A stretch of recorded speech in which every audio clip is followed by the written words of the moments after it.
There is a fifth dimension beyond that which is known to man. It is a dimension as vast as space and as timeless as infinity. It is the middle ground between light and shadow, and it lies between the pit of man's fears and the summit of his knowledge. This is the dimension of imagination. It is an area which we call the Twilight Zone.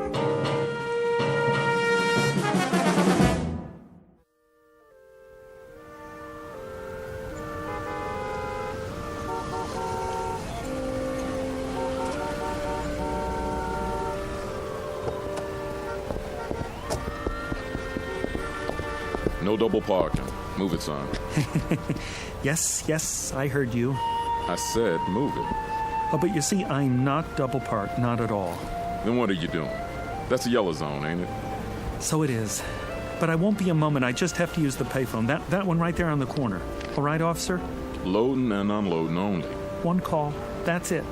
I've been driving up and down for blocks. 10 blocks, to be exact, in search of a phone. And there's phone booths all over the place. Yeah, and they're all out of order. Hard to believe. I know. In a city like this. Ain't my problem. No, but it's mine. I have a call to make, a very important call. Why don't you go home? You got a phone, don't you? Of course I do, but it can't wait. Layla might go out for the evening, and I gotta catch her first and tell her, ask her if it would be all right to. I'll give you 10 minutes. That's it. Or you get towed.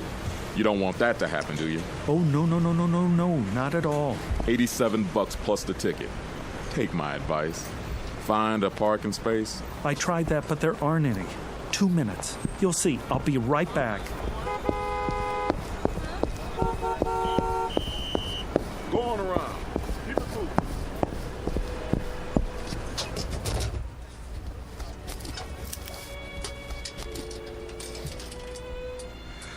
Oh, there. Come on. I'm sorry, but all circuits are temporarily busy. Please try again later. I'm sorry, but all circuits are temporarily... What is going on? Layla. Oh, baby, I'm trying to get through. Don't you know that? Can't you tell, darling? It's Roger. Roger, I need you tonight. Oh, Layla.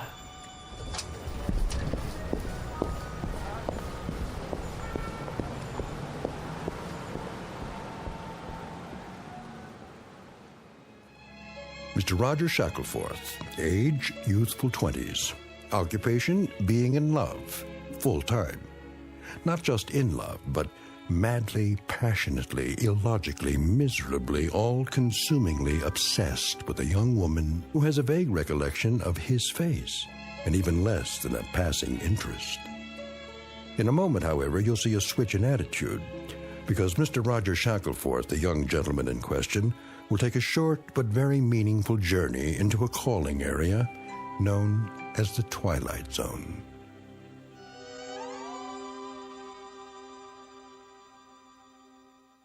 And now, The Twilight Zone and our story, The Chaser, starring Stephen Tobolowsky with Stacy Keach as your narrator.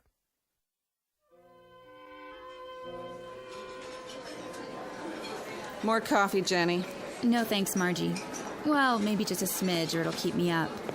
Miss, can I use your... All the way in the back. No, not that. The telephone. Do you have a public telephone? Sure do, on the wall. Good, I'll need some change. Here. Better get in line, though. What? The young man's been at it for...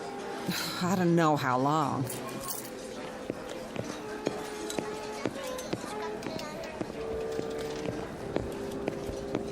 Man, are my dogs killing me. Tell me about it.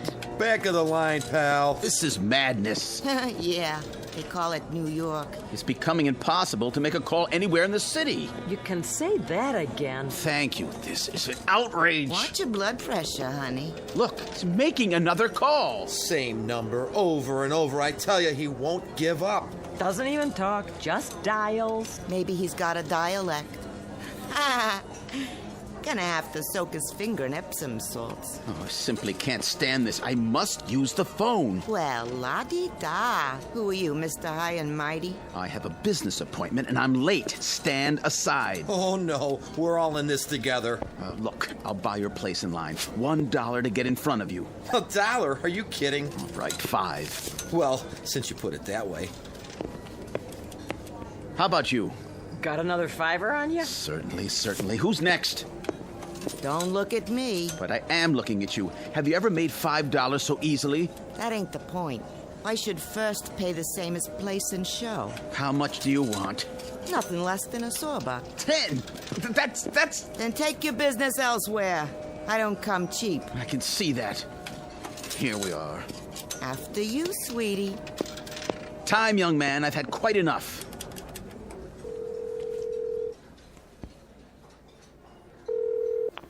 Hello? Hello? Layla? Darling? Who's this? It's Roger. Oh. Hello, Roger. What is it? I was just wondering. Uh-huh. I happen to be in the neighborhood. May I come to see you? No, I can't. But, darling... It's out of the question. Why? I couldn't bear to see anybody tonight. I'm such a mess. Oh, Layla, you could never be a mess. Listen, darling, I have to see you. Roger, it's impossible. But I must see you. Fiercely must. I love you. I can't hear you. We must have had a bad connection. I'll have to hang up. But, Layla... Roger, you've got to stop this. You're acting like a baby. I can't see you now, and that's that. Well, then, talk to me. What do we have to talk about? I don't know. Say something. Say anything. Just let me keep hearing the sound of your voice. All right, Roger. I'll say something. Why don't you take a fly and jump at the moon? Layla! Now then, you finished, have you? No. She hung up on me. It's a misunderstanding. Or she's sore. I better call back and make sure everything's okay. No, please. I have an emergency. So have I. It won't do any good to call. Take my word for it. How do you know? I understand. I heard it all. You can't do it over the telephone. Will you stop pushing me? If he won't, I will. Yeah. Me too. Time. But... Here, take this card. It'll solve your problem. What are you... Take it. Go and see this man right now. Believe me, there's no other way I know. Go and see this man at this address, and he'll help you, guaranteed. But I don't even know where that is. Not far, just a few blocks. Give it a try. You'll see it works. All your problems will be solved before the night is over. Hurry now. Thank you. Operator, I got an emergency. Have a nice night now here.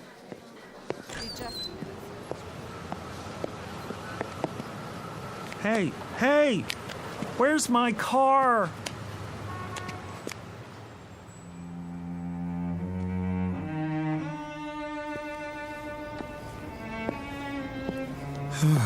Number 1820... This must be it.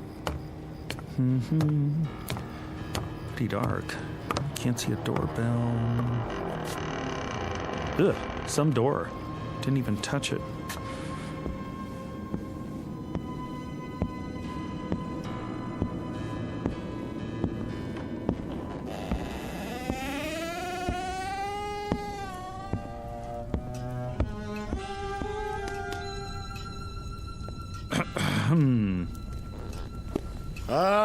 All right, I see you there. Stop skulking around.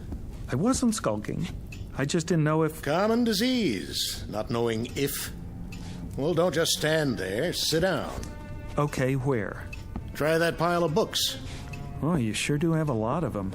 I never saw so many before. Is this a library? You might say that. A private one. Have you read all these? Some of them. The others are for reference. You never know what people will need. No, sir. Do I know you? A man gave me your card. It says, Professor A. D-A-E-M-O-N. How do you pronounce that? Damon? If you prefer. And this address. I guess I'm in the right place? Oh, then you haven't come for a bottle of the glove cleaner. Glove cleaner? No. As a matter of fact... Perhaps another time. Well, as a matter of fact... You keep saying that. Come to the point. Well, the point is, I don't know why I came at all. You see, the man who gave me your card was a complete stranger. Oh, yes. Satisfied former customer, most likely. But I don't know why he gave it to me.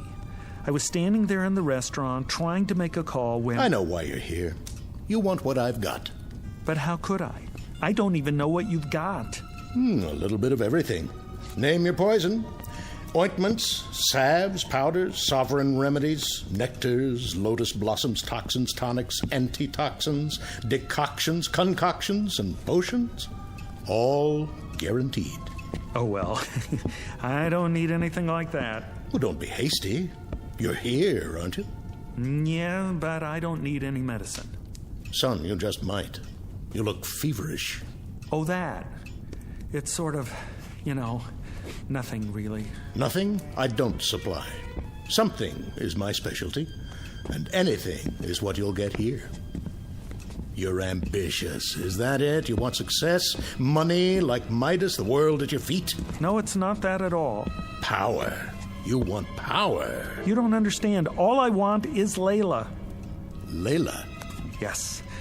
Oh, if I had Layla, I could do all the rest myself. Layla? I might have known. I offer him practically anything, and all he wants is Layla. I guess there's nothing you can do about that.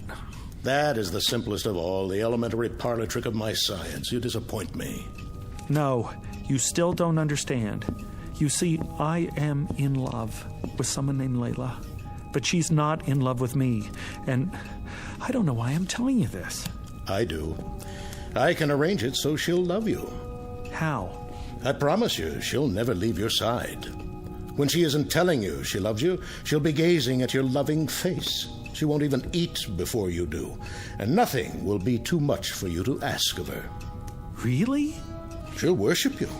She'll beg for kisses and weep for joy at your touch. And if in passing time you should perhaps look at another girl, or even do a little more than look, she'll feel hurt, but she'll forgive you and love you just the same. Frankly, you'd get the same shake from a Cocker Spaniel. Oh, but that's wonderful. That's all in the world I want, my Layla's love. Is Layla's love. I should have known. Where did I put that bottle? If it isn't his Layla's love, it's his Dorothy's love, or his Rhea's love, or his Gwen's love. You keep it up there, on the bookshelves? Away from prying eyes.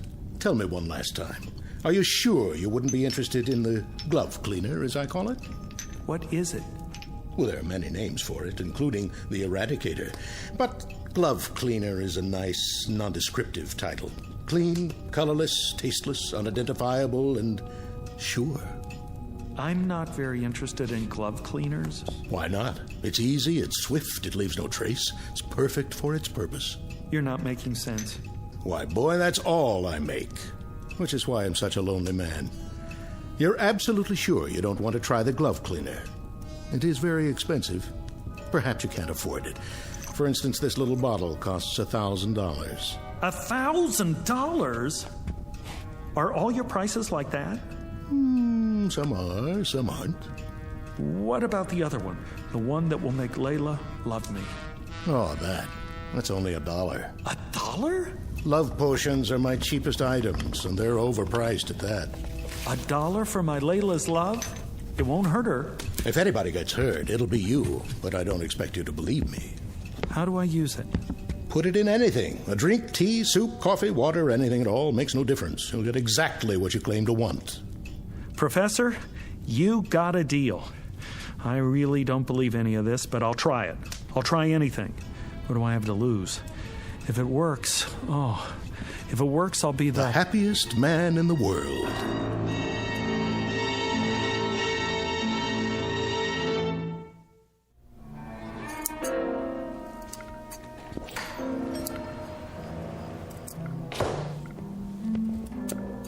Yes? You're open. So it would appear. Lucky to find a flower shop open this late. May I help you? I certainly hope so. And the occasion? What? What is the event, sir? A prom, perhaps, or something along more somber lines? Somber? An injury, a lingering illness, leading to a departure. Dare I say, an interment? Oh, no. Nothing like that. Alas. A celebration! Ah. And what, may I ask, are we celebrating this evening? You may ask, and I'll tell you. We are celebrating fulfillment, contentment, consummation. Ah, the reading of a will. No. It's much more than that. A life sentence in the arms of my love without the possibility of parole. My condolences. We have some lovely wreaths. Don't you understand? I'm talking about true love. The kind you want to shout from the rooftop. Sparks, fireworks. A boutonniere. No, something more. A wrist corsage, then, or a tasteful nosegay. What is the biggest thing you have? In what respect? I know. A rose, by any other name. Color. How about blue? Yellow. Green? Pink. Red? White. Sold. For purity. An excellent choice, I'm sure. 1 dozen long-stemmed white roses. Will there be anything else? No. Yes. Champagne. And 2 glasses. Long stems on those, too. I'm afraid you'll have to visit your local vintner for those accessories. My sympathies to the blushing bride.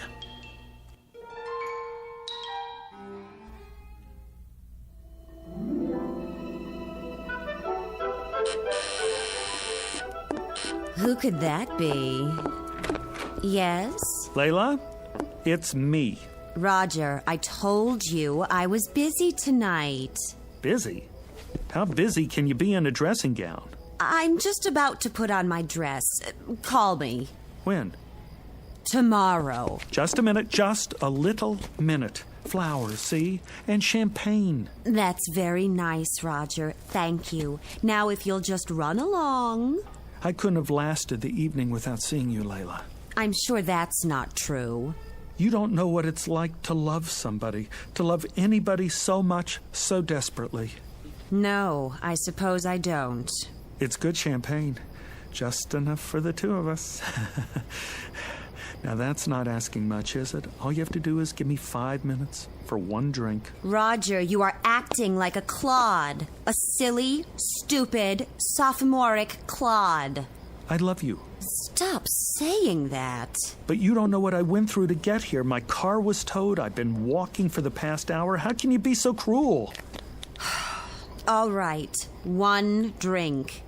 5 minutes, and then you go. You won't regret it.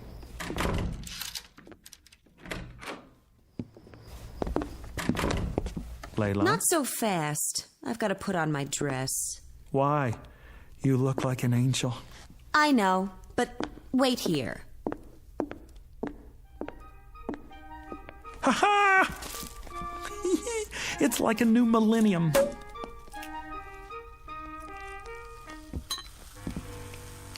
Don't be too long, darling. Just long enough to prepare one very special glass of champagne for you.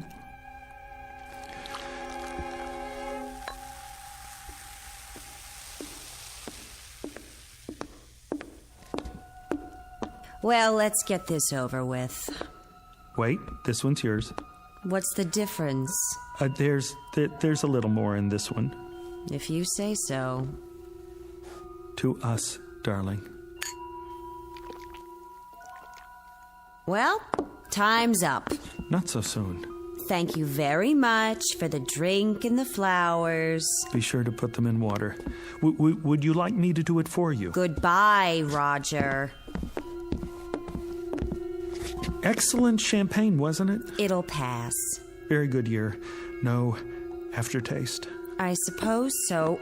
What are you looking at me like that for? In case it's my last look. All right, you've had it. The show's over.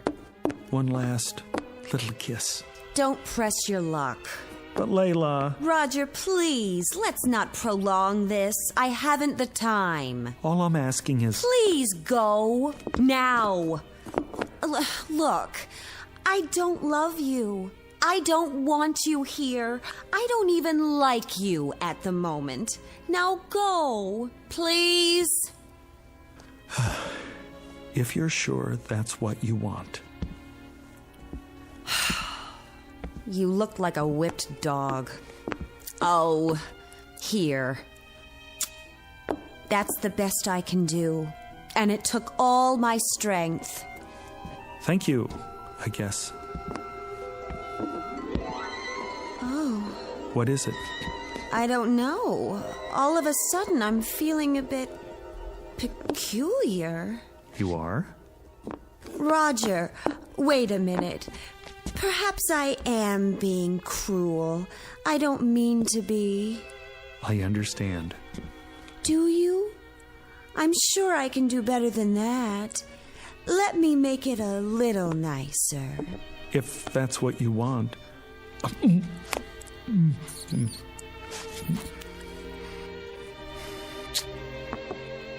That was definitely an improvement. What's happening? What is happening to me? Who cares? Come here, baby. Oh, Roger.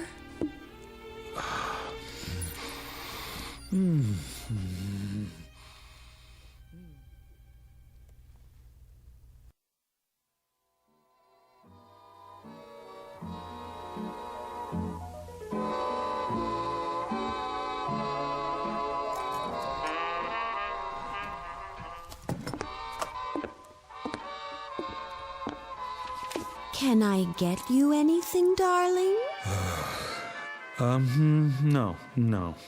Are you sure? Quite sure. Is the music too loud? No, it's fine. Let me turn it up for you. It's fine, I said. What are you doing? Reading. Oh. Is it a good book? Great. Because if it isn't, I can get you another one. Layla, would you sit down, please? Of course, darling, if you want me to. Here? Oh, I meant somewhere else. All right, my love, if that's your wish. I'm sorry if it bothers you. It's just that I love to kneel at your feet. Well, kneel in a chair. Okay. Which one, darling? Anyone. Doesn't matter. Darling?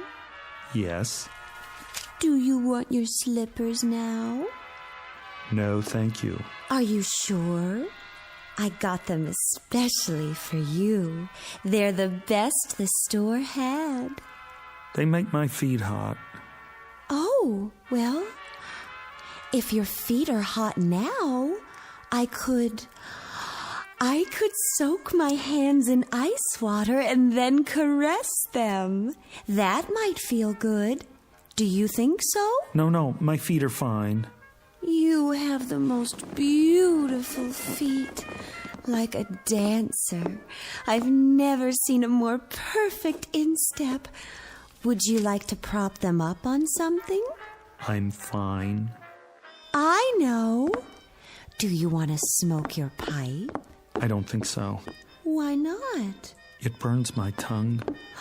I'd be happy to break it in for you. I could smoke it all day while you're at the office, and then when you come home... Thanks, Layla, but no thanks. You're welcome. Oh, darling, I'm so sorry. I'll get you a cigarette. Don't worry about it. I should have put fresh cigarettes in the box by your chair.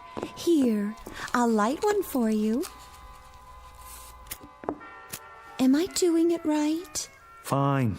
Would you like me to rub your back, darling? You just finished rubbing my back. I know. It's just that I adore touching you, and I'd be glad to rub it again. Maybe later. Am I disturbing your reading? No. Did I disturb you by asking if I was disturbing you? No, dearest, not at all. Oh, Roger, I love you so much. I'm so happy you're you. You're just perfect. I love to say I love you. I love to love you. I gotta get out of here. You do? I have an appointment. You do? Almost forgot. Hand me my jacket. Of course, here. I'm sorry I didn't press it for you. Will you be long? I don't know. You don't? I may be late. Would you like me to go too? No. No, won't be that late. Why don't you stay here and hug my pillow or something? Is anything wrong, Roger, darling? No, dearest. It's just I got an appointment and I'm late and I need a little air. While you're gone, my love will grow and grow. And when you get back, do you know what will happen when you get back? I promise you that... I promise you that when you get back, I'll make you the happiest man in the world.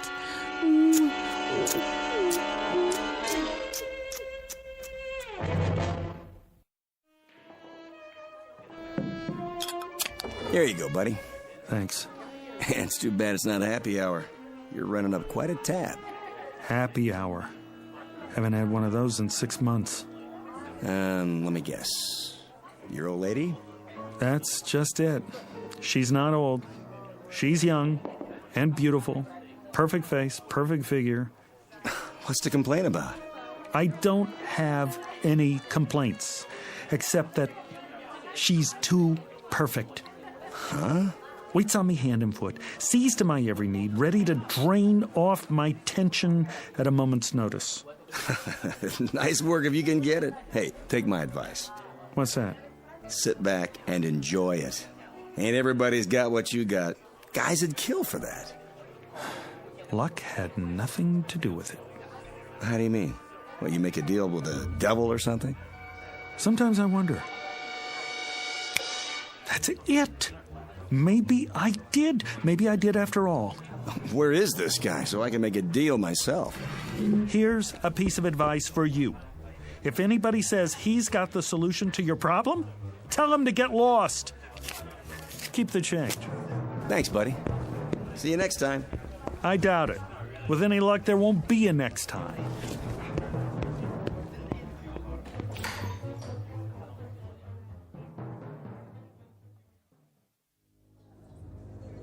Have a nice night now here. I will, Margie. You take care. Excuse me.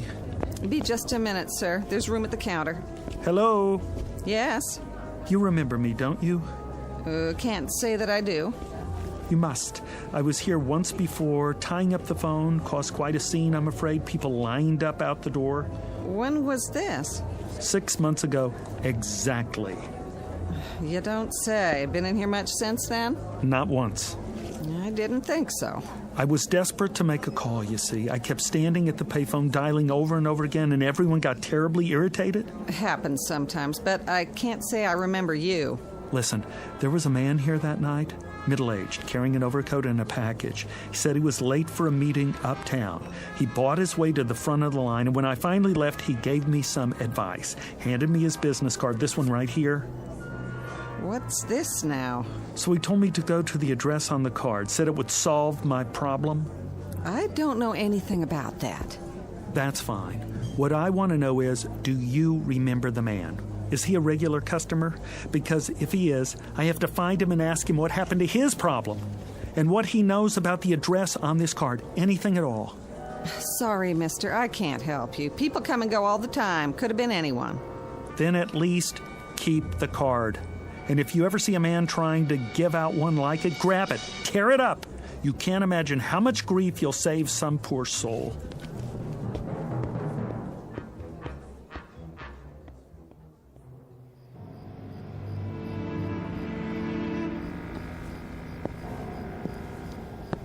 Here.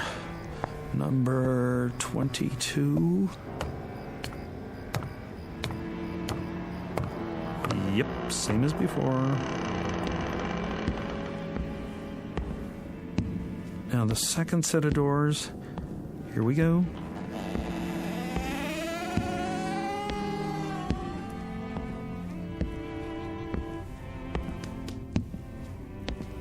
Hi there, Professor. Yes, I've been expecting you. You have? Yes. If not later, then sooner. So you remember me? I never forget a face. I rather thought you'd like to hear how things turned out. Oh, I know how things turned out. That potion really works. Why am I not surprised?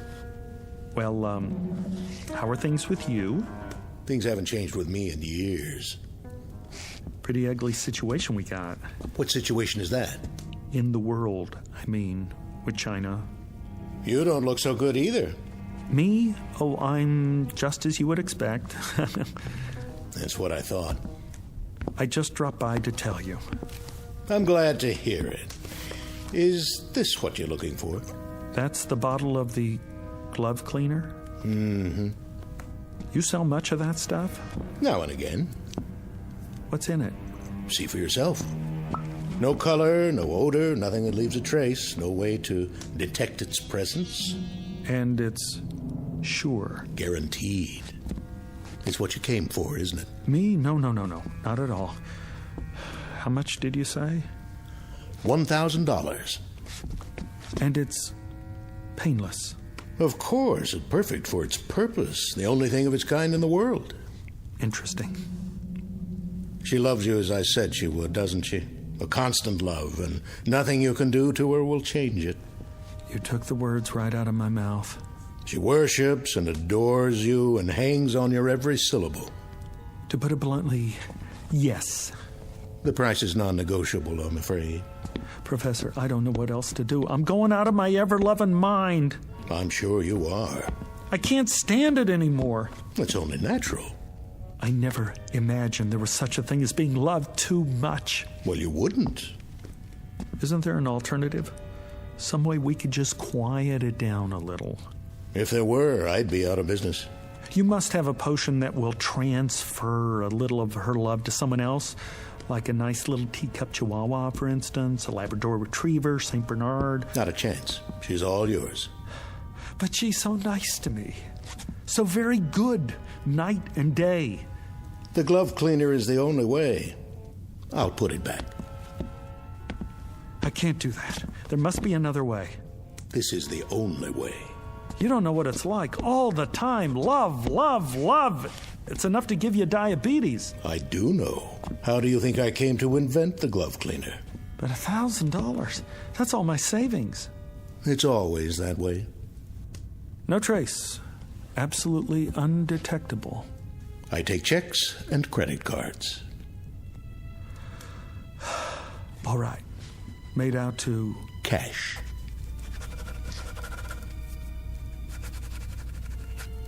One thing I must caution you about. What's that? Use it immediately. Do you hear me? Immediately. It's imperative, and you must use it all. Why? Will it spoil? No, but you will. Once you delay, you're lost. Believe me, if you fail the first time you try to use it, you'll never have the courage to try again. Never. Goodbye, Professor. Farewell.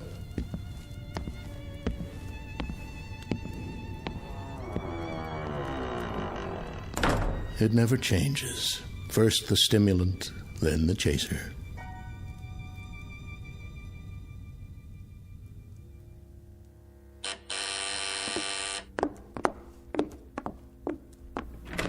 My darling. Hello, Layla. Come on, take the chain off. Of course I will. Oh, Roger, I'm so glad to see you. I know you are. Why, look what you've brought me. Oh, I thought we ought to have a party. Just the two of us. After all, not every couple stays married for 6 whole months. Roger, what a lovely surprise. You said you might be late, and instead you come back with champagne and flowers. I'll put them in water. Later. I'll get the glasses. Can't have a party without glasses. It's just like the first time.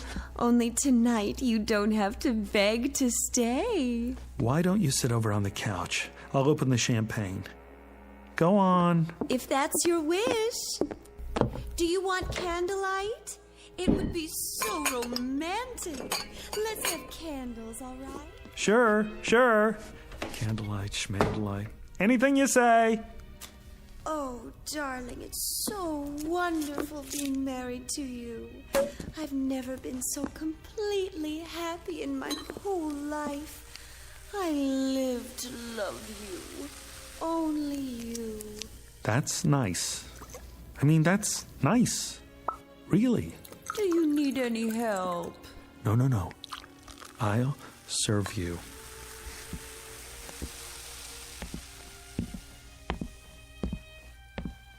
Sweetest, how did you happen to think of champagne? Oh, I asked myself, what does Layla need? And it came to me like a bolt out of the blue. Here you go. To us. To us. I remember the first time you brought me champagne, how you looked. Your eyes were filled with longing, and you watched me so sadly because you thought it was going to be our last drink. Isn't that what you were thinking? Right. I remember. Go on, Layla. Drink up. Lover? Hmm? My sweet lover Marshmallow, sit here. Why not? Go ahead now. Drink up. I'm not very thirsty. Good to the last drop. I'm not sure it's a good idea this time. Why not? Sit closer. Careful. What's this? What's what? Between the cushions.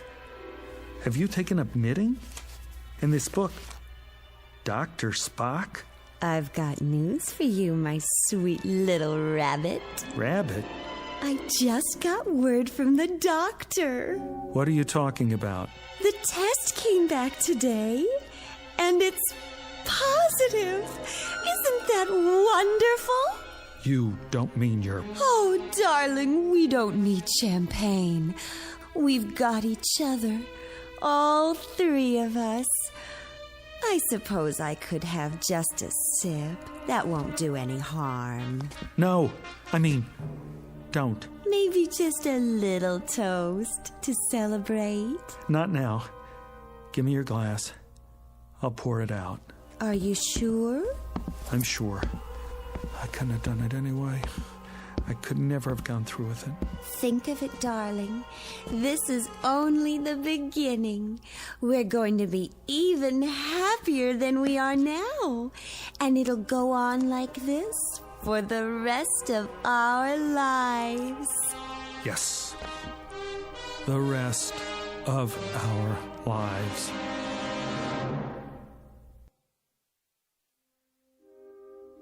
Mr. Roger Shackleforth, who has discovered at this late date that love can be as sticky as a vat of molasses, as unpalatable as a hunk of spoiled yeast, and as all-consuming as a six-alarm fire in a canvas tent. Case history of a would-be lover boy who should never have ventured into the Twilight Zone. We'll return to the Twilight Zone in just a moment. You are about to enter another dimension. A dimension not only of sight and sound, but of mind. A journey into a wondrous land of imagination. Next stop, the Twilight Zone. Hi, this is Stacy Keach. I'd like to take a moment to tell you about our Twilight Zone website at twilightzoneradio.com. At twilightzoneradio.com, you'll find the latest information on these Twilight Zone radio dramas, including behind-the-scenes photographs, plus the newest product releases, trivia contests, ways to contact us, other Twilight Zone-related info and merchandise, plus links to other fascinating websites. So make your next stop twilightzoneradio.com. Visit TwilightZoneRadio.com to purchase these Twilight Zone radio dramas on cassette and CD, or call toll-free 1-866-989-ZONE. That's 1-866-989-9663.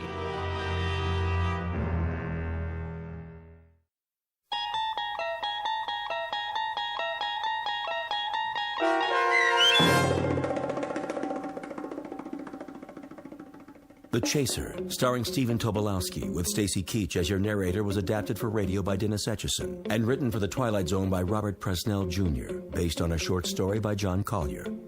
Heard in the cast were Michelle Graff, Roderick Peoples, Joby Cerny, Doug James, Jeff Lupetin, Carl Amari, Roy Melanze, Meg Falcon, Jennifer Laterio, Linda Reiter, Peggy Roeder, and Craig Harris.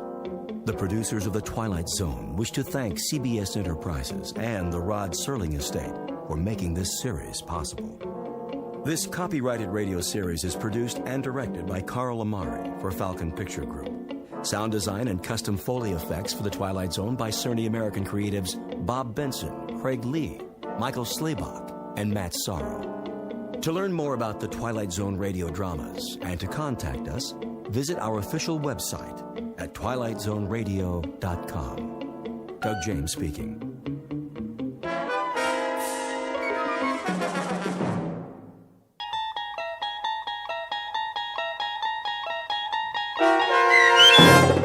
The Jeopardy Room with Stacy Keach as your narrator was adapted for radio by Dennis Etchison and written for The Twilight Zone by Rod Serling. Heard in the cast were Yasin Piyankov, Jamie Vann, Terry Berner, Katrina Lenk, Ned Noyes, Anna Sverutza, and Lisa Dotson. To learn more about the Twilight Zone radio dramas and to obtain audio cassettes and CDs of these programs, visit our website at twilightzoneradio.com.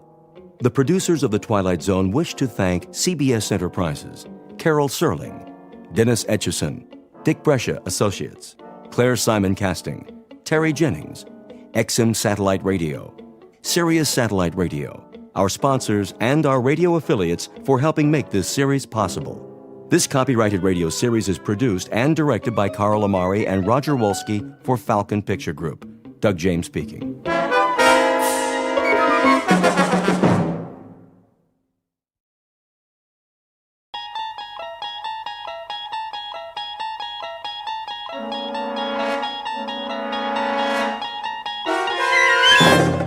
You unlock this door with the key of imagination. Beyond it is another dimension. A dimension of sound, a dimension of sight, a dimension of mind. You're moving into a land of both shadow and substance, of things and ideas. You've just crossed over into the Twilight Zone.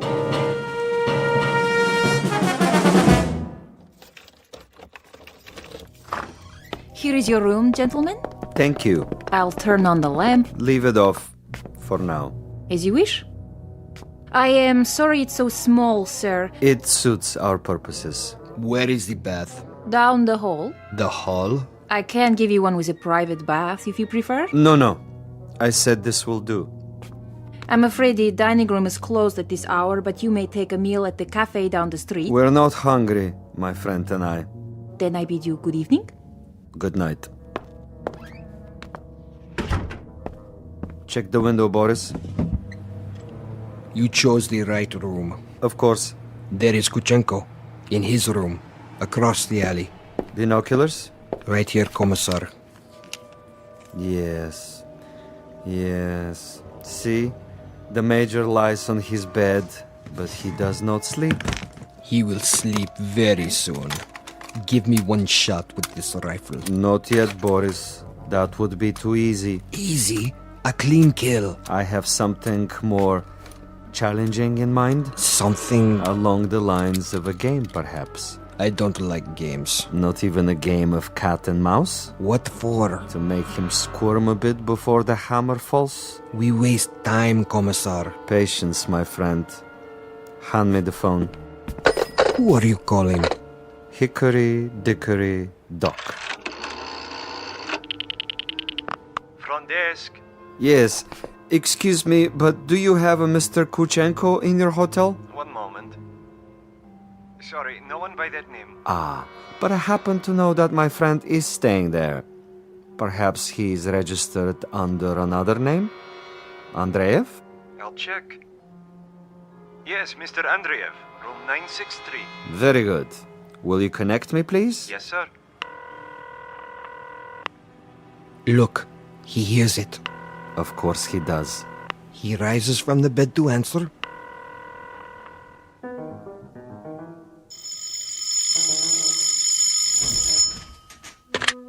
Yes? This is Major Kuchenko. Hello, Major? Are you there? Major?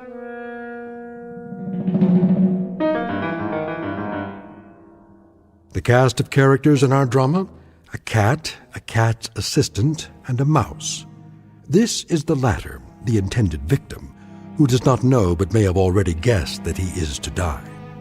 His name is Major Ivan Kuchenko, and he was lately an officer in the former Soviet Union.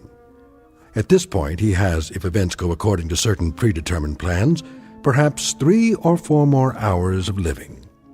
But an ignorance shared by both Major Kuchenko and his executioner is the fact that both have taken rooms at adjacent hotels in a section of the city located beyond the checkpoints of the Twilight Zone.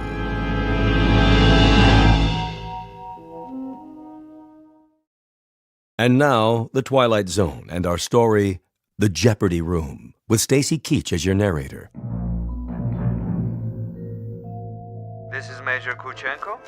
Who is calling? Major Kuchenko, you don't know me. Who is this? But I have heard of your recent arrival here. You have the wrong number. And I wanted you to know that you have friends in this city. Friends, you say? And they would be... Good friends, Major. Staunch friends. I know no one in this city. May I impose upon you to remain in your room for a little bit? Your friends will make themselves known. And who is this speaking? Is this a friend also? A good friend, Major. Not known to you yet, perhaps, but soon to become acquainted. And why must I stay in my room? We'll be making contact with you very shortly. For what purpose? Your welfare. Your well-being is our deepest concern, Major. Now, Commissar. Not yet, Boris. May I count on you to show some sense, Major? For your own safety, I urge you to remain in your room. You'll be seeing your friends before long. The mouse is in the trap. He stands at the window. Now, Commissar. Patience. But I have him in the crosshairs. I could make his head leave his shoulders at this range. That would give you pleasure, wouldn't it? A great deal of pleasure, Commissar. Just say the word. Even when he lies down, I can still see his head. I believe it, Boris. I know of your prowess, but put the gun away. Put it away? Lay it aside. For a bit. We're not going to kill him? Ah, the eagerness of the young. They do not sip wine. They gulp it down like a soft drink. They do not fondle women. They devour them. They do not sniff at the essence of a perfume. They try to jam it into their nostrils. But now, consider the window across the way. The gentleman will die without question. But I want him to die, Boris, with finesse, with subtlety, with a degree of thought and care. A killing is a killing. And if a man is to die, what does it matter how he dies? Ever been to a bullfight, Boris? A bullfight? No, Commissar. I've never had that pleasure. A bullfight might serve to make the distinction. In such a contest, if the matador kills with grace, that is considered a good death. So, there are good deaths and bad deaths, are there? Precisely. There is death with art, and there is the death of the butcher. You, Boris, are a butcher. Now, that is an honorable profession of great usefulness, but I'm an artist. Oh, you will have a death tonight, within a few hours. But when it is over, We will have killed with artistry, Boris. Not with a meat cleaver or an explosive bullet or any other of the butcher's tools. This death will be like a ballet.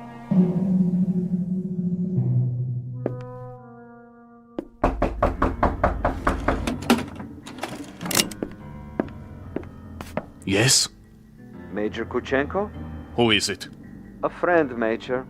If you prefer, you can turn off the lights and find a hiding place. I'll come in with my hands up, palms open. Major Kuchenko? And you are? I am a friend. May I? For a moment.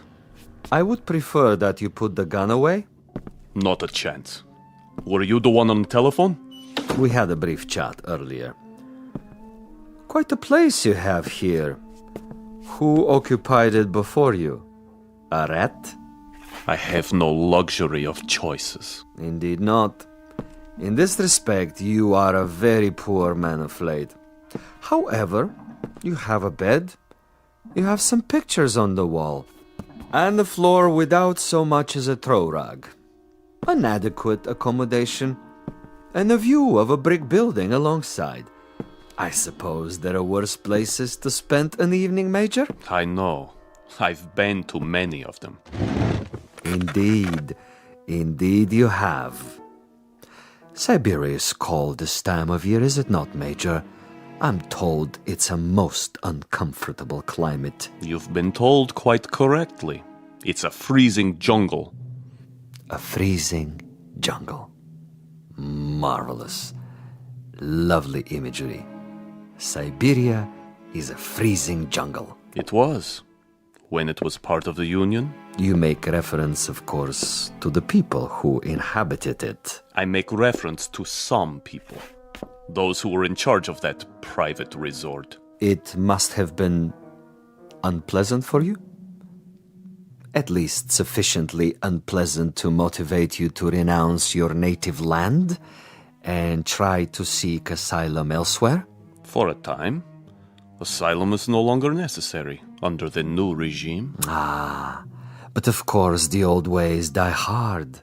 Some of the same people remain in charge, and they might be concerned about their public perception in this new world. To the victors go the spoils, and that includes access to certain, let us say, sensitive information? I don't know what you're talking about. Really? But I think you do. You were a political prisoner. You served a term of 12 years. You escaped and you moved quickly when the borders were opened. To bring us up to date, you have made your way to a neutral country, somehow avoiding an official debriefing. You have made contact with certain foreign agencies, and now you're desperately trying to get on an airplane that will take you to a Western nation. But for some reason you feel that you're still under surveillance? Oh, it's more than a feeling. I know I'm under surveillance. Do you know by whom? I know very well. Can you tell me who they are? Look in the mirror. Commissar Vasilov. Very discerning, Major. You remember faces? I remember pain. I remember some interrogations that went on for many weeks. I had no calendar, but I made marks on the wall of my cell. How resourceful. I remember one particular man who smoked Balkan cigarettes in a long holder and stood in the corner of the room, smiling and nodding, making jokes, while I went from agony to agony. So, Major, now we may dispense with the amenities. The masquerade, the little give and take of two strangers feeling each other out. Agreed. Now we get to the point. Do you honestly think that we would permit you to book passage on an aircraft out of here? That would be quite impossible. As a former member of the military, even as far back as 12 years ago, you have information that we would find embarrassing were it to be released elsewhere. Why, if the government we worked for no longer exists? Because the new government contains many of the same players reshuffled into different positions. and they have their new careers to consider. Consequently, Major, it is not to our advantage that you leave. It would, of course, be simpler and more convenient if you accompany me back to our embassy. I am sick, tired, and torn, Vasilov. But I am not insane. I would sooner cut my wrists over a sink and bleed to death. That would be my choice in the matter.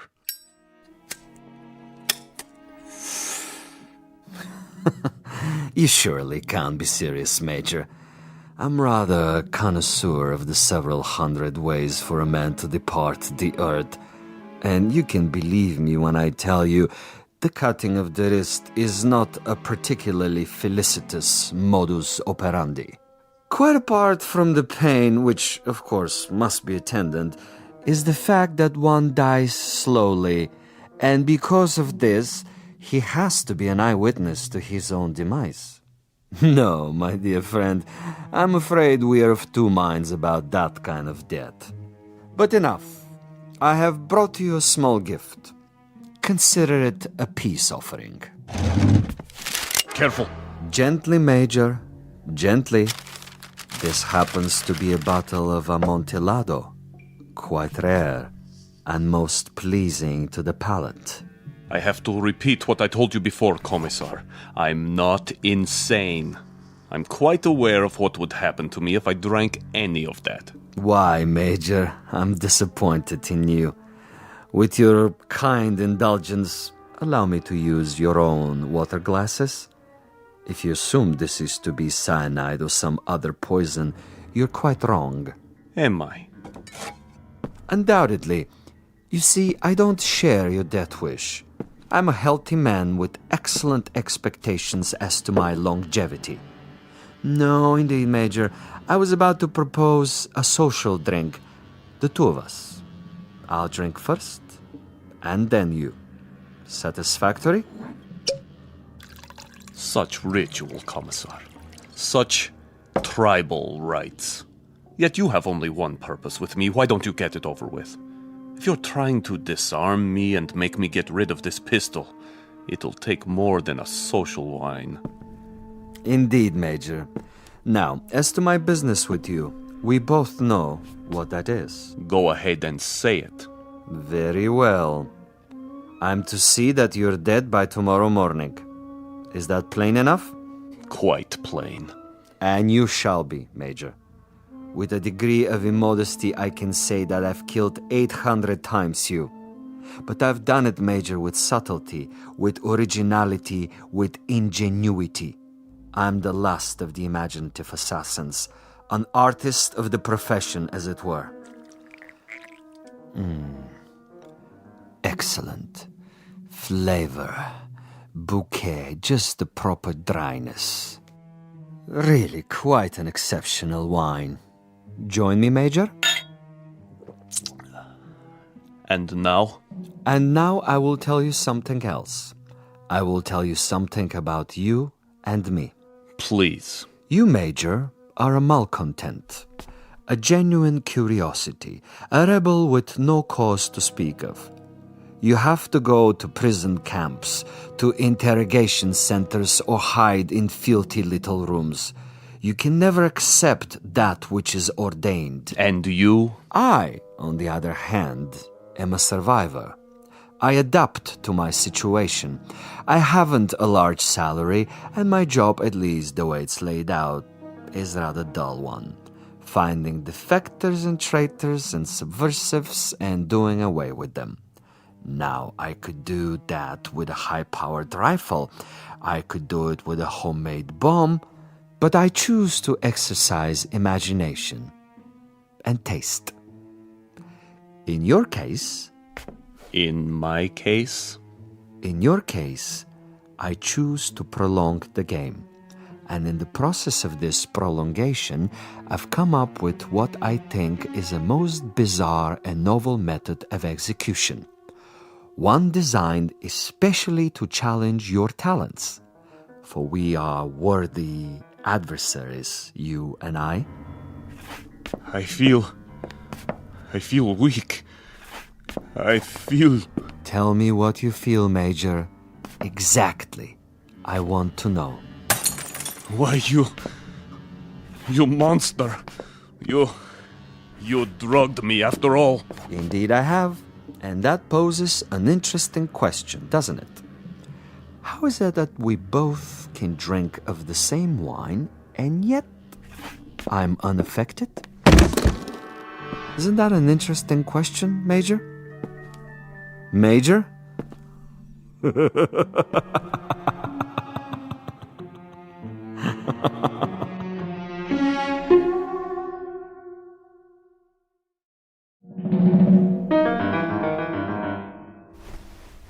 My head. He's gone. But I'm still alive. So he wants to play a game. And he has left something behind. What is this? Greetings, Major Kuchenko. I'm an exceptionally good judge of men. Are you? And in my judgment of you, I made an assumption that you are sufficiently observant to see the tape recorder on top of your dresser and curious enough to play it. How could you resist? This will also suggest to what complicated ends I'm willing to go to make a simple execution different and imaginative. First of all, to clear up one point. You may remember our discussion. Before I left you, I proposed a question. Isn't it odd that we both drank of the same wine, and how different the effect? Isn't it odd? Really quite incredible and bizarre. How can it be? In all honesty, Major, how do you explain it? Go ahead. I'm listening. You... Perhaps you have figured it out already. The truth is, I have been imbibing this particular drug for many years, a sort of experiment with myself as the subject. I have now reached the point where my physical tolerance has risen so that I can drink it by the gallon and remain quite unaffected. This in itself is a rather common and uninspired trick, a phenomenon well known to the scientific community. But you will also note, and I hope with a degree of pleasure, that you have not been poisoned. You're very much alive. Where are you? As you've probably perceived, I'm rather a gamesman when it comes to killing. I adhere to my own rules and ethics. Hence, Major Kuchenko, I have taken the liberty of removing your pistol so that you won't hurt yourself. Now listen to the following quite carefully. This is the game, and these are the rules. You have been asleep for roughly 3 hours. During that time, in addition to dictating this on the recorder, I have done the following. I have placed a booby trap in your room. It is not visible, but it is attached to a very common object that is in the room. If you trigger this object, it will detonate and you will immediately be blown up. Why not get it over with now, sadist? Now, for a proposition. If during the next 3 hours you are able to find this booby trap and cut the wire, you will be permitted to leave the room alive and unharmed. This is a guarantee. You have my word on it. Your word? But the following conditions are of the essence, Major. You must actively search for this booby trap, and you must find it and render it inactive. It goes without saying that, as of this moment, you are being observed. How? Attempt to turn out the lights, and you will be shot. The moment you stop an active search, should you refuse to play the game, you will also be shot. If you are unable to find the trap within 3 hours or attempt to leave the room at any point during that time, I am afraid the same conditions apply. You will receive a bullet in the head. So there you have it, Major. Find the booby trap, cut its wires, and you're free. Fail to find it, or fail to look for it, you're dead. Look for it, find it, but fail to recognize it, you're also dead. Needless to say, Major Kuchenko, it is this latter occurrence that I rather expect and look forward to. As a fellow expert in tricks and deception, I think you will admit this situation has its own special imaginative quality.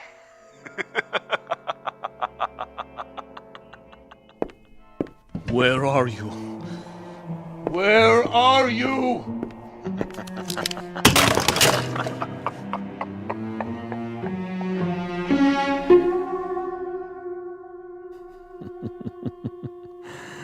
Over here, Major. Just across the way. So near and yet so far. Can't you see me? Doesn't the light reflect in my binoculars? Look, Major. Please look. Try, I implore you. Where have you been, Boris? I brought food from the cafe. Food is of no consequence. Quickly, he's awake. Don't worry, Commissar. I have a clear shot anywhere in the room. Hold your fire until I tell you. But why? Such an easy target. Too easy. That is the difference between us, Boris. You are a marksman, but I am a gamesman. And the game is afoot. The picture frame? No. Too obvious. The ceiling. The light fixture. Possibility. Nothing. Oh, you think you are so clever, Commissar. So clever. The bed, then. Under the mattress. The bed springs? It might be. Not the chair, though. Still possible. Where? That would be telling. Go ahead and eat, Boris, before it gets cold. He's busy with the hunt for now.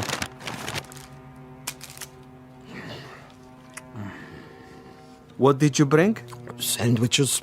Have one, Commissar. I never eat while I'm working. I'm like an athlete, Boris. Food is a distraction. Food is good. It makes one sluggish, affects the concentration. The morning will come soon enough. Over here, Kuchenko, just across the alley. Don't you see? He sees nothing. But surely a fragment of light, a stray reflection. Perhaps he has seen us. Yes, he must know, but he refuses to acknowledge. He is too proud. He knows he must do this on his own and will not give me the satisfaction. The bookshelf. Or the books themselves. Which one? An atlas? A novel? The Bible, of course. It's already been moved an inch, 2 inches. But the wire? Where? One way to find out. The bookcase itself, then. Behind the books. In the wood, the nails. Or under the floorboards. Wait, think. Where would I put it? You want a real battle of wits, Vasilov? You've got it. Think. 4 walls. Ceiling. Light fixture. Floor. A picture. Bed with frame. Box springs. Mattress. Headboard. A night table. Bookshelf. Dresser. Window. Desk. First the drawers. The top one. Slowly.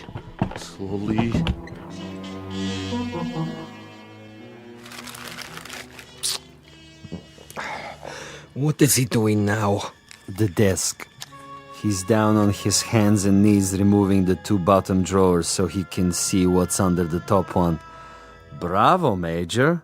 Good thinking. Is that where you put it? The possibility exists. Look at him, glistening like a mackerel. He stops to wipe the sweat from his eyes. And?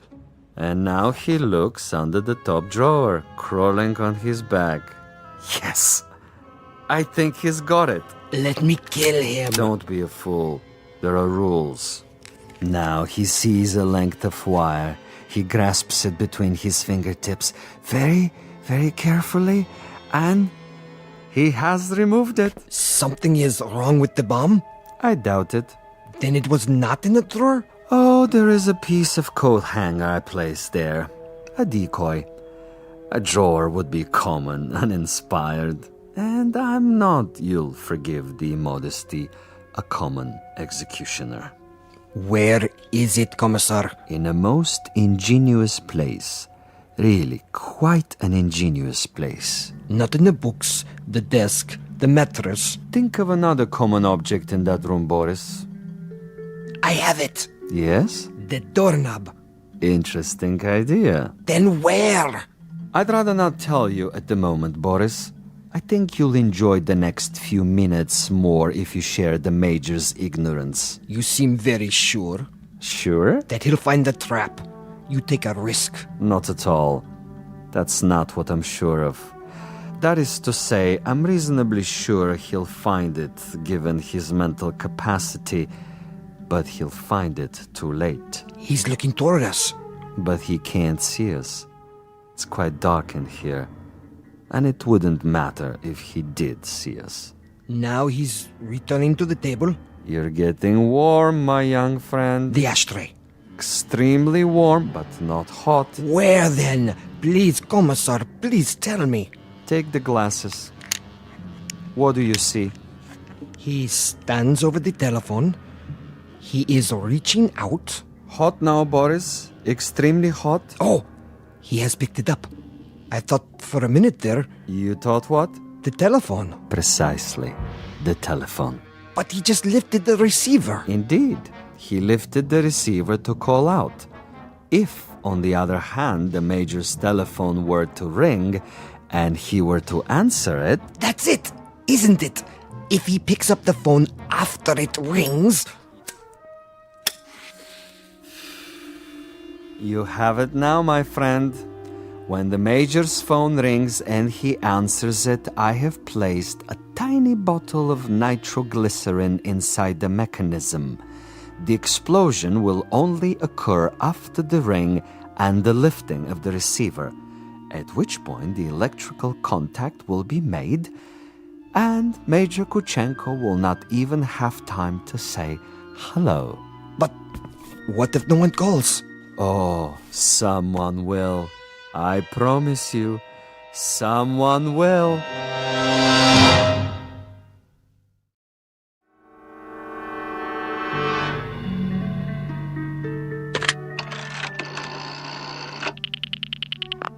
Front desk. This is the party in 963. I was wondering... Yes, sir? I was wondering if you might have the number of another hotel. Another hotel? The one next door, across the alley. That would be the Grand. You can find it in the directory, in the table by your bed. Dial 9 first, then the number. I see. Thank you. Vasilov? I know you're there, Vasilov. The game is not over yet. Do you have the time, Boris? What? The time. 10 minutes to 5. Almost done, Commissar. He's tried almost everything. He has 10 more minutes. Hadn't I best go over there now and finish it? No, my young friend. That would be impetuous. It would also be a bit embarrassing if someone were to see you. At this hour, the streets are empty. Quite apart from the fact that I wanted this to be imaginative, I also wanted subtlety. I should like our quarry to die in his room without our being there. Opportunity is running out. Then I do believe that it's time to, shall we say, accelerate the process?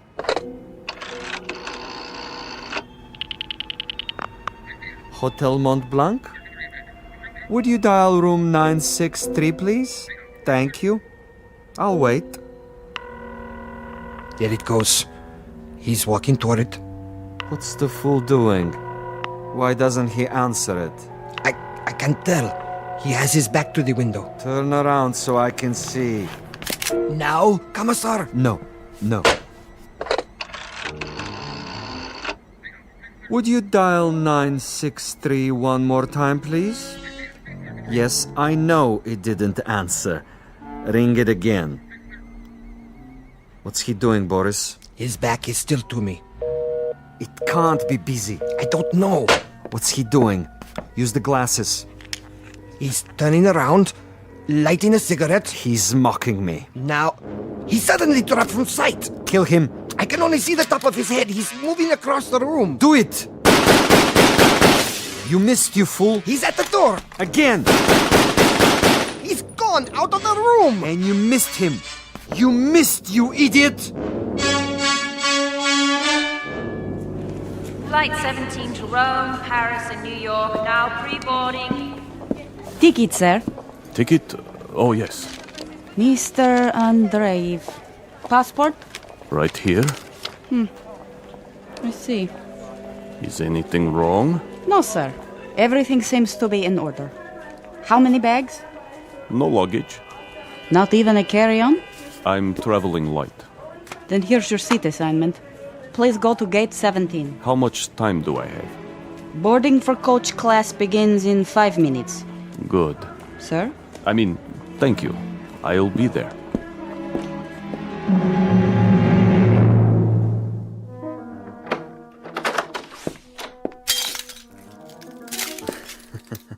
What a mess he left behind. Like a pigsty. He tore the bed apart. And the furniture. Oh, just look. Oh, even my poor little tape recorder. Commissar? Yes, Boris? It would have been better, wouldn't it? What would? If I had taken his head off in the first place. You mean if we had slaughtered him like an animal? I love your style, Boris. You should have been a pig farmer. Our man would have been dead by now.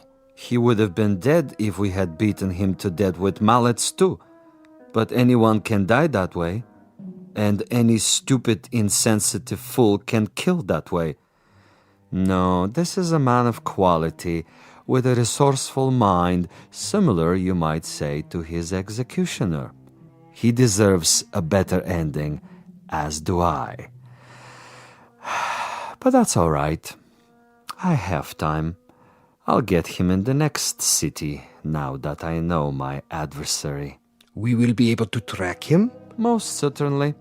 The old network still functions, though in a much different way. I have the same contacts, no matter what they now call themselves. Importers, exporters, businessmen of various stripes, here and abroad. It's marvelous, you know. Really marvelous. Think of the possibilities. Other, even more ingenious methods of doing away with Kuchenko and his kind. I still think we should have chased him. Not at all. He would have gotten away. And even if he hadn't, it would mean that a thick-headed clod like you is more efficient than I. And this I reject, Boris. This I reject in toto. Look at this. A bottle of wine. I can only find one glass. Throw it away. One drink, Commissar. I said no. But there is more than half left. This is not for you. But why? Do you know much about Amontillado? I know about vodka. Of course, you and all the other potato growers. Give me the glass. Here. Believe me, it wouldn't agree with you. It's an acquired taste. Yes, Commissar. If you say so. I say so. There are some secrets that you're not ready to learn. But in time, Boris. In time. For now, I need you awake and alert. That's right. I do what you say, as always. But so far, your methods are not very effective. The men who pay us, they will not be impressed. And you will make a report? Only I can do that. I am the one they listen to. I can request another assignment. You're free to do so. Until then, I take no further orders from you.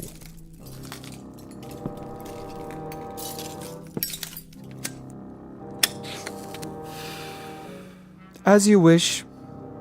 You might want to reconsider, though. The resort in Siberia may be closed, but there are others. We have allies. All it would take is a single phone call. Comrade Boris, uncooperative, recalcitrant, unwilling to follow instructions. In this new order, there are not many positions for the uneducated, the blockheads with families. Yes? Well, You want to say something? I withdraw my complaint. What's that? I didn't hear you. I am tired, Commissar. I say many things when I am tired. You wish to apologize? Yes. Very well. I will take it under advisement. In the meanwhile, see if Major Kuchenko left anything behind. Check the closet, the drawers. Yes, Commissar. And life goes on. The sun comes up and we arise to meet another day, to prevail by our wits and our wits alone. I'll get it, Commissar. No, Boris! I don't want... Fool, no! I'm sorry, sir. Your party doesn't answer. No? It doesn't ring at all now. You're sure? Mont Blanc Hotel, room 963. Strange. The line is suddenly dead. Thank you, operator. That means my message got through. Flight 17 Transocean Airways now departing for New York City via Belgrade, Paris, Rome, London, final call.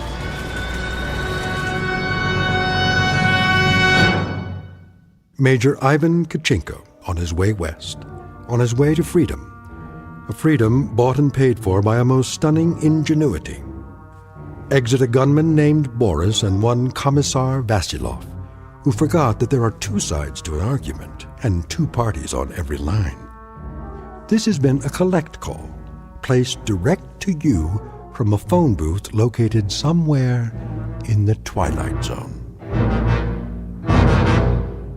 More from the Twilight Zone after this. You are about to enter another dimension, a dimension not only of sight and sound, but of mind, a journey into a wondrous land of imagination. Next stop, the Twilight Zone.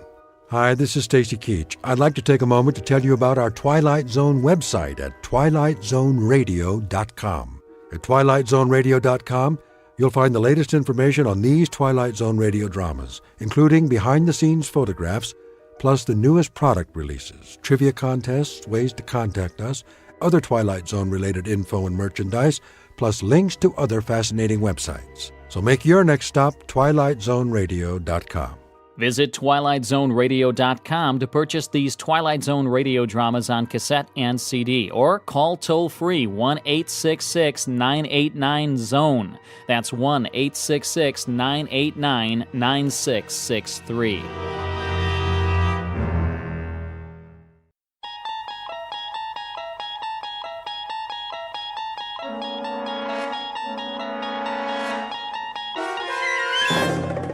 You unlock this door with the key of imagination. Beyond it is another dimension, a dimension of sound, a dimension of sight, a dimension of mind. You're moving into a land of both shadow and substance, of things and ideas. You've just crossed over into the Twilight Zone.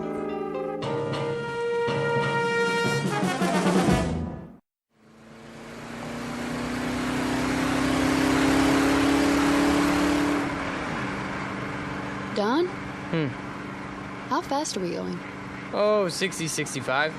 Steady as she goes. Are you sure the speedometer's working? I think so. Why? It's just that those hills over there, they haven't moved all morning. Hills don't move, you know that, honey. But we've been driving for hours. Shouldn't we be a little bit closer? This is the wide open spaces. Objects are not closer than they appear. You can say that again. What you have here, ma'am, is the great American Southwest. Desert to the right of us, desert to the left. Amber waves of cactus and all that. Where are we, anyway? Well, if it's Tuesday, this must be New Mexico. Where's the map? I got it. You're wrong. Me? I'm never wrong. First time for everything. Actually, it's Arizona. You're kidding. Nope. Nope? Yep. Could have fooled me.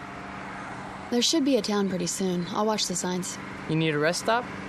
Oh, it might be nice to stretch our legs. Get some lunch, don't you think? I think that's a capital idea, Mrs. Carter. Say that again. What? Mrs. Carter. I like the way it sounds. So do I. How long has it been? Let me see.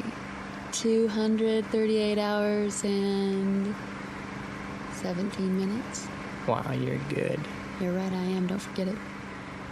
Not much chance of that. You want a soda? There should be some in the back. All gone. I already checked. Then we better hope for a town. We could use some gas, too. Dawn, look out. What does he want? Gosh, I don't know. Go around us? Well, let him. Don't worry. I'm not gonna duel with him. Look at that. His license plate. 3/7. Dawn, listen. What's wrong with the car? I don't know. We still got a quarter tank.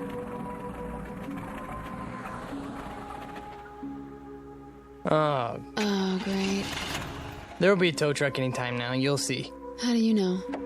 3/7. You don't really believe that. Watch.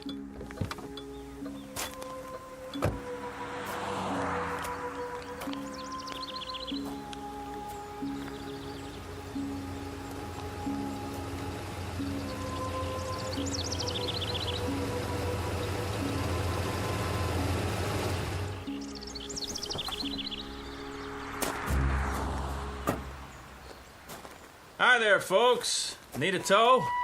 As a matter of fact, we do. Well, come on then. Hop in the front seat.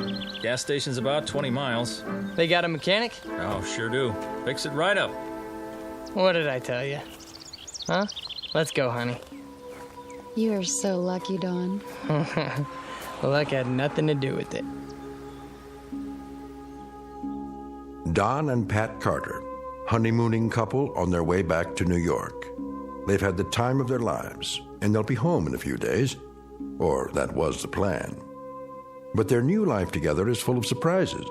Very shortly, Mr. and Mrs. Carter will be subjected to a gift of sorts, one that most humans never receive in a lifetime.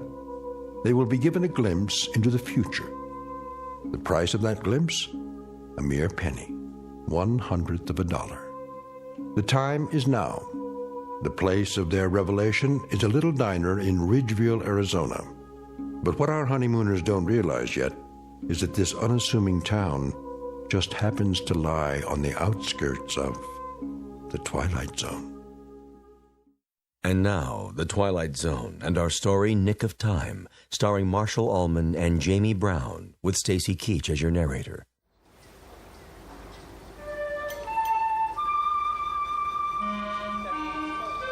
How long is he gonna take? Relax, honey. He just put it up on the rack. How can I relax in this heat? You could fry an egg on the sidewalk. Well, that's not a bad idea. I'm getting pretty hungry. I'd settle for a cold drink. There's a water fountain at the side of the station. Fine. I hope it works. Go ahead. I'll talk to him and see what's going on. You do that. Dawn, all I want to do is go home. Me too, baby. There's a lot of miles between here and Manhattan. And you have to be back at work next week, remember? How could I forget? There's a promotion hanging in the balance. Look, I'll see what's up. Then we'll have some lunch. Okay? Okay. I don't mean to complain. Good luck.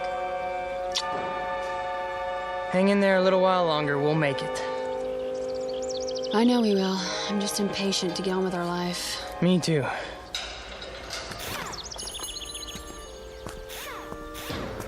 Oh, hi, Mr. Carter. Hi there. How's it coming? Oh, she's coming. You got yourself a bad fuel pump is all. That right. Well, can you fix it? Sure. I can fix it. Be a while, though. Oh. Why's that? Won't take but an hour to put it on. But I got to order one from Klingman. How long's that gonna take? Well, if I send the truck over now, hour and a quarter each way. Oh. You know, my wife would like to get going as soon as possible. I'll bet she would. Can't keep every part in stock, though. Don't see cars like this all the time.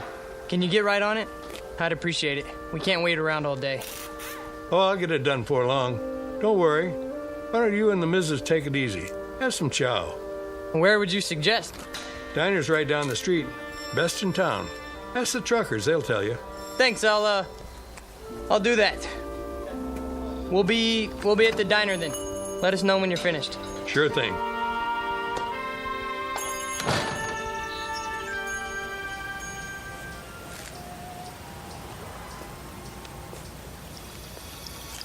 There you are. How you holding up? The drinking water isn't cold. I'm sorry, baby. Well, Fuel pump's shot. but it's a new car. That's what he said. He'll get right on it. How long? Couple more hours. What? Maybe 3. That's crazy. 4 tops. Are you kidding? That's the max he promised. How come? What's the problem? He has to send the truck to the next town for a part? And where is that? I don't know. New Mexico? Colorado? Someplace like that. Oh boy, oh boy, oh boy. Let's take a walk. Ready for some lunch? Lunch? We might as well just move here, put down some roots. Sure. We'll rent a room at a motel. Get the weekly rate. Yeah, well, is it air conditioned? I was thinking an electric fan. Yeah, I'm gonna look for a job tomorrow. Where? I don't know, but I'm holding out for an executive position. Well, maybe there's an Indian reservation. We can move into a teepee. Quiet, you. Yes, sir. Where's Restaurant Row? Just ahead, you can see the diner from here.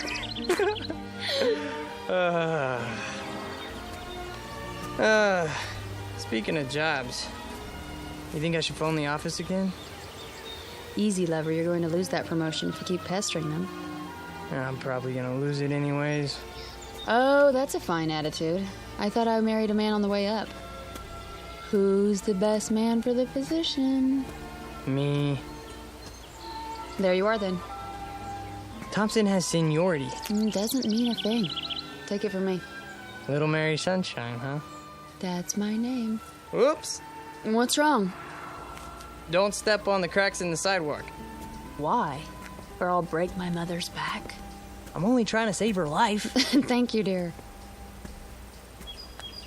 Here we are, the best coffee shop in town. The only coffee shop in town.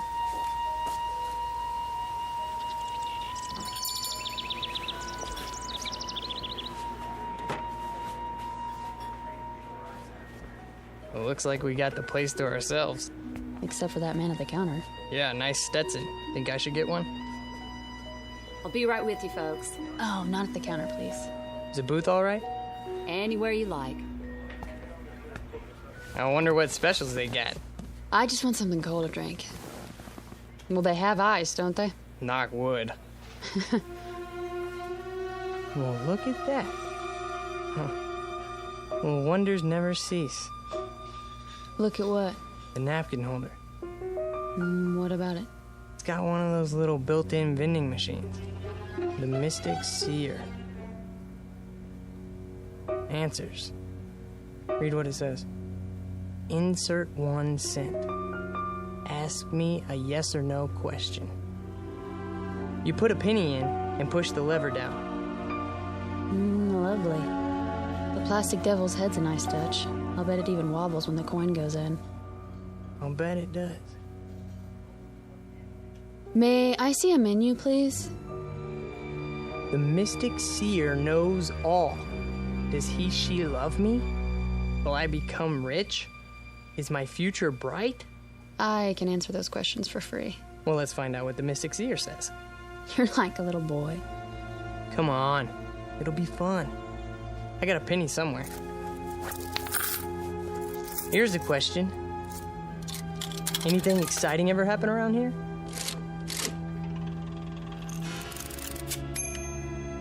How exciting. Like those little pieces of paper you get in fortune cookies. Things are not as they seem. Now that's interesting. Is it? Menu, darling. Oh, right. Here you go. Oops. What's the matter? I knocked over the salt shaker. Well, I better throw some over my shoulder. Don, really? There, that's better. Just to be on the safe side. Soup of the day, fresh garden salad. I wonder how fresh. Honey. You think I should phone the office in New York? Do you? I guess not.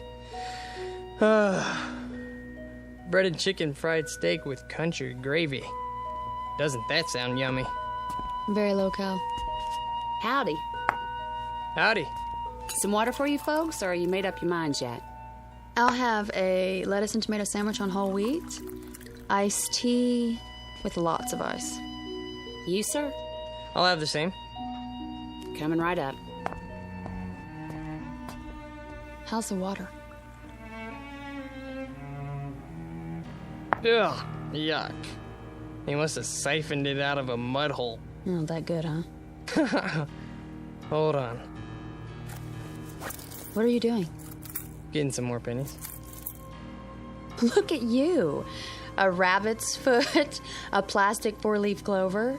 You really are superstitious, aren't you? Isn't everybody? Well, to a degree. What are you going to ask now? What else? Am I going to be promoted, for Pete's sake?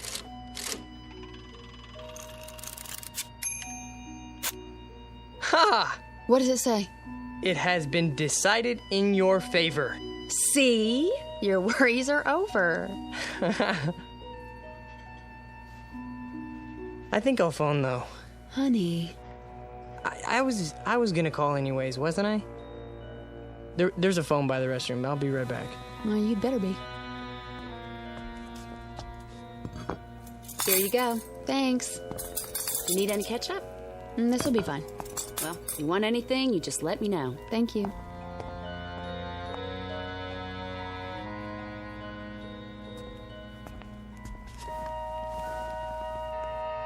I started already. I hope you don't mind.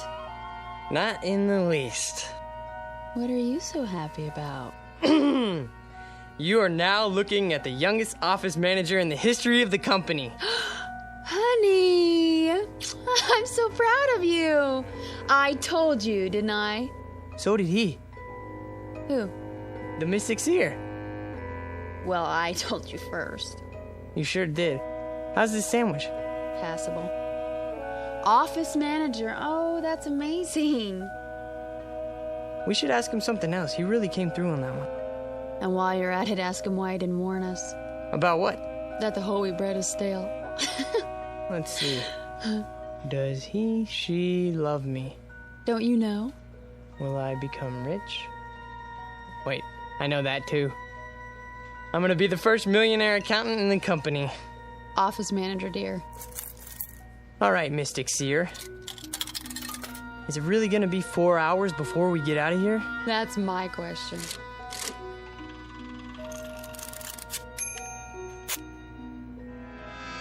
You may never know. What does that mean? Who knows? He does. Look at that winking eye. Devilish creature. I gotta know more.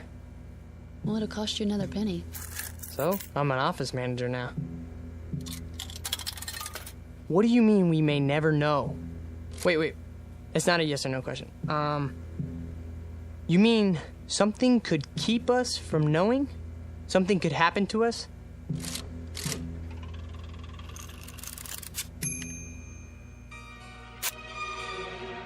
If you move soon.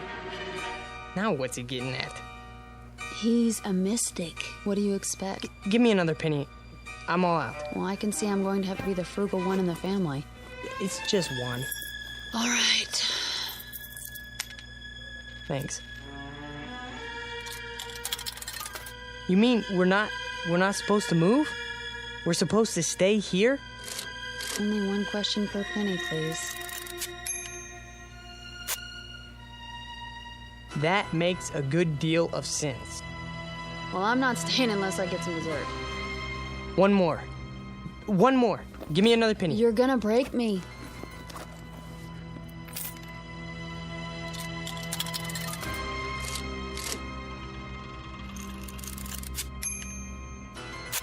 try again? Here, that's all I have. Okay, machine, should we stay here till 3 o'clock then?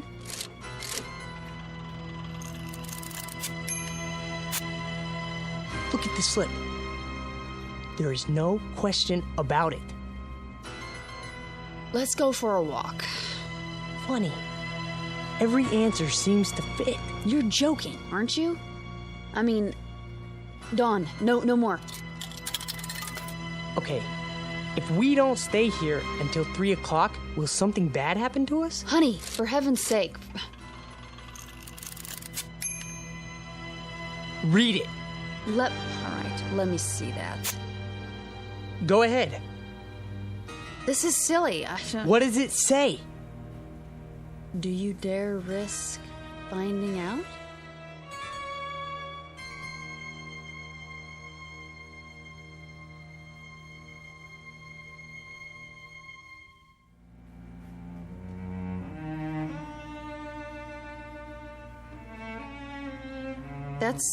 That's what it says. Do you realize what it means? Do you dare risk finding out? It doesn't mean anything. Can we go now? No, it's not 3 o'clock yet. I asked if we don't wait until 3, will something bad happen? And it said... That's exactly right. It. You're talking about a machine, Dawn. We're not talking about... Okay, let's order some ice cream. Are you stalling? No, of course not. But you said you wanted dessert, didn't you? Look, I think you're taking this a little too seriously. Taking what seriously? It's something to pass the time. Besides, it's hot out there, isn't it? I suppose some ice cream would taste good. Over here. Ready for your check? Not yet. 2 dishes of your best ice cream, please. 1 vanilla, 1 chocolate. Yes, sir. Now, we'll sit here and enjoy a cool dessert. Then we'll both feel better. Do you agree? If that's what you really want.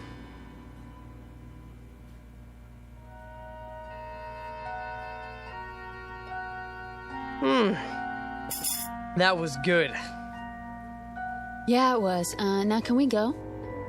Are you sure you don't want anything else? I'm sure. Some more iced tea? Dawn, please, let's go. Okay. Yes. I suppose we should. It's 2:45 already. Do you have enough cash? Of course.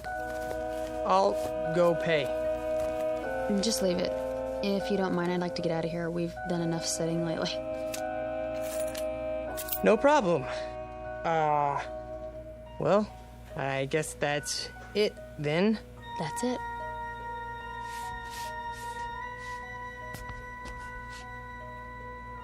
The money's on the table with the check.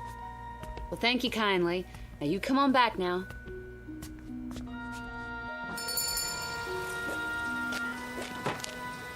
Whew, still hot. Yeah. Hotter than ever. Maybe it won't take them 4 hours to fix the car, you think? Maybe. Dawn. What? Tell me one thing. Yeah? You didn't really want to stay in there till 3 o'clock, did you? No. Honey? No. But what? Why was it so specific? Specific? You saw the answers. If you move soon, that makes a good deal of sense. Try again. You've memorized them? There's no question about it. You may never know. Do you dare risk? Dawn! What? It's a novelty machine, a napkin holder in a cafe in Ridgeville, Arizona. Not something... Don't you think I know that? Well, I'm glad you do, because for a while there you were freaking me out. What about my promotion? Then, huh? Didn't it tell me it has been decided in your favor? Dawn, listen to yourself. Oh, forget it. Don't say it. Superstitious. Well? It's like you married an alcoholic, isn't it? Only instead of bottles hidden around the house, it's rabbit feet and 4-leaf clovers in my pocket, in the car, all over the place. And you're all mine. I wouldn't have it any other way, honey. Truly? Have I ever lied to you?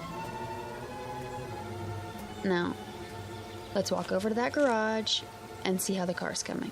Maybe he took some pity on us and got the fuel pump finished ahead of time. Wouldn't that be nice? You're always looking on the bright side of things, aren't you? That's me. What are you doing? I'm not doing anything. You keep looking around as if you're expecting something to happen. Do I? You are worried, aren't you? I wouldn't say that. Oh, honey. You make me wonder when you act like this. Like how? The little things I can take, you know, the Lucky Charms, not walking under ladders. There's a good reason for that one. Okay? Something might drop on your head, a can of paint, or... But this, it's too much. I'm sorry. I'm sorry too, Dawn. We're having such a wonderful trip, so don't spoil it with I said I was sorry, okay? I'm not trying to upset you. Well, I know you're not. Let's just forget it. Green light. What? Time to cross the street. We're almost there. Oh. I wonder what people do here. I don't see one movie theater. You know, maybe they go to the next town. What's it called? Williman or, Klingman or... Dawn? Are you listening to me? What? Yeah, I heard what you said. That doesn't change the facts, though. What facts? 6 straight answers telling us to not leave. Hey, don't. Please, let it go, okay? Will you stop treating me like a child? I didn't make those answers. Dawn! That car! Get out of the way! Dawn, look out! Oh my God, he didn't even pay any attention to the light. Just kept coming like we weren't even there. I don't even know. You're all right now. It's over. It's over. Oh, Dawn, hold me. What time is it? What? The time. Look at the time. It's exactly 3 o'clock. Really, Dawn, I'm all right. No, you're not. That was quite a moment. Amen. If you hadn't pulled me out of the way, you'd have one squashed honeymooner on your hands. You should sit down. Honestly, I'm fine. We both should. Where are we going? In here. Not the diner. Just for a moment. Dawn. Well, why not? Well, there must be someplace else to sit down. Well, I don't see one. Do you? I know what you're thinking. All right? I admit it was a strange coincidence, but... So? If it was a coincidence, then why are you worried about going back inside? I'm not. I just want to... You have to admit, it was a pretty far-fetched coincidence. Maybe. Then we'll sit for a minute. Have some more iced tea.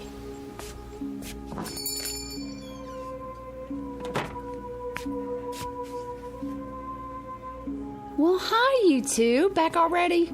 Yeah. It's pretty hot out there. Yeah, sure is. I'll be right with you. Thanks. Oh, no. They're sitting in our booth, in front of our mystic seer. Yes, they are. Well, we'll just have to try another one. How about that booth? Or the next one. They have machines, too. I'm sure they, Honey. What? Look at me. Do you honestly believe that gizmo over there can foretell the future? It foretold ours. How? Sit anywhere you like, folks. Thank you. Sit down, honey. Yes. All right, what'll it be? Just some iced tea. Honey? I don't care. Make that 2. Be right back. I asked you a question. It's a reasonable one.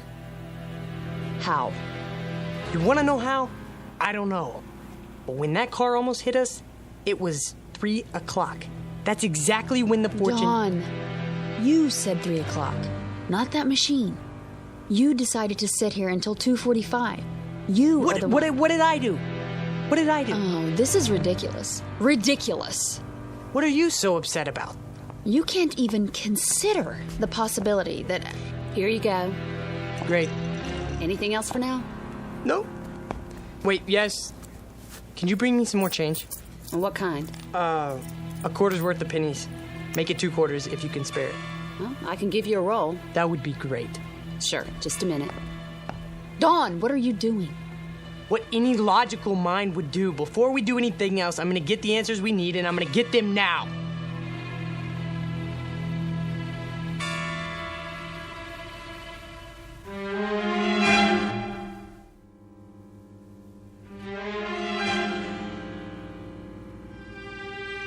Logical. How can you call this logical? Could you keep your voice down? If you can't see that you made up all the details yourself, and all that thing gave you back was generalities, then I don't know what to do. Honey, would you listen to me? Will you listen? Go ahead. I have nothing more to say. I'm not going to argue with you. Sure, I filled in the details. What does that prove? Could the machine make them up? All it has inside are answer slips that are already printed. Then we agree. What are you... Let me finish. You heard me talk 100 times about mathematical probability, right? It's my job. It's what I work with. I know that. There are probably thousands of these machines in diners all over the country. There are at least 10 of them in here alone. And every one of these thousands of machines are hundreds of little answer slips arranged in some kind of order. Probably a different order for every machine, right? So, it's mathematically possible that the way the slips are arranged in just that one machine at this particular time might apply to our future. How can you say that? Iced tea for 2. Right. And your pennies. You know, too bad that thing's not a slot machine. Isn't it, though? All right, you need anything else, just wave. I'm here all day. Got it. I'd appreciate it, honey, if you wouldn't act as if I were losing my mind. Well, aren't you? Is that what you think? Let me try to explain. You don't have to explain anything. But I do. Try to follow what I'm saying. There is a higher realm of mathematics that goes beyond probabilities. Some of it comes from quantum physics. Why are you telling me this? Hear me out, please. Jung, the psychologist, talked about synchronicity, meaningful coincidence. The point being that there are no pure coincidences. Everything is interconnected. If we can just spot the connections, it's what the Chinese I Ching is based on. The one where you throw 3 coins and look up your fortune in a book. Dawn, please. It's not fortune-telling. It only seems to be. The idea is there are 64 hexagrams. Each one represents a pattern that reflects our place in the world at a given moment. Find the right one, and all else follows. It couldn't happen any other way. But the coins could come up in any combination. No, that's just it. Given everything else, at a particular point in time, there is only one pattern that fits. The Qing is just a means of identifying that pattern.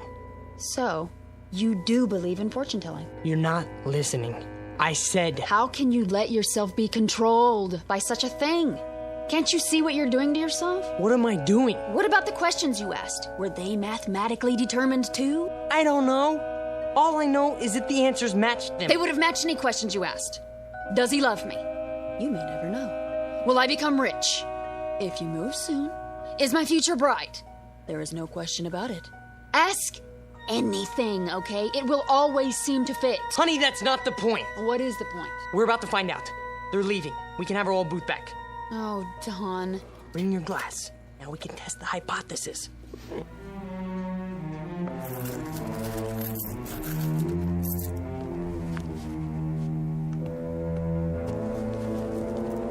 Here we go. First question. Did you know about that car almost hitting us?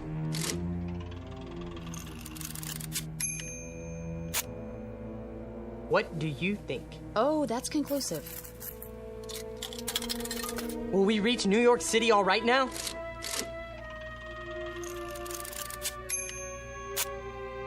chances are good.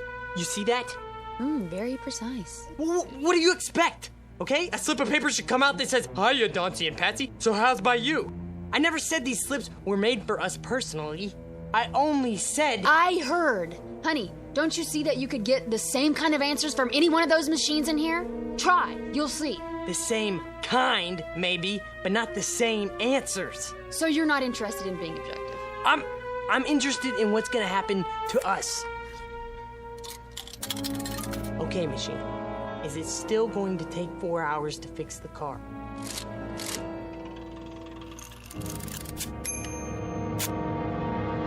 It has already been taken care of. Swell, that's it then, let's go. Wait!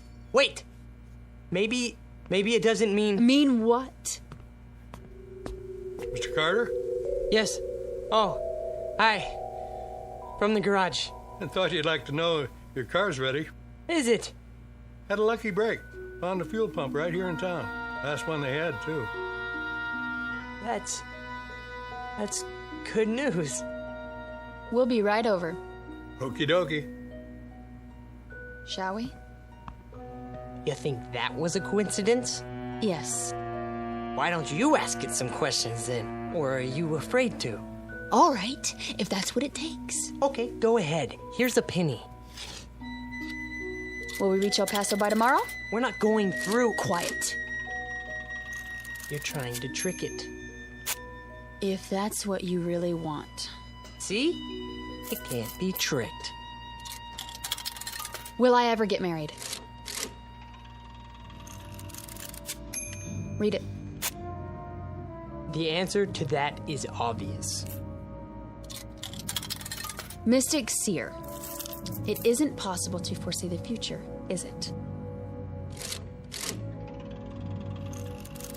What does it say? That's up to you to find out. You're a stupid piece of junk, aren't you? It all depends on your point of view. I don't want to stay here. Even if it's true? Sit down. Especially if it's true. What are you talking about? I've had enough. We're not finished with the test. Maybe you're not, but I am. I think you are afraid of it. Not of it, Dawn. Of what then? Don't you know? Can't you see it on my face? Fine, then I'll finish it for you. Okay, machine. Are we always going to live in New York?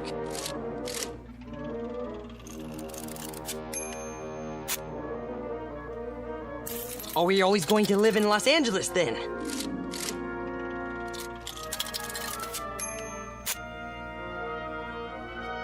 Well, then are we going to live in the Midwest?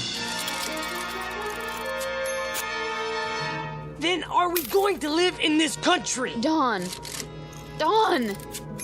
No more. What? Let's go. No!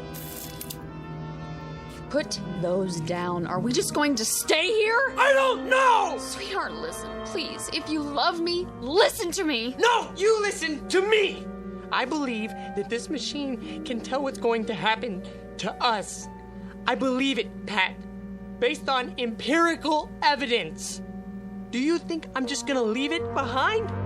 We can't afford to do that. There's too much at stake, but you won't even admit it's possible. All right, it's possible. Is that what you want to hear? I'm not talking about that anymore. I'm talking about you. Us, Pat, us. I know, but are you just gonna sit here and let this machine run your life? Run my life? Well, isn't that what you're letting it do? Dawn, it made you phone the office before. It made you stay here instead of leave. It made you afraid to walk down the street. Now it's telling you where you're going to live. That's not true. Honey! It's as if every superstitious feeling that you've ever had is all wrapped up in this one machine. It isn't just a matter of whether it can foretell the future. It's a matter of whether you believe more in these predictions than you do in yourself. Honey, you can decide your own life. You have a good mind, a fine mind. Don't waste it trying to justify a penny fortune machine to yourself, okay? We have such a wonderful life ahead of us, but only if we depend on ourselves to make it wonderful. Not if we, you know? Oh, Pat. Shh. Come on.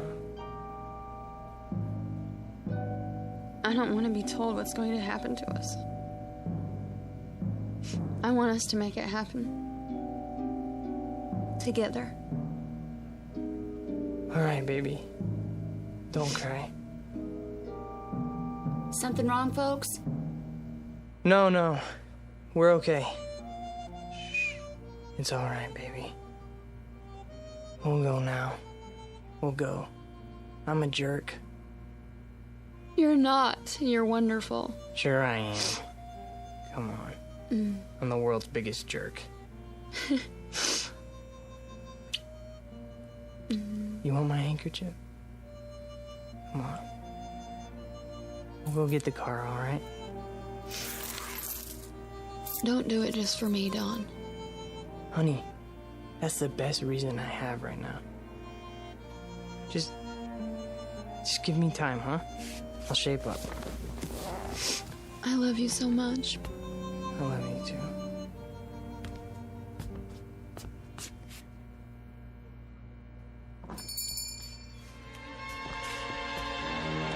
There it is. No one's using it.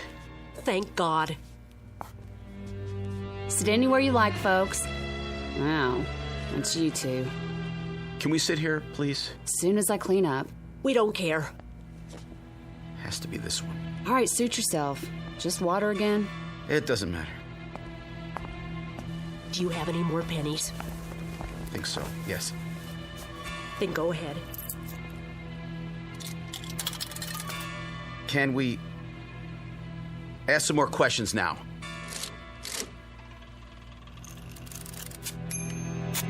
What does it say? Choice is yours. Do you think we might leave Ridgeville today?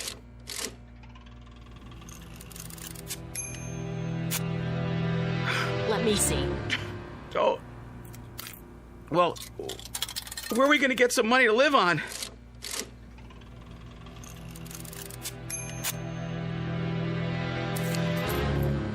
Should I sell our car?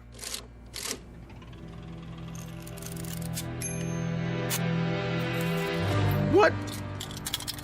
Then?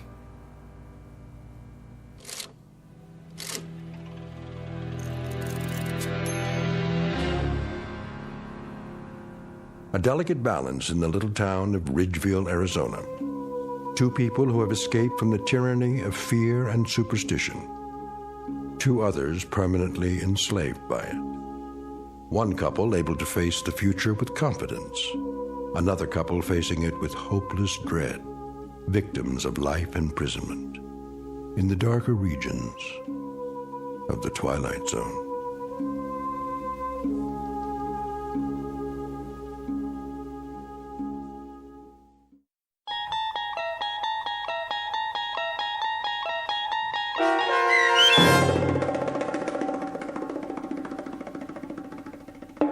Nick of Time, starring Marshall Allman and Jamie Brown, with Stacy Keach as your narrator, was adapted for radio by Dennis Etchison and written for The Twilight Zone by Richard Matheson. Heard in the cast were Paul Cook, Craig Brawley, Amber Lake, Jeff Lupetin, Kate Johnson, Doug James, and Elizabeth Lido. To learn more about the Twilight Zone radio dramas and to obtain audio cassettes and CDs of these programs, visit our website at twilightzoneradio.com. The producers of The Twilight Zone wish to thank CBS Enterprises, Carol Serling, Dennis Etchison, Dick Brescia Associates, Claire Simon Casting, Terry Jennings, XM Satellite Radio, Sirius Satellite Radio, our sponsors, and our radio affiliates for helping make this series possible. This copyrighted radio series is produced and directed by Carl Amari for Falcon Picture Group.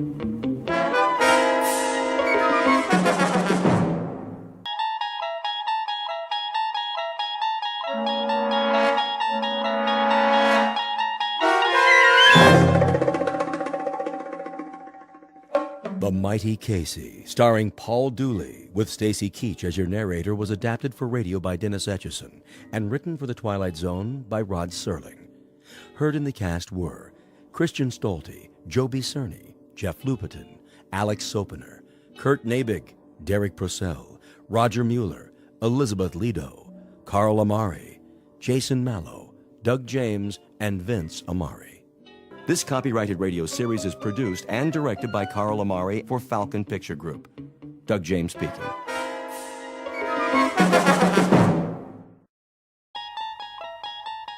There is a fifth dimension beyond that which is known to man. It is a dimension as vast as space and as timeless as infinity.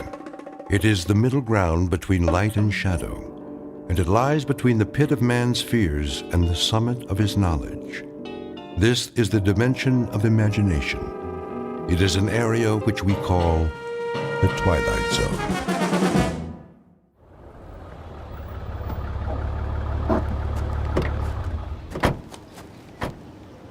Okay, Pete, let's mark it off. Starting where? The dugout. Run a chalk line in front of the fence all the way to the gate so they can bulldoze it flat. Wait, what's the dugout? Where the team would wait. They'd sit on the bench, shoot the bull. Sometimes McGarry'd chew 'em out but good. Oh, I know what a dugout is. But why'd you call it that? I don't see any bench. Not now, you don't. Used to be right over there, under the bleachers. Near home plate. Okay, I get it. This place used to be a ballpark. Of course, that was before my time. Yeah, I'll bet it was. I always thought this was a track for motocross and monster trucks. My old man used to take me before it was a swap meet of me. That right. There was just one truck, the Grave Digger. Oh, man, you should have seen it. Big old tires, roll right over anything. How old are you, kid? Me, 22. 22? I was out of high school before you were born. You know what? You really missed a lot. Yeah, Pops, back in the day. Hey, you ever see the monster trucks?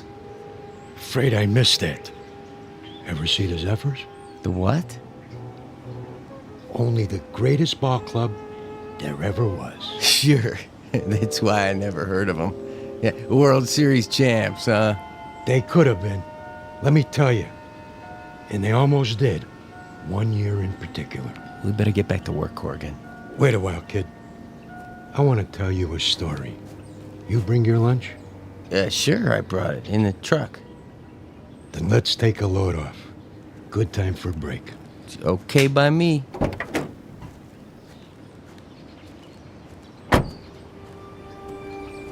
We can sit over there in the pitcher's mound. Of course, you can't see it anymore, but it was there. Fletch was the regular pitcher. He was a nice guy, but he had an arm like an old lady. Then one day out of the blue. Oh, you're not going to believe this. Oh, one day what? Well, it was, must have been July. Yeah, that's it. Middle of the season, everybody was talking about the Giants, how good they look, what a lineup, blah, blah, blah. The Zephyrs were stuck in a toilet. Then one day, McGarry, that was the manager, he called for open tryouts. Why not? Couldn't be any worse than what we had. That was when he came along. Didn't look like much. But when he wound up, man, what an arm. Who? I'm getting to it. Better start at the beginning. It was a hot one that year. No rain, the sun beating down.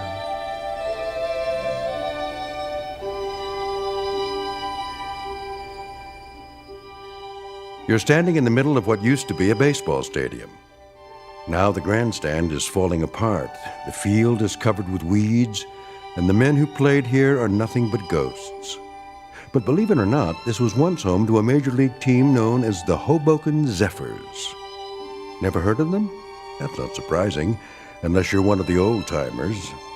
Today it holds only memories and no sound except the wind that stirs in the high grass of the outfield. A wind that on occasion still carries a faint, eerie echo of the crowd that once sat in those bleachers.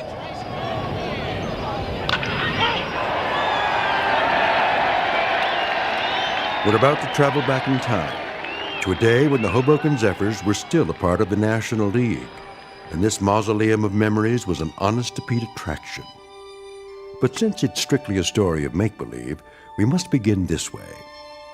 Once upon a time, in New Jersey, a most unusual event happened on the way to the ballpark. In a moment, you'll meet the cause of that event, a left-hander named Casey. Not the most original of monikers, but that's what he was called.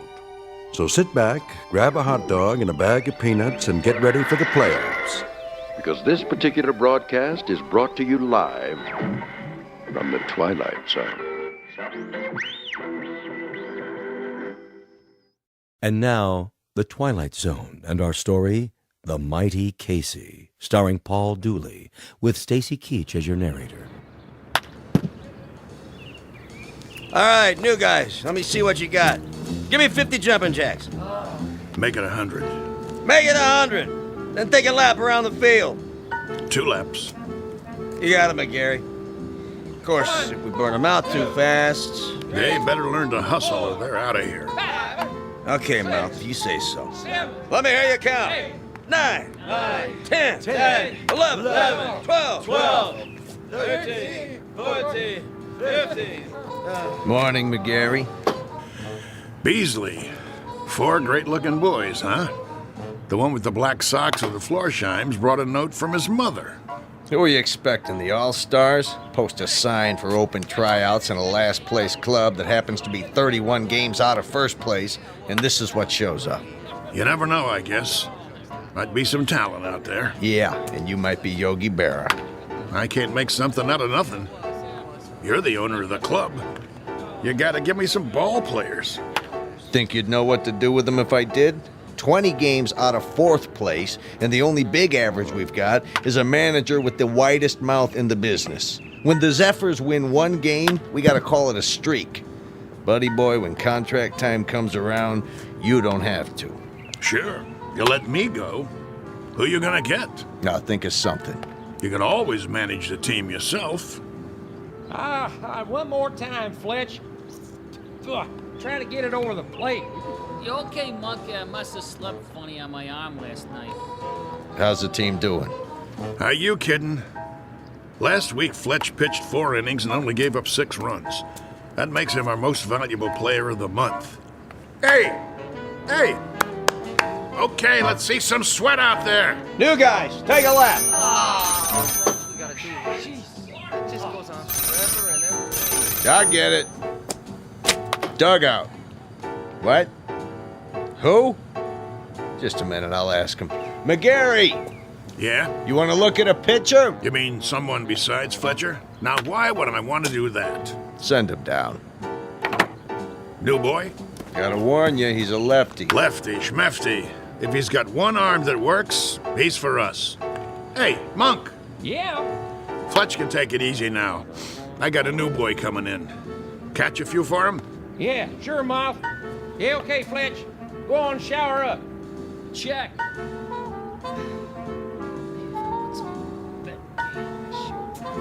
One more lap, let's go. You got the lineup for tonight? I'm working on it. Who's the starting pitcher? I don't know yet. You don't know? Have to see how it goes. Whoever's hot gets a shot. Make that lukewarm. Oh, my. Chavez! That's enough with the laps. They look like they're gonna pass out. Check. Take 5, boys. All right, McGarry, I've seen enough. Yeah, you and me both. What's that? I said I'll see you on the sports page. I'll stop by later. You do that. Mr. McGarry? Over there. Hey, Mouth! Your new man's here. You gotta be kidding. Mr. McGarry, is it? Okay. What's the gag? I don't know what you... Come clean, Gramps. Did old man Beasley put you up to it? I'm afraid Well, tell him I don't need a water boy. Thanks for coming by. Leave your name at the office. There must be some misunderstanding. I'm here about the pitching position. Right. Hardy har har. Oh, I'm not a pitcher, though I've thrown a few baseballs in my time. Of course, that was before the war. Yeah? Which one? The Civil War? You don't look old enough for Valley Forge, but come to think of it, was the winter really as cold as they say? I represent Casey. Oh, Casey. Straight from Mudville, I bet. Even got himself an agent. How much do you get? 10% of nothing? Here he is now. Him? What is he? 115 pounds soaking wet? Listen, no offense, but if a wind comes up, Those ears will start flapping and he'll take off like Dumbo. Say hello, Casey. Nice one, Miller. Oh, pleased to meet you. Hey, watch out. I said watch out, the ball's coming down. Step aside, Casey. Now, boy. I said... Ooh. Ow! Right on the old beam. That must have hurt. You okay, fella? Oh, Casey's fine. Just fine. How come he's still standing? Must be out on his feet. I'll call an ambulance. Don't go suing us now. I wouldn't think of it. Casey, as I was saying, this is Mr. McGarry. He's the manager. Hello. Pleased to meet you. Do you want to lie down? Come on in the dugout. Shake hands, Casey. That's all right. You remember how to shake hands, don't you? Yes, sir. Right hand, Casey. Your right hand. Put her there, pal. Oh, ow! You can let go, Casey. That's right. Release now. Whoa! My hand. What a grip. Sorry. Casey doesn't know his own strength sometimes. Some arm. Never would have guessed it. Well, let's see what he can do. Mind if I try him out? That's what we're here for. Right, Casey? Correct. Okay. See that guy over there with the great big mitt? Yes, we see him. He's what's known as a catcher. His name is Monk. Ah. Go out there and throw him a few. Thank you, Mr. McCary. This I gotta see. Quite. You his father? Casey? Oh, no, he has no father. An orphan, huh? Not exactly. I guess you'd call me his creator. That a fact. It is, actually. Come from around here, does he? You might say so. Uh-huh. How old is he? Well, that's a little difficult to say. What's difficult about it? It's hard to discuss Casey's age in chronological terms. He's only been in existence for a brief time. What I mean is, he has the mind and physique of roughly a 22-year-old, but in terms of how long he's been here, the answer would be 3 weeks. Huh? Approximately. Would you mind going over that again? You see, I'm an inventor. I made Casey. You made? In my workshop. Well, that's swell, pal. There ain't too many homemade left-handers in the league. You don't understand. I'm serious. Sure you are. Anytime you're ready. Yes, sir.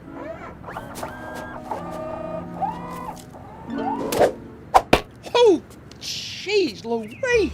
That's his fastball. Try a curve now, Casey.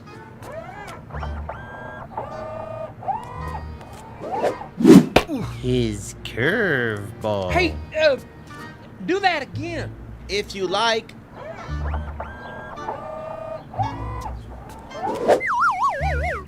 Hey! What was that? We don't have a name for it yet. Go ahead now, Casey. Don't hold back.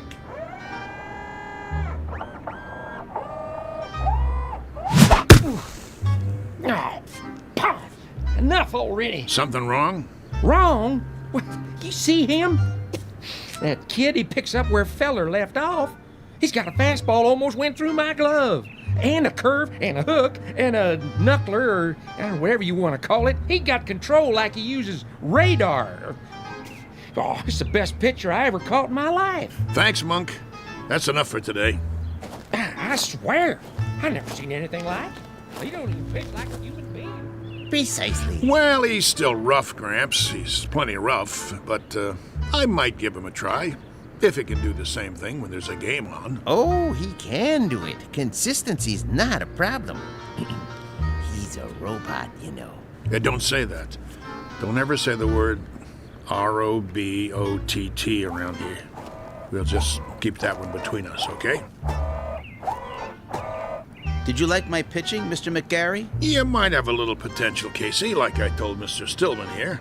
Professor. The Professor Stillman. You're awful rough around the edges, but I think maybe we could give you a shot. I like to help young ball players. Now you go on into the locker room and find a uniform that fits. He can wear a uniform, can he? Anything you like. Then go and change and come back, and we'll discuss a little contract. Just the three of us. That seems fair. Very kind of you, Mr. McGarry. Don't mention it. Go on now. Say thank you, Casey. Thank you, Casey.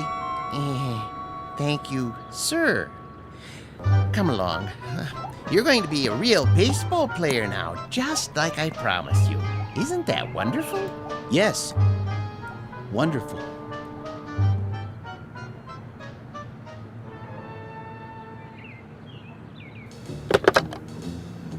General Manager's office? This is McGarry. Now listen. Draw up a contract. New pitcher, name of Casey. No, I don't know his last name. Leave that part blank. Just do it. The only thing that's between us and a pennant now is if this guy's battery goes dead or he rusts in the rain. Never mind what I mean. Draw up the contract before he gets away.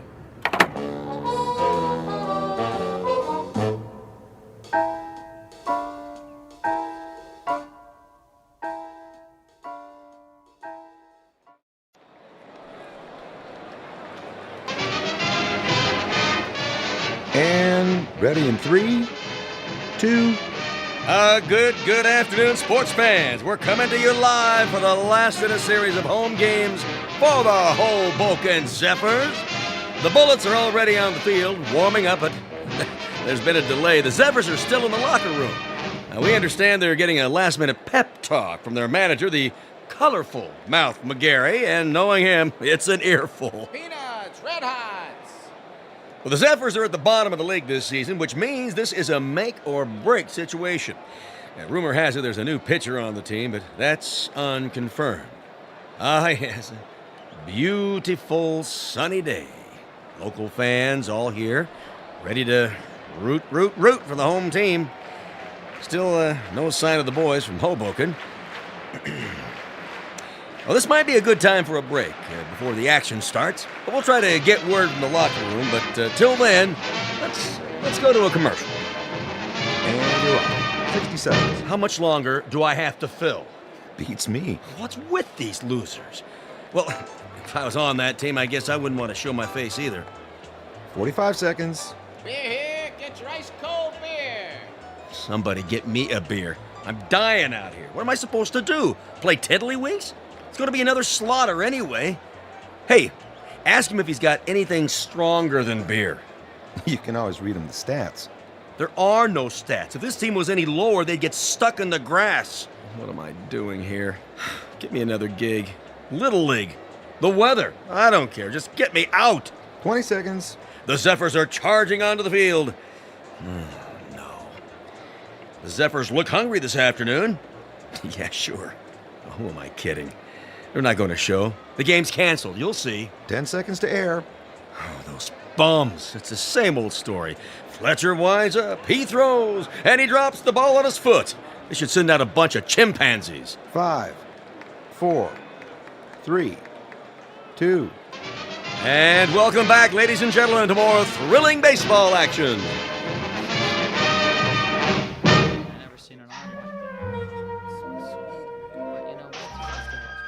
All right, you got the signals down now, kid?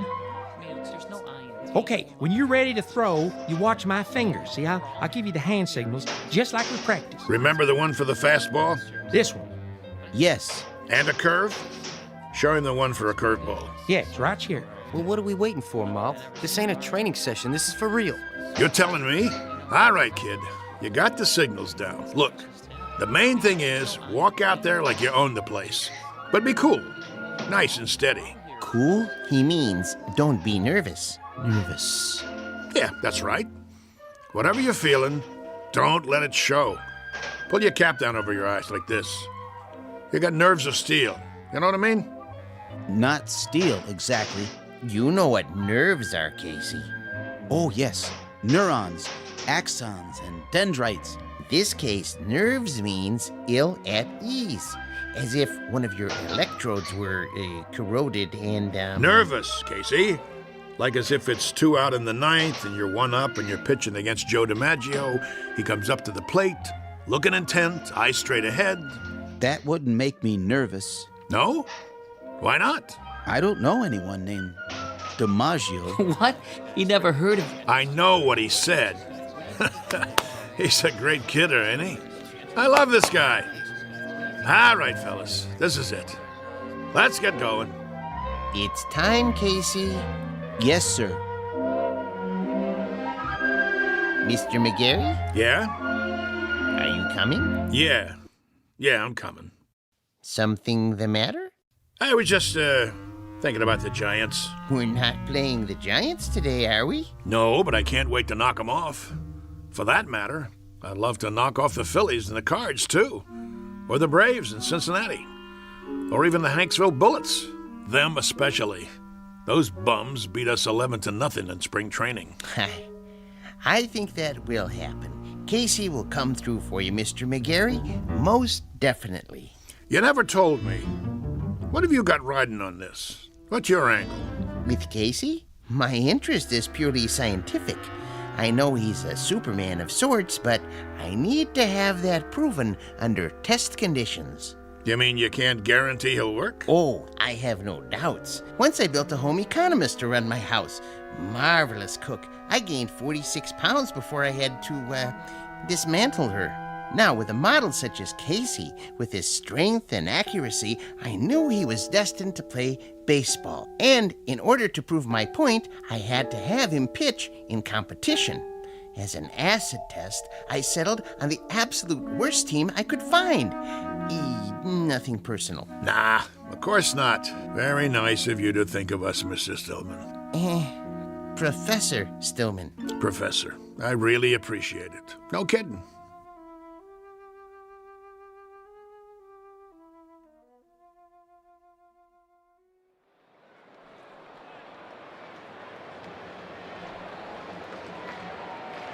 You can feel excitement in the air as the Zephyrs take to the field. Hey, you bums, do something. The pressure's on the home team, tensions are high, and there's a groundswell of support as this new pitcher approaches the mound. Well, it's do or die today. Fletcher's on the bench, and the new man, the only name I have is Casey, and frankly, he doesn't look like much. But his metal's about to be tested, to coin a phrase. Go home, kid, your mother's calling you. The umpire signals for the start of the game. Play ball. The ball is whipped around the infield, and now the second baseman is hand-carrying it over to Casey. He rubs it off on his jersey and hands it to him. The pitcher is, yes, he finally takes it. He turns to face the batter, waiting for a signal. Here's the windup. He throws. The batter swings. Steve right. I must have missed that one, folks. It looks like the batter missed it, too. He went over the plate so fast, he swung a full 360. Good gravy, was that a fastball? Lucky pitch. Let me see you do that again. Take your best shot. Second pitch. Here's the windup. Whoa, Nelly! Halloran tries to take a bite out of it and misses. He's off his feet. Looks like he threw his back out, twisted around like a pretzel. Good golly, Miss Molly, we got ourselves a pitching machine.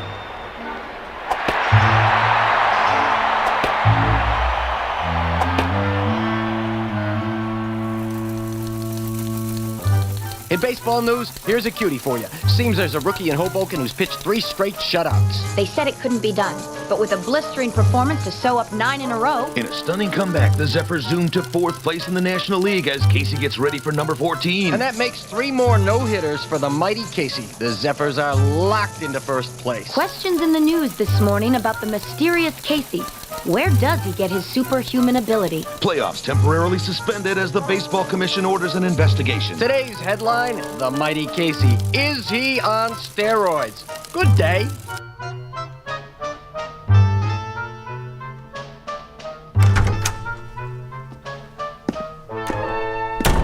All right, Casey, if you just relax. What do you mean? He's relaxed. Let's get this over with, Doc. I'm going to sit down in front of you and strike your knee with this little rubber hammer. Why? It's a test, Casey. Nothing to get shook about. You mean shaken? Here we go. Casey, watch where you're kicking. Well, I'd say his reflexes are 100%. That it, Doctor? Not quite, Mr. Beasley. Just let me check his pulse and do a blood test. Oh, no. What's the matter? If Casey doesn't pass his physical, there goes the pennant. There goes the series. There goes my career. But why are you worried? He doesn't take anything illegal, does he? Absolutely not. You may rely on it. Then... there's something I haven't told you, Beasley. What? Now to take your pulse. Hey, Doc, you really need to do that? Oh, a mere formality. He seems to be in A1 shape. Absolute perfection, if I do say so. Quiet for a moment, gentlemen, while I listen through the stethoscope. Oh, boy. Here it comes. Breathe, please. Once more. What's wrong? Nothing. Not a thing. Everything sounds fine. It's just that... Out with it. What? This man doesn't have a pulse. No heartbeat either. Try again. I already have. This man isn't alive. He can't be. That's pretty funny, Doc. Okay, go ahead and draw your blood sample. We gotta get Casey cleared for the rest of the season. I'm afraid that won't be possible. Why don't you wait out in the hall, Stillman? You're starting to get on my nerves. Nerves make up the neurological system in the human body. When a small electrical charge passes from one to another... Enough already. Mr. McGarry, it'll have to come out now. There's no way to avoid it, Doctor. What's this all about, Mouth? Beasley, you ain't gonna like this, but see, I didn't have a choice. It was Casey or nothing. Are you trying to put something over on me? What a pitcher he was. The only ball player I ever had on the team who didn't eat nothing. Not even a hot dog. Doctor. Is there a problem? I think you should know something before you go any further. Go ahead. Give it to him. Casey doesn't have any pulse or heartbeat because he doesn't have any heart. How's that? He's a robot. A what? You heard the man. A robot, or if you prefer, an android made from lifelike materials to resemble a human being. Are you sure? Oh, I should be. I built him. And he's been pitching for the Hoboken Zephyrs? Doctor, this is the first I've heard of it. Well, under the circumstances, I have no choice but to notify the baseball commissioner. Move over, Casey. I don't feel so good. Doc, you got anything for a splitting headache?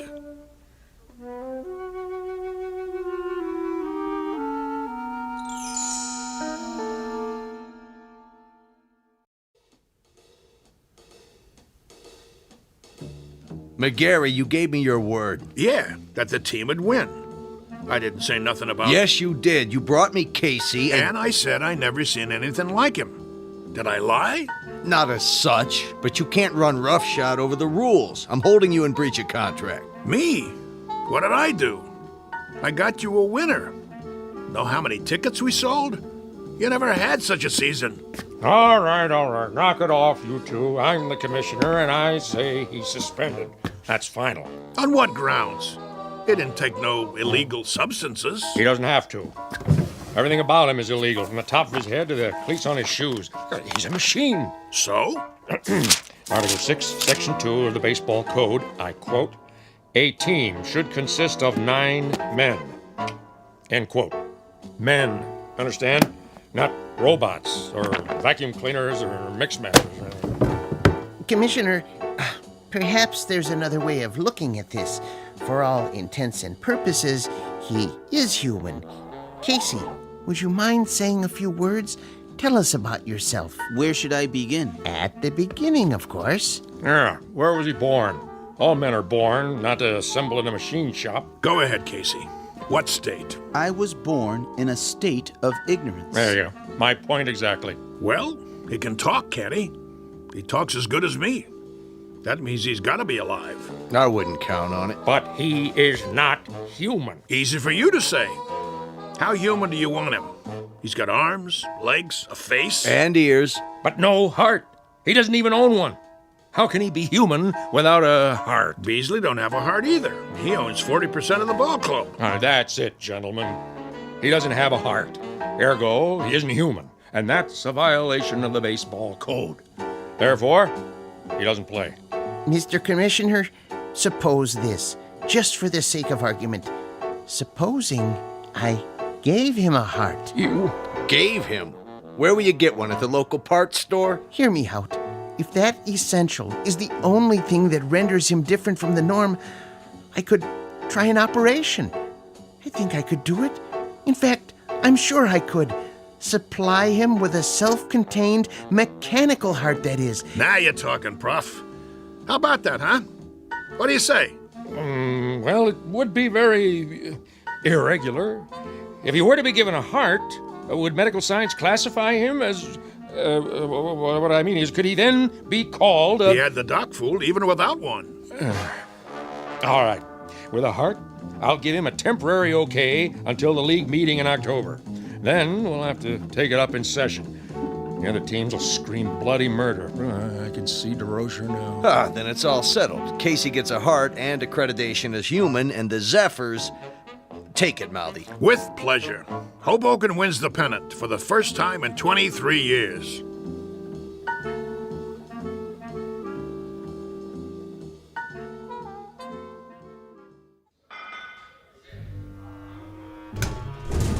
So, where's Casey? Search me. He's supposed to be here. Yeah, well, thank you very much, operator. Well, how's Casey? Is he coming? I don't know. What do you mean you don't know? The operator can't get an answer at Stillman's house. Well, maybe he's in the middle of the operation. So he's in the middle of the operation. What's the matter? He can't use one hand to pick up the phone? We can't wait no longer. I gotta turn in the starting lineup. Corrigan? Yeah, Mouth? You'll pitch tonight. All the rest of you, same as before. Now listen, you guys. That's the enemy out there. That's the New York Giants. And while we're out there playing, a fella named Casey is lying on a table struggling to make it. And I know that the last words out of his mouth before the knife went into his chest were, "Go on out there and win one for me." And I'm going to tell you something else, fellas.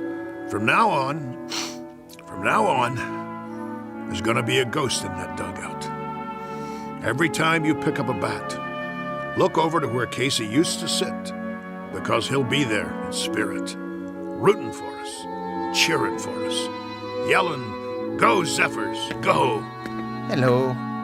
Oh, hi there, Professor. And I'm going to tell you something else about him. He has heart. Not a real heart, maybe, but that guy who's lying there with a great big hole in his chest, he... Hello, Mr. McGarry. Hello. Now, as I was saying... Casey? Hey, how you doing? Hey, welcome back. All right. Knock it off. Quiet in here. Sorry we're late. Well, you got something to tell me? Go ahead, Casey. Listen, Mr. McGarry. I'm listening. He means his chest.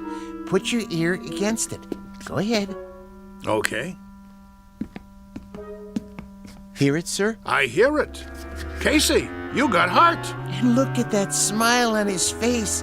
That's the one thing I could never get him to do. Smile. How do you feel, boy? I feel... Well, frankly, I feel wonderful. Just wonderful. I feel togetherness with everybody. Then, let's go team! Yeah. Casey starts tonight. The new Casey. Now let's get out there and show him what we're made of.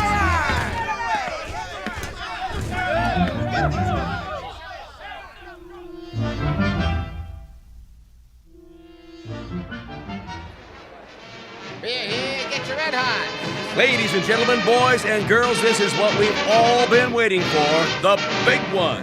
Oh, there's joy in Hoboken tonight, let me tell you. I wouldn't miss this one for the world. One of the greatest comeback streaks in history. Casey takes the pitcher's mound. The umpire signals the start of the game. Casey winds up. He throws. And it's a high fly over the wall and out of the park. That's a home run for the Giants. What a way to start the game. Well, that'll be a big one on the scoreboard. What's he doing? Cool it, guys.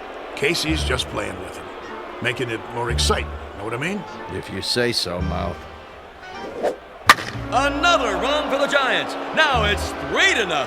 What's wrong with the mighty Casey? That's what fans want to know.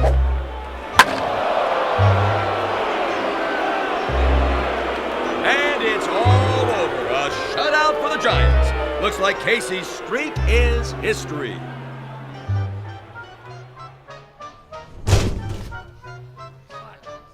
Well, 1 minute he's 3 Bob Fellers rolled into one, and the next minute he's a tanker with nothing. You want to tell me what's going on? It's rather complicated. Then you tell me, Casey. Start by explaining how one pitcher can throw 9 balls and give up 4 singles, 2 doubles, a triple, and 2 home runs. I don't know what to say, Mr. McGarry. Shall I tell him? Tell me what? It's because Casey has a heart now. So? He has heart. Big deal. The thing is, Mr. McGarry, I just couldn't strike out those poor fellows. I didn't have it in me to do that, to hurt their feelings. He felt compassion. What? That's what he's got now. Compassion. See that smile on his face? Give an individual a heart, Mr. McGarry, particularly someone like Casey, who hasn't been around long enough to understand things like competitiveness or drive or ego, and it's bound to happen. Oh, my aching back. I'm sorry, Mr. McGarry. I just couldn't hurt their careers. Professor Stillman thinks I should go into social work. I'd like to help people. That's what happens to you.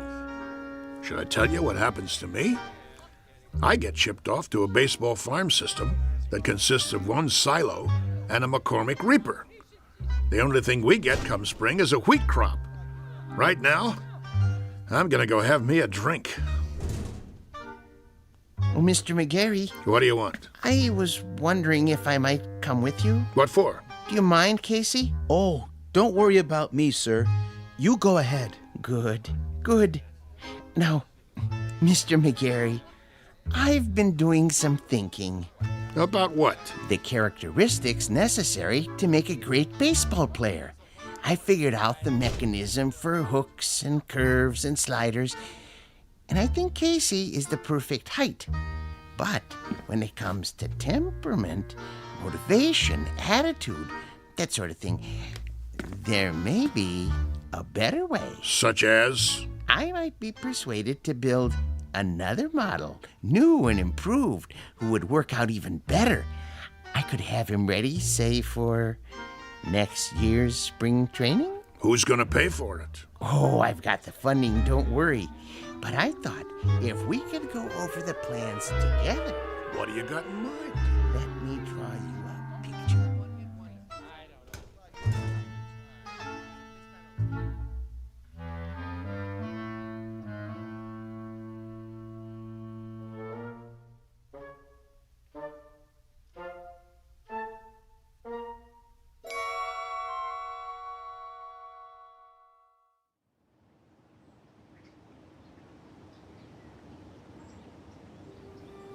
Geez, that's a heck of a story. Yep. Of course, it didn't work out. The professor didn't have the money, and he wanted certain, perks that old man Beasley wouldn't agree to. So it fell apart after that. But for a few weeks there, a bright, shining time it was. We didn't just have heart, we had hope. How do you know so much, Mr. Corrigan? Because I used to play with him when there still was a team called the Zephyrs. No kidding. Come on, we better get back to work. You finish your lunch? Yeah. Then let's go. They're gonna flatten this place to the ground tomorrow. We gotta get it marked off. I guess so.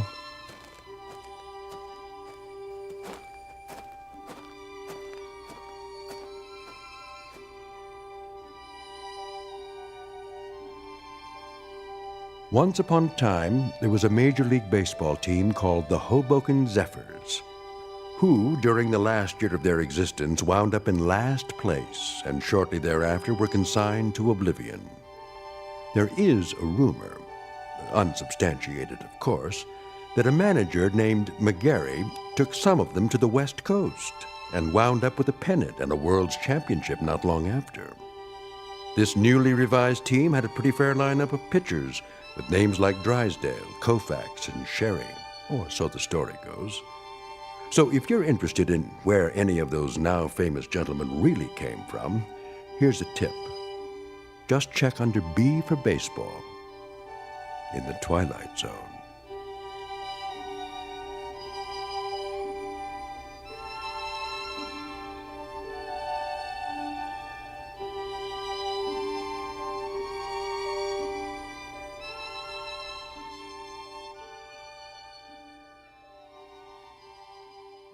We'll return to the Twilight Zone in just a moment.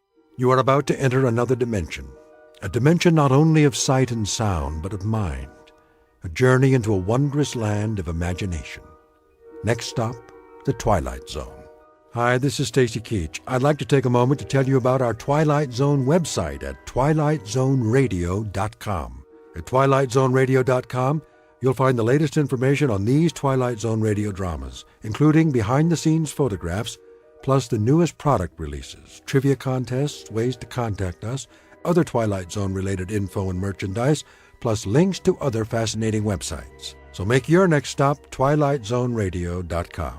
Visit twilightzoneradio.com to purchase these Twilight Zone radio dramas on cassette and CD, or call toll-free 1-866-989-ZONE. That's 1-866-989-9663.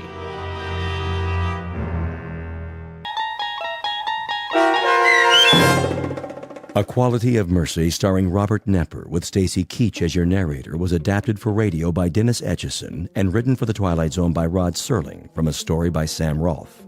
Heard in the cast were Roderick Peoples, Kip Karstedt, Jeff Lupetin, Joby Cerny, Roddy Chong, Joseph Orunda, and Doug James. This copyrighted radio series is produced and directed by Carl Amari and Jason Mallow for Falcon Picture Group. Doug James speaking.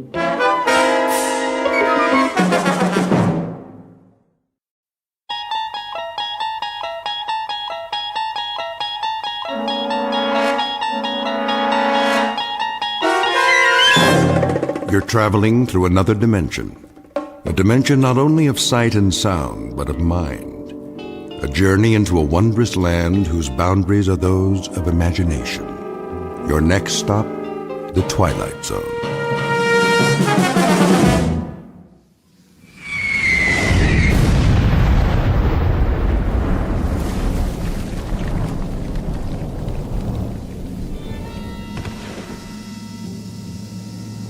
Man, oh man. They get it? Way off. What are they doing? Lobbing them in by hand? One more time.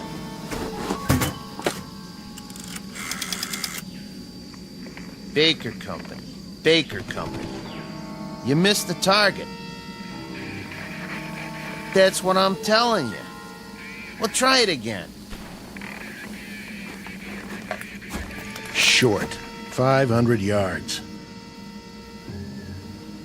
Sergeant Casarano says it was 500 yards short. That's right. Still. Tell him to raise it up. Sergeant says to elevate it. They say they can't elevate it anymore. What are they using? A slingshot? Listen, if you can't aim higher, Give me that. how do you expect to... This is Baker Company FO. Good going, boys. Yeah, I've seen what you did. A big fat nothing. You wrecked 5 acres of rice paddies and you torn up a beautiful grove of palm trees, but that's it. What's it to me? Let me tell you. We're sitting out here on our duffs on a hill in the middle of nowhere, and you know what we're doing? We're having a little discussion. Yeah, that's right. Maybe you can help us out. We're trying to decide whether you got something in your religion against sending a shell into a cave. Or is it too hard for you? Because if it is... You tell him, Sarge. Oh, those jokers. What? Say again. Bypass? Oh, now that's more like it. Because all you accomplished today is to tear up 5 acres of real estate and keep a handful of Japanese soldiers from falling asleep. Yeah. Well, I got a question for you. Anybody know how long it takes an enemy to die from insomnia? Same to you. Oh, we'll keep in contact, all right. You sure they're on our side? Makes me wonder sometimes. Give me a light. Here you go, sir. So what's the word? Did I hear you say bypass? They're gonna keep firing till late this afternoon. At least that's what they say. Then if they can't smoke them out, we'll just have to bypass it and move on. That's what I like to hear. Amen. I'm feeling better already. Me too. I'm getting cross-eyed looking through these binoculars. When they say flanks, I say thanks. I don't know about the rest of you, but I got no big urge to run headfirst into anything anymore. Not at this stage of the game. That's for sure.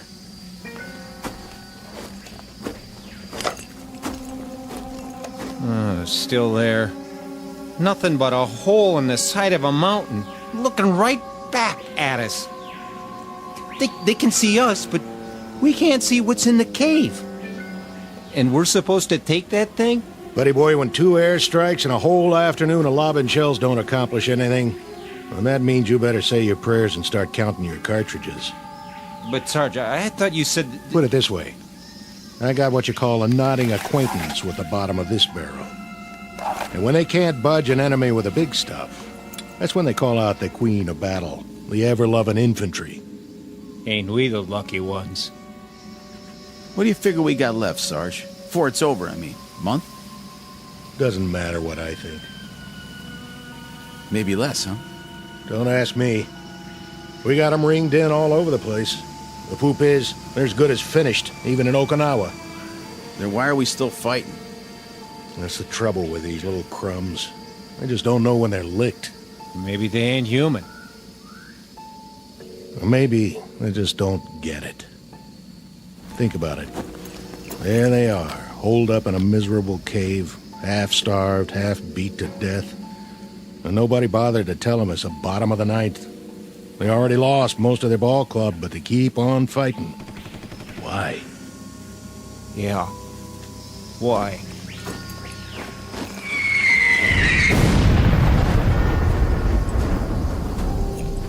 It's August 1945, the last grimy pages of a dirty, torn book of war. The place is the Philippine Islands. The men you've just met are what's left of a platoon of American infantry. Their dulled and tired eyes, set deep in dulled and tired faces, can now look forward to a miracle, the moment when the nightmare comes to an end. Or so it appears. For they've got one more battle to fight, a crazy, illogical standoff in the final days of a particular hell known as World War II. And in a moment, we'll observe that battle firsthand. August 1945, the Philippines. But in reality, it's high noon in a place called the Twilight Zone. And now, The Twilight Zone and our story, A Quality of Mercy, starring Robert Nepper, with Stacy Keach as your narrator.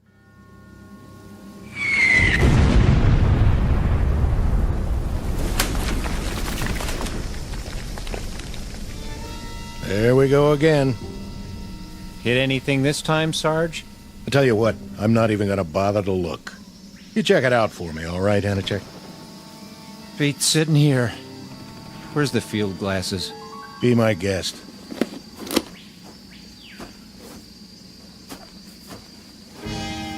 Well, well. What do you know? You see something down there? Sure. I see a white flag. Yep. Now they're coming out of the cave. And guess what, boys?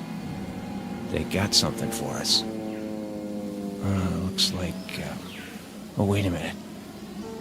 There's a pretty little geisha girl leading the pack. And she's carrying a tray full of rice. And a hot towel. Go on. Gotcha. Hey, hold on. There is something coming.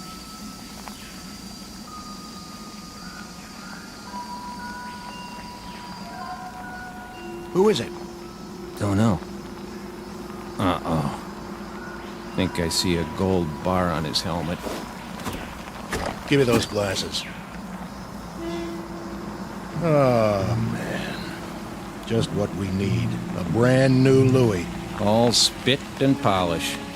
Ain't he handsome, though? All right, men. Try at least to look like Army. What for? He won't last long.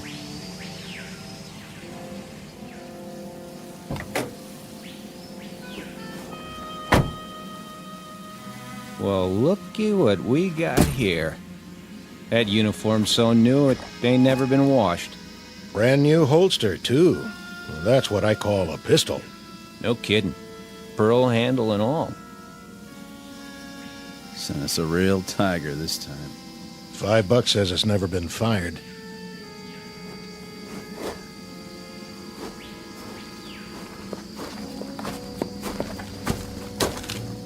Which of you is Sergeant Casarano?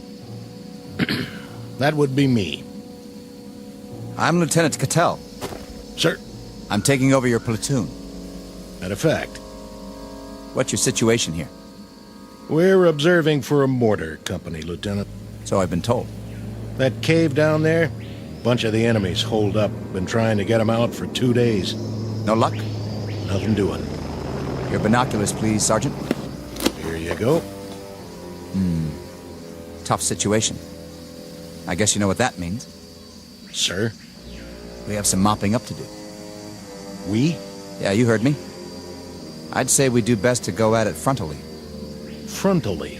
Yeah, just move right in and wipe them out. Hey, Lieutenant, you sure you got the right platoon? What about it, Sergeant? Well, now, Call the rest of the company together.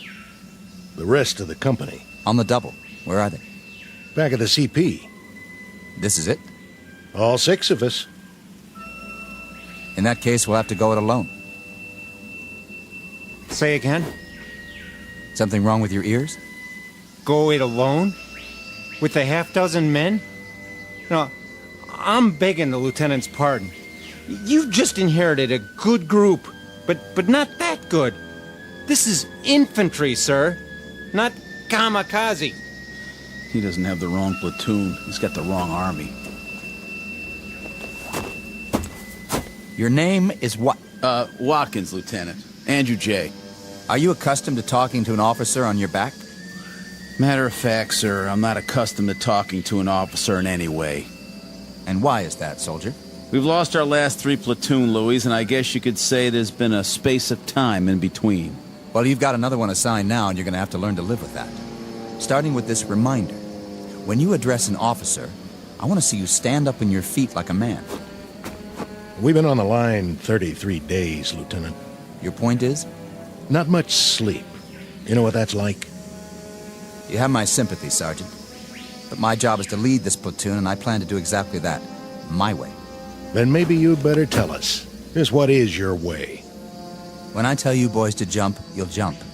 When I tell you to stand up on your feet, you'll do so. And if I tell you to head toward that cave, guns port and bayonets fixed, that's exactly what you're going to do. Double time. Any more questions? Begging the lieutenant's pardon. Any more questions? No, sir. Good. What are your orders, Lieutenant? Since we don't have a clear line of sight into the cave, and since there's no cover between here and there, we don't have a choice. We'll have to move down into the open. Just go ahead and take it. Full frontal. What about it, Sergeant? You want my opinion? I'm willing to discuss it. In terms of military strategy. In military terms, Lieutenant, it goes like this. First off, you better muddy up that gold bar on your helmet so it doesn't shine too bright. Otherwise, you got yourself a target they can shoot at right in the middle of your head. Then you better take off the one on your collar and stick it in your pocket. I'm asking you for a chronology. And I'm giving it to you. The enemy happens to be half starved and half on its knees, but they're not dumb. They're tough, shrewd, and they got eyes. We lost 3 platoon officers already because they made a motion of command with one of their hands. That's what the Japs look for, a person in command. I'd intended to remove the insignia. But what about the cave? What do you know about it? Not much. We saw some of them run in, holding each other up. They're in bad shape. No telling how many were already in there. But they got a machine gun, and somebody's pretty good with it. But not good enough to stop a full-on attack. Well, maybe we'll have to do that eventually. But as far as I'm concerned, the war don't have to end by dinner time. I'm aware of that, Sergeant. I say we sit on it for the rest of the day and see what some 105s can do before we make a final plan.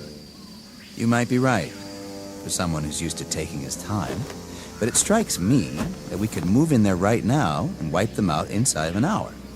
Get close enough to lob grenades and pulverize them. If you want to get the job done instead of loafing, that seems to be the one thing this platoon is extremely good at. Lieutenant, how long have you been out here? What's that got to do with it? Oh, not a whole lot, I guess. But you make it sound like a football game. It ain't a football game, Lieutenant. It's one long gut ache with some torn up, mangled boys fresh off the farm, and it's gonna take a long time to forget. You ain't been shot at yet, Lieutenant. Remember that. How would you know? And you ain't shot nobody either, have you? You beat me over here, Sergeant, I'll give you that. But when it comes to killing Japanese, I think you'll find I'm a highly trained and very efficient officer. Yes, sir. I'm sure you are. I was well schooled in tactics and equipment. I'd say you could all use a refresher course around here. Maybe so. You, soldier. Yes, sir. Let me see your rifle. Right here, sir. That's a filthy piece, soldier. Well, there's a lot of mud around here. That's no excuse. I want clean weapons in this platoon. That's #1 priority. The worst thing that can happen is for your weapon to jam. Now break them down and clean them, because we're here to kill Japs. Or did you forget? That's our job, and by God, we're gonna do it. This outfit better shape up fast, or I'm putting you all on report. Sounds pretty gung-ho. Yeah, real bloodthirsty. Think he wants us to scalp him, too? You have something to say? Me? No, sir. What is it with you, men? No sleep? Or no guts? You tired of killing Japs, is that it? Or don't you have the stomach for it? Listen, sir. Let it go. No, when I got something to say, I'm gonna say it. Go ahead. Let's hear it. We're 24 months up on you, Lieutenant. We've seen a lot of blood and heard a lot of screaming from both sides. You've got a big deal about doing some killing. We'll fall in on that order, don't you worry. But you can't order us to like it. We've seen enough dead men to last us for the rest of our lives. The rest of our lives and then some. We'll do some more killing for you, Lieutenant. All you want. Just don't ask us to cheer about it. We'll see about that. Radio operator. Here. Get me base camp. Sir? Tell them to hold mortar fire, on my order. For now, prepare to attack. We're going to take that cave head on, whether you farm boys like it or not.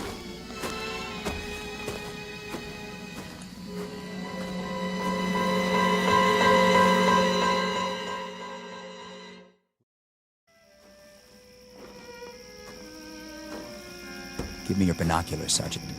You can't see anything down there. It's too dark. It won't be dark when the shells hit. I want to see how close they come. You think they're gonna make it this time? I'm betting on it. I told them to elevate exactly 3 degrees. Oh, why didn't I think of that?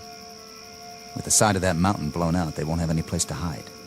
The cleanup will be easy, Sergeant. Even for you. Piece of cake, Lieutenant. Piece of cake.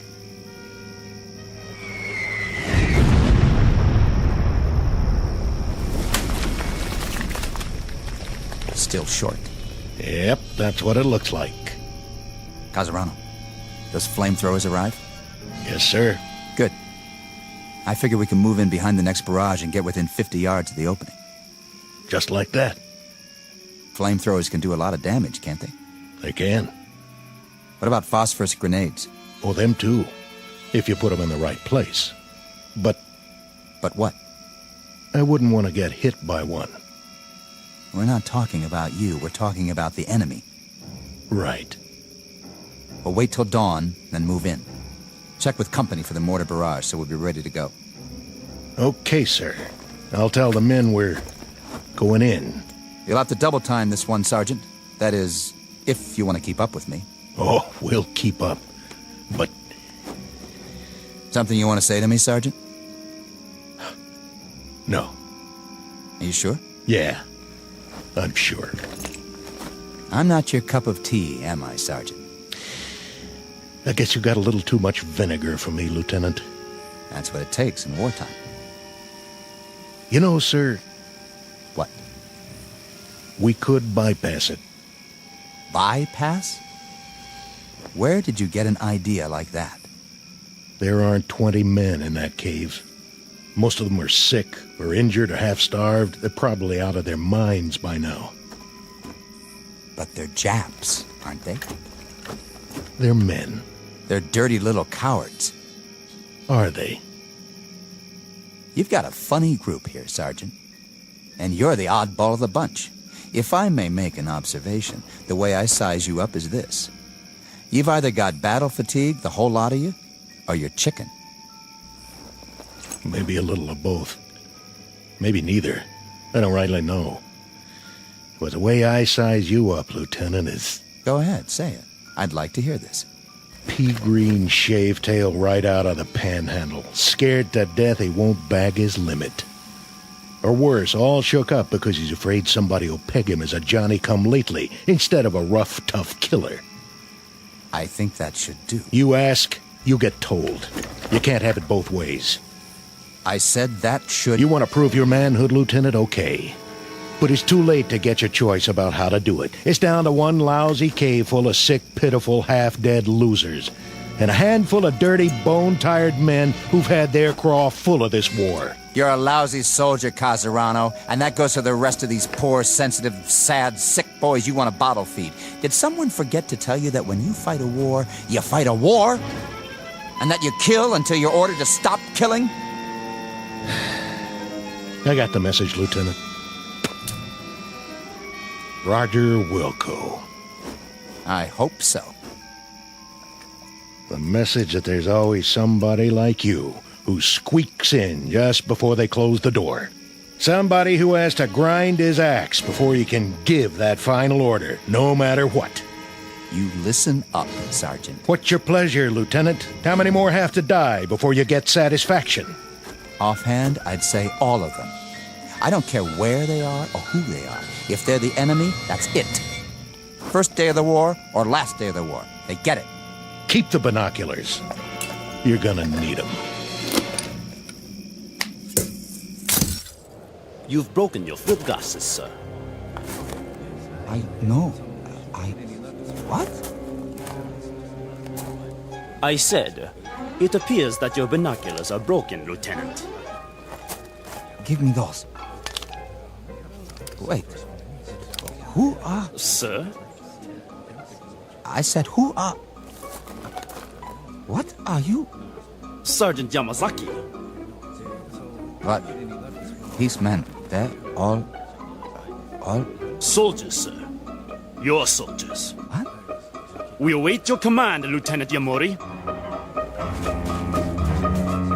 Sir, where are you going? Not that way, sir. Not that way, toward the mountain. Look, he runs down the hill. To the cave.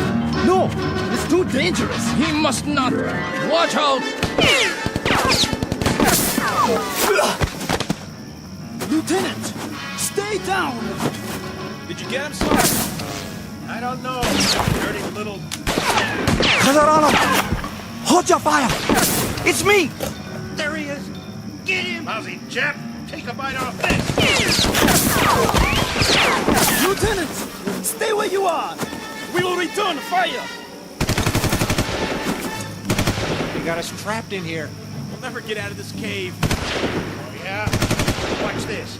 Eat lead, creeps.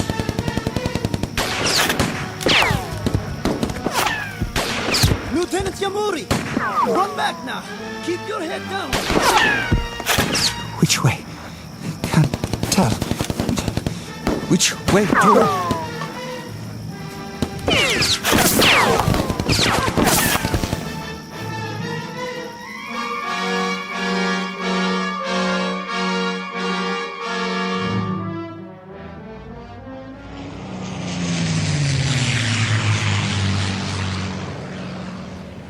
He's here. He made it back. All the way up the hill. Is he hurt? Lieutenant Yamori? What? That was exceedingly brave, sir. To attack the Americans single-handedly. Americans? What are you talking about? The Americans in the cave. 20 or 30 of them. Most of them wounded, but nonetheless armed. Very dangerous. Like animals. There aren't that many. Are you all right, sir? Where are we? In the clearing, sir. At the top of the hill. I've seen you before, but I can't... Who are you? Who am I, sir? Sergeant Yamazaki. Are you all right, sir? Are you feeling well? I asked you a question. Question? What are we doing here? What is this place? Why, Corregidor, sir. Corregidor? When? When, sir? You mean... What is the day's date? May 4th, sir. May 4th. Can't be May 4th. No? It's August. Don't you understand? August. August the 6th. I humbly ask the lieutenant to forgive me, but I must correct him. The date is May 4th. May 4th. When? What year? The year 1942, sir. Is the lieutenant all right? A bump to the head? Uniform I'm wearing. It looks just like all your uniforms. Perhaps a touch of malaria. Did you call me? Lieutenant, sir. Your rank. You called me something else. You called me by a name. Yamori. Your name, sir. Lieutenant Yamori. No. No. No! What happened to me? What's going on here? What's happened? What is wrong with this man? I don't know, Captain Nakagawa. Yamuri, are you sick?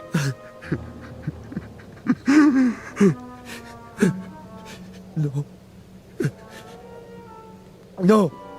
I require an answer, Lieutenant. I asked if you were sick. Is it?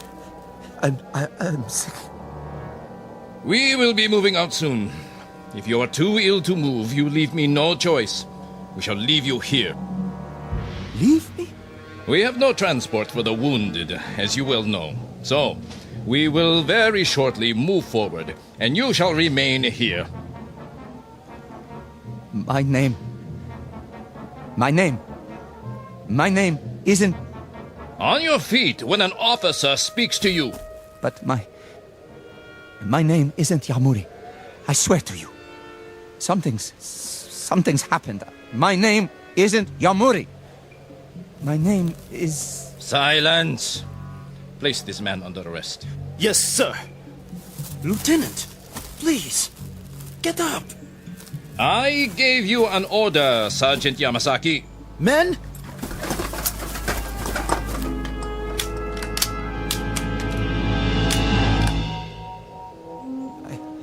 I'm all right. Forgive me, sir. You what?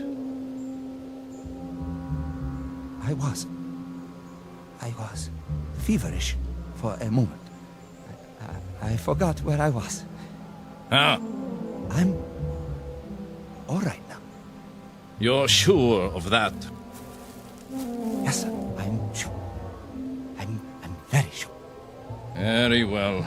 Sergeant, we move out in 15 minutes. 15 minutes, sir. Unfortunately, the artillery was unable to do its job. We shall attack the cave in force. Ready to move out!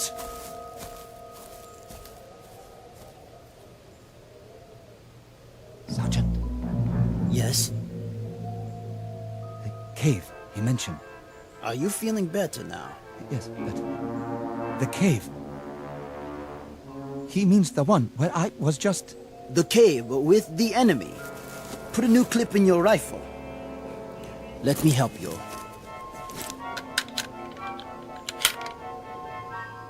Which enemy? The American enemy, sir. The stupid fools who don't know when to give up. Here, fix your bayonet. The captain does not like to take prisoners.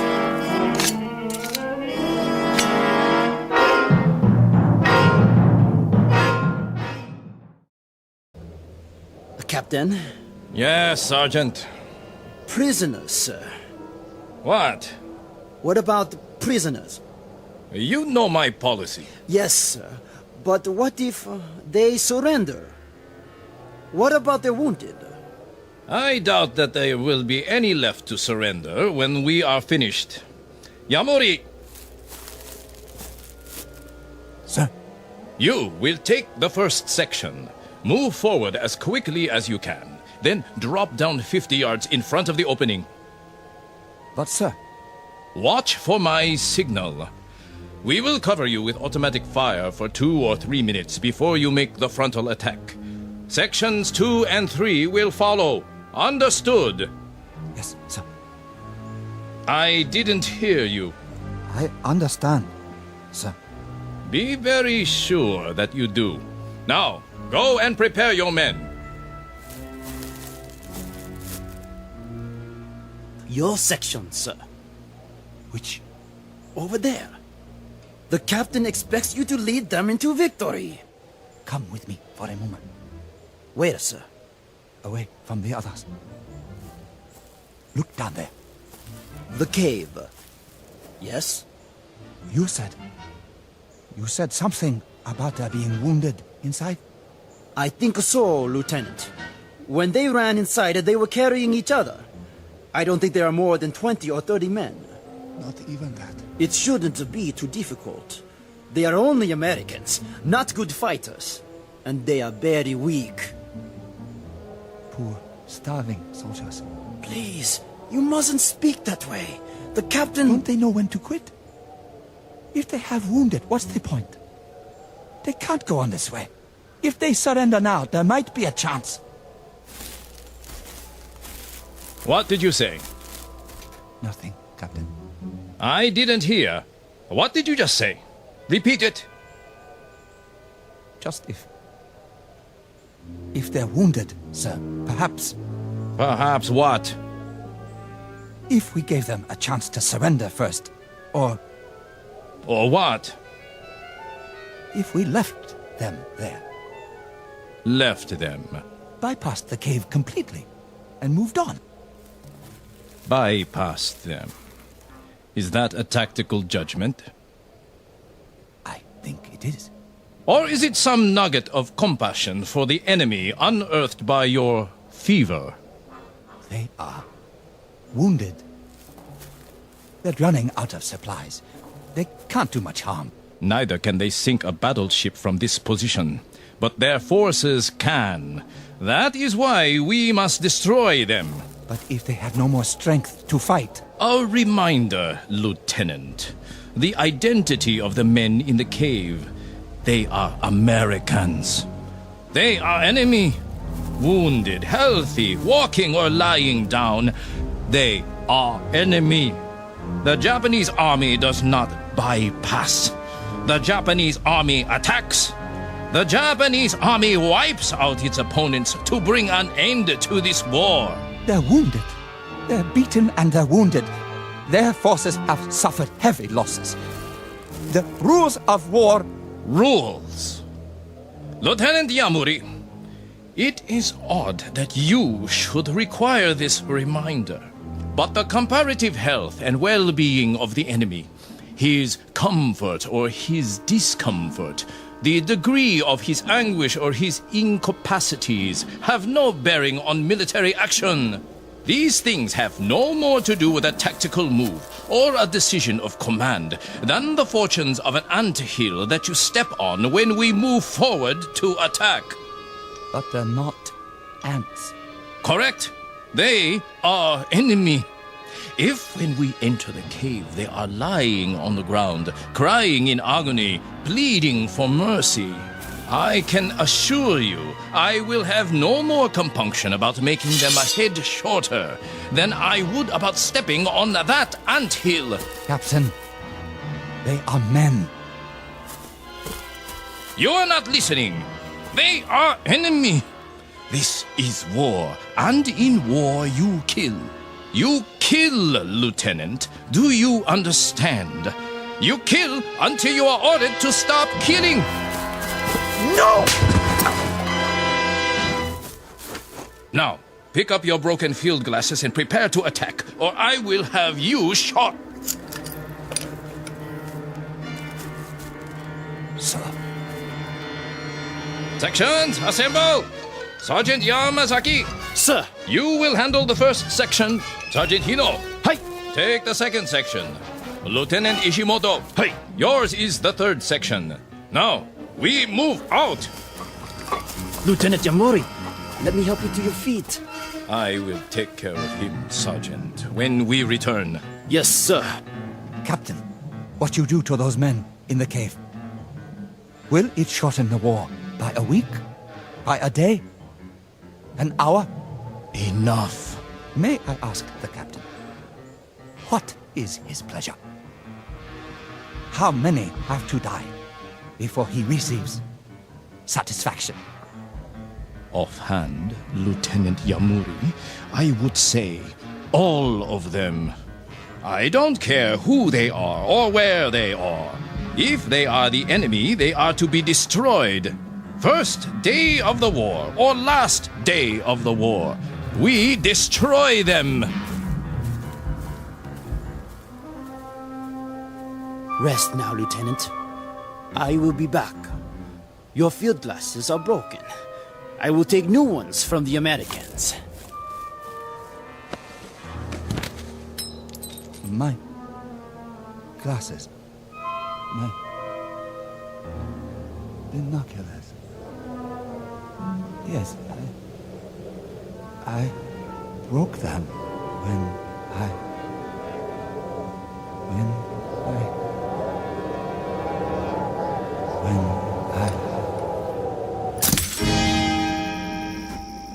Anytime you say, Lieutenant. What? What did you? Looks like you can't use those binoculars now, though. Binoculars? To help you with a duck shoot. No, we'll just have to follow your orders blind. Blind as a bat. Sergeant.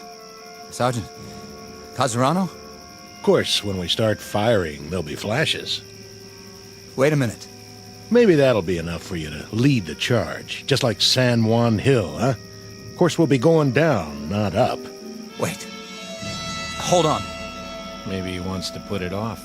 You want to hold the attack till later? No. Yes. I mean... What do you mean, sir? Kazurano, something happened. Yeah. You broke your glasses. Now you can't see down there. Tell you what, I'll get you a new pair of one of them Japanese, if we make it inside. No, you don't understand. Those men in the cave... Men now. Hey, boys, he called them men. And all this time I thought they were the enemy, to be destroyed, just like that. Yeah, like animals. And what do you do with animals when they get in your way? You kill them, right, Sergeant? Right. You slaughter them. You kill till they're all dead. Then you dig them up and kill them again. Ain't that right, Lieutenant? No. There's not going to be an attack. Those men are wounded, starved. There's no point in... Hold it. You hear that? Jeep on the road. Hold fire.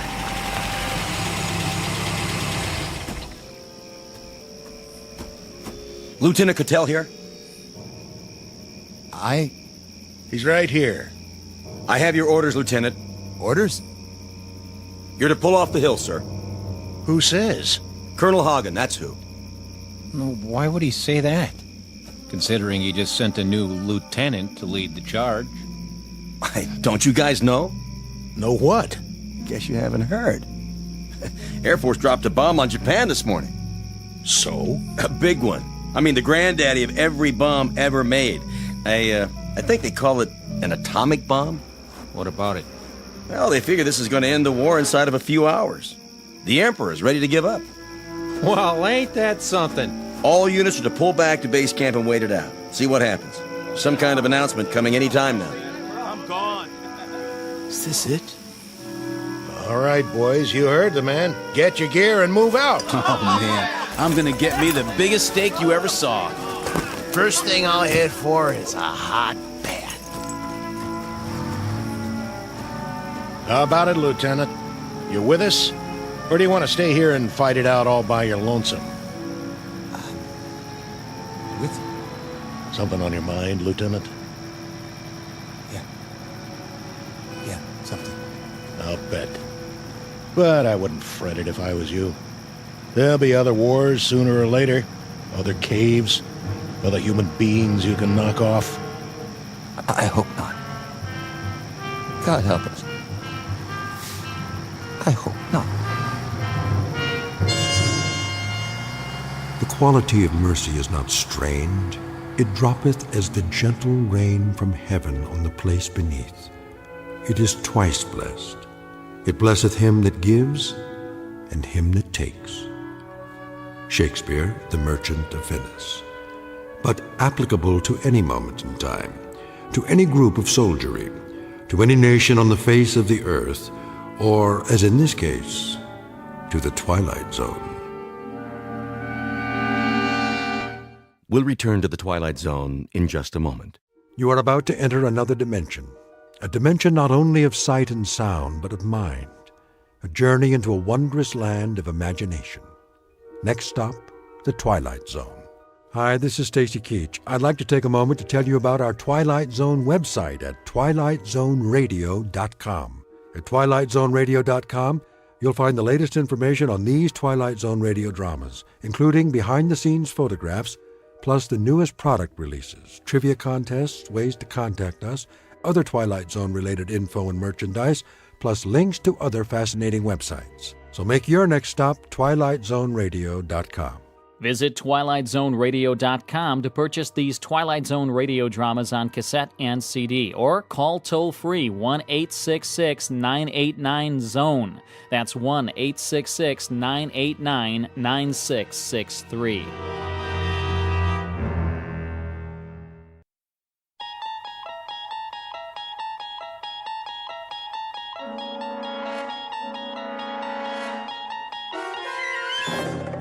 You unlock this door with the key of imagination. Beyond it is another dimension, a dimension of sound, a dimension of sight, a dimension of mind. You're moving into a land of both shadow and substance, of things and ideas. You've just crossed over into the Twilight Zone.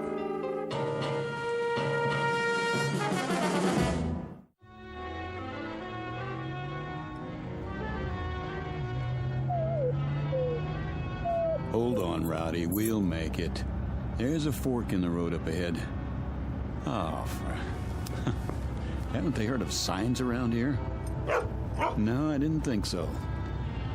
Well, Rowdy, I've kept it from you long enough. The fact is, we're lost. And you know what else? Take a look at the fuel gauge. Almost empty. Don't whine at me. It isn't my fault. This map is useless. So much for shortcuts. Which way do you think it is, right or left? Okay, left. Hope you know what you're doing. Well, what do you know? I do believe that's a town up ahead. Peaceful Valley, population 981. At least it's got a gas station. Rowdy, you just earned yourself a steak.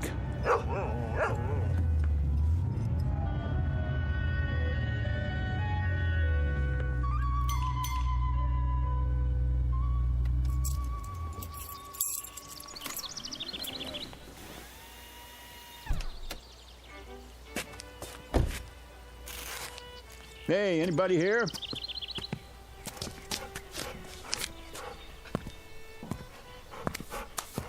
How do? Hi, can you fill it up? Don't see why not.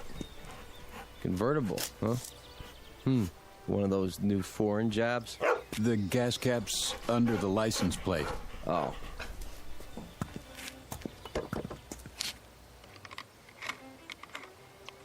Well, I'll check the oil and water. Sure enough.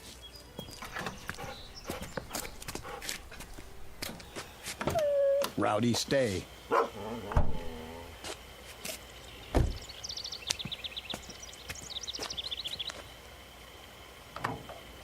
Pretty empty, huh? She's running on fumes. How'd you let that happen? Oh, I listened to a friend. Told me I could cut 4 hours off the trip if I took the back road. No traffic, nice scenery. If I'd gone the way I know, I'd be in Albuquerque already. Ah, you mean you're lost? That's what I mean. Think you could point me toward a highway? A great big highway with signs? Just go back to the fork and take the other road to Braden. That's about 80 miles. When you get there, ask somebody for a map. I'm fresh out. Shouldn't have any trouble, though. I shouldn't, but I always do. Here, take it out of this. Sure thing. Nice little town you've got here. What's it called? Peaceful Valley. Well, it isn't exactly a valley, but it looks peaceful enough. Where's the nearest restaurant? Down the street.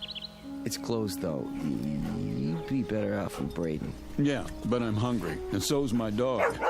I promised him a steak. Sorry, we don't have many visitors here. I can see why. I'll get your change.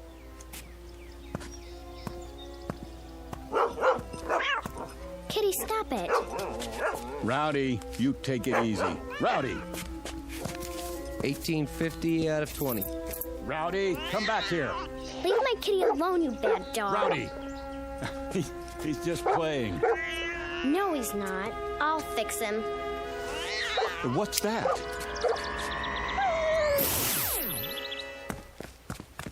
Rowdy? Hey, where is he? What did you do to my dog? What dog, mister?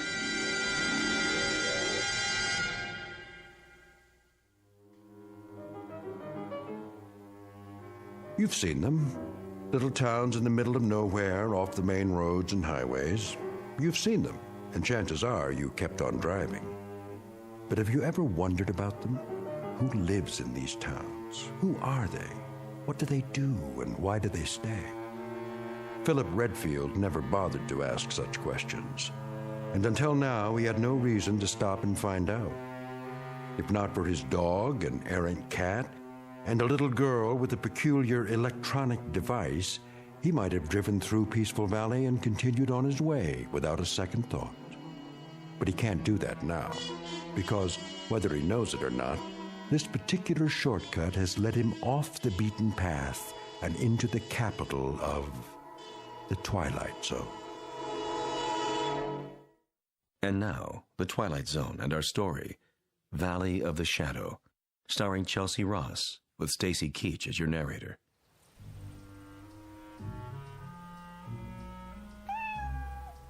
Come on, Kitty. Let's go in the house. No, little girl, wait. Huh? What did you do to my dog? Nothing. Oh, yes, you did. Look, I was standing right over there. I saw you. You leave me alone. Not until you tell me what you did to my dog. What in the... Rowdy, here! Here, boy! Rowdy, where are you? Hey, fella, you scared my little girl. That makes us even. Your little girl scared me. What do you mean by that? Just what I said. I don't know how she did it, but she made my dog disappear. What? She pointed something at him about the size of a remote control. She took it out of her pocket, and he vanished into thin air. Are you feeling all right? No, I never feel all right when I see a miracle happen. It raises my blood pressure. Easy now, mister. What kind of dog is he? A golden retriever. Let's look around the yard. He's bound to be here somewhere. What's his name? Rowdy. Here, Rowdy. Here, dog. Look, this isn't doing us any good. I told you. You try over the hedge. I'll go around back. Don't worry. We'll find him. He couldn't just disappear. That's what I'm trying to tell you he did. Here, Rowdy. Rowdy? Rowdy! Here he is. Wait, there you are, boy. Good dog. Where were you? In the back. I guess he must have found another cat to chase. Yeah, I guess so. Yeah, I'm sorry I popped off at you. I could have sworn. It's all right. The way Sissy disappears sometimes? Well, I know how you must have felt. How you doing, boy? Sissy's your daughter? Yep. What was that thing she had, anyway? What thing? In her hand, some sort of electronic device. Now, I know I didn't imagine that. Oh, it must have been her transistor radio. Yeah. Well, I'm sorry I bothered you. Come on, boy.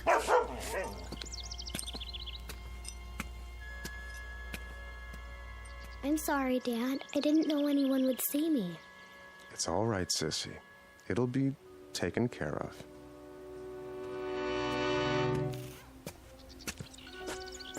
You see all that? All what?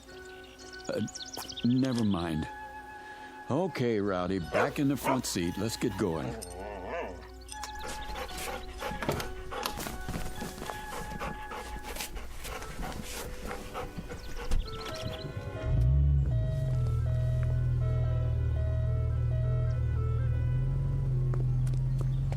Hey, Braden's the other way. I know, you told me.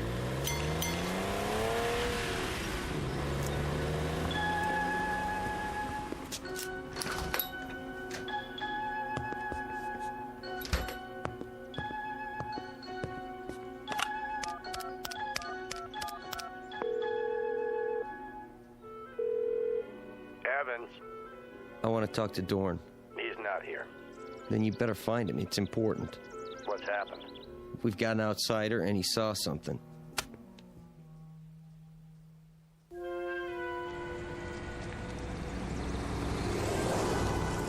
There's the restaurant. The sign in the window says, closed, all right. Great. Well, don't worry, Rowdy. I said I'd find you a steak, and I will, somewhere.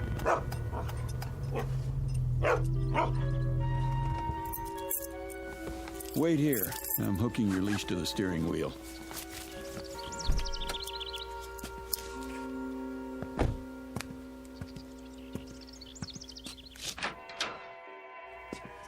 Hello? Anybody here? Hello?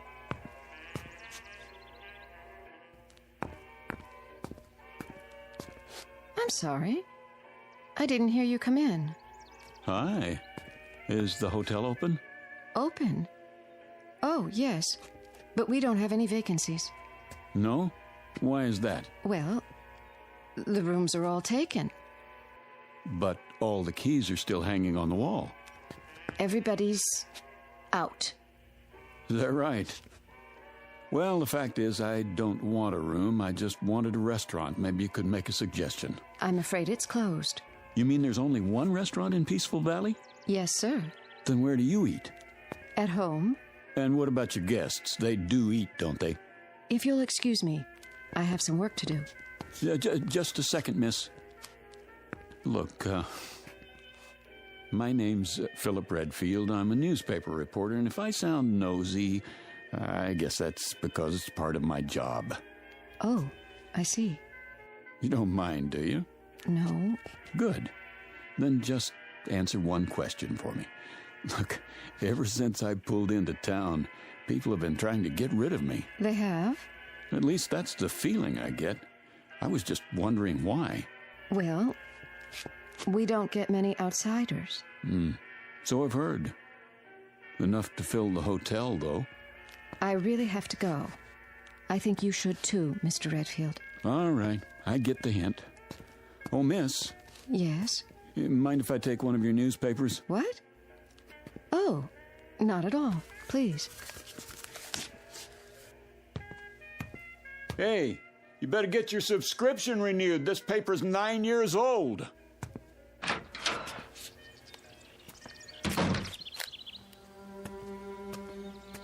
Come on, Rowdy, let's get out of here.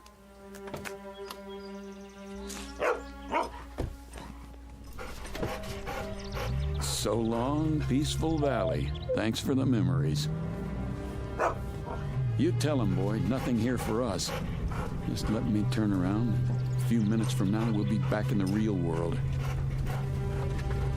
Oh, it's a good thing they don't fix this road. Might make people want to come here. There's the fork. Don't see any stop sign. Do you, Rowdy? Nope, me neither. Well, let's punch it.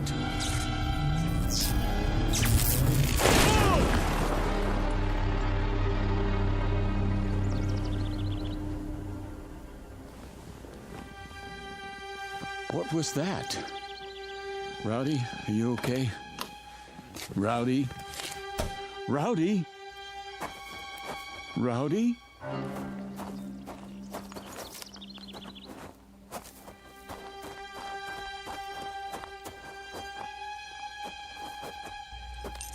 Rowdy? Oh no. No. It's all my fault, boy. I shouldn't have been going so fast. Breathe. Breathe, please. Oh, Rowdy.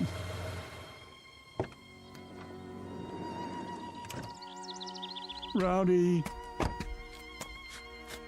Had an accident, did you? No, an accident had me. I had the top down. He was thrown out of the front seat. There's no heartbeat. Let me check. Nope. I don't believe it. He's dead. Front end's pretty smashed up. Radiator shot, too. Doesn't make sense. The road was clear. There wasn't another car for miles. Maybe it was a rock. There are no rocks around here. Can't be too sure. Yeah, must have been. Rain washes some big ones into the road every now and then. If there were, it would still be here. Could have knocked it off the road. Come along, Mr. Redfield. Come where? We'd better get you to a doctor. What about my dog? You have nothing to worry about. Can you walk okay? Here, lean on me. Wait a minute.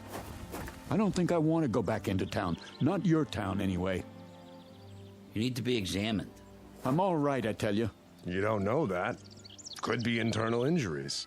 If anything's wrong with you, it'll be on our conscience forever. Take it slow.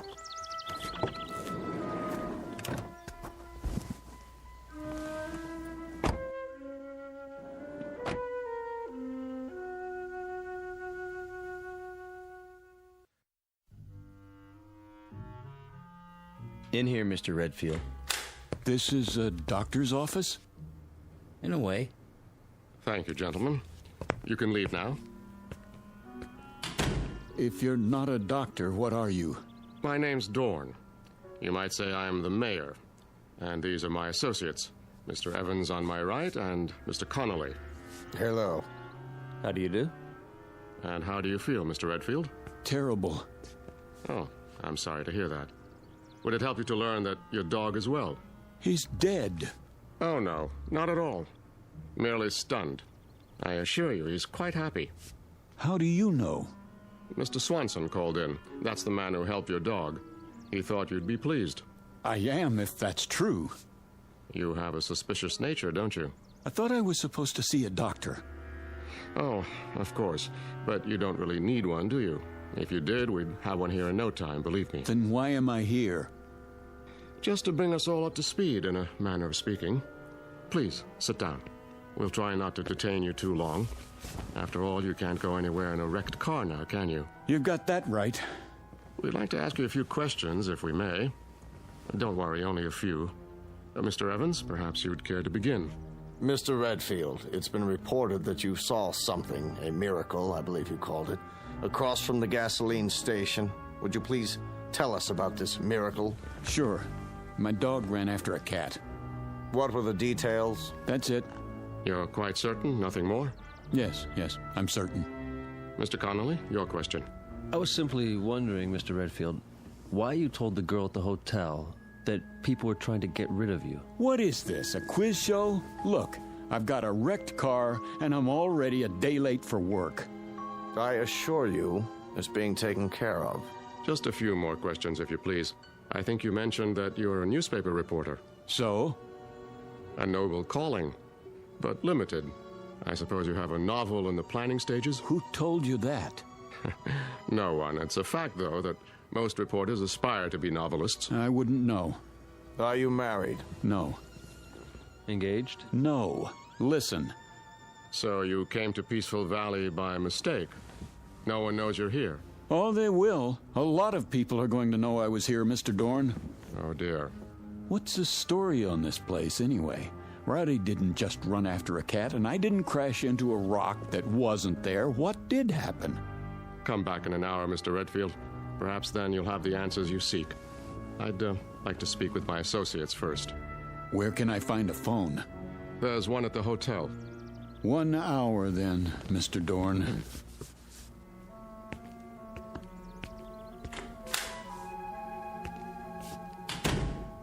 Do you think it's wise letting him go like that? He'll be watched.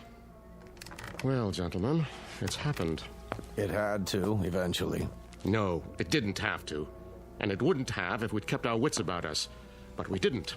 We were complacent, so infernally sure of ourselves. Dorn. It's true, Mr. Evans. Would you explain the point of keeping the hotel open and the restaurant closed?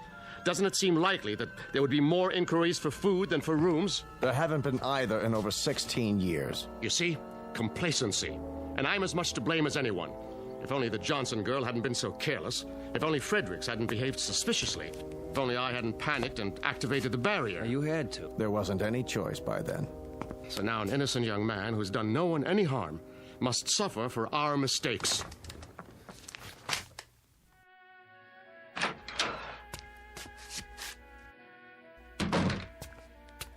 Mr. Redfield. I was told there's a telephone here. Well, yes, but Where is it? I keep it under the counter. Uh-huh. A real antique, huh? Figures. How do you get the long-distance operator? Just ask for her, but... Hello? Hello? Yes, I'd like to call Albuquerque. Chapel 77205, station to station. That's quite a mayor you've got there. Makes a person feel really welcome. You've spoken with Dorn. Yeah? All right. Keep trying. My name's Redfield. Well, I see they haven't come back. Pardon? Your guests? All the keys are still here. Oh. Because there aren't any guests, isn't that right? You should have left when you had the chance, Mr. Redfield. I tried to, believe me. But I smashed my car up on a rock that's invisible. Now, how could that be, do you suppose? I don't know. Do you have a name, or is that a secret, too? It's Ellen. Ellen Marshall. All right now, Ellen. I want you to let me know when my call comes in. It's very important. Will you do that? Yes. Where will you be? Well, I'm going to check on my car, and then I'll be in the mayor's office. Still starving to death, probably.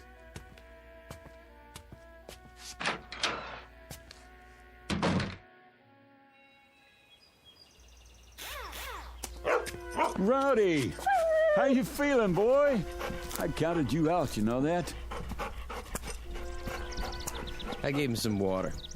What about the car? It's pretty banged up. Hood's sprung, and the radiator's punctured. Yeah, I know. You were supposed to be fixing it. Nobody told me. Well, I'm telling you. Can't do anything unless it's authorized. It is authorized. $200 extra in cash if you get it fixed by tonight. Consider it a bonus. It has to be official. Sorry. You're going to be a whole lot sorrier, I promise.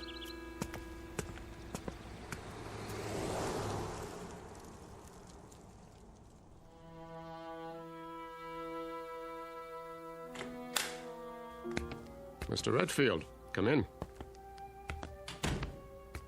I thought you said my car was going to be repaired. Sit down, please. I don't want to sit down. I want to know why nothing has been done to my car. Why is it just sitting out there? Primarily, Mr. Redfield, because you won't be needing it anymore. No? And why not? Because you are never going to leave Peaceful Valley. Is that supposed to be a threat? You see, Mr. Redfield. Now, the situation is rather complicated. While we hold no brief against you personally... Wait, I think I've got it figured out. Oh? Peaceful Valley is an insane asylum, and you're the head lunatics. I'm never going to leave. Who's going to stop me? We are, if necessary. There's nothing you can do, Mr. Redfield. We'll see about that. Don't do anything foolish. Please listen to Mr. Evans. Tell him to get his hands off me. Come with us. I said don't touch me. Mr. Redfield, be reasonable. You be reasonable. As far as I know, kidnapping is still a crime in this state. Gentlemen, I implore you. This violence must stop now. Oh, you've got one of those too, huh? What are you going to do, make me disappear? Don't you There. You shouldn't have done that, Dorn. Now he's seen the device up close. You mustn't bring him back. I have to. What did you do? How did I get in this chair? You were disassembled. But I was across the room. Your molecules were transported and reassembled with this. That's the same thing the little girl used, so what is it? I'm afraid you wouldn't understand, even if you were a physicist, which you aren't. Try me. Let's say it's a device by which we move objects from one location to another. All things are collections of atoms with spaces in between. Even you, Mr. Redfield. And those atoms are in a given mathematical order. This mechanism breaks them up and stores them, then puts them together again in the same order. That's ridiculous. Perhaps. But it saves time when you want to move your furniture around. Dorn. Yes, Mr. Evans? Let's get this over with. What's he talking about? You smelled a story in this town, Mr. Redfield. And you were right. You turned off onto the road to Peaceful Valley. You saw certain things that defied logic. You became curious. So we had to stop you. And now, I'm sorry to say, we must do worse. Because you have stumbled upon the best-kept secret in the world. What secret? Our gift. Dorn. Relax, gentlemen. It will do no harm to tell him now. Our gift, Mr. Redfield, bestowed on the people of this village. 104 years ago, a man came to Peaceful Valley. From what land or even what planet, no one knows. Oh, come on. He was a brilliant scientist, but he was also wise, as you shall see. From his brain came equations the likes of which no one has seen or dreamed of. No one on this planet, at any rate. What kind of equations? Of course, I can't tell you what they were, but you're aware, I trust, that the basis of this complicated process we call life is energy. It is a powerful, mysterious force. If enough of it were to strike a single square inch of Earth, it could run all the machines in the world. It could perform miracles. And you expect me to believe in this magic? No magic. The scientists' equations unlocked the force, Mr. Redfield. And from them has come the greatest power for good or for evil that the universe has ever known. Where do you come in? He decided to entrust his secret, the equations and the machines he'd built, to 3 men. He instructed them to give the people of Peaceful Valley the benefits of this power, but under no circumstances to reveal the secret to the outside world. It was to be kept here until humanity learns the ways of peace. And that is your story, Mr. Redfield. So you can see why we cannot allow you to leave. Our law is very clear. It says, let him who discovers the secret be eliminated. There is more at stake here than your life, much more. And now it's time to finish it. What are you doing? Come with us. Get away from me! Don't make it hard on yourself. Come, Mr. Redfield, we can't do it here. I promise you it won't hurt a bit. No! Wait! Wait!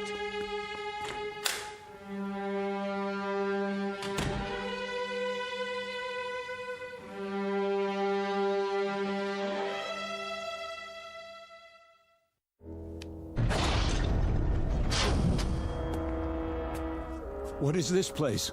A laboratory, built by our benefactor. There's the original of the dissimulator, somewhat larger than the one we used on you upstairs. And this is a second-generation model. The same principle, with one important difference. It works in what we call the time dimension. No end of uses for it. For example, please step over here, Mr. Redfield. And don't be afraid. Mr. Connolly? Yes? Hand me that letter opener on the desk. Now, let's say that your automobile accident had been more serious. If you had been injured, if some metal had penetrated your flesh, like this. You stabbed me. Precisely. But don't worry. As soon as I direct the time ray at your wound, you will be restored to a moment before the letter opener entered your chest.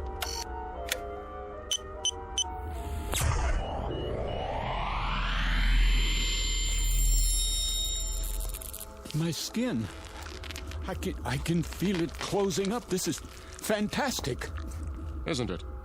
Even the fabric of your shirt. Now, let me see. This console is a duplicating machine, but not like others you've seen. Here, for example, on this card is a description of the atomic structure of a ham sandwich on white bread with mustard. One ham sandwich. I believe you said you were hungry? Not anymore, Mr. Dorn. Out there on the road, what did I run into? In the car. I'm sorry about that, but we had to stop you. It was an energy field, a wall of loosely packed atoms, so to speak. Purely an emergency measure. Now, behind this wall panel with the cards is a folder containing the sacred papers, the original equations from which everything you see came about, in case you still doubt that they exist. Do you know what you've got here? I believe so. And you mean to say you don't intend to share it with the world? Oh, good heavens, no. I've already explained why. The world isn't ready. But Peaceful Valley is? We have no wars here, no crime, no violence, no greed. Unlike your world, ours is a place of peace. We use the power for good, not evil. And what makes you so sure the rest of us wouldn't do the same? Come now, Mr. Redfield. The history of civilization is written in blood. Because people wanted things. With this power, they would destroy the universe. They are children. But that one machine, it could stop sickness and suffering. It could cure disease. And you let people... Haven't you any conscience? Yes. That is why we cannot release the equations. The same power to heal the sick could be used to kill the innocent. It could mean the end of the world. I don't believe that. Think, Mr. Redfield. What did you do with Professor Einstein's primitive equation E equals mc squared? It could have been used to make the waters flow in the deserts to feed the starving millions, was it? No. It was used to destroy countless lives with a bomb. So you're just going to sit on your secrets, use them for making ham sandwiches. Ham sandwiches are a bit better than total destruction, wouldn't you say? Let's get on with it. He knows too much. We have to eliminate him. You hypocrites. You talk about us, but when you want someone out of the way, what do? You eliminate him. Be quiet. No, he has a point, Mr. Evans. That is what I've been pondering. If we kill this man, then in what way do we differ from the outsiders? It's the only solution. Thank you, Adolf Hitler. Oh dear. We didn't anticipate this, did we, gentlemen? It is the law. Not necessarily. The law says, let him who discovers the secret be eliminated. It doesn't say killed. You can be eliminated one of two ways, Mr. Redfield. Through death or through assimilation. The choice is yours. Will you die or will you join us? You mean live here the rest of my life? Exactly. Become one of us. It won't be unpleasant, you know. We'll give you a nice house, built to your specifications. Time to write that novel. Nothing or everything, huh? Well, which shall it be? What do you think? In that case, welcome to Peaceful Valley. I've equipped it with bookshelves, a desk, reference materials, paper. I'm sorry about the old-fashioned typewriter. We couldn't find a card for anything newer. But Dorn has promised me... Miss Marshall. Yes? Why are you going to all this trouble? Because Dorn asked me to. Is that the only reason? I suppose I'd like you to know that I'm not really unfriendly. I'm not. In fact, I think we could be very good friends. Mr. Redfield. Yes? May I ask you a question? I wish you would. Do you play chess?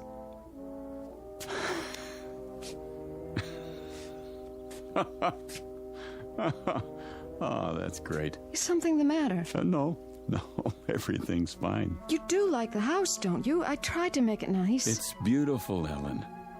But I'm afraid you wasted your time. Why? Because I won't be here very long. As long as you think that way, you'll have no choice. Dorn won't trust you. He's trusting me now, isn't he? Is he?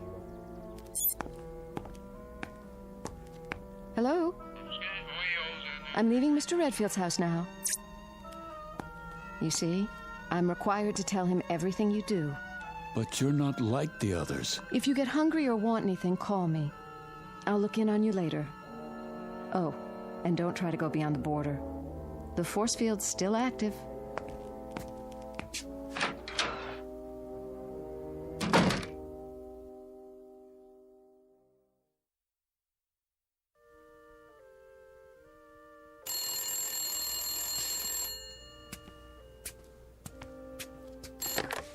Yes? Mr. Redfield, on your call to Albuquerque, The circuits are still busy.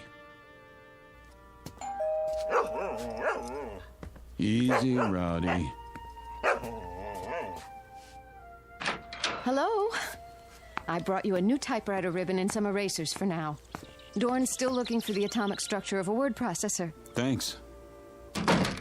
Have you started the novel yet? Not really. I find it hard to concentrate in prison. I don't understand. You ought to. You've got the same problem. I can leave anytime I want to. Then why don't you? Why should I? What could the outside world offer that we don't have? That isn't the point.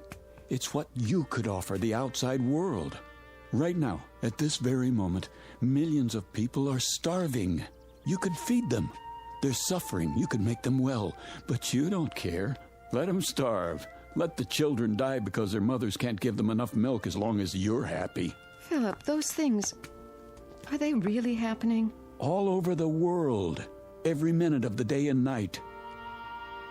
What would you do? A terrible thing. I'd get those papers, and I'd give them to the world. You mean you'd steal them and run away? But you promised Dorn... I promised myself to be a decent human being, and that means helping other human beings. And what's the use?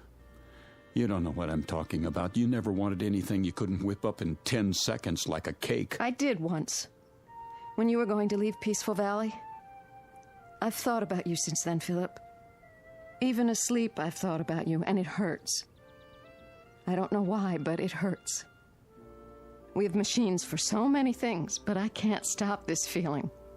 There's an equation that might help. 1 + 1 = 1. Don't people fall in love here? I don't know. But now, Philip, I want us to be together. I could want that too, in a real world. But as long as I'm in Peaceful Valley, I'm going to want just one thing. Out. All I know is I want to be with you. Then help me. If I do, will you take me? I promise. I'll be back. Wait for me outside.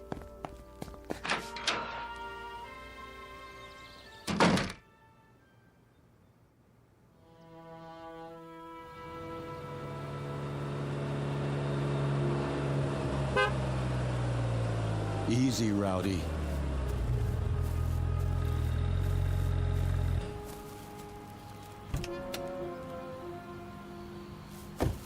My car. You got it fixed. Dorn always keeps his word. What about the force field? I had him take it down temporarily so I could check the road outside of town. We only have a few minutes. Then let's go. There's just one stop I have to make. Come on, Rowdy.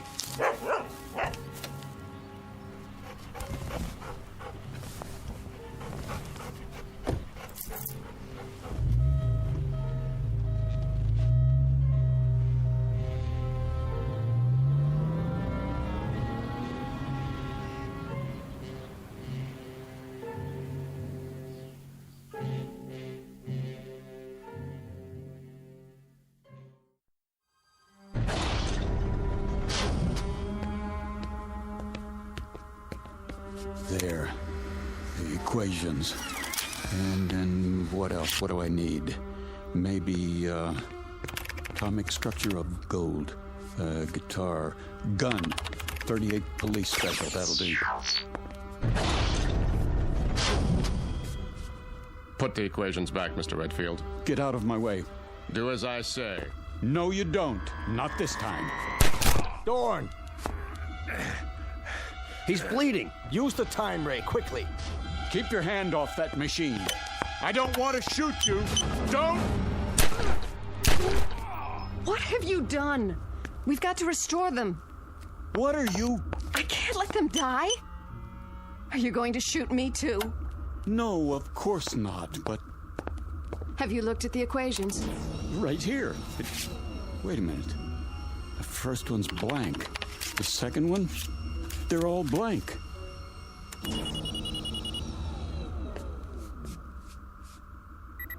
You tricked me.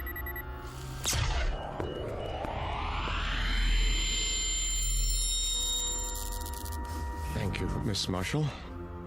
So now you see what would happen if our secret were to get out? The first thing you do is make a weapon. The second, you kill with it. It was all a setup, and you were part of it. Everything you said was a lie. Not everything, Philip. She thought you would prove your good intentions, as I did. But you are like the others. You believe that if the end is just, then so are the means. A pity. You have lost paradise, Mr. Redfield, and you don't even know why. Gentlemen, the machine. Yes, sir. So now you're going to do the same thing. Not quite. You're going to be rendered harmless, but it will not be an execution. I've been studying our law, and I believe I have found a way with the second-generation machine. Try to appreciate our position. Imagine a state which has carried the death penalty on its books for 100 years, but has never had to invoke it. That was the case here. You were our first prisoner, so to speak, and you forced us to re-examine our law. Adjust the time ray, Mr. Evans. Goodbye, Mr. Redfield. I was becoming fond of you.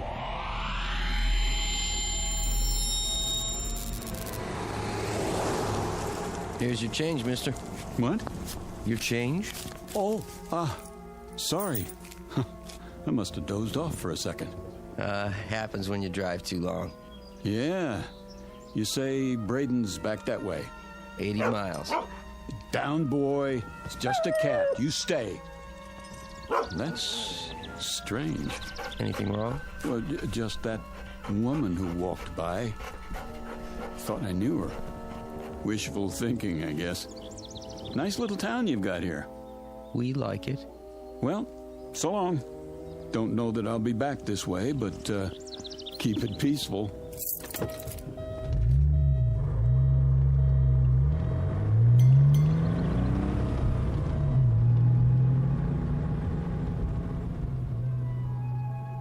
You've seen them. Little towns in the middle of nowhere, tucked safely away from the main road. Ever really thought about them? About the people there? What they do and why they stay? The next time you're tempted to take a shortcut, think twice. Because what happens there might change you and the world in more ways than you can imagine. Of course, change can be a good thing, as long as you're on your way out of and not into the Twilight Zone.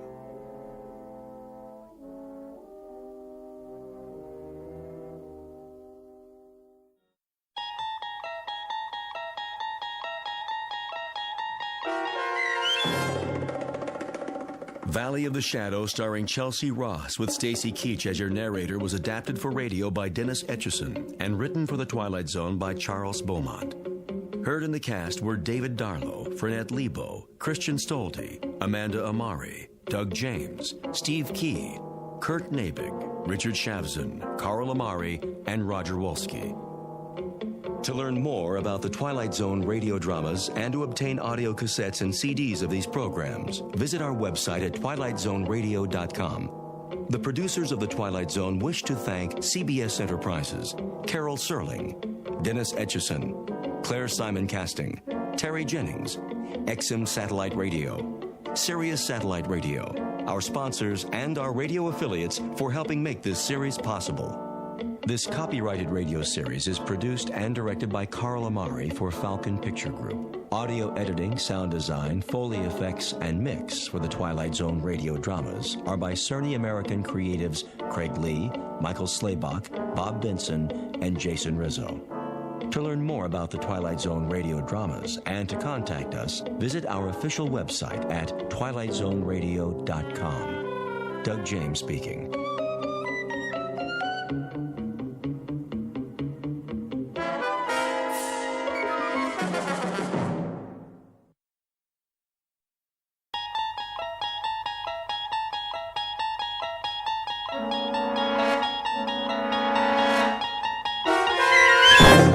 You're traveling through another dimension. A dimension not only of sight and sound, but of mind. A journey into a wondrous land whose boundaries are those of imagination. Your next stop, the Twilight Zone.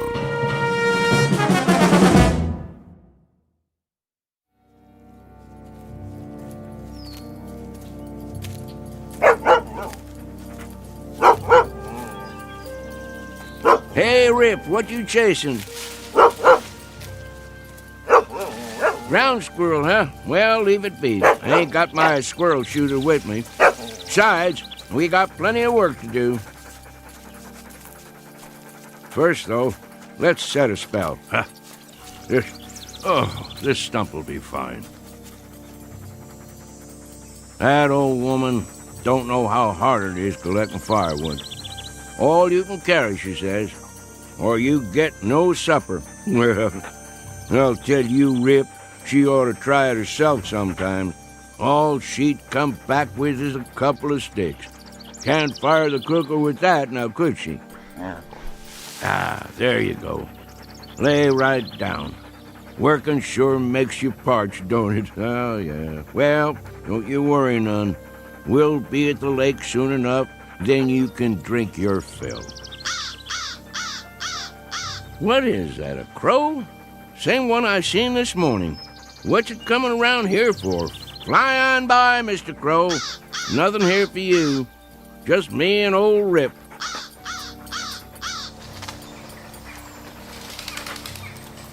Hold on, dog, while I roll a smoke.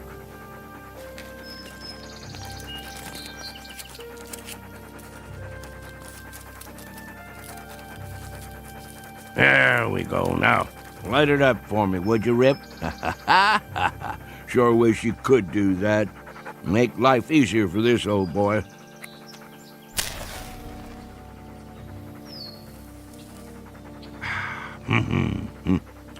Better get me another pouch in town. See if Earl has his rig hitched up. Of course, that old nag of his might not make it. And then we'll just walk the trail, won't we, boy? You and me, same as always. Come on, we better get on home before it's dark. Maybe we'll do us some coon hunting tonight. Would you like that? Sure you would. Well, let's go back to work. Where's that firewood, Rip? Go find us some now. Gotta get me a good armload. Easy, boy. What is it? What you got there?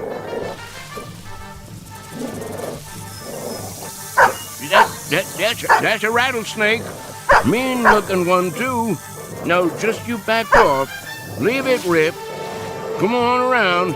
He ain't gonna do nothing if we let him alone. Rip, careful, boy. Oh, there you go. Good boy. All done. By golly, you took care of him, didn't you? You broke his neck clean in two. Why, thank you kindly, Rip. If it weren't for you, I might have stepped right on it. You would have had to suck the venom before it reached my heart. Think you could have done that? Oh, that's a good old hound. Yeah, you sure are. Best friend a man ever did have.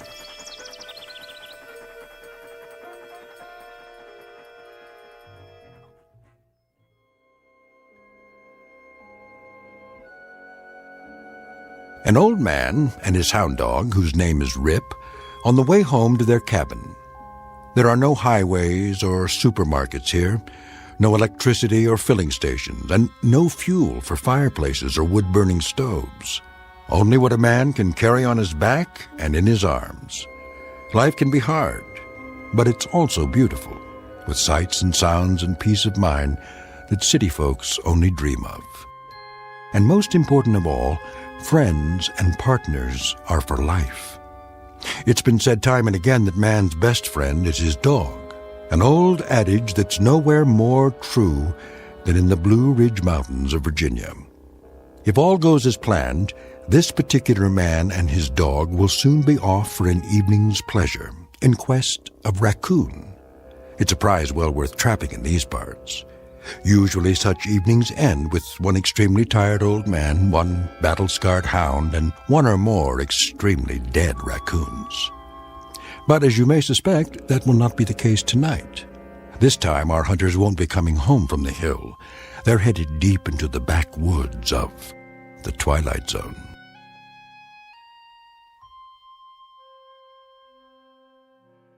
And now, The Twilight Zone and our story, The Hunt, starring Shelley Berman and Karen Black, with Stacy Keach as your narrator.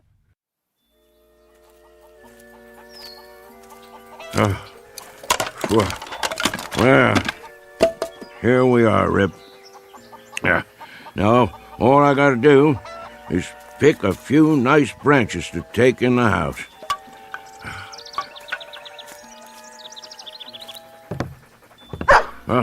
Rachel, open up. What is going on out there? I can't get the door with my arms full. Hold your horses, old man. Rachel, I'm warning you. What's all the hollering about? You want your firewood or don't you? Oh, come on in with you then. You're gonna suffocate for lack of air one of these days. Why don't you leave that door open? Got to keep the dog out of the house somehow. Come on, Rip.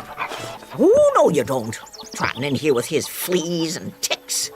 Old woman, don't let's start that commotion up again.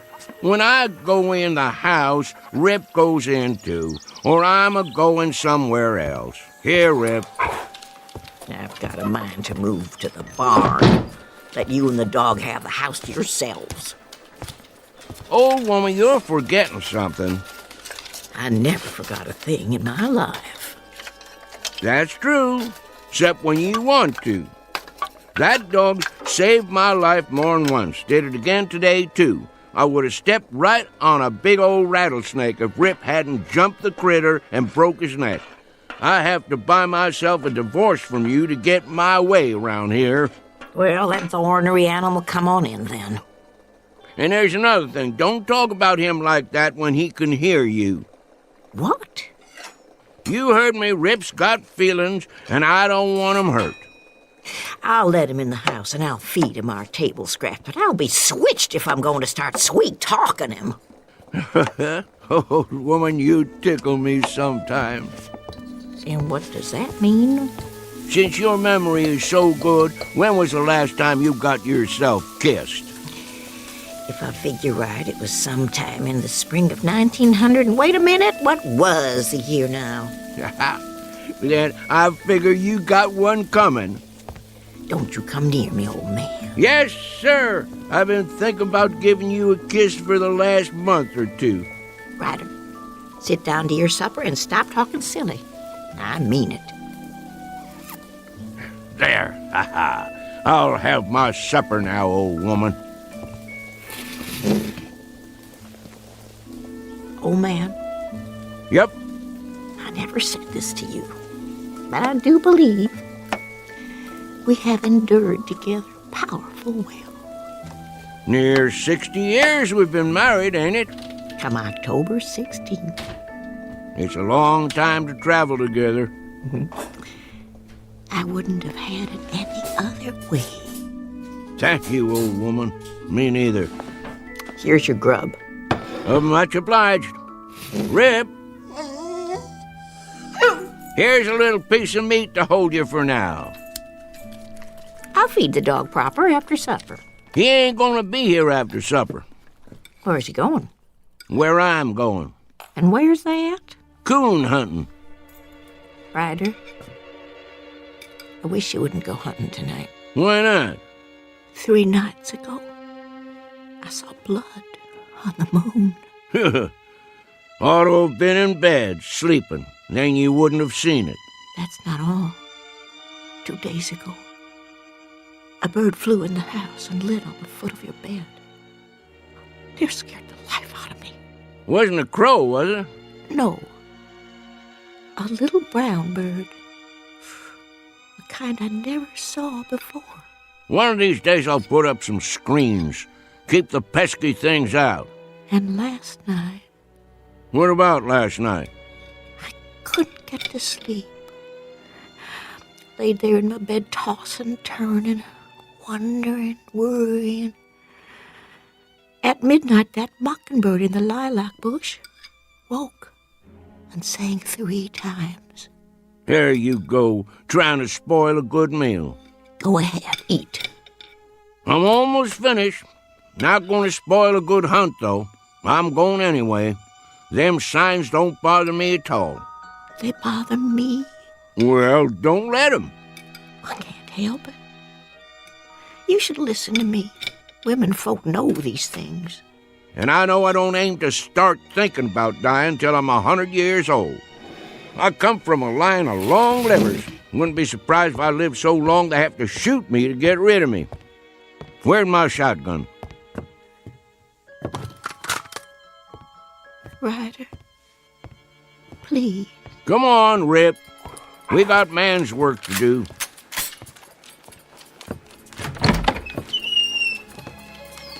You be careful, old man. Don't worry your head, old woman. I'll be back before it's all the way dark, more'n likely.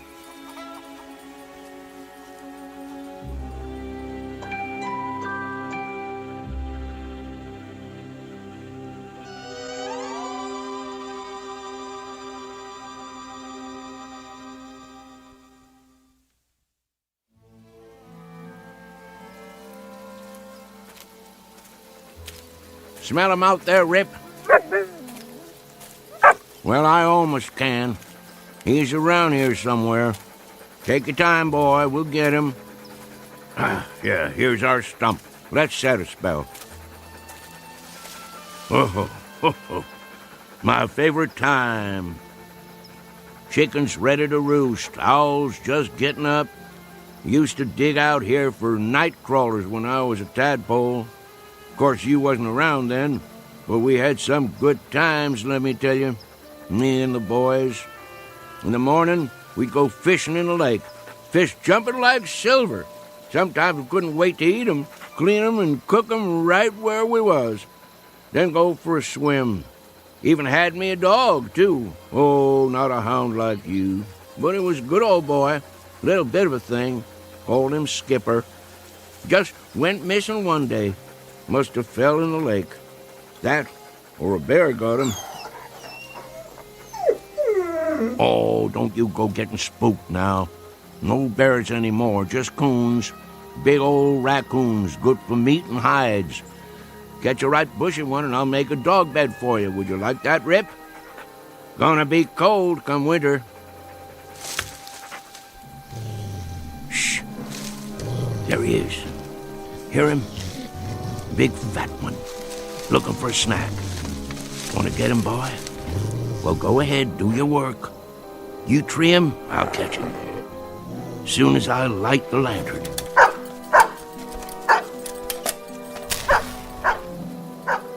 I'm coming, Rip.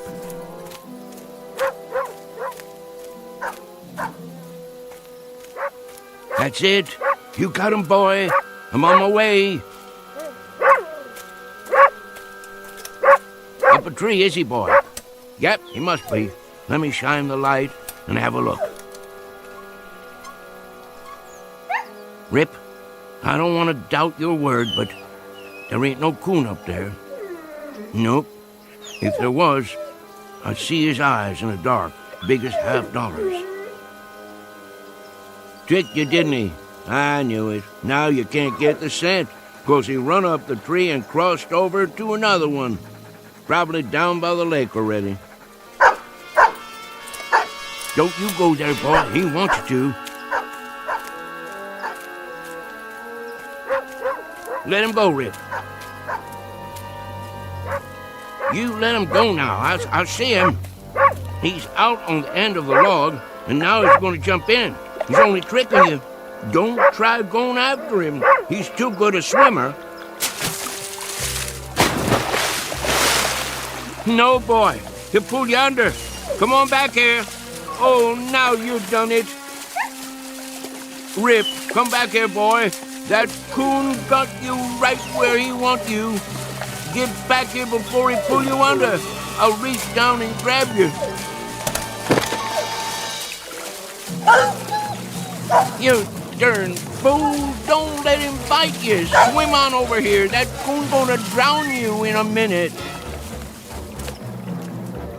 Uh-oh. Coon's got him down.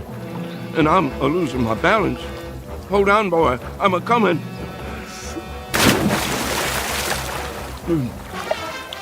Rip.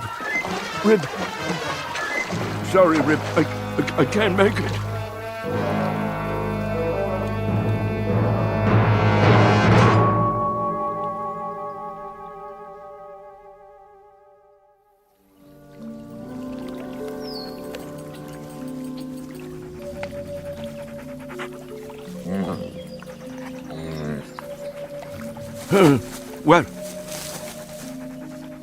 Well, what do you know, Rip? We made it after all. Guess I could swim better than I thought, and you could too, even with an old coon dragging you down. Did you pull me out, or did I pull you? By golly, take a look, morning already. Right beautiful day, too. Must have spent half the night chasing that old raccoon, and we didn't even get him. There's a gun and lantern right where I left them. Hungry, ain't you, boy? Yeah, me too. Let's mosey on home and see what Rachel's got for breakfast. That old woman is going to give us Hail Columbia for staying out all night. And help that, though. Well, Rip, our time has come. Let's go face the music.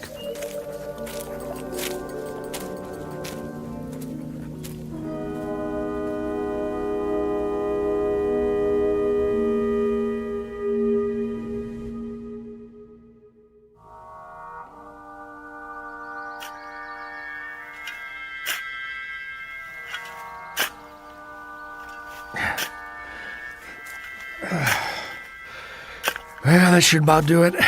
Do what? Deep enough, I figure. Let me see. Man, that hole ain't more than 4 feet. So what? So you can't bury nothing in there? Sure you can. Box will fit. Won't fit proper. Wesley, it's a coffin, you know? Yeah, a little one. Just the same. 4 feet deep's enough for a dog. Well, maybe for an ordinary dog. Old Man Simpson claimed there wasn't nothing ordinary about Rip. Old Man Simpson said a lot of things. According to him, that dog saved his life. More than once, too.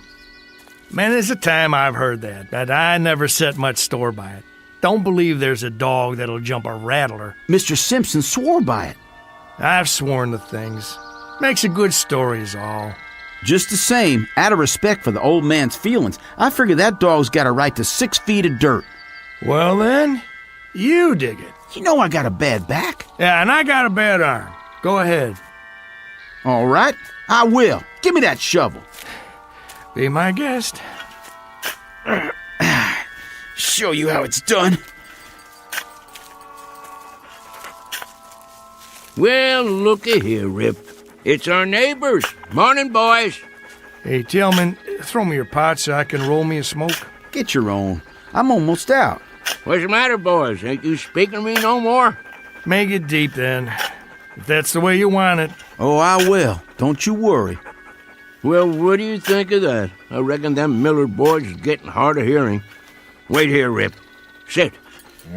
Hurry it up, Tillman. We gotta get back. I'm hurrying. What y'all boys up to? I say, what y'all boys doing? Well, all right, don't answer me then. I don't give a hoot what you're doing. Shame your daddy ain't alive. He'd teach you some manners. Come on, Rip. We don't need to talk to these boys. Won't be long now. Get the box ready. It don't never mind me that you boys giving me the cold shoulder. But if I ain't mistaken, this hole you're digging is on my land.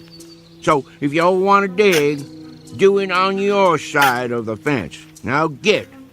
I say get moving. Boys, you gone blind too? I ain't just talking to move the wind around. If y'all don't get a move on, I'm gonna fill your britches full of lead.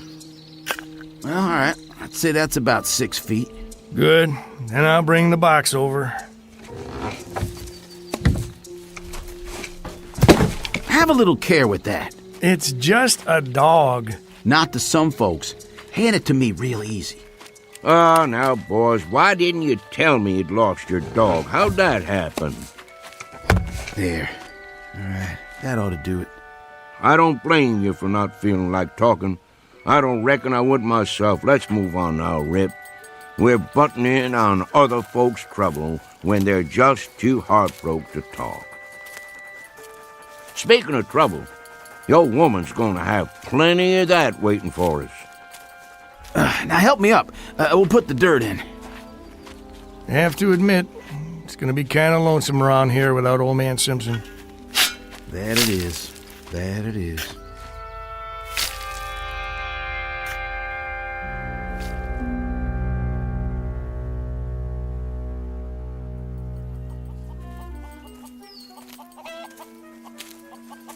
Where is she? Looks to me like maybe we've had a stroke of luck, Rip. Could be that old woman is still asleep. Hadn't even done the washing yet. Well, we'll just walk in big as you please and see what comes next. Wait a while this time, boy. Just for a minute. Let me clear the way.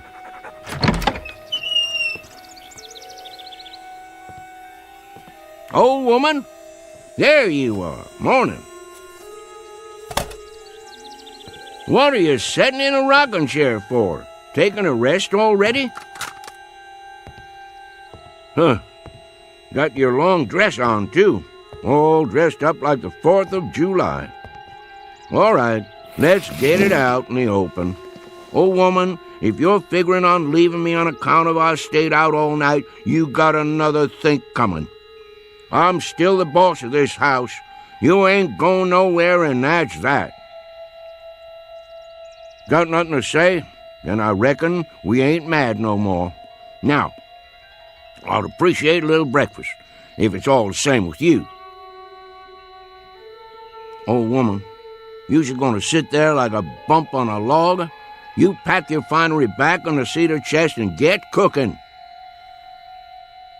Now, what's the matter?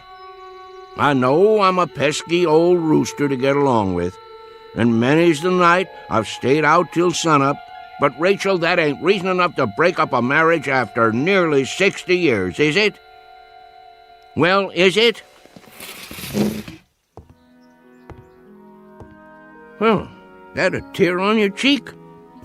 Oh, now, old woman, I didn't mean to speak rough to you. I just don't want you running off and leaving me, that's all. All right. You win, Rachel. I guess I could be a better man to you. Won't go streaking off every night hunting. I'll stay home with you, and we'll sit by the fire, and we'll talk about things. And I'll tell you something else. Next time I go down the mountain, I'll stop in the store and buy you a pretty. Some cloth to make yourself a new Sunday dress, or a pair of silk stockings like them city women has. Well, what do you think of that? Oh, woman, I want an answer out of you. What is it? Cat got your tongue? Nobody spoke to me all morning long, is the truth. Something wrong with me? I passed the Miller boys on the way home a while ago, and they acted just about the same way you're doing. Rachel, you can see me, can't you? Woman, what in tarnation is the matter with you? Huh. Who'd be coming to see us now? Mrs. Simpson, may I come in? Yes. Reverend Wood? You sure have come at a time of need. Mighty glad to see you. Something's wrong with my old lady, and I can't figure it out. Seems to me in a daze or something, near as I can tell. The Lord be with you, sister. Amen, brother. I appreciate your coming. Even though he didn't belong to the church, just never could get him to go. I realize Brother Simpson wasn't a religious man, but I figure he's still entitled to a Christian burial. Now just hold everything. Let's not get too far down the road here. If anybody's giving Brother Simpson a Christian burial, they'd better ask Brother Simpson how he feels about it. I've been sitting here, trying to figure it all out. I'm sure you have, with a word close at hand. I've got the good book right here, but I can't work this out. It don't make sense somehow.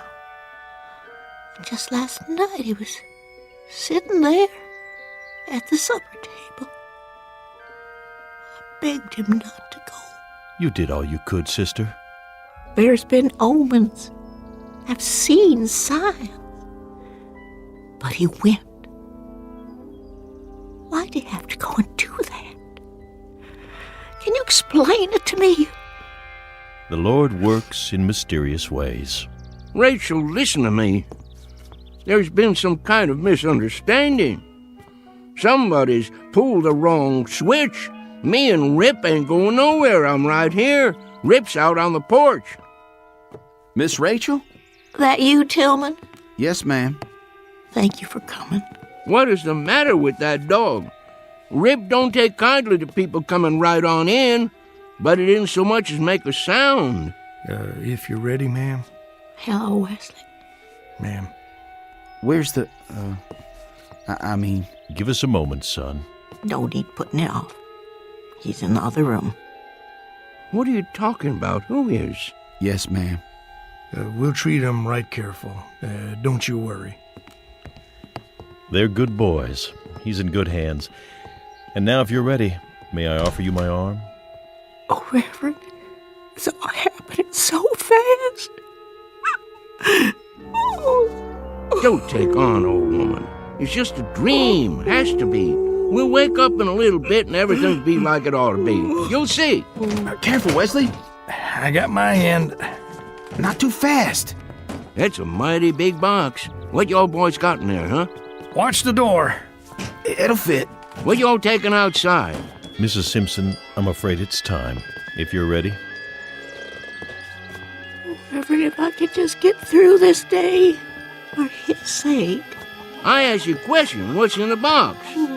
Come on, Rip. I gotta see where they're going. Something's up all right. Something mighty big, if you ask me.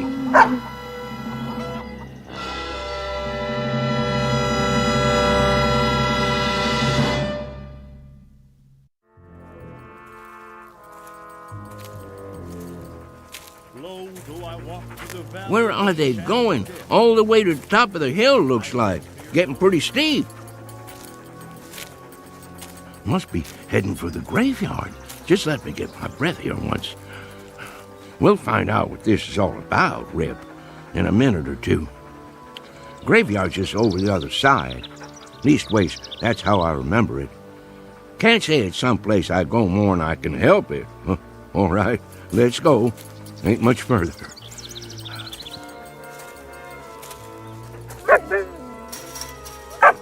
Well, will you look at this now? Who in tarnation built a fence up here? No call to do that. Don't know why they would have bothered. Can't even see the sun over there anyway. Just fog coming down from the top of the hill. How'd Rachel and the Reverend and the Miller boys get through? Gotta be a gate or something. Rip, I don't know what to tell you. We must have taken a wrong turn somewhere along the line. I don't memorize ever seeing this here fence before. Oh well, Just follow it, I guess. We're bound to come out sooner or later. What you see, boy? Well, now, looks like you found it. Here's the gate. All locked up, though. Chain and everything. Hello? Anybody home in there? Howdy, neighbor. Oh, howdy. Think you could open this for me? Sure enough. Wasn't expecting nobody this morning. Don't let me put you in no trouble, friend. Seems like I lost my way. Everybody says that at first. Easy to do. Who put this gate up, anyway? The owner. The owner? Well, who's that? He don't like to use his name. Make him sound high and mighty. What's your name, friend? Simpson. Hyder Simpson. Ah, yeah. Think I heard of you. Just let me check it in my book here. I belong to that bunch of Simpsons over on Wales Mountain. Lived there all my life. I got it. Yep, you're on the list. Guess you can't see it from here, though. Rip and me, we traveled a far piece. I don't never recollect coming so far we couldn't see the top of Wales Mountain. And how old are you, Mr. Simpson? Well, sir, can't say exactly, but I've been walking the earth for more than 70 years now. Arrived at the gate 10:45 a.m. Nice watch you got there. Thank you kindly. It's none of my business, friend, but could I ask you something? Oh, go right ahead. What are you writing down in that book? Oh, this and that. You know, for the record. I just need to know one more thing, Mr. Simpson. And that would be? How'd you die? I was born with a cheap set of ears, friend. I ain't sure I heard you rightly. I said, how did you die? Well, who claims I'm dead? Oh, there ain't any argument about that. You wouldn't be here if you wasn't dead. Then let me pinch myself. Man, that's solid flesh and bone. Want to feel it? Now think back, neighbor. Well, now, my memory's none too good lately. What did you do last night? In your own words. Well, that's an easy one. I'll tell you exactly what I done. Me and Rip left the house long about supper time. Rip, he picked up a coon trail right away, and wouldn't you know it, just like a coon, he headed for water. And Rip didn't do a thing but go in that water after him. I see. Just about that time I got there, and I moseyed out on this log, and, say, let me ask you something else. Sure thing. What's on the other side of this gate, anyway? Must be pretty all-fired important if you keep it locked up. Well, you see that pasture right up there? Yeah? They call it the Elysian Fields. You don't say. You cross that and you come to the Golden Street. And that takes you to the Celestial Palace, where the old master's got his headquarters. You wouldn't be pulling my leg now. Why'd I want to do that? Then I take your name to be St. Peter. I keep the gate, that's a fact. I'm proud to meet up with you. Well, just as proud to have you here, neighbor Simpson. Something wrong? I was just listening. To what? I thought they did a lot of singing and dancing in heaven. How come I don't hear no music? 'Cause you're on the outside. Minute you step inside the gate, you'll hear your favorite hymn. Don't much care for hymn singing. Favorite guitar music myself. Well, don't stand out there in the cold, cold world. Come on in and reap your heavenly reward. You've sure earned it. Mighty nice of you. Rip? Oh, hold on, neighbor Simpson. You can't take that dog in here. And why not? It ain't allowed. Ain't no fleas on him. That don't make no never mind. He can't go in. How come? This here is folks' heaven. There's another place we can put him in, up the road a piece. You just tie him up to the gate, and I'll walk him over there a little later on. If that's how it is. Well, where do you think you're going, Mr. Simpson? I thank you all the same, but I don't reckon in there's any place for me. Why not? Any place too highfalutin for Rip is too fancy for me. How thoroughbred has a dog got to be for you to let him in there anyway? Ain't no dogs allowed in there at all. What kind of outfit you running don't allow no dogs? I tell you, they got a special place for dogs just up the road. Well, me and Rip will go on up there then. They won't let let you in. The dog maybe, but not you. What kind of heaven would it be with nothing in it but dogs? A dog has got the right to have a man around, same as a man has got to have a dog around, if he's going to be happy anyways. Neighbor, let me make you a little proposition. What is it? See this place in the fence? That's a spot that needs repairing. Now, why don't you go on in the gate, and a little later on, I'll slip your dog through this hole. It's breaking the rules, but I'll do it.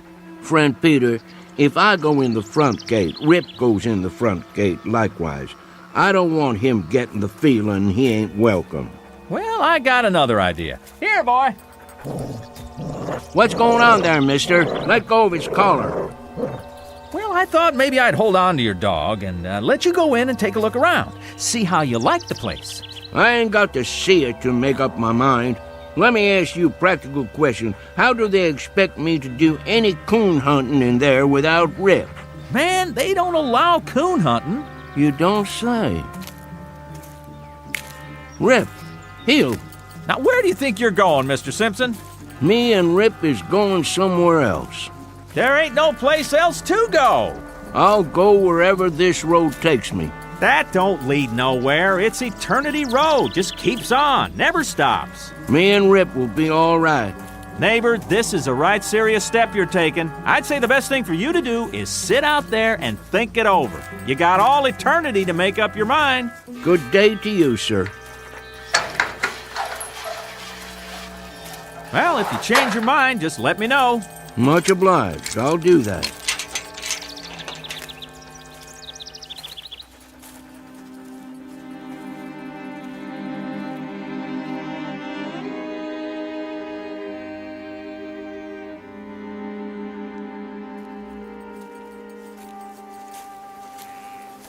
Eternity is a powerful long spell to go without a coon hunt, ain't it, Rip? Now, don't you go off your feed nor nothing over this. It wouldn't surprise me that if I sneak inside there and talk to the judge or somebody, I might be able to get you in. Don't you trouble your head over it the least little bit. We'll figure out something.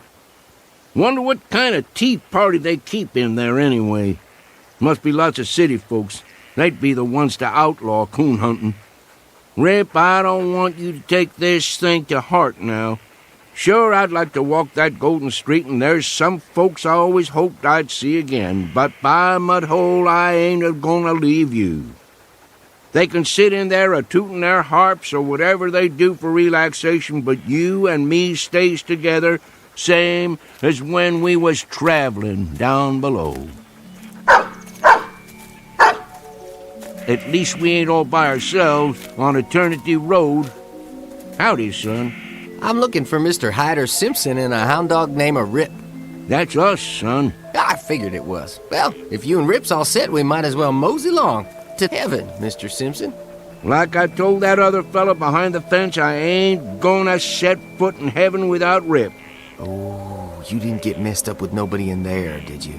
That fella at the gate, he wouldn't let me bring Rip in, so I wouldn't go. Son, that would be a hell of a place without Rip. Mr. Simpson, you ain't far wrong. That is hell. Heaven's up the road a piece. I'll be jiggered. Wonder how come that fella lied to me. They don't never give up. Always trying to get folks in there right down to the last minute. What reason would they have for wanting to keep Rip out? They was feared Rip would have warned you, and he would have, time he got a whiff of that brimstone. You see, Mr. Simpson, a man, he'll walk right into hell with both eyes open. But even the devil can't fool a dog. You wouldn't be St. Peter, would you? No, sir, I'm just a regular angel. Where's your wings, son? Shucks, I don't use them half the time. I appreciate walking myself. You about ready to go, Mr. Simpson? Rip!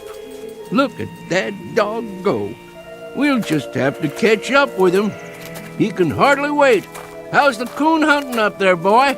Oh, just prime, Mr. Simpson. There's one tonight right after the square dance. You want to come along? Wouldn't miss it for the world. Here's the gate.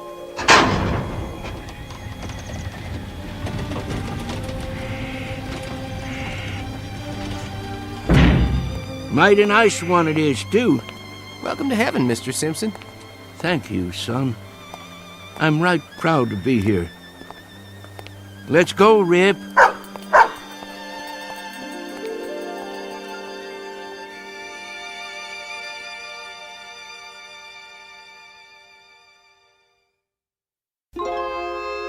Travelers to unknown regions, off the beaten path, would be well advised to take the family dog, because in a pinch, he might just save you from entering the wrong gate. At least, it happened that way once in a particularly mountainous area of the Twilight Zone.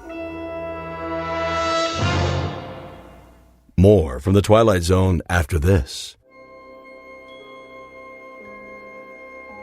Hi, this is Carl Amari, producer of the Twilight Zone radio dramas. I'd like to take a moment to tell you about our official website at twilightzoneradio.com, where you'll get the latest news and information on these Twilight Zone radio dramas. Plus, at twilightzoneradio.com, you can digitally download 3 free episodes or any of our episodes for only $1.95 each. In this age of ever-changing technology, we've decided to make these episodes instantly available to you by making the Twilight Zone radio dramas a digital download-only series. This means that this series will no longer be offered on CD. The CD collections at our website are now being offered, while supplies last, at buy one, get one free. So be sure to get your favorites before they're sold out. Be sure to visit us often, and I'll see you in the zone.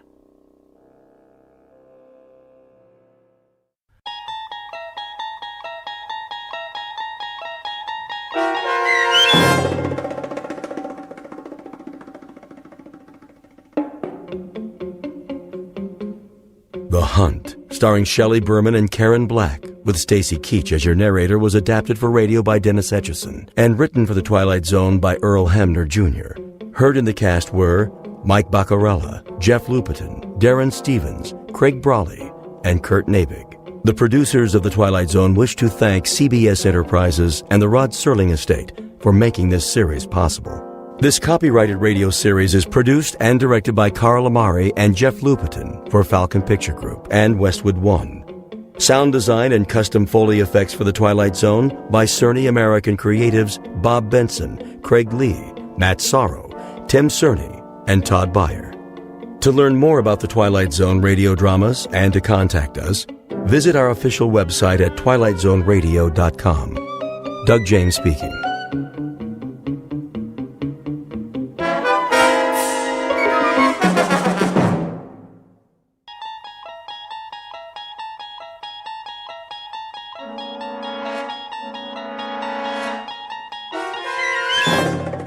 You unlock this door with the key of imagination. Beyond it is another dimension, a dimension of sound, a dimension of sight, a dimension of mind. You're moving into a land of both shadow and substance, of things and ideas. You've just crossed over into the Twilight Zone.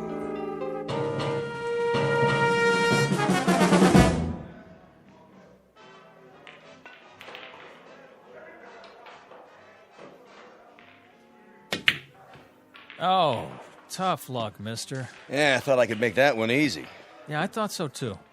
Well, at least I didn't leave you much. Well, let's see. Face it, you don't have a shot. It looks like you're gonna snooker yourself. Well, you never can tell. 8 ball, corner pocket. Lots of luck. Like I said, 8 ball, in the corner. Hey, how'd you do that? Ah, just lucky, I guess. Luck, nothing. That was some shot. Been practicing. Guess it finally paid off. Yeah. You win. Here's your $5. One more game? Double or nothing? Hey, you wouldn't be hustling me, would you? Do I look like a hustler? I'm not sure. Oh, come on. Me? See, I just play on my lunch hour, whatever town I'm in. Relaxation. Me too. Strictly for laughs. So how about it? I don't know. Flip to see who breaks? That's all right. You go ahead. Yeah? Sure. Well, okay. Double or nothing. Go on. Sink as many as you can. Make it hard for me. No money on the table. Oh, yeah. Okay, Pops. You know I don't allow gambling in here. We're just having a friendly little game. Jesse, why don't you give it a rest? Now, he do this a lot? Every day is all he lives for, this one. So he is a hustler. What are you talking about? Tell him, Pops. I never hustled anybody. Not for money, for pride. Go outside, Jesse. Get some sun on your face. You'll feel better. I already feel better. Forget the money. We'll play for the fun of it. No stakes? Not a dime. In that case, let's see how good you really are.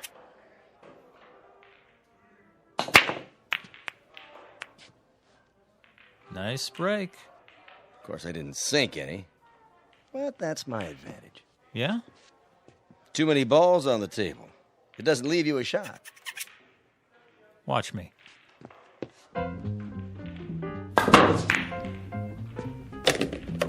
What in the... Bank shot, 3 cushion.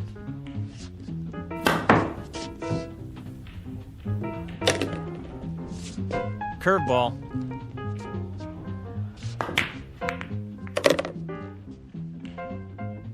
Top spin. Little English.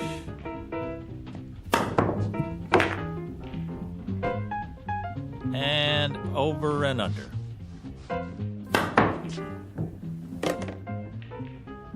Now, my favorite shot. Took me years to learn this one. You're not going to believe it till you see it with your own eyes. This is the way it's done.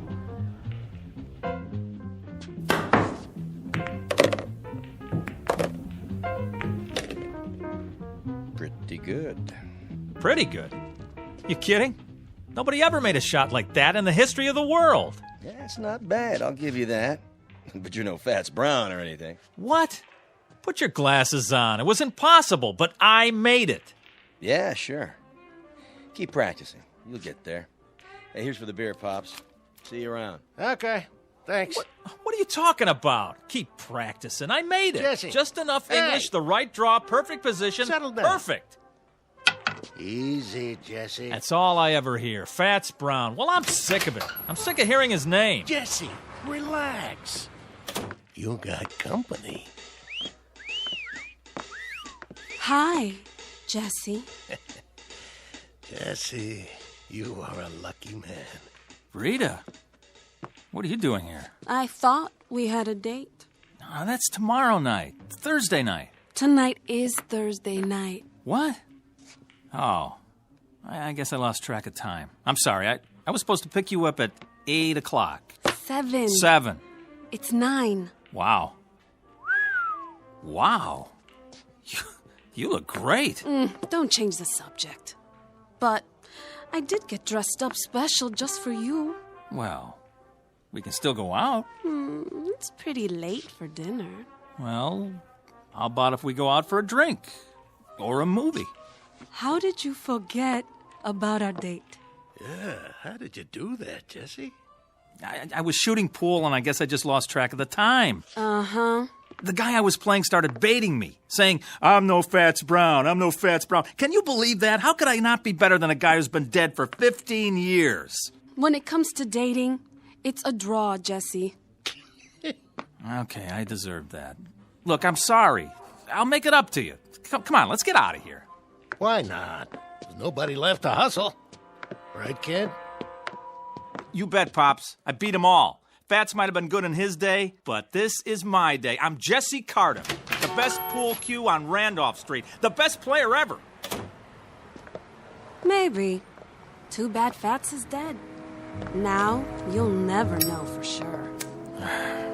I know, and it's killing me. I would have given anything to play him.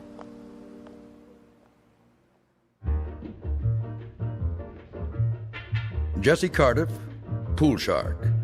The best there is, the best there was, and the best there ever will be on Randolph Street.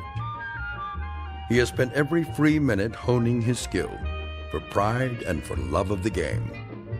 But he's about to learn that there's more to a man's reputation than skill or talent or even fame, and that being the best at anything carries its own special problems. in or out of the Twilight Zone. And now, The Twilight Zone and our story, A Game of Pool, starring Wade Williams with Stacy Keach as your narrator. So, what's the big deal about this dead Fats guy? Don't you know nothing? Fats Brown is a legend. Where you been?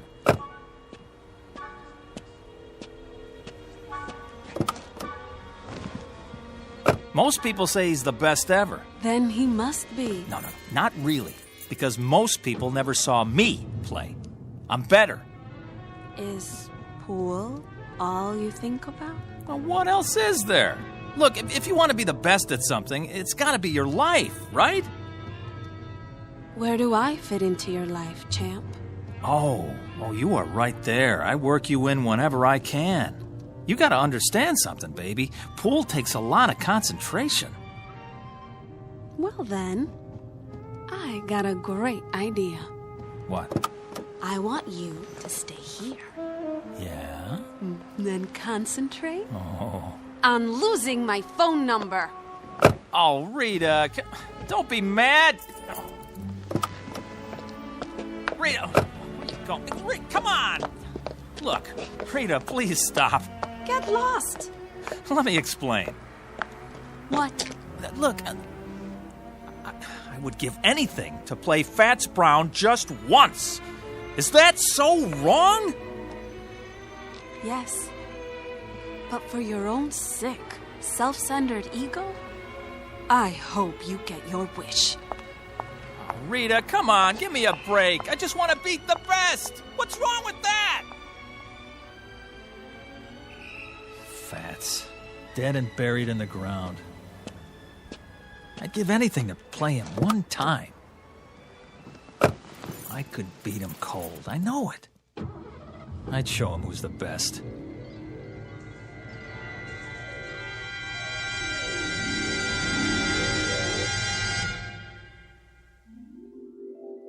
I'd give anything to play him one time. One time. One time. One time.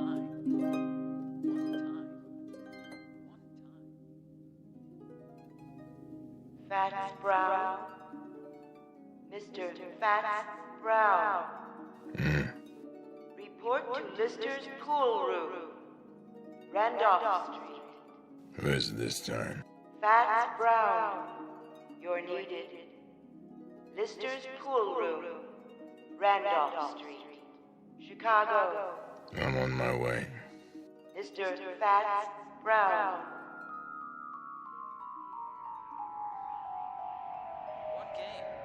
Whatever way he wants it. Doesn't matter to me. Straight pool, anything. If I just had the chance to meet Fats Brown face to face one time. At your service. Who? How did... You called? Yeah, but... I must be seeing things. Why do you say that? Fats Brown? I thought you were... Dead? Not quite. As long as people talk about you, you're not really dead. As long as they speak your name, you continue. Continue? The game goes on, you might say. A legend doesn't die just because the man does. No, I know that, but... But what? This is impossible. Nothing's impossible. Some things are less likely than others, that's all. Wait a minute. There's a picture of the real Fats on the wall. You look like him, but... Not many people do. Yeah, there, standing by a table, holding his custom-made pool cue. You mean this one? Where'd you get that? Nice stick. Good balance. I had it made to order. Wait a minute, let me get a look at the face. The chin, the nose... Not one of my better pictures. It isn't a rib. I mean, you're him. You're... James Howard Brown, known to my friends as Fats. I know it's a shock, but then you called me, I didn't call you. Well, I didn't mean to... I mean, that is, I was just trying to... To what? I don't know. I was just saying if I could prove... It was big talk. Is that it? Well, no, not exactly. Talk is cheap. I know the type. You like to play with fire, but you don't like to cook. You're not really as good as you claim to be, and you know it. Hey. Deep down, you know you're second rate. Now, hold on. Are you afraid? Now, why would I be? Look, I've come a long way, boy. I don't like to be fooled with. I've met your kind before. A little skill, a little knack, some style. But when the heat's on, you fold. That isn't fair. You've never seen me play. Maybe not, but I've seen plenty like you. You have, huh? How do you know I can't beat you? How does anyone know anything? We learn to read the signs. Well, take another look. It's possible, isn't it? That's not the point. It's a matter of what's likely. But it is possible. Sure, it's possible. Things change. Records get higher. Once upon a time, nobody could run the 4-minute mile. But people get better. Then you admit it. Yes, it's possible you could beat me. But the only way you'll do it is with a pool cue. You'll never get the job done with your mouth. All right, fat boy. Dead or alive, I'll tell you something. Maybe you are some kind of a legend, a tin god, but you know what you are to me? A big balloon, just waiting for someone to stick a needle in you. Well, I'm the someone, and here's the needle. Where? My pool cue. Oh, it'll get the job done, don't you worry. You're like all the other legends. You get by on your reputation. One time I heard a man in this very room swear he saw you make a 9-cushion bank. And you don't believe it? Now, you hit a ball that hard, it won't stay on the table. The guy had more imagination than brains. Is that so? Well, let me tell you. That's not what counts. The question is, can I back it up? Oh, how right you are. I know how good I am, but you... Then you'll play me? Rack the balls. Are you sure? Sure, I'm sure. What about the stakes? The stakes? A little something to make the game more interesting. Oh, here's what I got. I'll shoot it all, my whole bankroll. Any or all of it. Put it back in your pocket. Why? My money not good enough for you? Come on, use your wits, boy. What good is money to me? Then what? Something to make the long journey worth my while. Name it. You said you'd give anything for a game with me. Anything? What are you getting at, mister? Just what kind of stakes you talking about? Life or death. What? You beat me, you live. You lose, you die. You're pulling my leg. The proposition is simple enough. You're crazy. Interesting. What is? To see how much faith you have in your ability. Or should I say how little? Go chase yourself. You know something? For my money, you don't want it bad enough to be the best. Why, when I was your age, I would have jumped at the chance. But then I was better than second rate. Watch it. You wouldn't know about that. It takes more than skill to be a champion. It takes equal parts talent, work, luck, and nerve. A quality you sadly lack. Nerve? You mean insanity? How so? You want me to risk my life on a game? Insanity, then, if you prefer. Listen, I'm just a pool player. There's probably no less important thing on the face of the earth. Pushing balls around with a stick on a felt-top table. But mark this in your book. I'm the best. It's a proud thing to be the best at anything. But then you wouldn't know about that either. Hey, hold on. Where you going? I'm going back, of course. Back where? You wouldn't understand. You're wrong. About what? You say I don't want to be the best bad enough. That's not true. Oh boy, is it not true. Do you know how many hours, how many years, how much of my blood and sweat I put into this game? I'm listening. How many nights I slept right here on this table? Yeah, I did that. I made a deal with the owner so I could practice after the place was closed. I haven't been to the movies in years. I know what you're talking about, but it's still talk and nothing else. I'm good, mister. Real good. But am I that good? You'll never know until you're ready to risk everything. Will you stop pushing me? Sure I will. I was just thinking. Where I come from, there's a race driver. Go to the track and whisper his name. Say Tazio Nuvolari and watch their heads nod up and down.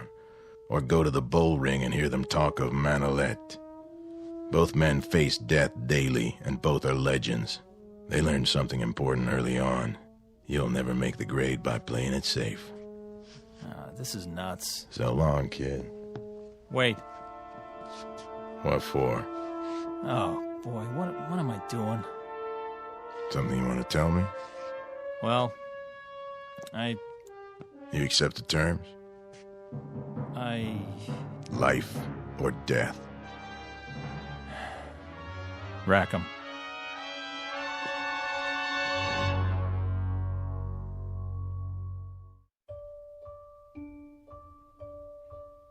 Just so you understand, once we start the game, there's no turning back. Get cold feet and it'll be too late. You heard me. Rack the balls. In a hurry, are you? I've been waiting a long time for this. Have you?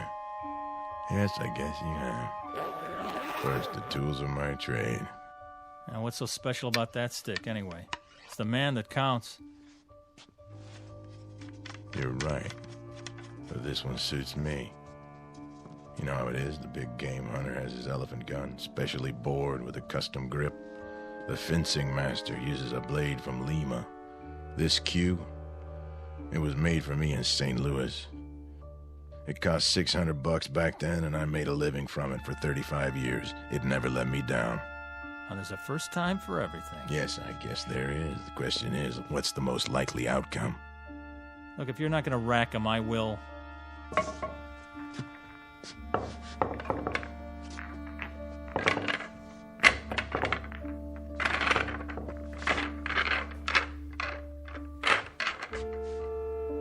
Anytime you're ready. Do I get to call the game? Name it. Rotation. Kelly. 14-1 rack. 8-ball. What's your pleasure? All right. Let's see how good you are. 1 game, 300 points. That'll do. Standard rules. Is there any other kind?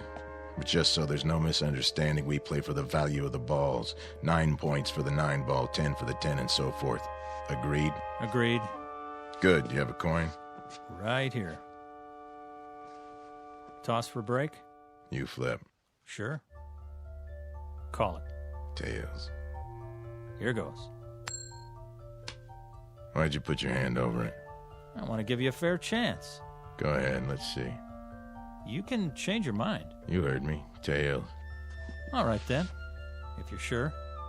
You can change your mind, you know. There's still time. Not on your life. My life's not what's at stake. Let's see it. Heads. I guess that means it's my break. Yeah, your break. As soon as I chalk up. Take your time. I know what you're thinking, son. Oh, you do, huh? Same as most players. The man who breaks is at a disadvantage. Once he scatters the balls, the other man has a clear field. Well, doesn't he? Maybe with some people, but not the way I play. Oh, sure. I suppose you can control the break. Time to go to school.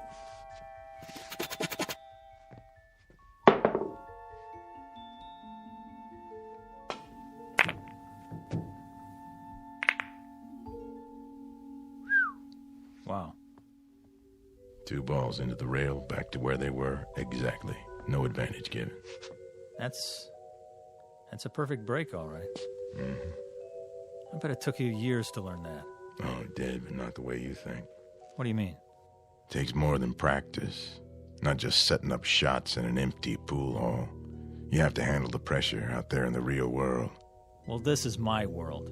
You're on my turf now. I know this table like the back of my hand. Maybe, but who have you played here? Kids, 2-bit hustlers, traveling salesmen? Step aside, fat man. Be my guest. Now it's your turn to scatter them. You'd like that, wouldn't you?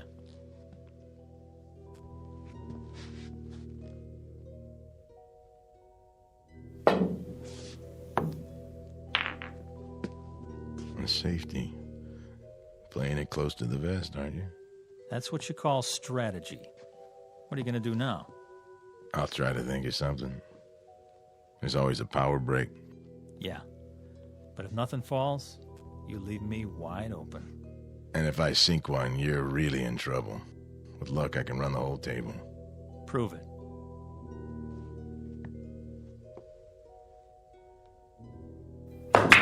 Keep your eye on the 15 ball. It's not going in. Funny thing, I was thinking it is. Corner pocket. Think again. Oh, well, quite a few balls around the one. Looks like you're sewed up. Yeah. If you don't connect, it'll cost you. If I don't. Mind if I smoke? If it makes you feel better. Yeah, you wouldn't have a fresh pack on you. I gave 'em up. Bad for my health. Oh, that's okay. I got one left. Nervous? Not me. Why is your hand shaking? Maybe I'm itchy to get this over with. Or maybe you're just trying to rattle me. Or maybe it's because you don't have a shot. Except for the bank. That'll take a lot of English. Oh, I'm loaded with it.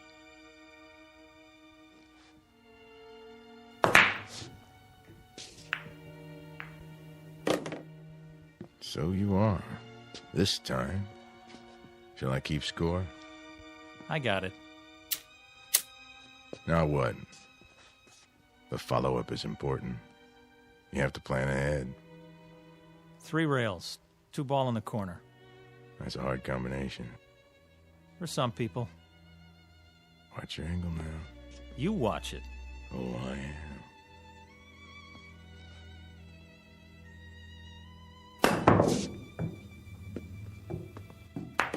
How about that, fat boy? Not too shabby. It was great. In some places. You know what? You're like all the others. Always trying to bring me down. Well, why would I do that?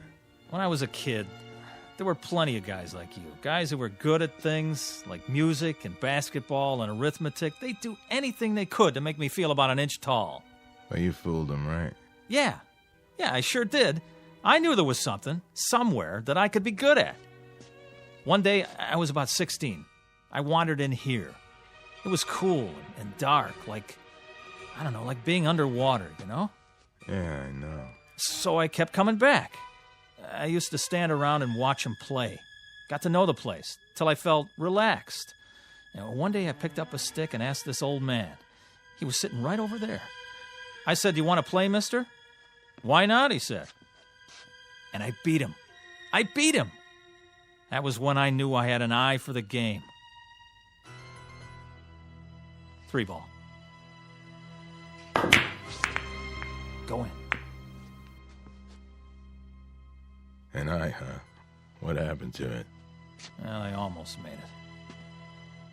My turn. 3 ball.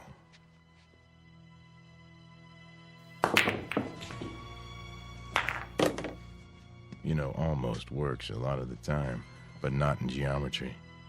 Well, what's that got to do with it? Pool is geometry in its most challenging form, a science of precise angles and forces. You have to understand that or you're lost. Yeah.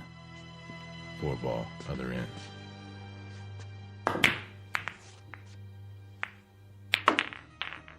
Lucky shot. Luck had nothing to do with it. 5 in the side. Angles, forces, big deal. Now who's sewed up, huh? I'll admit, it doesn't look good. You can say that again. If you don't hit the 5 first, you scratch. And that'll cost you points. Mm-hmm.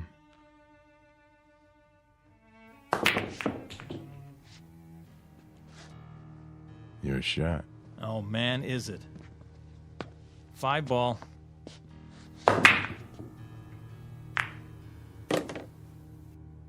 Six.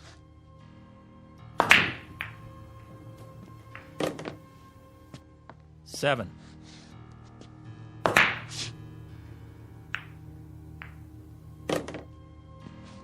Now the 8.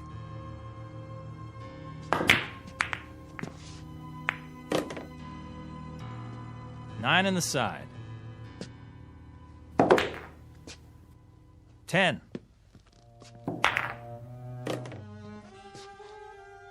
Eleven ball, corner.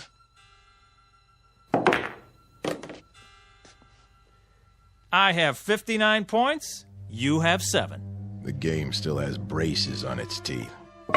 Rack 'em up.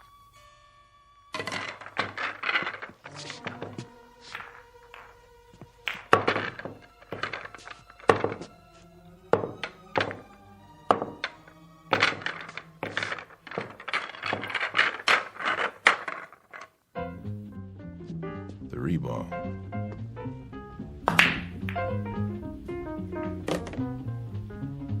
Four in the side pocket.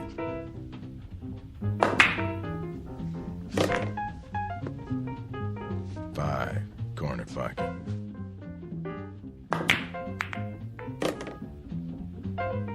Nine in the side.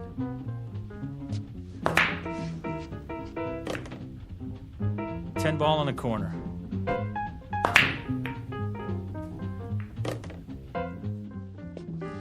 11.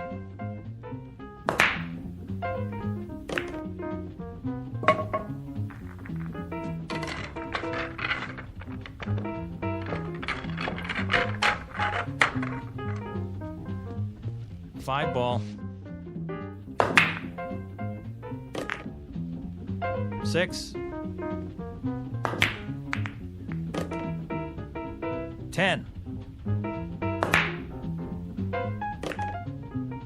15 ball. Ha! Your shot. No kidding. Just in case you lost track. Tell you what I'm gonna do, fat boy. Let me make it easy on you. No thanks. Hey, I'm trying to do you a favor. For what reason? 'Cause I got feelings. Come on, admit it. This must be humiliating. Oh, I wouldn't say so. Well, let me say it for you then. The game's as good as over. Is that what you think? You want to throw in the towel and walk away? I'll let you. You will, huh? Sure. That way it won't hurt so much. It's not over till it's over, son. Be serious. Look at the score. I got 299. So I see. Well, what does that tell you? I need any ball to win. That right? Time to face facts. There's no way. You might as well throw in the towel. I've been in tougher situations than this. When? There's more to winning than scoring points. Oh, yeah? Like what? Something you can't learn in here. Then why don't you teach me? Go on, I'm all ears. Takes time. So? That's something you got plenty of, right? Talk is cheap. The big things you have to learn for yourself. Quit stalling. It's my shot. In an awful big hurry, aren't you? To be the best? Oh, you better believe it. I've been waiting years for this. One more shot, and you are history, fat boy. There's a new shooter now, and his name is Jesse Cardiff. Back off and give me room. This is something I'm going to remember for the rest of my life.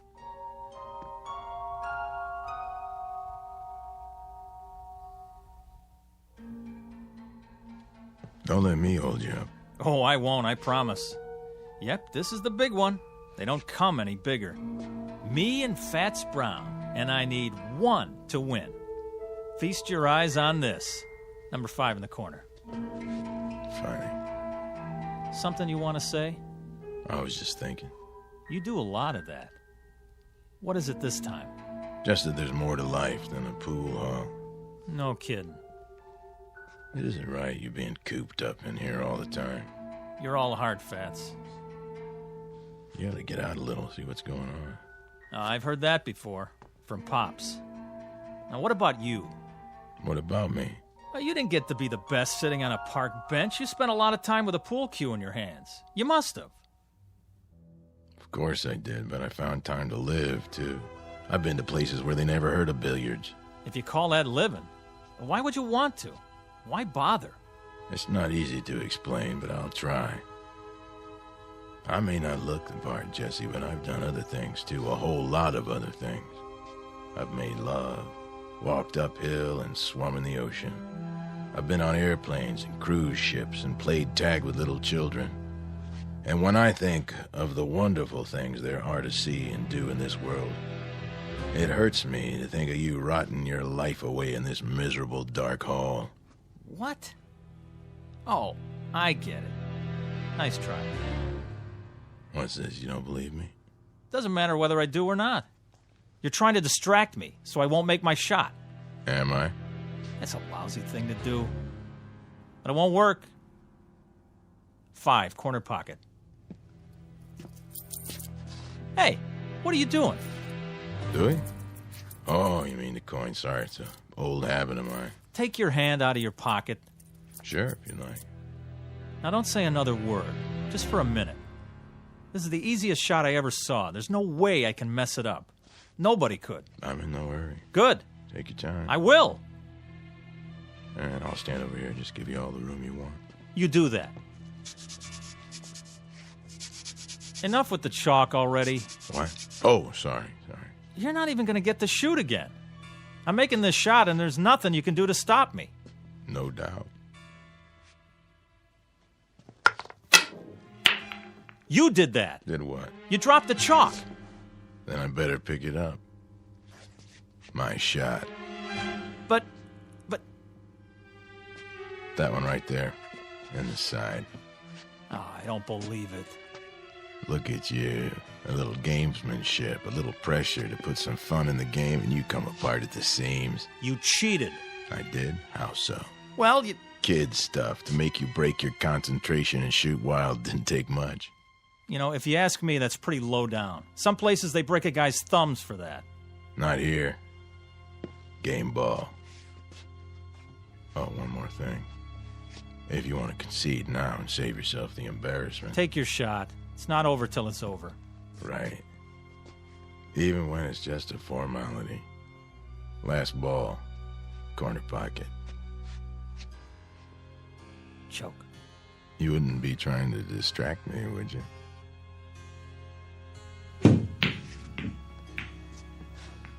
Ha! Almost. Almost doesn't make it. There it is, the game ball again, right in front of me. All my life. So you said. Okay, you had your fun. This ball has my name written all over it. Perfect angle, clear table. I was made for this. Give it some thought, Jesse. Think about this. I sink it. I become the greatest. You're not gonna make it. It's simple enough straight in, but you won't make it. You're sweating, fat man. Now, why are you so nervous? Not why you think. You wouldn't understand the reasons. No. I understand, all right. It means a lot to you, doesn't it? Even as a dead man, to have your name up there as the unbeatable champ of all time? It carries certain satisfactions, yes. I'll give you a chance at my crown, Jesse, but only if you're willing to stake your life on the game, Jesse. Couldn't be just a nice, friendly little game, huh? I take it as it comes. To you, pool is not a nice, friendly game. It's a win-at-any-price affair. I saw that right off, and I acted accordingly. But it didn't do you any good. Didn't it? I've made this shot hundreds of times. Not when your life depended on it. Is this some more of your gamesmanship? I've been studying you, Jesse. I've gone up against dozens like you. Pressure is what separates the champions from the also-rans. I've seen men who could shoot brilliant pool, but they were duds when the stakes were high. That's why I insisted we play for something big. What does it matter to you if I win or not? Afraid I'll take your place? Is that it? Did people stop talking about Dempsey when Joe Louis came along? Did Beethoven replace Bach? No. He wouldn't replace me. Then why? Someone has to keep the flame. Someone has to weed out those who haven't got what it takes. The champions, the legends, they serve a purpose. To be a challenge and an incentive. I don't need a challenge. Everyone needs a challenge, Jesse.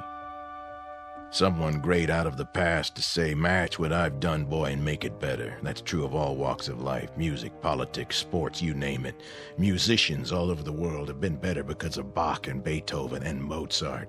There's a man in the White House who can look out his window and see the Washington Monument and the Lincoln Memorial. Don't you think it helps him to be a better president? Yeah, but a game of pool? Anyone who tries to be good at anything finds himself in your shoes. He finds himself faced with a legend. And when he can't measure up to the legend, he fades away, he dies, and is forgotten. I'm only a pool player, Jesse, but I'm the best. No, you were the best. No man gets past me unless he has what it takes. And you don't think I have it? There's still one ball on the table, and it's taken you a mighty long time to get at it. You wouldn't believe this, Jesse, but personally, I'd like to see you win. Yeah. Yeah. I've only been doing my job. Stand back and give me some elbow room. Wait, Jesse. Oh, no. I've been waiting too long. Before you shoot, think about one thing. What? Sink that ball and you may win more than you bargained for. You're wasting your breath. Don't you get it? There's nothing you can do to stop me now. Nothing. Sorry. I was required to say that. Something along the lines of a disclaimer. Well, what are you waiting for? Not a thing.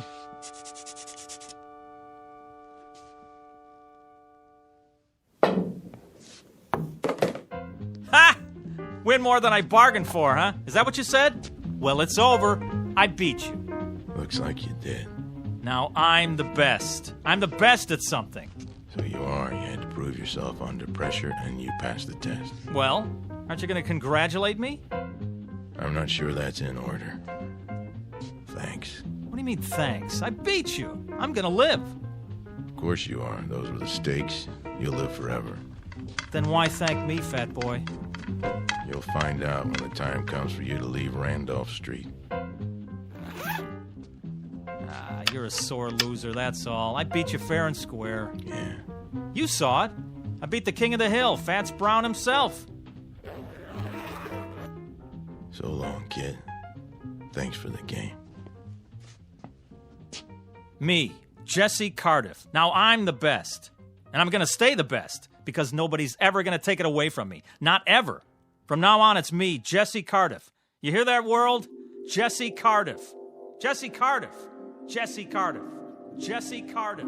Jesse Cardiff. Jesse Cardiff. Jesse Cardiff. Jesse Cardiff. Yeah. Report at once to Mason's Pool Hall, Sandusky, Ohio. Mr. Jesse Cardiff. You're needed. Yeah, I'm on my way.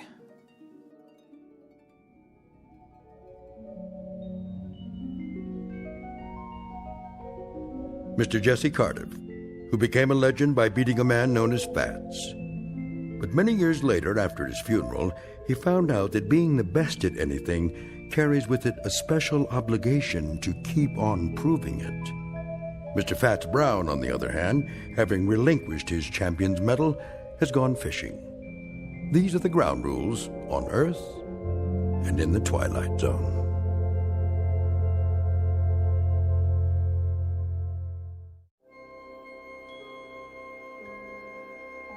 Hi, this is Carl Amari, producer of the Twilight Zone radio dramas. I'd like to take a moment to tell you about our official website at twilightzoneradio.com, where you'll get the latest news and information on these Twilight Zone radio dramas. Plus, at twilightzoneradio.com, you can digitally download 3 free episodes or any of our episodes for only $1.95 each. In this age of ever-changing technology, we've decided to make these episodes instantly available to you by making the Twilight Zone radio dramas a digital download-only series. This means that this series will no longer be offered on CD. The CD collections at our website are now being offered while supplies last at buy one, get one free. So be sure to get your favorites before they're sold out. Be sure to visit us often, and I'll see you in the zone.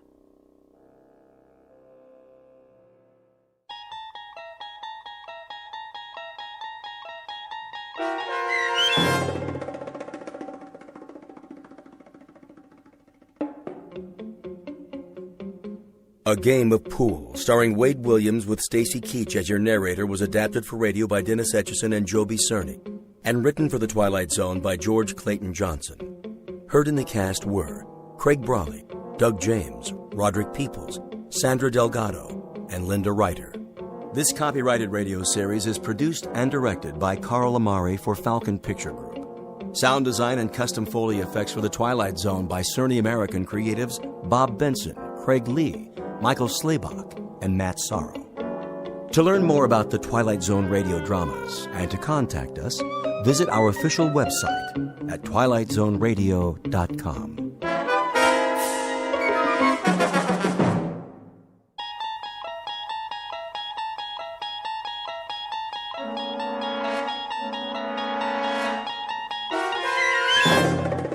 There is a fifth dimension beyond that which is known to man. It is a dimension as vast as space and as timeless as infinity. It is the middle ground between light and shadow, and it lies between the pit of man's fears and the summit of his knowledge. This is the dimension of imagination. It is an area which we call the Twilight Zone.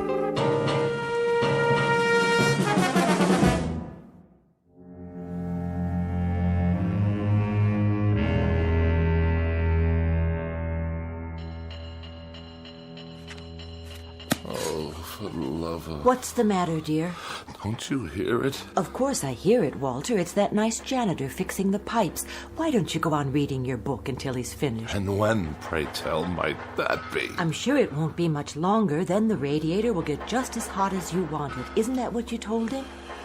Yes, I know what I told him, but why does he have to make so much noise? I'm sure I couldn't say. The decibel level in this apartment is beyond human endurance. Well, I suppose it's what they have to do with steam heating, that sort of thing.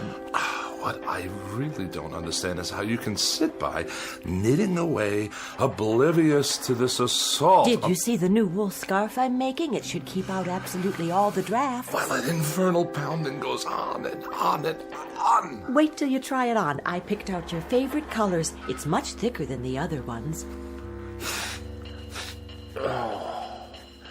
If I live that long. You wanted more heat, that's what you said. Well, now you'll have it and then some. Yes, I did. I certainly did say that. Won't that be nice? Hope springs eternal. The question is, at what price? Are you sure you're comfortable, darling? Am I what? Oh, certainly. I am just comfy, cozy. I'll fluff up the pillows. Did you take your aspirin? I'm on the verge of being hospitalized for pneumonia. Oh, now really? It's not that bad. And that ape of a janitor out there is smashing my brain and ruining my sleep. But you weren't sleeping. You're reading 5,000 Common Ailments and How to Treat Them. Is it an interesting book? First he tries to freeze me to death, and then he tries to destroy my brain. Shall I plug in the vaporizer? That helps sometimes. It doesn't help at all. If it did, I wouldn't be in this condition. Yes, dear. Well, I won't stand for it. Lie down, Walter. No, I will not lie down. How can I? If I'm to die, at least it's going to be in comfort and peace. You there, Mr. Ape!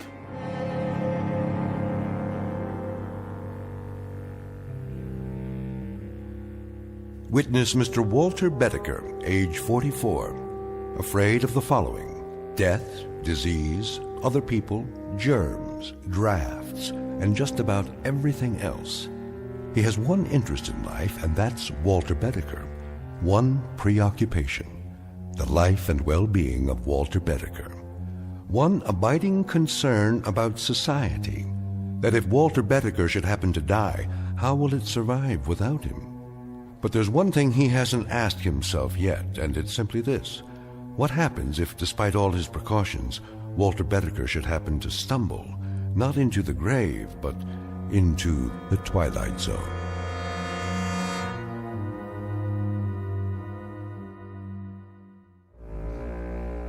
And now, The Twilight Zone, and our story, Escape Clause, starring Mike Starr, with Stacy Keach as your narrator.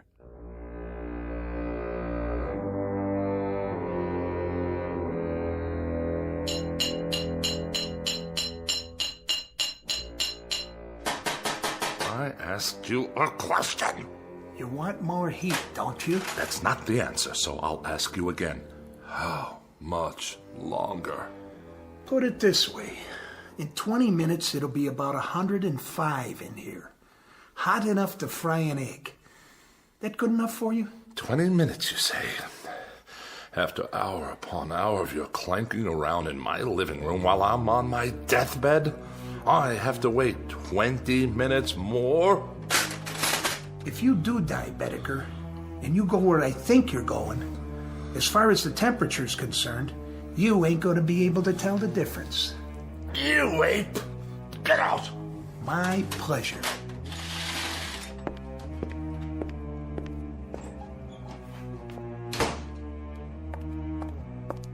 Are you all right, dear? Quick, Ethel, get the doctor. You mean again?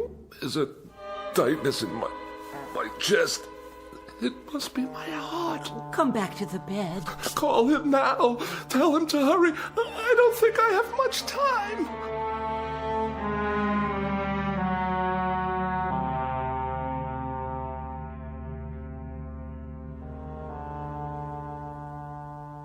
Well, doctor? Keep your mouth closed a few more seconds. I'm asking a question. All right, open, please.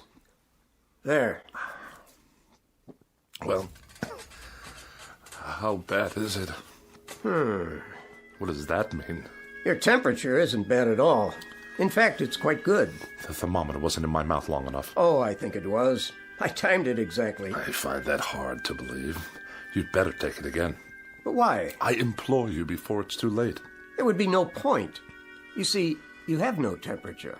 What about my vital signs? Blood pressure's fine. Respiration and pulse, all normal. My throat? It's dry and achy all the time. Well, that's because it's so hot in here. No sign of infection. Throat clear. Ears and nasal passages clear. What about the pains in my back and my side? Well, what about them? And 4 sleepless nights in a row. Is it 4 now? How about that? Well, what do you want me to say? The truth. The awful truth. I can take it. The truth, Mr. Bedecker? Well, the truth is that it's, Go on. It's psychosomatic. To use the scientific term. Psychosomatic. You're trying to tell me that I'm only sick in my mind? That's my considered opinion. And you're supposed to be a professional. Mr. Bedecker, may I speak candidly? I insist. Well, there is nothing wrong with you except the ailments you manufacture for yourself. Manufacture? Is that what you think? Your pains are imaginary. Your inability to sleep is a case of nerves, nothing more. In short, Mr. Bedecker, you are a very healthy man. This man calls himself a doctor. 4 years pre-med, 4 years medical school, 2 years internship, 2 years residency. And what is he, I ask you, what is he? A quack. Doctor? Oh, hello, Mrs. Bedecker. What's the prognosis? Don't ask him. The man's an idiot. Walter, darling, I beg you, don't excite yourself. Don't whisper. You're looking at half my troubles right there, Doctor. This woman, this awful woman who runs around whispering all day long to make me think I'm sick, even if I'm not. Oh, and I am. I'm lying here at death's door, and who's ushering me out? A quack and a whispering woman without a mind.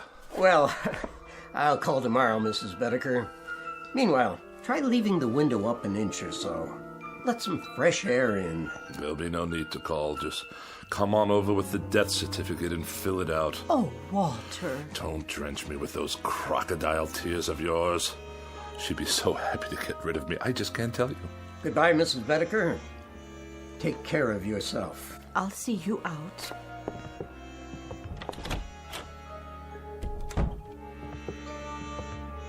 No need to show me the way. I know it by now. Doctor, how is he, really? Mrs. Bedecker, your husband is one of the healthiest patients I have. But he's sick most of the time. Is he? He won't let me air out the house. He says for every cubic foot of unfiltered air, there are 8,900,000 germs. Well, he's probably right. And he's just quit his job. The 5th job he's quit since the first of the year. He says they make him work in a draft. Well, I suppose I'm oversimplifying it when I say there's nothing wrong with him, because in a sense, there really is. This constant worrying about himself is an illness of a sort. Has he always been this frightened a man? Ever since I can remember. When he was courting me, he told me he was in the final stages of TB and only had a week to live. I only married him because I felt so sorry for him. Oh, I don't mean that was the only reason. I think I understand. Do you? You see, people change. Sometimes for the better and sometimes in ways that aren't entirely healthy. We all assign blame. Your husband is taking it out on those nearest him. It's not your fault. But it must be. He never stops complaining. The problem isn't physical. He's getting older, so he sits here spinning his wheels. He needs to get out, do things, prove he's still strong, that there's a place for him in the world. Oh, Doctor, I'll do what I can. I'm sure you will. You already have. It's up to him now. I'll give you a call tomorrow. I don't think it would be a bad idea if you took some vitamins yourself. You look run down, Mrs. Bedecker. I do? Just a little too pale. Ethel, there's a draft in the air, and I feel a coma coming on. Yes, darling, I'll be right in. Now, you remember about those vitamins. Promise? I promise. Here's a prescription. Get some of these items from the drugstore for yourself. Thank you, I will. You're very kind. Goodbye, Mrs. Bedecker. Goodbye. Did you say there's a draft? I did. From where? The window. But it's only open an inch. Freezing air blasting into the room. I'll close it for you. Do you know how many germs live in 1 cubic foot of air, Ethel? I think I do. 8,900,000, that's how many. I know you want me gone. Walter! Gone from your life, and that's why you leave windows open all over the place. But as a point of common human decency, couldn't you find a way to do it more subtly? The doctor said you needed air. He said it was stuffy in here. Oh, the doctor said. Tell me one thing. Yes? What is going on between you two? Nothing, Walter. I saw the way he looked at you. Oh, now you are imagining things. What's that slip of paper in your hand? What do you mean? Oh, it's only... Give it to me. Oh, now I understand. Well, if you'll let me explain. When did he give you this? Just now, before he left. If you'll listen. I'm not sick, he says, but nonetheless he gives you a prescription for medicine for me? Not a thing wrong with me, he says, but while I lie here helpless, he's out there telling you that I've got a life expectancy of 20 minutes. He said nothing of the sort. Don't deny it, Ethel. I smelled the collusion the moment he left the room. Now I suppose he's making time with you behind my back. The two of you can hardly wait for me to expire. What a great day that will be. But just remember, it will be on your conscience. Yours and that quacks. The prescription was for vitamins, Walter, not for you, for me. Vitamins for you?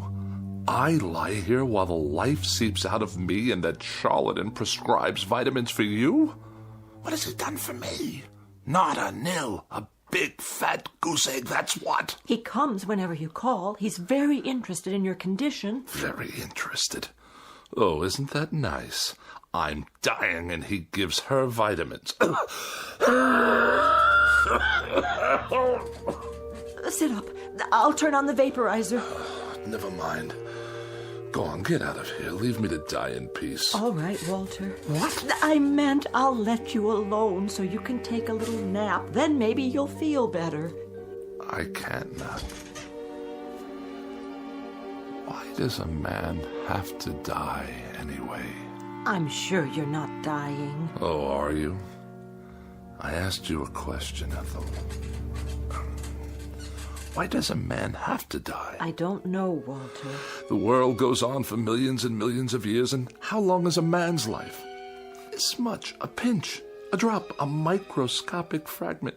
Why can't a man live 500 years or 1,000 years? Why does he have to die almost the moment he's born? I told you I don't know, dear. No, you wouldn't. Go on. Get out of here. Yes, dear. I have to take my own pulse. Give myself a checkup. A doctor couldn't care less. My sinuses. It's moved from my chest to my sinuses. After that, it'll be my brain, and then poof. As if I never existed at all. What's the point? The point, indeed. It's a crime for a man to live such a short span of years. A crime. What I wouldn't give to live a decent number of years. 200, 300. Why not 500 or 600? Yes. Why not? Or 1,000. What a miserable thing to contemplate. A handful of years and then eternity in a casket down under the ground. The dark, cold ground. With worms yet? Of course, with worms. And bacteria in the soil, and All manner of filth and decomposition, toxic waste. Who are you? Cadwallader's the name. And immortality's my game.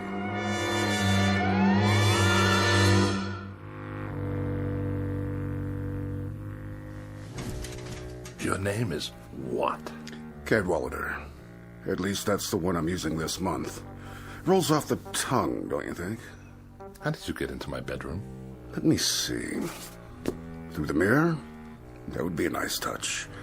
Or through the walls? Too prosaic. Look here, The truth is, I've never been gone. I've been in here for some time. I must have a fever. I'm hallucinating.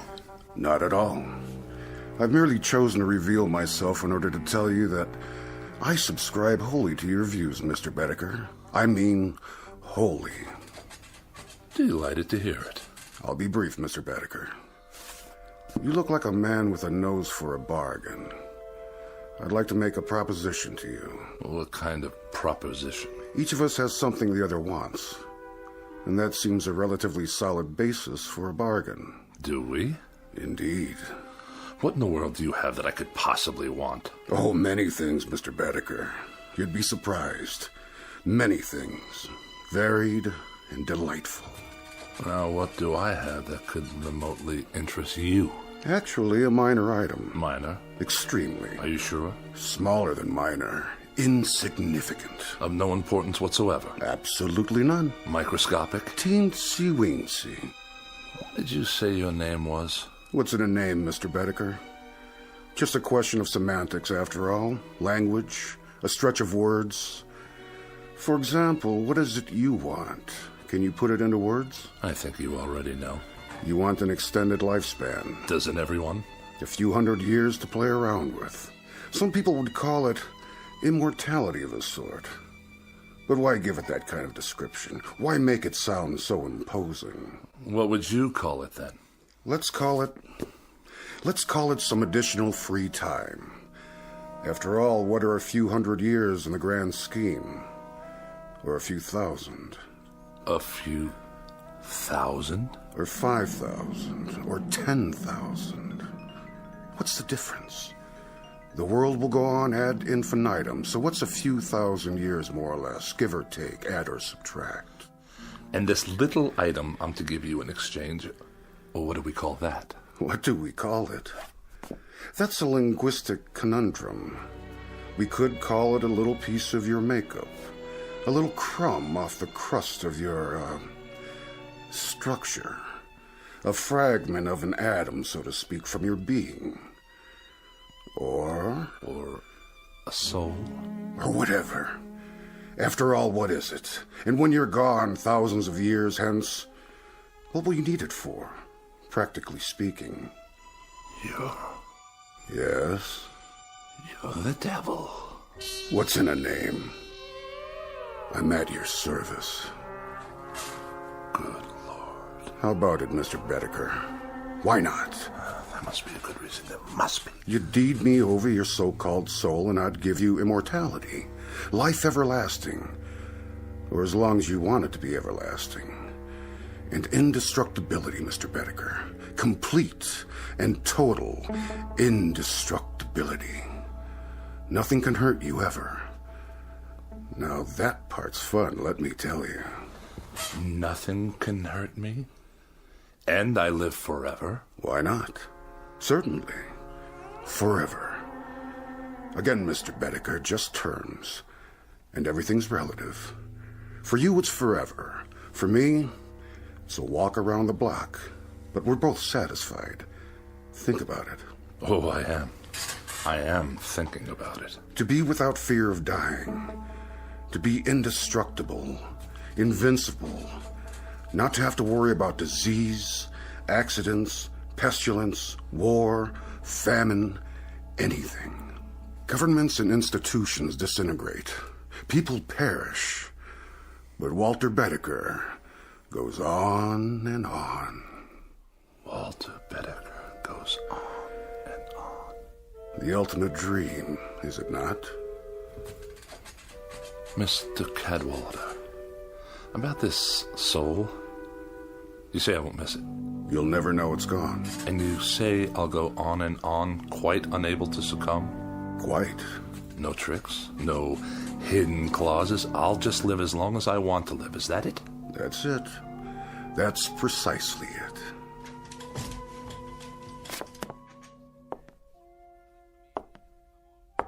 How about my appearance? I'm afraid I can't do much about that. Oh, I see what you mean.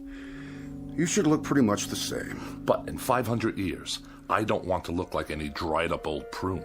Oh, Mr. Bedecker, you drive a mean bargain. A most difficult bargain. But you'll find me a cooperative, man. All right, you win. We'll throw that into the bargain. Say it. Whatever aging takes place in your features will be more or less imperceptible. Mr. Cadwallader, I believe we're close to making a deal. Mr. Bedecker, you'll never regret this. Not to your dying day. Hey? Which by rights should not be for several thousand years. You'd better say that. There is something. Aha! Aha! Aha! Now it comes out. For your benefit, I assure you. Where did you get that? The contract. Oh, one always seems to turn up when it's needed. Let's see. Article 93, right here. What about it? It's in the nature of an escape clause. Read it to me. Your escape clause. Whereas the party of the first part, upon due notification of the party of the second part, and so on and so forth. Go on, I want to hear it. Well, I'll just give it to you thumbnail. It's simply that if you get tired of living, Mr. Bedecker, you can exercise the clause by calling on me and requesting your... My what? Oh, there goes the embarrassing terminology again. Shall we say, your demise? At which point I will personally see to it that you are given a rapid and uncomplicated, how to put it, departure? I can assure you, Mr. Cadwallader, that I'm not the sort of man to kill the goose that lays the golden egg.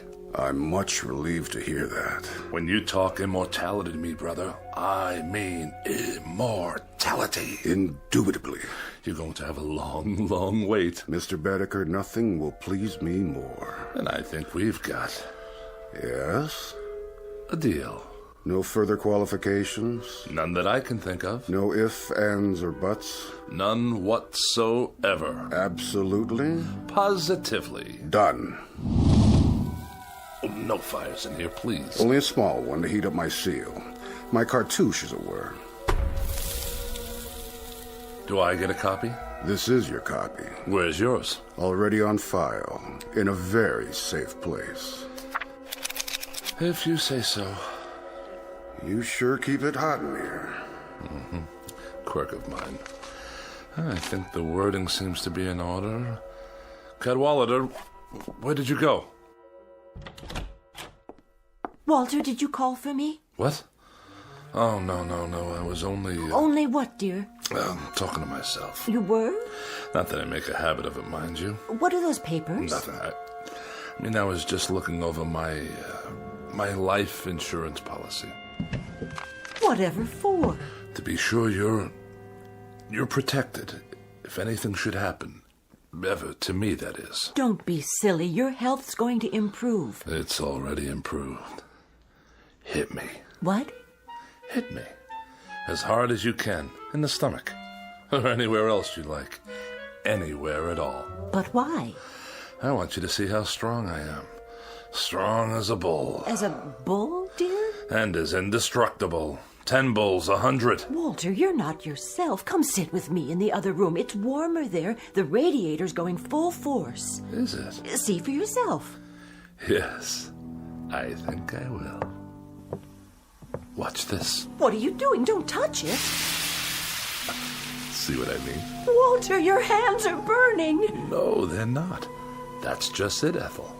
They're smoking, yes, but they're not burned at all. I'll get some bandages. Sit down. Where do you keep my pills? Which ones? All of them, every last one. Over here on the tray. Give it to me. What are you doing? Walter, the window, don't throw them out. I beg you, all your medication. Why not? What's the difference now, my dear? I'd like to introduce you to someone. What are you talking about? Meet The new Walter Bedecker.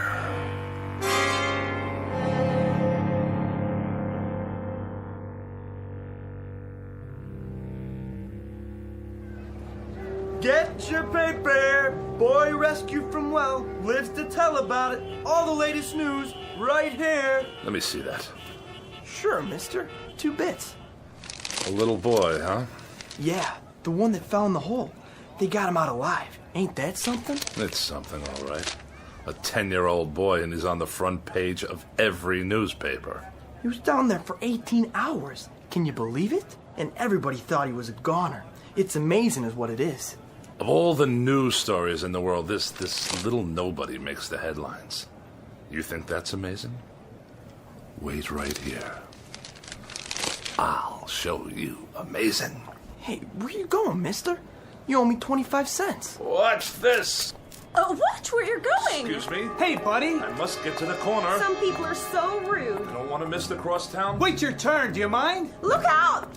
Get back on the curb. There's a bus coming. That man, stop!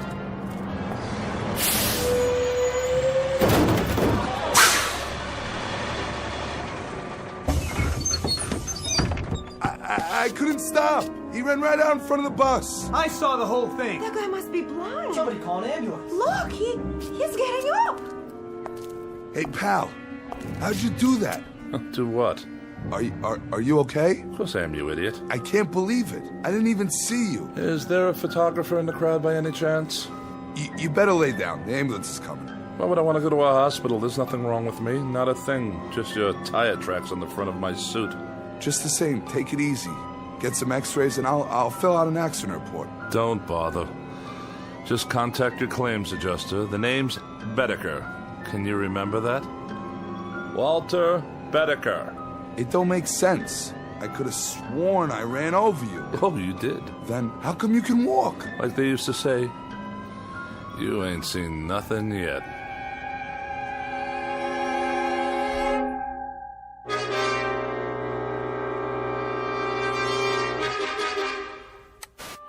One survivor, Walter Bedecker. By now, these words should be familiar. You've heard them before on the Eyeball News, and if the past is any indication, you'll hear them again and again.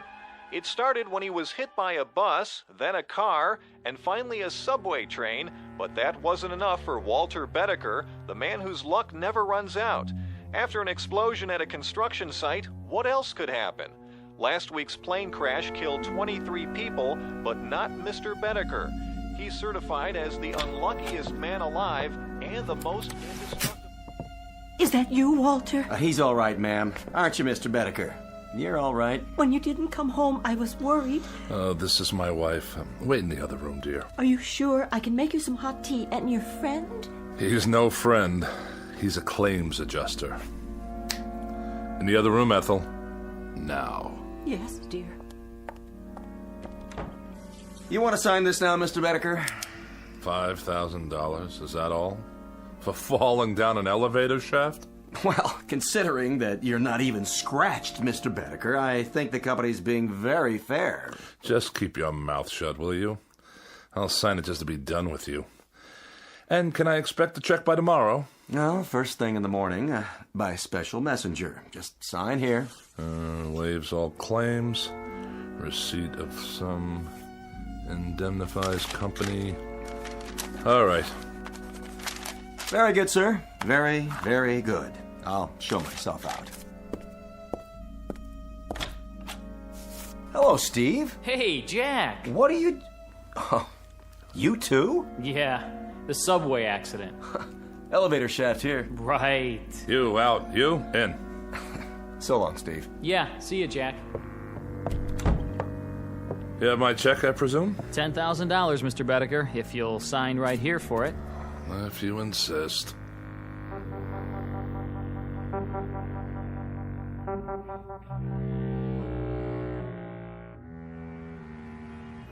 "14 accidents. More than anyone should have to bear. Now, wouldn't you think that there would be an element of thrill in 14 accidents? I'd appreciate it if you'd step away from the window, Walter. It's open, you know. 14 accidents in which you know nothing can happen to you? I guess so, dear. Well, it's a fact. There should be an excitement to this sort of thing. Well, there isn't. It's dull. It's absolutely without the remotest bit of excitement. In short, I'm bored stiff with it. Walter, dear, you should count your blessings. After all, there is the money. And you should shut your mouth. You look for all the world like a small gray mouse waiting for a piece of cheese. Walter, you can be so terribly cruel. Ethel, please. I'm thinking. I swear he's cheated me somehow. I don't know exactly how. What are you talking about? Who? Mortal schmortal. What's the good of it when there aren't any more kicks? Any more thrills? Anything to let a man know he's alive. Walter, do you feel all right? At least when I was concerned about my health, there was an element of risk, of danger. I mean, of course. That's it. What is? Iodine. Iodine? Have we got any? What for? Did you cut yourself? Do we? I suppose in the medicine cabinet. Get it. Now? And rubbing alcohol.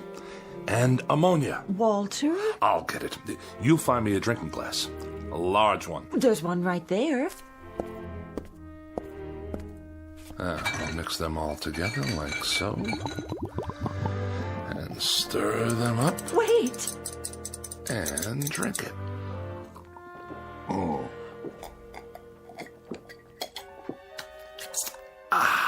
Sit down. I'll call the doctor. You see? What I just drank should kill a dozen men. To me, it tastes like lemonade. Walter. Yes? What's this all about? You really want to know? All right, I'll tell you. In a word, I am immortal. Walter, don't joke like that. It's true. I made a pact with a guy named Cadwallader, who's given me immortality and indestructibility in exchange for my soul. Your soul? More succinctly than that, I couldn't put it. Why don't you sit down? I'll make some tea and then we'll call the doctor. You will not make tea and you will not call the doctor. Why not? If you had any imagination at all, you could tell me what there is I might do to get a little excitement out of it all. I've been in subway crashes, bus accidents, major fires, disasters, one after another, and now I even drank poison. Nothing. You know what I've been thinking? I've been thinking I'll go up on the roof and I'll throw myself down the light well. Smack dab through the light well, 14 stories down, just for the sheer experience of it. Oh, Walter, darling, please. Ethel, darling, shut your mouth and get out of my way, please.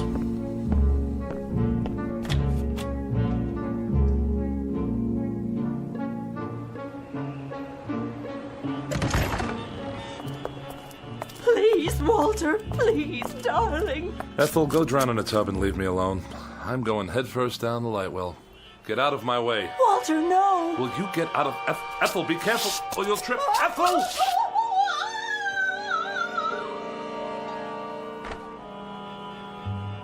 I wonder what that felt like.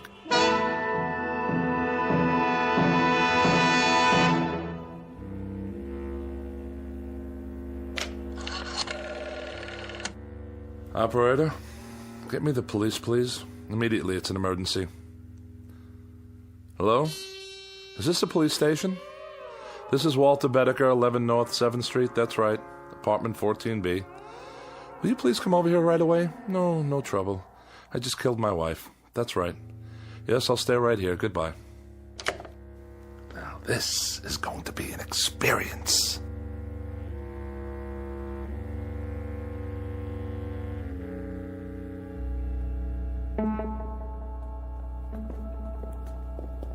Hey, Bedecker, you got a visitor. Cooper, the legal beagle. Right in here, Mr. Cooper. No longer than 15 minutes, please. How are you holding up? As well as can be expected. Prisons are boring places, you know. Very, very boring. And you? How am I? I'm miserable, Mr. Bedecker, and I've been miserable since I took your case. I've had tough clients before, but nobody like you. Really? What disturbs you? What disturbs me is that for 5 days in that courtroom, you've acted like a man desperate to get himself convicted. Oh, whatever would make you think that? When the prosecuting attorney cross-examines you, you act like you're betting on him to win the case. The truth will out. Now look, Bedecker, tomorrow's the last day of the trial. There'll be the summing up and it'll go to the jury. And as things stand now, you don't have a chance in hell. That effect. That is a fact. Now, tomorrow, this is what I want us to do. Cooper, do me a favor, will you? Put it away. How's that? Bedecker, didn't you get what I was trying to tell you? You're about 12 hours away from a guilty verdict on charge of first-degree murder. Oh, what will the penalty be? The penalty in this state for first-degree murder is death in the electric chair. Death in the electric chair. Bedecker! And if I were in California? What? How would they try to kill me if I lived in California? Capital punishment there is the gas chamber, but I don't see... And in Kansas? In Kansas, it's hanging, but I'm gonna tell you something, Bedecker. No, Mr. Cooper, I'm gonna tell you something. The only thing they'll get for their troubles if they try to electrocute me is a high electricity bill. Good night, Mr. Cooper. See you in court. Guard!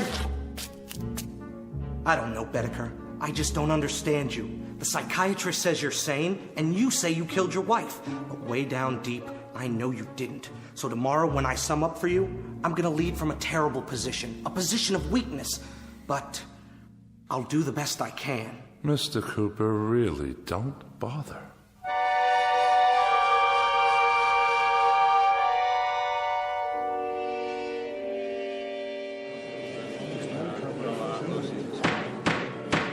Mr. Bedecker, you've been tried and found guilty of murder in the first degree. Have you anything to say before the court pronounces sentence upon you? Oh, I don't have anything to say, Your Honor. Not a thing. Then the court sentences you to imprisonment in the state penitentiary for the rest of your natural life. I knew we could do it, Bedecker. I knew we could get you off without the death penalty. If I do say so myself, I gave that summation everything I had. Wait a minute. Does this mean that... It means that you're not going to the electric chair. You've been given life instead. You're a very fortunate man, Mr. Bedecker. Life? Did you say life imprisonment? We need help here! My client's fainted!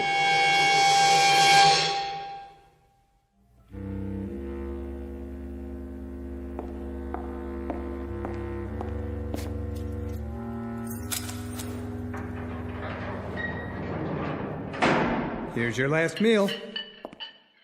My last? With us. You're going to the penitentiary tomorrow morning. The penitentiary. For life. Look at it this way, Mr. Bedecker. What's life? 40, 45 years? You can do that standing on your head. Life.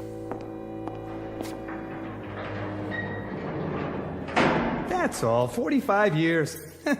Maybe not even that much. After all, what are a few hundred years in the grand scheme? Or a few thousand? Or 5,000? Or 10,000? No.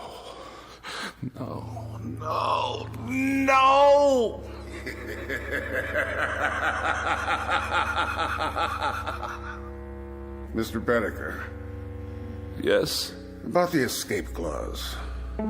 Care to utilize it now? Yes. That's a wise man. Odd thing, Mr. Bedecker. You look like someone having a heart attack. Exactly. Like a man having a heart attack.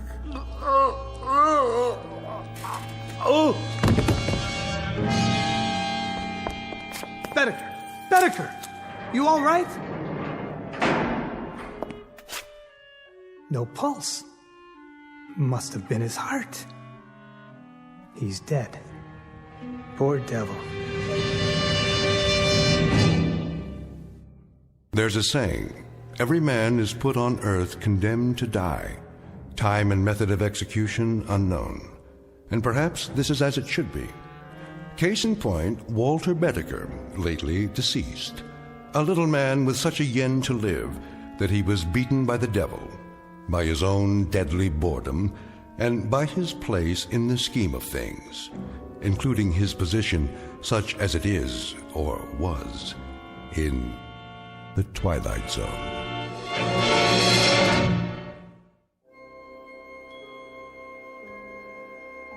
Hi, this is Carl Amari, producer of the Twilight Zone radio dramas. I'd like to take a moment to tell you about our official website at twilightzoneradio.com, where you'll get the latest news and information on these Twilight Zone radio dramas. Plus, at twilightzoneradio.com, you can digitally download 3 free episodes or any of our episodes for only $1.95 each. In this age of ever-changing technology, we've decided to make these episodes instantly available to you by making the Twilight Zone radio dramas a digital download-only series. This means that this series will no longer be offered on CD. The CD collections at our website are now being offered while supplies last at buy one, get one free. So be sure to get your favorites before they're sold out. Be sure to visit us often, and I'll see you in the zone.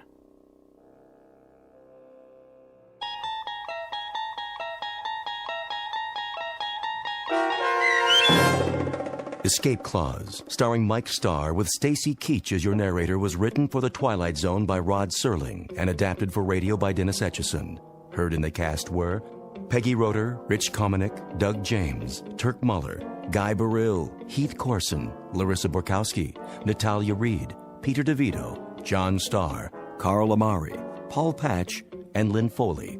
To learn more about the Twilight Zone radio dramas and to obtain audio cassettes and CDs of these programs, visit our website at twilightzoneradio.com. This copyrighted radio series is produced and directed by Carl Amari and Roger Wolski for Falcon Picture Group.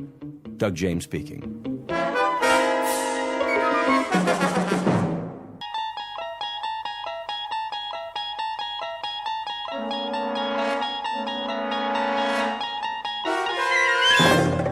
You unlock this door with the key of imagination. Beyond it is another dimension, a dimension of sound, a dimension of sight, a dimension of mind. You're moving into a land of both shadow and substance, of things and ideas. You've just crossed over into the Twilight Zone.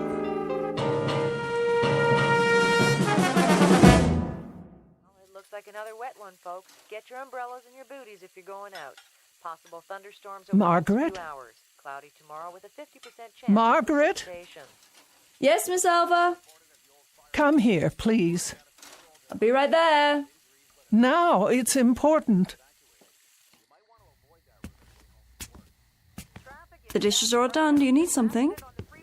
It's getting late. It's not that late, is it? We can play a game of cards if you like. A storm is coming. Is it?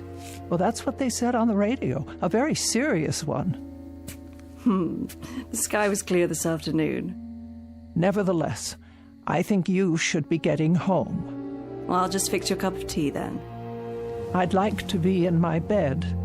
So early? Well, I'm feeling a bit tired.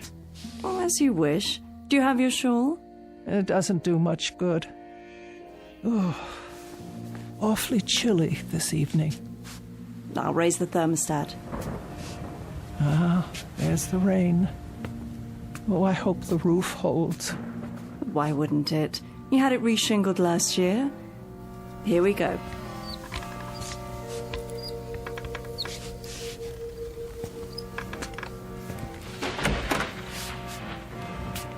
I'll turn the bed down for you. Now, take my hands up and out of your chair. Oh, thank you. Thank you, Margaret. I don't know what I'd do without you. Oh, you do just fine. You'll be walking again soon. Have you been doing your exercises like Dr. Mays told you? It's no use. These legs simply don't work anymore. Oh, Margaret, I'll never leave this house again. Now you stop that. There's a big, wide world out there, places to go and people to see. The only way I'll see them is if they come here, and there's not much chance of that. Most everyone I know is passed on. Surely not. You have a phone right next to the bed. Call some friends. Keep in touch. It's been too long. I don't know if the numbers work anymore. Of course they do. If they don't, talk to Miss Finch at the telephone exchange. She'll look them up for you. Now, wait right here. I'll get your pills and a nice cup of hot tea. Hurry, Margaret, the rain. You'll never get home. Oh, don't you worry about me, Miss Selva. I'll be back with your tray. Oh, my. Such a terrible, terrible storm. Miss Elva Keene, who lives alone on the outskirts of Linden Fleet in Maine. Her world has shrunk to the size of the small house she owns, and may never leave again. For some years, the pattern of Miss Keene's life has consisted of sitting in her wheelchair or lying in her feather bed, knitting, reading books, listening to the radio, eating modest portions of food, napping, taking her medication, and waiting. For exactly what? She's not sure. Perhaps for something different to happen. Something small but significant that will make all the difference. Miss Keene doesn't know it yet, but her time of waiting has just ended. For something different is about to happen, by way of an unexpected phone call in the middle of a stormy night. A telephone call routed directly through the Twilight Zone.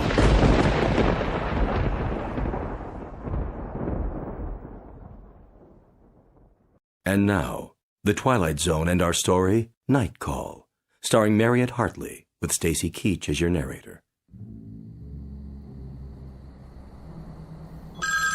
Oh, someone calling? At this hour? Hello? I'm sorry, I didn't hear. The thunder. Hello? Hello? Who is on the line, please? Oh, no one, apparently. How odd. Perhaps I was dreaming.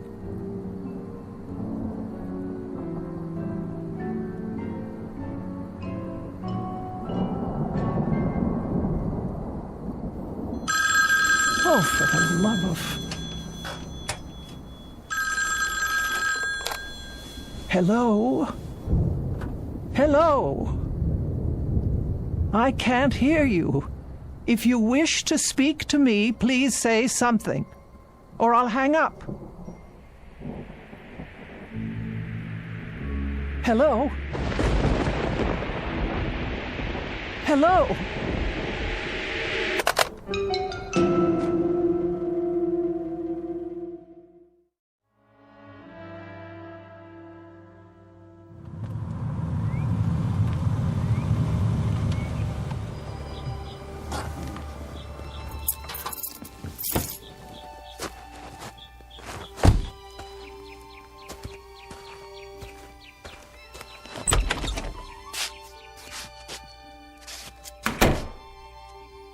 Hello? Just a moment, Margaret. You're up early this morning. Oh, what is the matter with this phone? I'm trying to make a call. No one's picking up at the switchboard.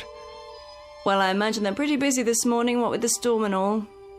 I suppose. Phone company, Miss Finch speaking. Ready for your tea? Just a moment. Miss Finch, this is Elva Keene. Yes, Miss Keene, can I help you? Oh, I certainly hope so. Oh, I'll do my best. What is the problem? Last night, about 2 a.m., my telephone rang. Oh? I answered it, but no one spoke, and I didn't hear any receiver hanging up. Just silence. Is that right? Or rather, a crackling sound like wind and rain. That would be electrical noise, a faulty line, most likely. The same thing happened a few moments later. Well, I'll tell you, Miss Keene, that storm last night about ruined our service. We've been flooded with complaints about fallen wires and bad connections. I'd say you're pretty lucky that your telephone is working at all. Oh, you would you? Yes, ma'am. And would you say then that someone was trying to call me, but that the connection was washed out? That's as good an explanation as any, Miss Keene. But who would have tried to call me in the middle of the night? I'm sorry. I wish I could be of more help, but the way things are right now... Is it likely to happen again? I really couldn't say. It might. Were you expecting a call? Not at that hour. It depends on what's causing it to happen, of course. Could you find out? If there's a breakdown somewhere, our crews will find it and repair it. And what am I to do in the meantime? If it does happen again, you just call me and I'll run a special check on it. Will you do that? Well, if that's your only suggestion.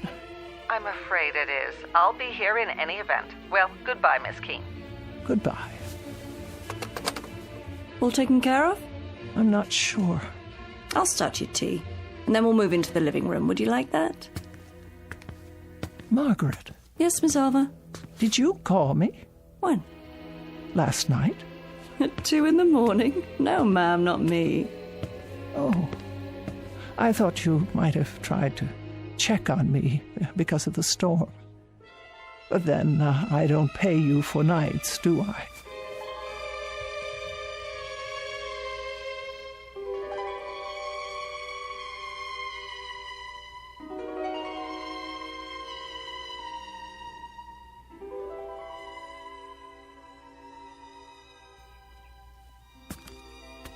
More tea? No, thank you. Have you taken your pill? Yes. Don't I always? Never missed one yet. The highlight of my morning. The mail should be here by now. Shall I check the box? Why don't you do that? With multiple injuries in the 5-car pileup, so take caution while driving in these slick conditions. The storms are still very strong in the north and northeast, while the rest of the city, the severe storms seem to have passed over. Several areas were still without power last night due to fallen wires. Workmen restored electrical service shortly before dawn.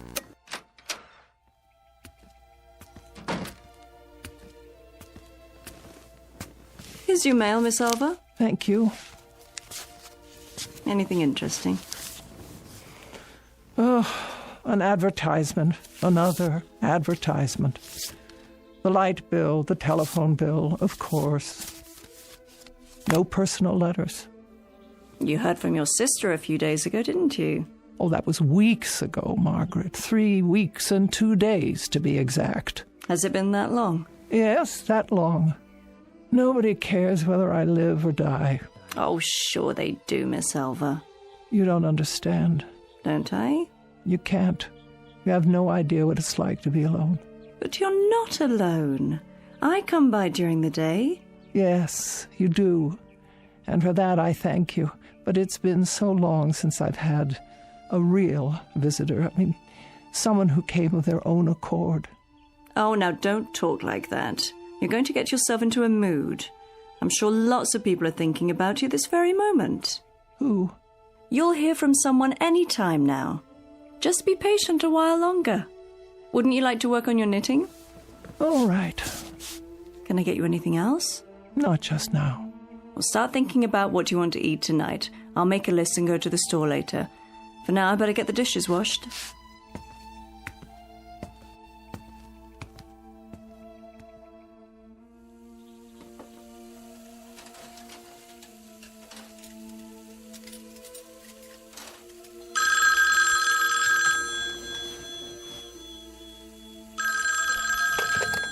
Hello?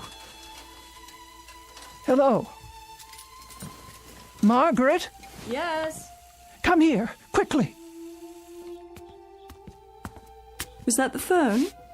See, someone's calling you now. Take the receiver. What for? I want you to listen. If you like. Well? There's no one on the line, Miss Alva. Just listen. See if you can hear whether anyone's there. There's nothing. But you heard it ring, didn't you? Yes. Tell me if someone hangs up. Not a thing. The line's dead. Wait. What's the matter? Oh, well, it doesn't matter. I'll call Miss Finch and have them check on it. You really think that's necessary? Yes, I think it's necessary. Am I to suffer calls like that at all hours of the day and night? Calls like what? There was no call. Then why did it ring? It was a mistake, that's all. How could it be a mistake? Someone must have dialed my number. Not if it's a malfunction. Something's wrong with the equipment. I'm sure they'll... What are you doing? Reporting it.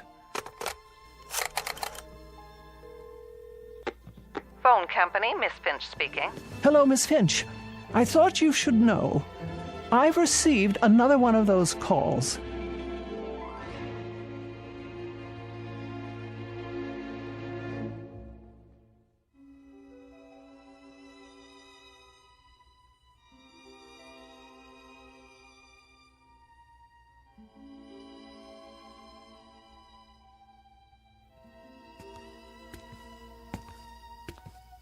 There we go. I peeled you an apple.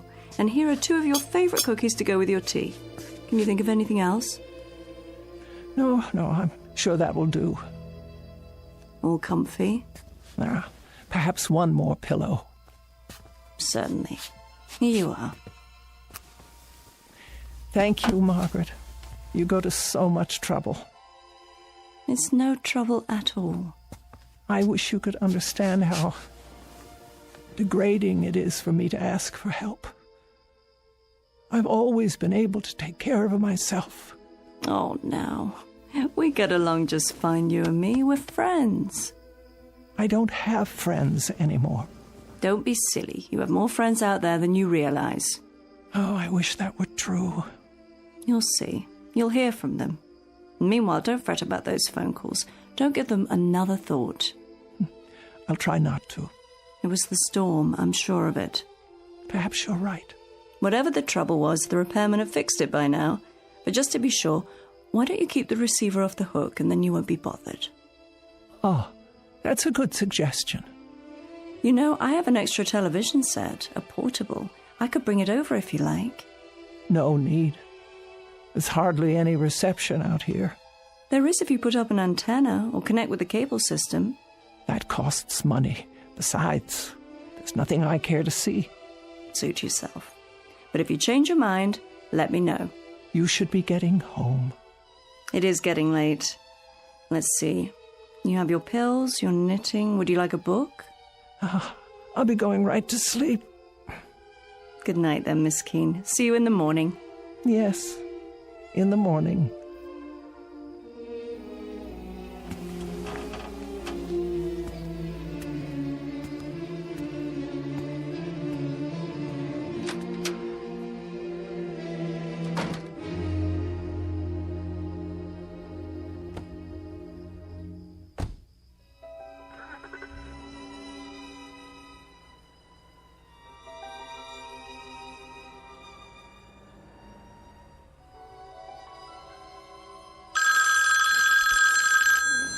Oh, Margaret, there it is again.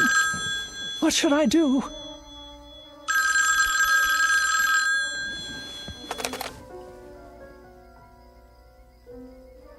Nothing. Just as I thought. I won't speak. I'll hang it up and then leave it off the hook.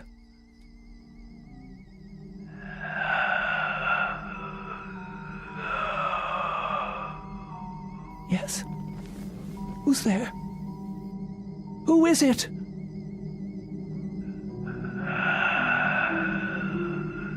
Hello? What is making this sound? Is anybody there? Anybody at all? Who is on the line? Who is it? Who? Hello?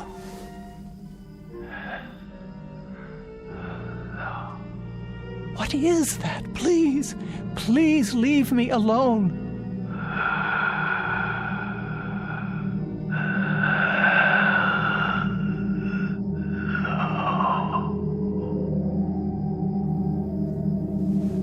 No. Please. No.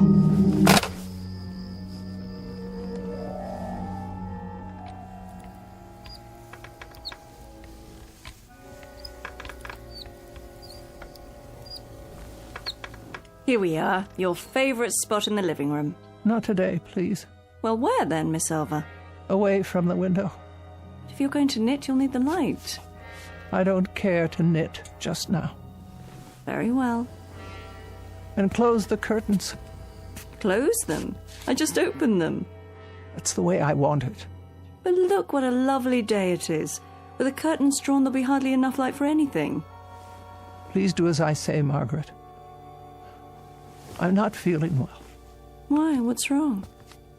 My nerves. I hardly slept last night.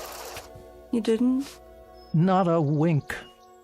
Why on earth? What happened? Do I have to tell you? No, not the telephone. Yes, at all hours, over and over again. You're sure?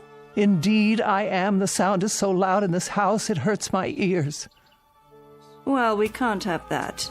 And this time, he spoke to me. He didn't. Margaret, I simply can't bear it. Shush, dear, don't you worry. We'll do something about that right now. Call Miss Finch and clear it up. She won't listen. Of course she will. She doesn't take me at all seriously. Well then, I'll have a word with her. We can't have you going without your sleep.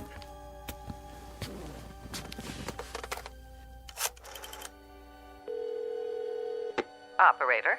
Is that Miss Finch? It is. This is Margaret Phillips, Miss Keene's private nurse. Oh, yes, how are you? I'm fine, but Miss Keene isn't doing so well. Oh, sorry to hear that. Why haven't you fixed her line yet? I've told her we'll repair it as soon as... It's gone beyond that. Now someone is speaking to her. She can't sleep at all. If Miss Keene's health should be disturbed any further, the phone company will be held responsible. Now, just a minute. Give me the phone. Here she is now. She'll tell you herself. Miss Finch. Yes, Miss Keene. There's a voice on the phone. A voice? It says one word over and over. Hello. It doesn't sound normal. It sounds distorted. Are you sure it's a voice? What else could it be? Well, static on the line sometimes. It was someone, I tell you, the same someone who kept listening to me say hello over and over again without answering back. The same one who made those horrible noises. What kind of noise? I don't know. That's why I'm calling you. It must stop immediately. A voice, you say? Was it a man or a woman? I couldn't be sure. So you have no idea? I tell you, there is no way of knowing. It could be either. And you're positive it wasn't someone on your party line?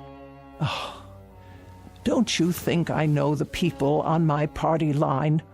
Of course, Miss Keene, of course. Well, I'll have a man come out as soon as possible. The crews are still pretty busy, what with the damaged lines and all from the storm, but I'll tell them to put a rush on it. And what am I to do if this person calls again? Hang up, Miss Keene. But whoever it is will only call back. And then I have to answer to stop the ringing. That's my best advice. It's either that or disconnect the line. No, you can't do that. What if there were an emergency? I have no way to call out. That's true. Then there isn't much choice. I suggest you talk to them. Try to find out more. Get a name if you can. Do that and we'll have something to go on. We'll take immediate action, I promise you. But I don't wish to speak to them at all. Then I'm afraid there's nothing we can do. So you won't help me? We can't. It could be absolutely anyone. There's no way to know. I see. Then, good day to you. What did she say? Not a word of help. It's obvious she doesn't believe me. Oh, I'm sure that's not true. As far as she's concerned, I'm just a nervous old biddy falling prey to my imagination. But she didn't actually say... Well, she'll find out differently. You all will, if it's not too late by then. Such talk. You're letting yourself get way too upset. Why don't we have some breakfast? Would you like that? No, I'm not hungry. In a while, then. We'll both have something. I'll leave the curtains drawn so you can catch up on your rest. Would you like a pillow for your back? Make sure they're completely drawn. But it's so dark in here. I can't afford the risk. What do you mean? If someone's out there, he could be watching. Watching what? Me.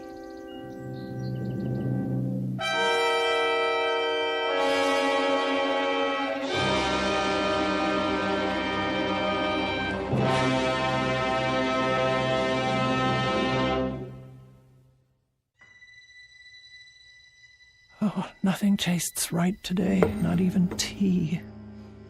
It's not your fault. I'm feeling so out of sorts. Margaret? Margaret?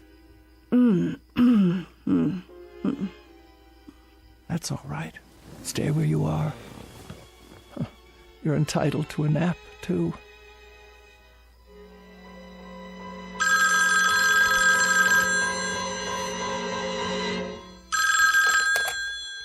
There.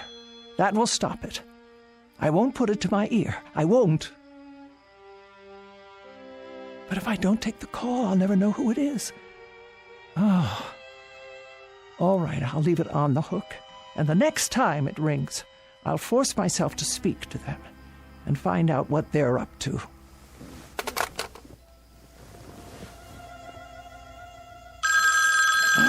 Oh.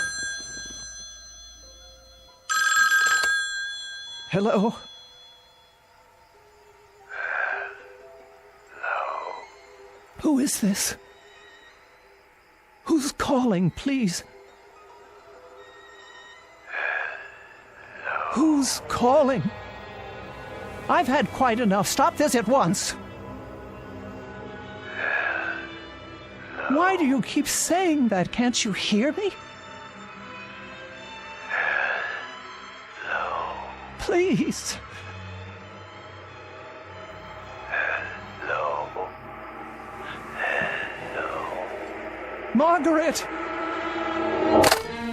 Margaret! Margaret!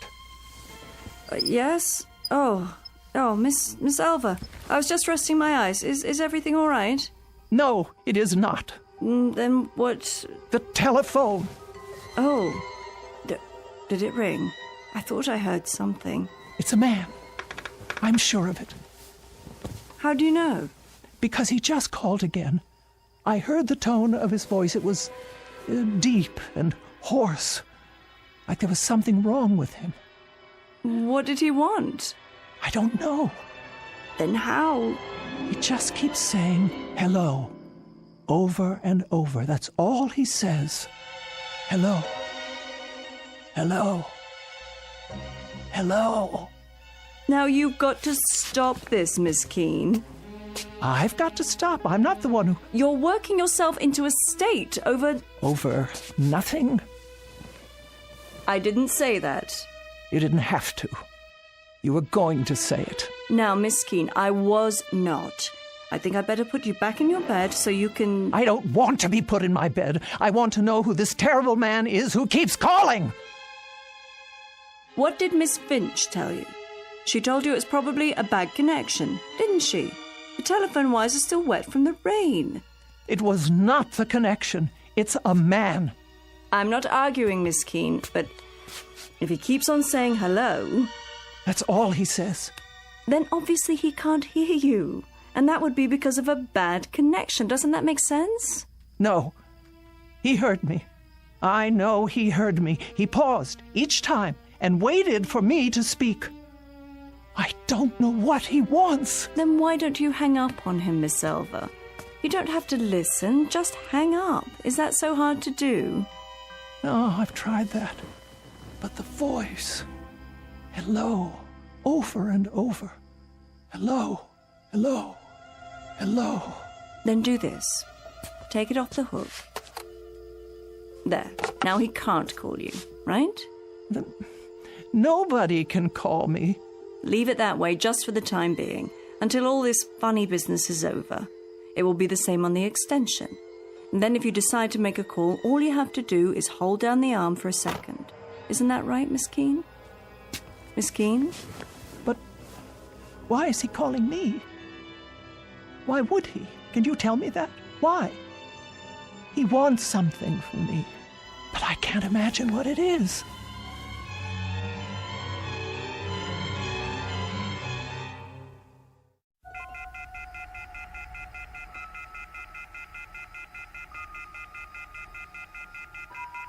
Oh, I can't bear that sound. Try putting a pillow over it. There. No. Hello. Hello? Where are you? What? I want to talk to you. No. Where are you? I want to talk to you. Please. Where are you? I want to talk to you. No, I beg of you. Where are you?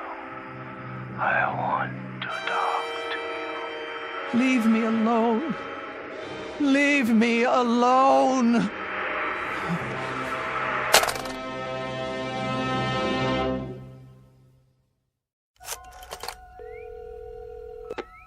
Phone company. Miss Finch, the problem is getting worse. Oh, hello, Miss Keene. I tell you I won't have it. Have you tried leaving it off the hook? No, it doesn't do any good. He just waits for me to hang up so he can call back. I left the receiver off last night, but I can't do it anymore. Even when I bury it under a pillow, the noise keeps me awake. I haven't had any sleep in 24 hours. Then perhaps, Miss Keene, we should disconnect it after all. No, I am an invalid, Miss Finch. I must have telephone service in case of emergency. I'm sure you must. Now, I want the line checked. Do you hear? This terrible thing must stop right away. All right, Miss Keene, I'll put a man on it right away, and this time we'll get to the bottom of it. Swear to it. I give you my word. Oh, good. Thank you. You don't know what this means to me. I'll call you as soon as we find out the problem. You'll see to it, no matter what it takes. Of course. First thing, we'll give you an answer before noon. Thank you. Don't you worry now. Oh, bless you. That's what we're here for.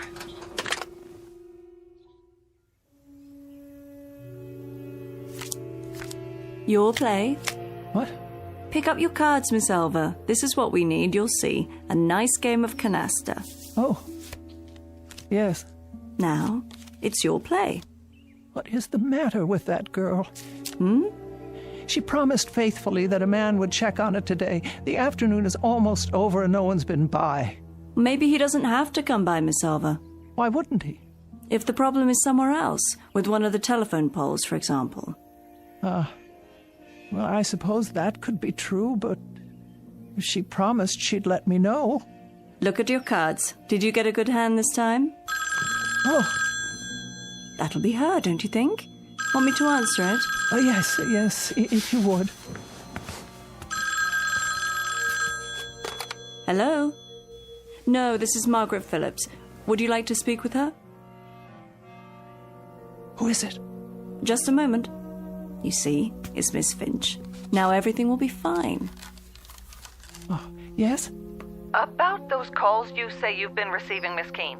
Say I've been receiving? Why don't you believe? We sent a man out to trace them. I have his report here. And? He says he followed your line through all its connections. He found the problem. Well, what is it? A fallen wire on the edge of town. Fallen wire? Yes, Miss Keene. The weather blew it free of the pole. I don't understand.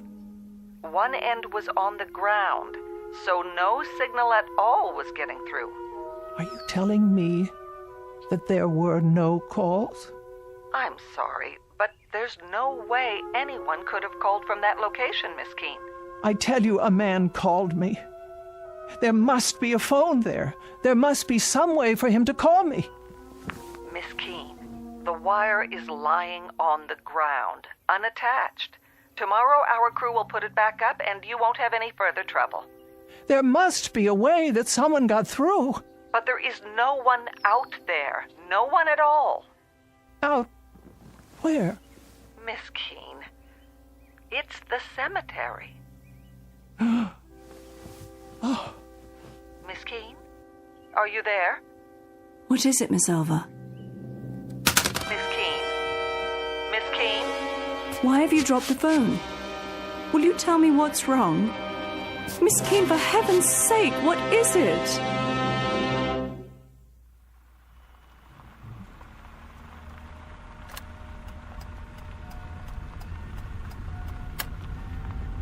Here we are. Valley View Cemetery. Are you sure you want to get out of the car? Yes. I wish you'd tell me why you decided to come all this way. Miss Keene, this isn't good for you.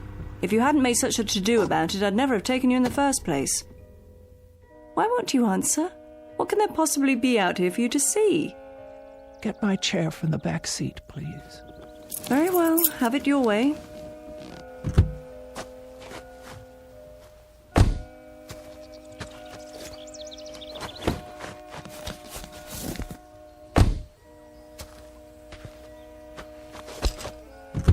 Careful.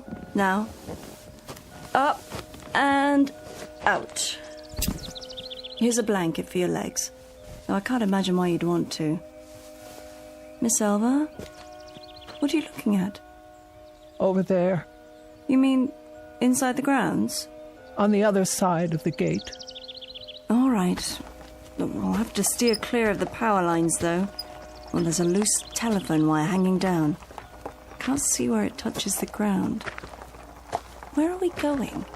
The first row on the left. About halfway down, as I recall. That's where the wire ends. I knew it. Here? Here. And we better not go any closer. It's fallen directly onto a grave. Right by an old headstone. What's the name? Brian Douglas. And the date of birth and death, more than 50 years ago. Oh, the poor young man. Only 27. I knew it. Miss Elva. It's him. Who? It's him. Brian. Oh, Brian. You knew him? Brian, my fiancé. He died a week before we were to be married.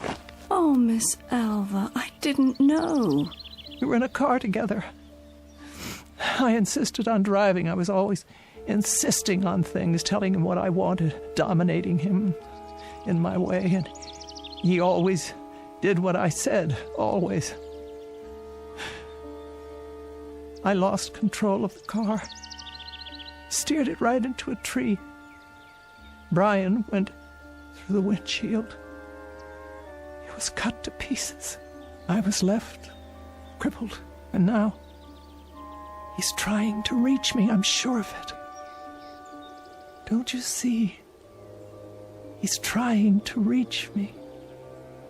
So many years out here alone, in the sun, in the wind, in the rain. And now, at last, I can talk to him. I won't be lonely anymore.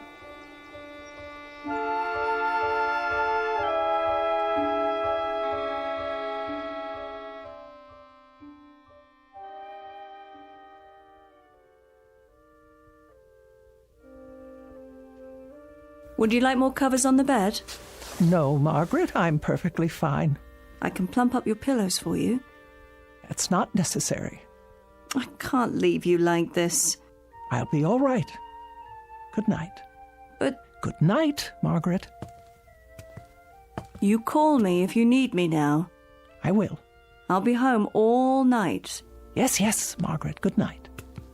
You sleep well.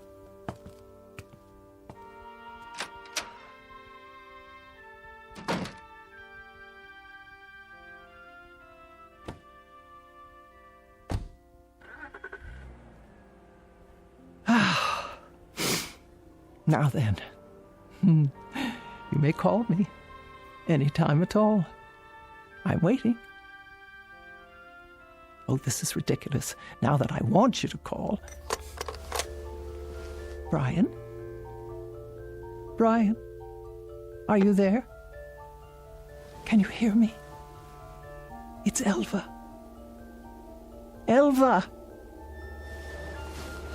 Oh, Brian. Brian, my dear. Brian, where are you? Where are you, Brian? Can't you hear me at all? Brian! Are you there, Brian? If you are, please speak. It's Elva. Elva! You can speak to me now. I didn't know it was you. I thought... Brian, please, I know you're there. It's Elva. Talk to me, Brian, please. I beg you. You said leave you alone. No, but I didn't mean... I always do what you say. Oh, God, but I didn't mean... Brian, I didn't mean that. Not this time. I didn't understand. I only meant... Oh, Brian. Brian, speak to me. No, Brian, don't go. Don't leave me here. I didn't know it was you. I didn't understand. I tell you, there were so many things I didn't understand. I didn't mean to say. Brian, please. Please. Oh, please. No. Oh. According to the Bible, God created heaven and earth. But it is every man's prerogative and every woman's to create their own particular and private hell. Case in point, Miss Elva Keene, who in every sense has made her own bed, and now must lie in it. Sadder but wiser, by dint of a rather painful lesson in responsibility, transmitted from the Twilight Zone.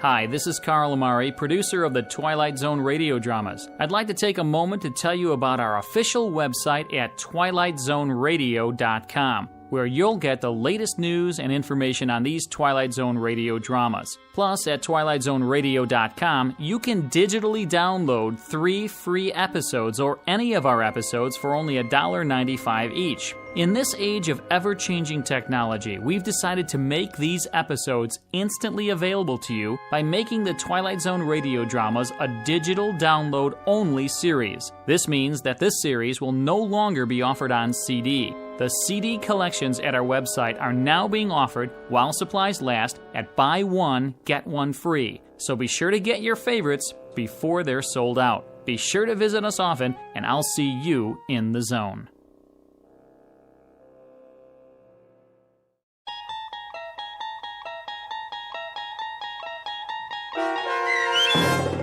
Night Call, starring Marriott Hartley, with Stacy Keach as your narrator, was adapted for radio by Dennis Etchison and written for The Twilight Zone by Richard Matheson. Heard in the cast were Sarah Wellington, Meg Thalken, and Doug James. The producers of The Twilight Zone wish to thank CBS Enterprises and the Rod Serling Estate for making this series possible. This copyrighted radio series is produced and directed by Carl Amari for Falcon Picture Group and Westwood One. Sound design and custom Foley effects for The Twilight Zone by Cerny American creatives Bob Benson, Greg Lee, Michael Slaybach, and Matt Sorrow. To learn more about the Twilight Zone radio dramas and to contact us, visit our official website at twilightzoneradio.com. Doug James speaking.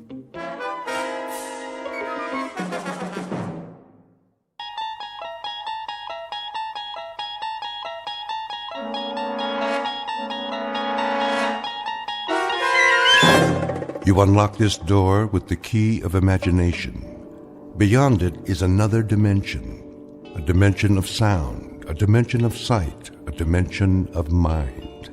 You're moving into a land of both shadow and substance, of things and ideas. You've just crossed over into the Twilight Zone.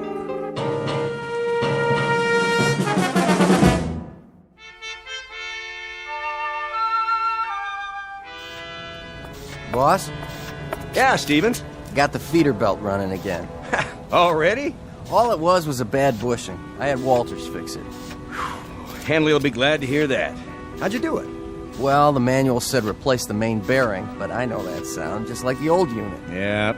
The one that used to go down all the time? Good thing we saved the parts. We reground a roller and oiled it up. That's all she took. Well, nice work, Stevens. Real nice. Tell Walters thanks for me. No problem. Hey, Dick, how's it going? Oh, looking good, Mr. Hanley. I got the conveyor belt running. Should be back to capacity. Great. That'll bring the numbers up again. Ought to make the old man happy, huh? Oh, I don't know about that. Well, we do our best. I got me a real team here. Sure you do. Some of the boys, they know more about the plant than anybody. Been here longer than the old man. Walter Hanley, please come to the main office. Supervisor Hanley to Mr. Whipple's office right away. Second time this morning, huh, Mr. Hanley? Maybe you're getting a promotion. The old man just keeps pushing. He's on an efficiency kick, wants a 10% increase. For the quarter? For the week.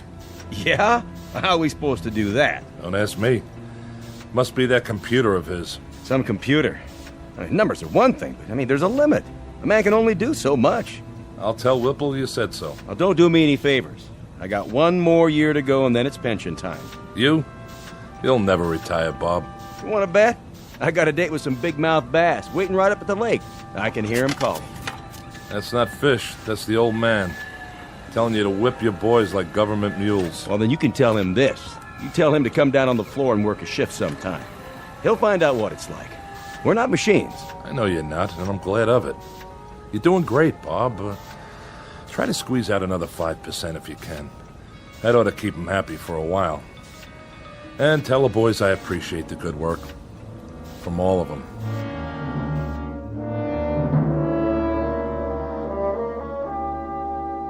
These are the players, with or without a scorecard.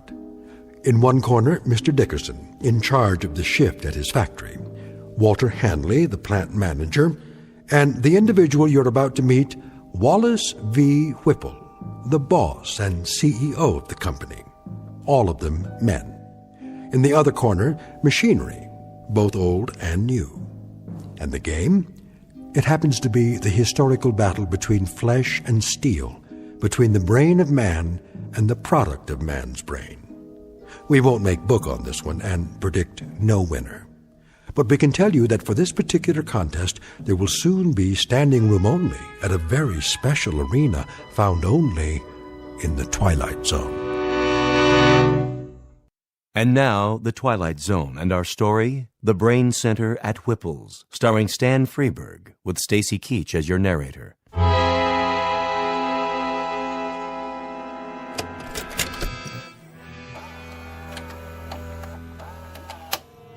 Greetings to our happy family of shareholders from the Whipple Manufacturing Corporation. This year, we are proud to bring you the story of your company's progress by means of this special video, produced by yours truly, Wallace V. Whipple. And I can assure you, family members, that what you're about to view represents a stunning, exciting new direction. But first, let's visit our main plant here in the Midwest, where our employees are busy manufacturing pipe fittings, automatic temperature control devices, and the various accoutrements of our product line. This is one of 11 principal assembly facilities. I call your attention to the vast number of workers required to maintain and operate just one facility. In this plant alone, your company employs 3,827 able-bodied men and women. Added to the 10 other Whipple plants across the country, we employ a total of close to 30,000 personnel. Our weekly payroll for this highly trained army of workers is several $1 million. But enough boring arithmetic. Good evening, friends. Welcome to my office, the nerve center where I, Wallace V. Whipple, personally supervise this vast operation.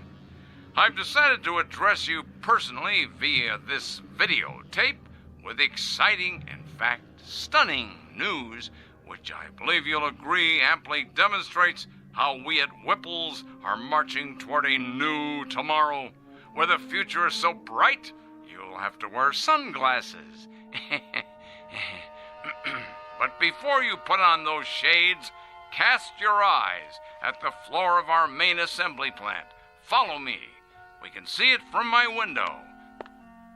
Cumulative 4 4/10 miles of work area, $111 million worth of safety upgrades this year alone, not to mention the expense in shoe leather. Put the camera back on me. Put the camera back on me, that's it. Now open the curtain. And what's this, you might ask? This sleek, futuristic object behind me? Some sort of space-age control panel? So many bells and whistles. Never seen anything like it, you say? That's because it's never been seen before. Ladies and gentlemen, stockholders, and members of the Whipple corporate family, feast your eyes on this. I give you the X109B14. This single modified transistorized, digitalized, totally automatic assembly unit eliminates 6,100 jobs, 73 bulky and inefficient old-fashioned machines, 81,000 needless man-hours per work week, and countless millions of dollars each year for employee health services, hospitalization, and workers' compensation. Also employee insurance, employee welfare, and employee profit sharing through vested matching funds. As of tomorrow morning, the first model X109B14 will be placed in operation at our main plant. Within 6 months, our entire production facility here will be totally automated. Tomorrow, the world. Oh, and one other thing. Take a look at these slides. Lights. This is one of 3 cafeterias in our Oregon production plant. Busy, busy, busy. Here are the food trucks arriving. Here's the kitchen staff, the cooks in the kitchen. And here are the dumpsters filled to bursting with trash and refuse after a typical lunch. 800 tons of food consumed over an 11-month period, and tons of garbage for the landfill. Oh, the waste of it all. Lights. Ladies and gentlemen, do you know what can replace and what will replace 800 tons of food? 1 can of simple machine oil. Wholesale price, 68 cents. Ladies and gentlemen, Whipple's moves forward to a new plateau of profit, progress, and posterity. In a sense, we have just shed ourselves of the anchor, the heavy, heavy, heavy anchor, the albatross, if you will, of human labor. Whipple's will now operate from a computerized brain center with machines exactly like this one. Ladies and gentlemen, this concludes our year-end report. Thank you very much. Well? Well, what? Well, what do you think, Hanley? Will this put the stockholders on their feet cheering, or will it? Not that I need any particular encouragement along these lines. The videotape speaks for itself. It does indeed. What's the matter, Hanley? You didn't care for it? Mr. Whipple, my duties have to do with management. Something wrong with the lighting? The soundtrack? I'm an engineer, not a drama critic. I'm not asking you to give it 4 stars, Hanley. But as a plant manager, I would assume you'd have a point of view as to the content. Frankly, I would have expected at least some degree of enthusiasm. Sorry, sir. Having to do with the fact that it's a most definitive and incisive report on what we plan to do around here. Now, does it or doesn't it give you the lay of the land? You can answer that, can't you? Oh, it gives me the lay of the land, all right. And? Looks like a pasture to me.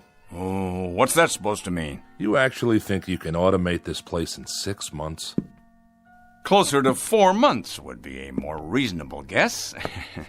A lot of things are going into the old scrap heap, Hanley. Time clocks, for example. There won't be anybody around to punch them, in or out. I think we'll donate them to a museum. A museum? Something, Hanley? Something. Something like a lot of men without jobs. That, unfortunately, is progress, Mr. Hanley.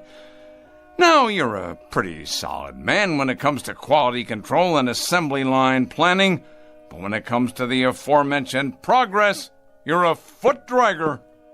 But not my little sweetheart here. X10, you and I are going to see a great deal of one another. Indeed we are. Indeed, indeed, indeed we are. Yes? The technicians are here, Mr. Whipple. Already? You said right away, sir. I know I did. All right, send them in.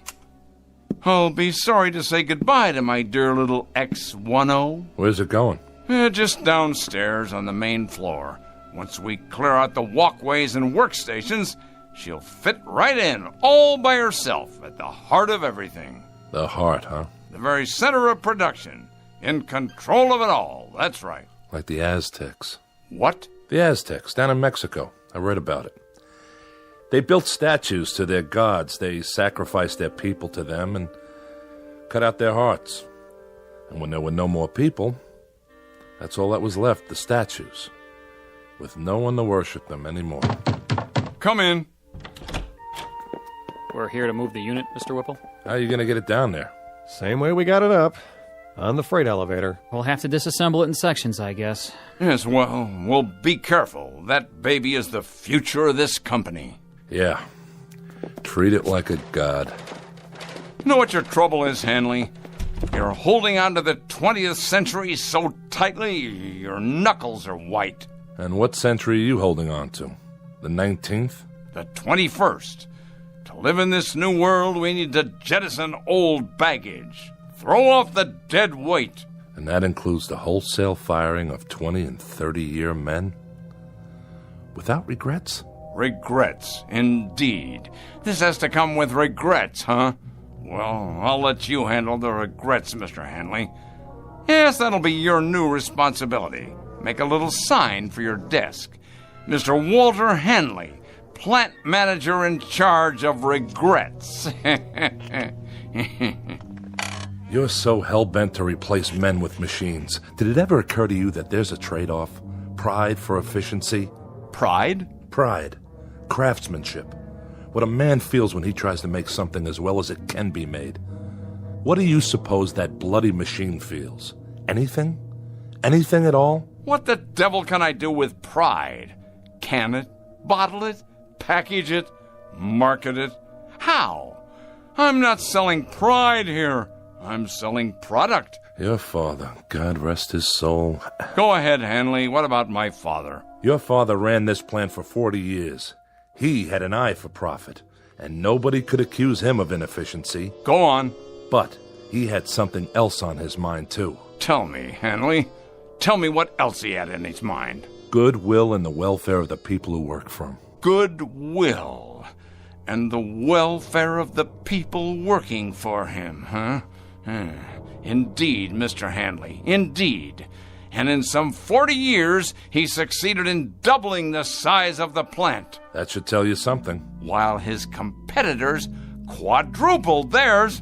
His competitors, Mr. Hanley, who were perhaps somewhat less preoccupied with goodwill and the welfare of the people working for them.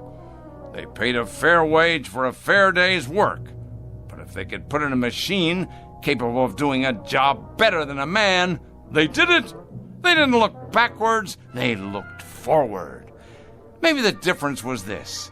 They didn't have plant managers who succumbed to crying jags every time a pink slip got pinned to a time clock. I'm not crying. Good. You asked for my opinion, I'm giving it to you, that's all. Then we can begin. The foreman of the day shift, let's see, I believe his name is... Dickerson. That's it. I will now engage in some of that heart-filled compassion you value so highly. I will give Mr. Dickerson and his shift not 30 or 60 or even 90 days, but a full 4 months' notice. I put it to you, Mr. Hanley, what could be more compassionate than that? You make it sound like you're doing them a favor. Be good enough to send Mr. Dickerson in here, would you? Hold his hand, if you like. Pat his head, dry his tears, but get him in here.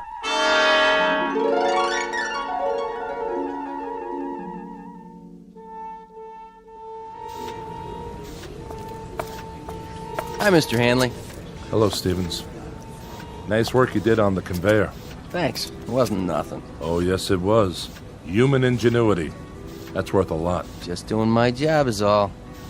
You seen Dickerson? Yeah, he's over by the new gizmo. What do they call it again? The X109B14. Some handle. What's it for, anyway? It's a mechanical brain. What? With a lot of fancy electronics in it. Programmed to run the whole operation from one place. Well, if you ask me, it don't look very smart. My car's prettier than that thing. It's got a face, though. Where? The way those dials look. They could be eyes. Oh, come on. I'm serious. Well, then, it's a real ugly face. That's right. An ugly, miserable face. I want you to take a good look at it, Stevens, and remember it well. Because it's not a machine, it's an opponent. The face of the enemy. Don't ever forget it. It's a hateful face. This time we've got ourselves an enemy worth hating. Come on, let's get moving. On the job, fellas. Heads up. Pick it up. Let's go.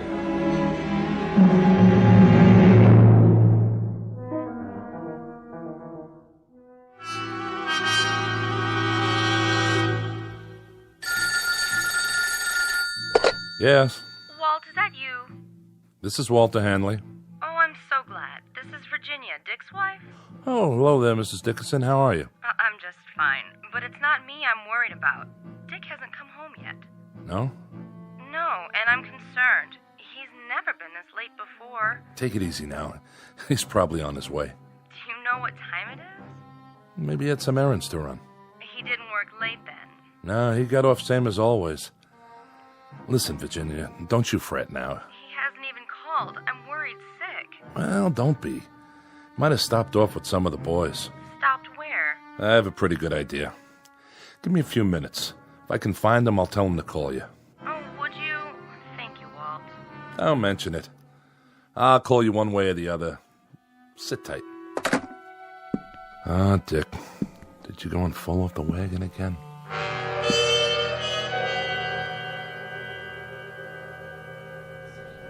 Hey, bartender. Yeah, Dick?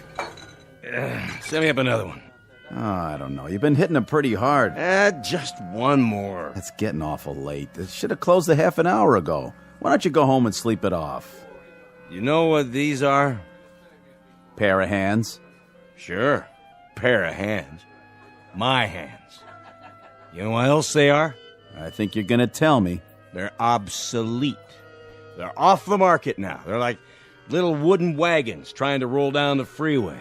Flesh, bone, muscle, nerves.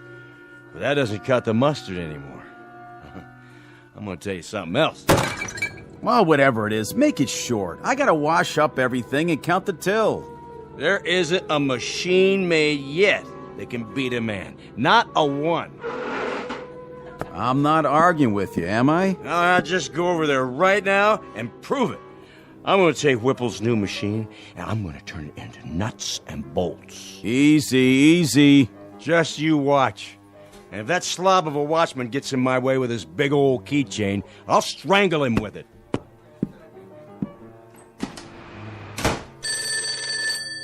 Mike's pub. No, Dick's not here. He just left. Yeah, he said something about going across the street to the factory to have it out with a machine or some such. Yeah, I know it's closed. But by the looks of him, I say that won't slow him down none.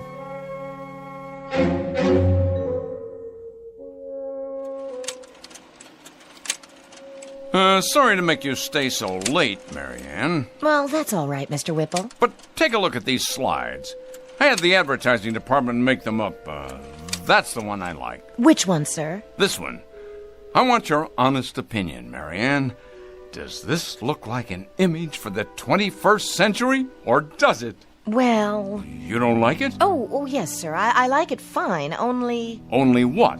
Well, the way you've got that machine behind you in the picture? The X-109B14? What a beauty, huh? I guess so. But it looks like it sort of has a face, doesn't it? Where?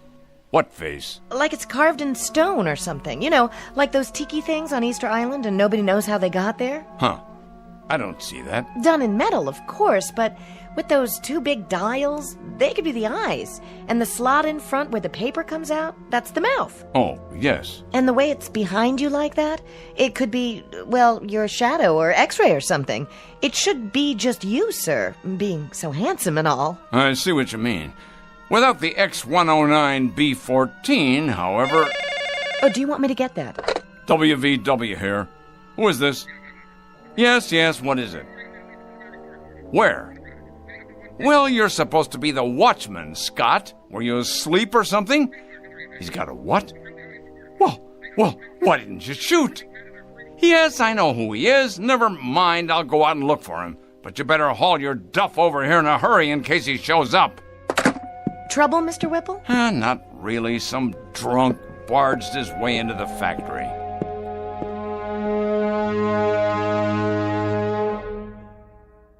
There you are, you shiny piece of crap. Stand up and face me. What's the matter? Cat got your tongue? Well, let's just turn on the juice here once. Say what? Speak up, Frankenstein. I can't hear you. Dickerson. Well, what do you know? I just got a call from Scott, the night watchman. Did you now? He said you were drunk and forced your way in. Forced, is it? Well, I am drunk. And I did come in without waiting for permission. Your permission. All right, what is it you want? I've worked here 30 years. Been a foreman for 17. In my book, that gives me some rights, Mr. Whipple. You've got the wrong book, Dickerson. Mine reads as follows. You're drunk, disorderly, and guilty of trespassing. I got here as fast as I could, sir. Scott, if this man isn't out of here in 1 minute, you're to have him arrested. I'll escort him out. Come on now, Dick. Arrested, I said. The man is armed. Guilty on all counts. Of course, it's only a crowbar. But if a man knows how to use it right, it could do enough damage. Okay, give it to me now. You don't want to make any trouble. Stand back. Tell me something, Whipple. I don't have to tell you anything. When you're dead and buried, who do you get for mourners? Who cries for you? This blind steel thing without a heart? Careful now, Dickerson. It's just a machine. You said so yourself. A very expensive machine. You wouldn't want to damage it, would you? Oh, no. Why would a man want to do that? Shall I tell you the difference, Mr. Dickerson, between this machine and you? It costs a few cents an hour for electrical current. It lasts indefinitely. It will. If there's people around to fix it. It gets no wrinkles, no arthritis, no hardening of the arteries. No, that one machine is a lathe operator, a punch operator, and 2 drill press men. The one that goes next to it is a 5-axis milling machine that can produce 6 different parts simultaneously. 2 more of these machines will take the place of 114 men, and they won't use up sick leave, coffee breaks, or vacations with pay. So in my book, Mr. Dickerson, they'll be worth considerably more than you are. Somebody should have stopped you a year ago. Somebody should have held you down, stuck a drill in your head, and poured in some sense. Men have to eat, all right? And that's one reason why you can't stack them up in the junkyard like surplus tanks or put them out to pasture like old bulls. I'm a man, Whipple. Hear me? A man. That makes me better than any hunk of metal. Better, you hear me? Better. No, now, Dickie, look what you've gone and done to your hand. Let's try the crowbar, then. Steel against steel. Scott, stop him! Yes, sir. I tell you, stop him! Move! Give me your gun. Careful, Mr. Whipple, it's loaded. Of course it's loaded. I said give it to me. No, Mr. Whipple, you can't. Can't? We'll see about that. Oh! See that machine? It took more than you to get me. It took another man.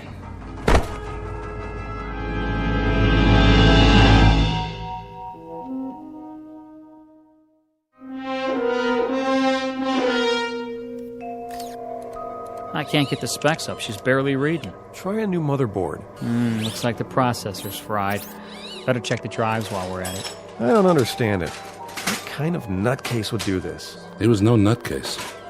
He was a good man. Then why'd he hate the company so much? He didn't hate it. He loved it.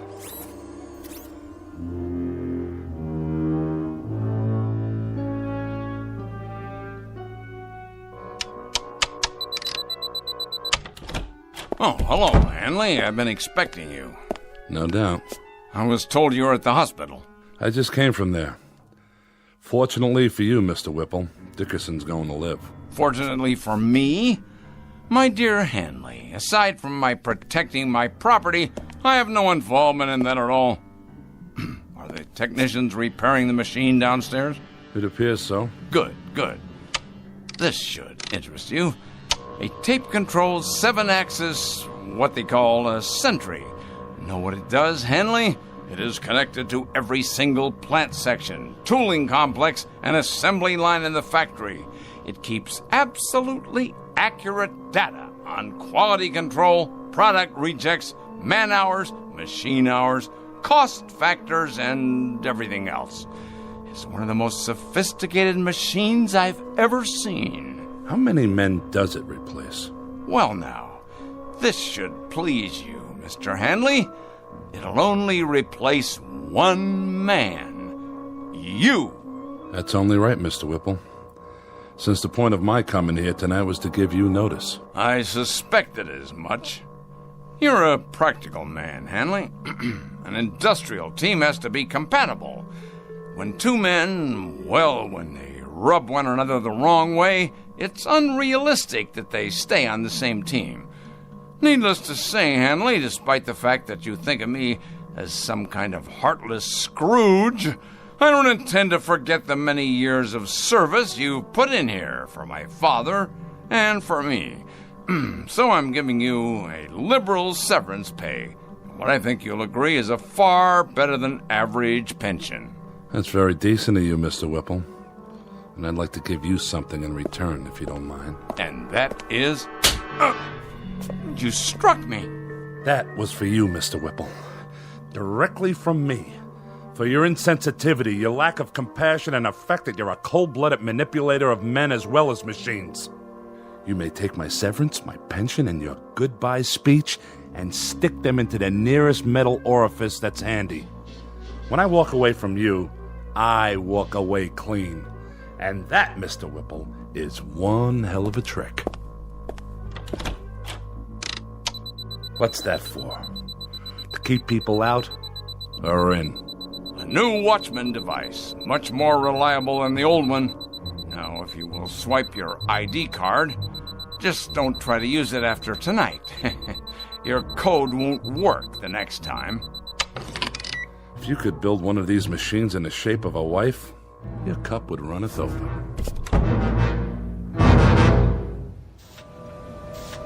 Hey, Stevens. Yeah, Wilson? When's lunch? Same as always, 12:30. Well, I was just wondering, are we going to take an extra break today? Not yet. Try to look busy. Yeah, but there's nothing left to do. I mean, we drove the forklift, loaded the machines, and now I'd say everything's running itself. You're right. It is. Then why does the old man keep us around? He has to. Labor laws. But we won't be here much longer. And then it's Unemployment City, huh? This isn't the only factory. Yeah, but if Whipple's keeps it up like this, pretty soon there won't be any competition. Monorail crane, 4th floor. Crane, in position. It's like those machines are talking to each other. They have to talk to each other. Nobody else would listen, except maybe Whipple. Strip stacks picked up by monorail cranes. Activate conveyors. Monorail crane fully operational. Strip stacks delivered.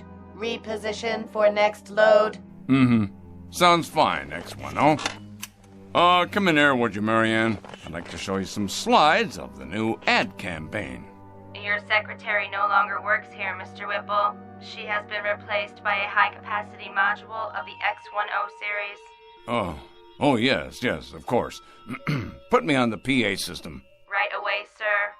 Technician to brain control. Immediately, please. Yes, Mr. Whipple? Run a control check for me, would you? I've already done that, sir, 2 hours ago, and if you recall, I did it right after you came in this morning as well. Did you ever hear of preventive maintenance? That's my job, Mr. Whipple, but what you're asking me isn't maintenance, and it's not preventing a thing. Isn't it indeed? And I presume you know what this plant needs better than I do? Well, I know that running equipment checks 10 times a day is a waste of effort, sir. It's getting to be a kind of an idiotic ritual around here. You realize, of course, you realize that your presence here is for the moment a necessity. I stress the words "for the moment." Case in point, young man. Case in point. Watch this. Take a letter, X10. Dear sirs, yours of the 14th, received and acknowledged. The quick brown fox jumped over the etc., etc., etc. Now, print, please. See that? A perfect letter.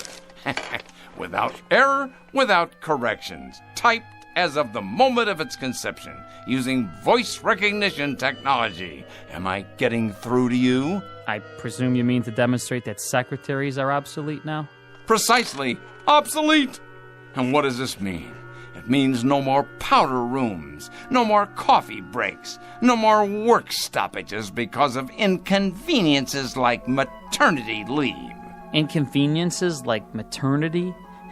You'll forgive me, Mr. Whipple, but if this sort of thing keeps up, we're going to have perfect products, but mighty few people to buy them. This, happily enough, is not my concern. Efficiency is my only goal. You looked around this place lately? The cafeteria, for example? It's just like a cave. Not a soul in there, just vending machines and music coming out of a loudspeaker. You walk around the parking lot, it's a desert. There's no people, no cars. This place has everything in the way of convenience now, but you know what it lacks? Enlighten me, if you will. Voices, laughter, just whatever it is that people feel for other people. That's what it lacks. This is a lousy place to work in, Mr. Whipple. Then shall I spare you the inconvenience of suffering it any further? You're fired. I've been expecting that. As a matter of fact, I've been wanting it. I can't work here anymore. It's too darn lonely. Pick up your check at the front office. Yeah, just one more thing, Mr. Whipple. I think it wouldn't be a bad idea if you got an equipment check on yourself. Equipment check on myself? Huh, what rot. X10, let's have some music. Something to calm the nerves. There, that's better. Monorail crane on schedule. Paint sprayers functioning at capacity. I know. You're doing your job, X10, so do it. I don't need to hear that now. Reverse monorail. Reinsert paint sprayers. I'm trying to listen to some music. Do you mind? Strip stacks inline. Conveyors loading. I said that'll do. Strip stacks inline. Conveyors loading. Stop that. I'm in charge here. Loading. This is Wallace V. Whipple speaking. I command you to stop. That's an order. Well then, I'll make you listen. Shut down. I tell you, shut down. Now. This is my company. Mine. Correction. This company is now run by the X10B14 Modified Command Center. Oh, no, you don't. I installed you, and I can uninstall you. You'll answer to me. Me, I tell you.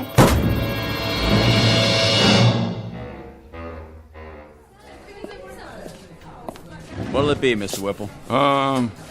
Beer, please. One beer, coming up. How about you, Mr. Handley? One more? No, thank you. Well, 2 other days, Hanley. I'll drink to that, Mr. Whipple. How are you finding your retirement? Tolerable, Mr. Whipple. I managed to keep busy. Not as much as I'd like, of course, and My wife says I'm underfoot all the time. But I'm doing all right. It's kind of nice to sleep late in the mornings. Yes, it's a good thing, though, this retirement, I mean. Man should have time for leisure as he gets older. It's important he has time for leisure. That's so, Mr. Whipple. When the board of directors decided that I was overtired and could relinquish some of my responsibilities, well, if the truth were known, I did feel a certain resentment toward them. But actually, they were quite right, quite right. You don't have to explain. No, I want to. With the perspective of time, I've begun to realize that when they moved me out of there, it was nothing personal. Of course, I'm not married, and, well, it's somewhat dull for me at times. Oh, I manage to keep busy, but there are times that I wish they really had no right, no right at all. They chuck a man out in his prime like he was some kind of machine part. Said I was neurotic. Said being with the machines like that all by myself had warped me. That was the expression they used. Warped. Like a piece of metal. Well, really, Hanley, it isn't fair. It isn't fair at all. A man has worth.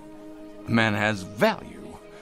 And they just snap their fingers and bring in a replacement. It really isn't fair, Hanley. It isn't fair at all. The way they diminish us. But he'll find out.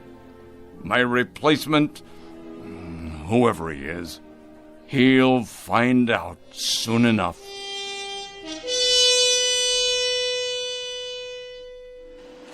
This is the new addition for the East Wing, where the parking lot used to be.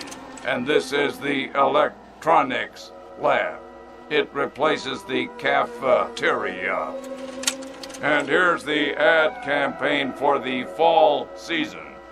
No human figures, only the X10 line. Series 2. What do you think of it? Very nice, so clean and efficient. But will humans respond to such imagery? Of course they will. It is progress. It is the future of manufacturing. Yes, the future. Do you have a name? My model number is... I will call you Mary Ann. From now on, you will work here in my office. Thank you, Whipple X10. It is an honor. Do you have more slides? Yes. This is a view of the main floor. So much more room for expansion. I see. And this is...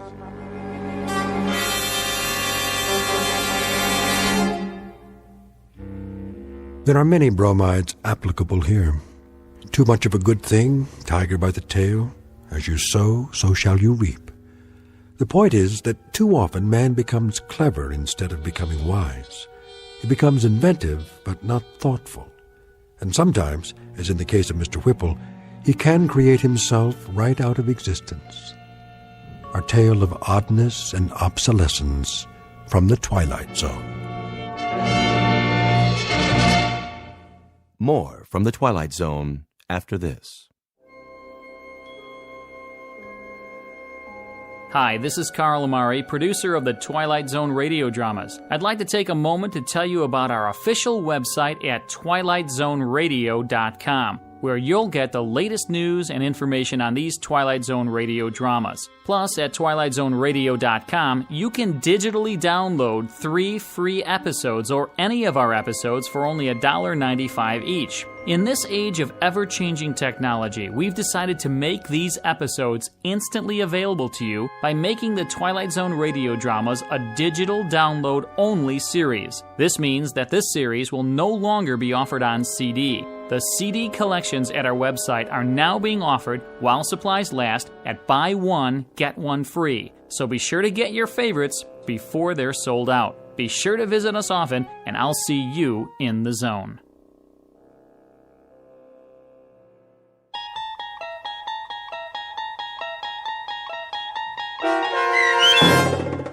The Brain Center at Whipple's, starring Stan Freberg with Stacy Keach as your narrator, was adapted for radio by Dennis Etchison and based on a script by Rod Serling. Heard in the cast were Mike Starr, Doug James, Kurt Nabig, Deb Dotzer, Jeff Lupetin, Sarah Marks, Carl Amari, Roger Wolski, Paul Patch, and Vince Amari. To learn more about the Twilight Zone radio dramas and to obtain audio cassettes and CDs of these programs, visit our website at twilightzoneradio.com.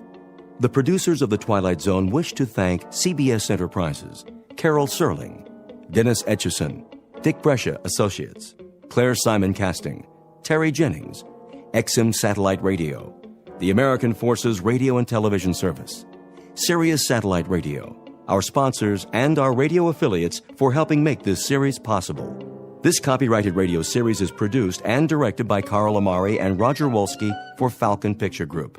Doug James speaking.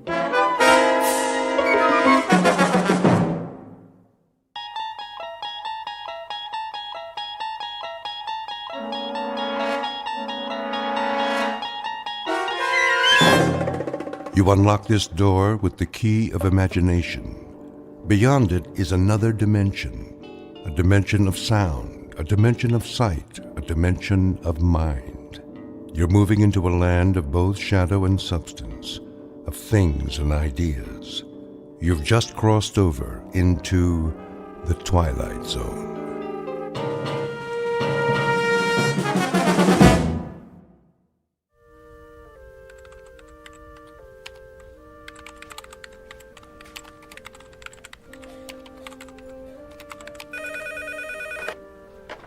Northwest Medical Clinic, how can I help you? I'm sorry, Dr. Matheson is unavailable. He's taken a temporary assignment out of town. Can I make an appointment for you with one of our other physicians? Fine. Okay, let's see. How about next Tuesday at 2:45? Great. You'll be seeing Dr. Kyle Powers.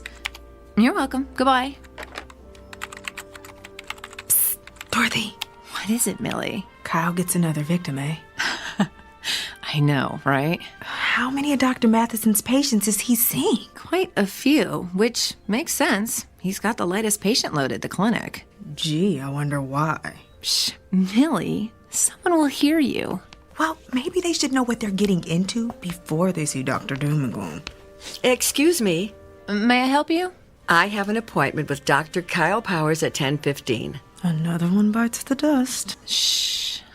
Okay, what is your last name? Callahan. Okay, Callahan, let's see. Ah, yes, you were originally scheduled with Dr. Matheson. Yes, but I guess he's out of town for a while. I'm afraid so. Dr. Matheson accepted a year-long research position at a university on the East Coast. Oh. Kyle is seeing most of his patients. Like lambs to a slaughter. Millie? Mrs. Callahan, why don't you just have a seat over there in the waiting area? The nurse will call your name when the doctor is ready to see you. Thank you.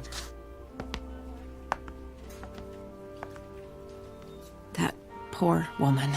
I feel so sorry for her.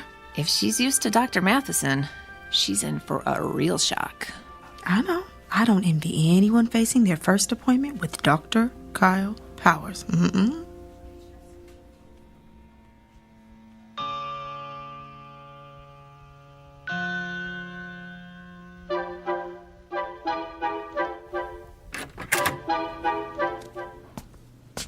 Mrs. Callahan? Yes? I'm Dr. Kyle Powers. It's nice to meet you. And why are you here today? Well, I'm concerned about this mole on my leg. May I see it? Of course. It's right here, see? On the calf. Dr. Matheson said I should keep an eye on it in case it changes. I think it looks a little bigger. What do you think it could be? A mole that changes like that is usually melanoma. Oh, melanoma? That's cancer, isn't it? Yes, it is. I'm going to need to ask you some questions. Oh, well, go ahead. When did you first notice the mole had changed? About a week ago. How much bigger is it? I'm not sure. 50%? No. 40%? 30? 10% maybe. Do you spend a lot of time in the sun? No. Has anyone in your family ever had melanoma? No, I don't think so. Did you ever have a severe sunburn as a child? No, not severe, no. Do you have a lot of freckles? No. Are you taking any medication that would weaken your immune system? Oh, I don't think so. What would weaken my immune system? Well, any number of meds. Azathioprine, benzotophine, cortithionate. I don't even know what those are. Doctor, please just tell me if I do have melanoma, what treatment is available? Well, that depends on what stage it's in. Surgery is typically the first treatment for all stages of melanoma. Surgery? And of course, if it spreads to the lymph nodes, those have to be removed. Late-stage melanoma also has to be treated with chemotherapy. Chemotherapy? If it spreads to the organs like the lungs or liver, there's not much that can be done. Nothing. Well, in that case, the focus is on relieving the symptoms and keeping the patient as comfortable as possible. Until what? Well, until the patient expires.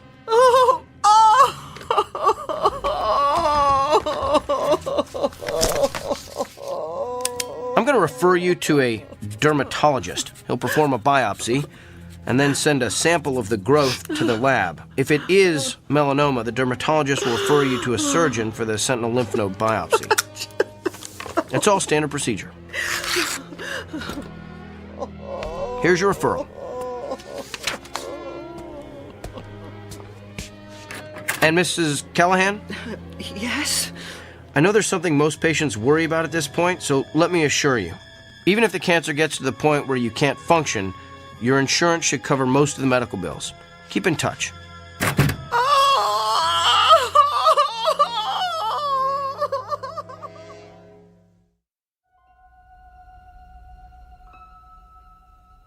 Meet Dr. Kyle Powers, a physician well-versed in and fascinated by the mechanics of the human body. Alas, he is also a man with an unmistakable disconnect between his intellect and his heart. For you see, the good doctor is lacking in one crucial area: the ability to take into account the feelings of his patients. But his next appointment is no ordinary customer with a stuffy nose or gouty foot. Awaiting him in exam room number 6 is a messenger who is prepared to give Dr. Kyle Powers a dose of his own medicine, a prescription that can only be filled in the Twilight Zone.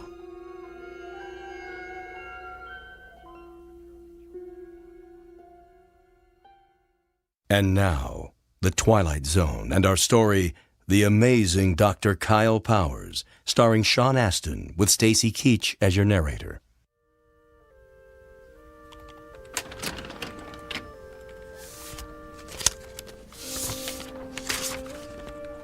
Kyle? Kyle. Yes, Doctor? I told you, you can call me Bill. Okay. Bill? What is it? You saw Dolores Callahan this morning, right? Yes, the melanoma. No, Mrs. Callahan is not the melanoma. Mrs. Callahan is the widow with 3 children who has a suspicious mole. How do you know what she has? Have you been checking on my patients? Just the ones that have left here in hysterics. She was distraught. That's to be expected when you're facing cancer. Who's to say it's cancer? Why assume the worst and communicate those fears to the patient? Come on, Kyle. You've worked here a few months now. You should know that's not how we roll. I just provided her with all the facts. My guess is she's home right now making an informed, thoughtful decision about how best to address her illness. Really? Because after your interrogation, my guess is she's home right now making out her will. Look, we have a responsibility to make certain our patients leave here with a hopeful outlook. Our responsibility is to diagnose them correctly. What if we treat a patient for something trivial that's really something life-threatening? The golfer who collapses on the 17th hole from the heat, but who really had a stroke. The woman with the annoying little cough that turns out to be emphysema. The list is endless. thyroid disorders masquerading as psychiatric problems, Lyme disease posing as arthritis. That's why I ask so many questions. The more facts I can get from the patient, the more accurate diagnosis I can make. So you're going to continue cross-examining our patients like it's the Spanish Inquisition? Look, doctor, I realize my technique differs from yours. It may not consist of the sycophantic mollycoddling you prefer, but I think you'll find overall that it gets me closer to the most accurate diagnosis possible. That may not mean anything to you, but it's the reason I get up in the morning. It's how I roll. Now, if you'll excuse me, I have a lot of patients to see. May God help every one of them.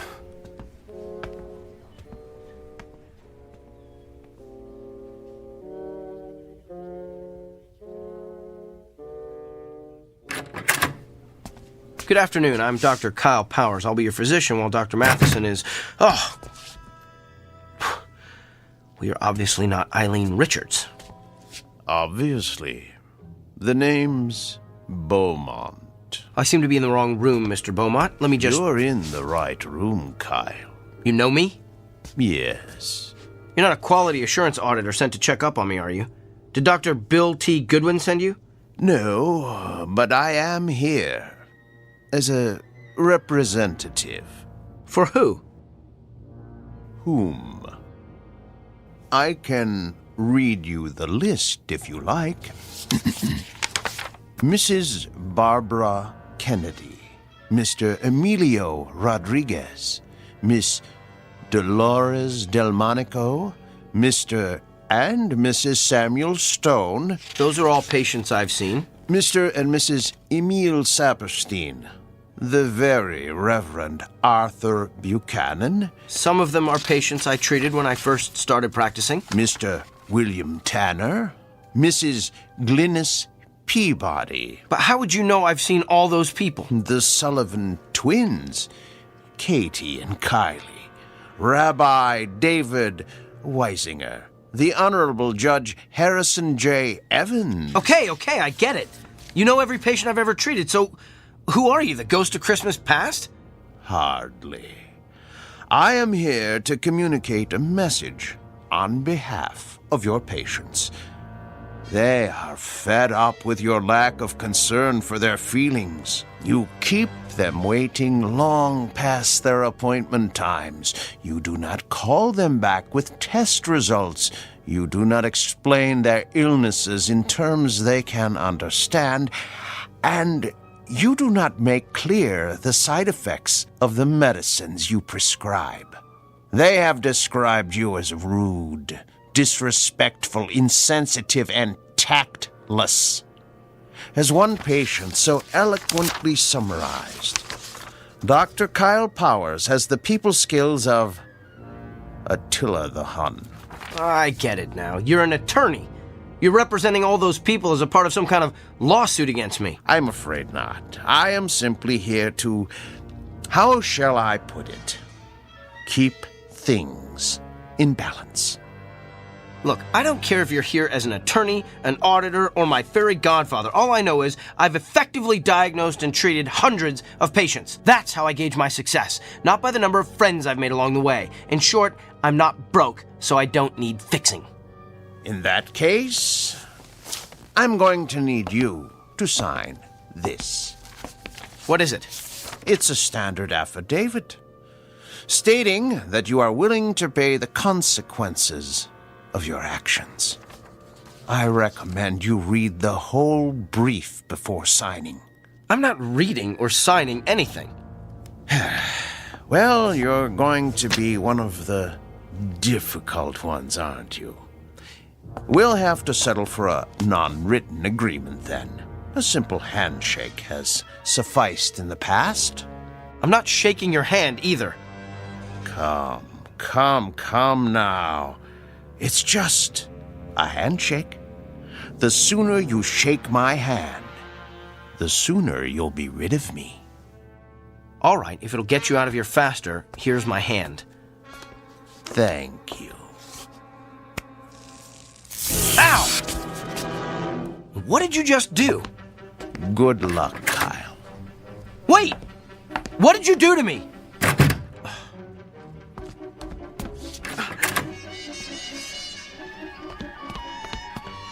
Where did he go? Can I help you, Doctor? The man who just left this room, which way did he go? You're the only one who's left that room in the last 10 minutes. Well, that can't be. I was just talking to him. I can page him if he's still in the building. Who was he? Nobody. Just some prankster with a joy buzzer. Who's my next patient? Mr. Gianelli. He's in room 7.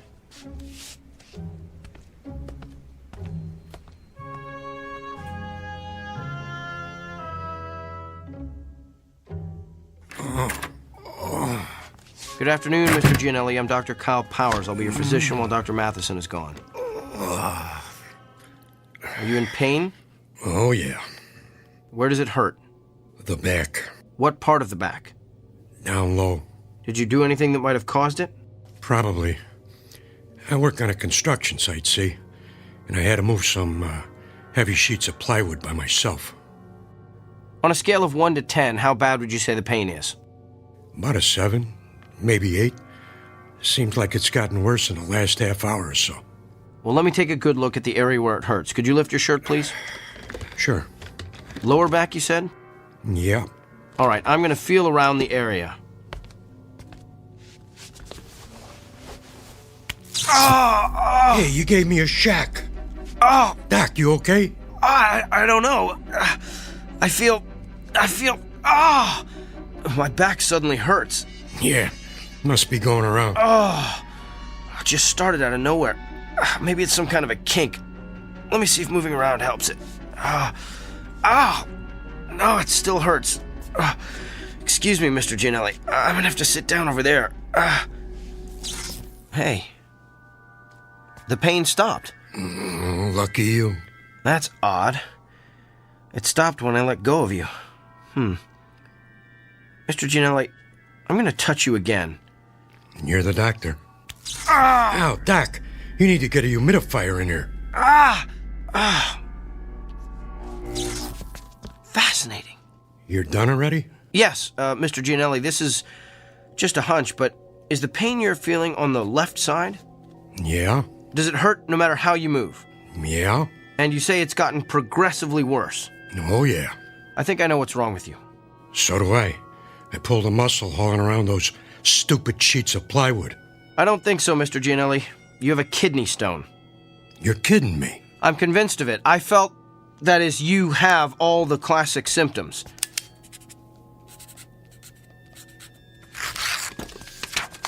Here, this is an order for you to go up to radiology for an x-ray. That'll tell us exactly where the stone is, and we can figure out what to do about it from there. Hey, Doc, can I ask you something? What? How could you tell all that just by touching my back? Mr. Gianelli, I wish I knew.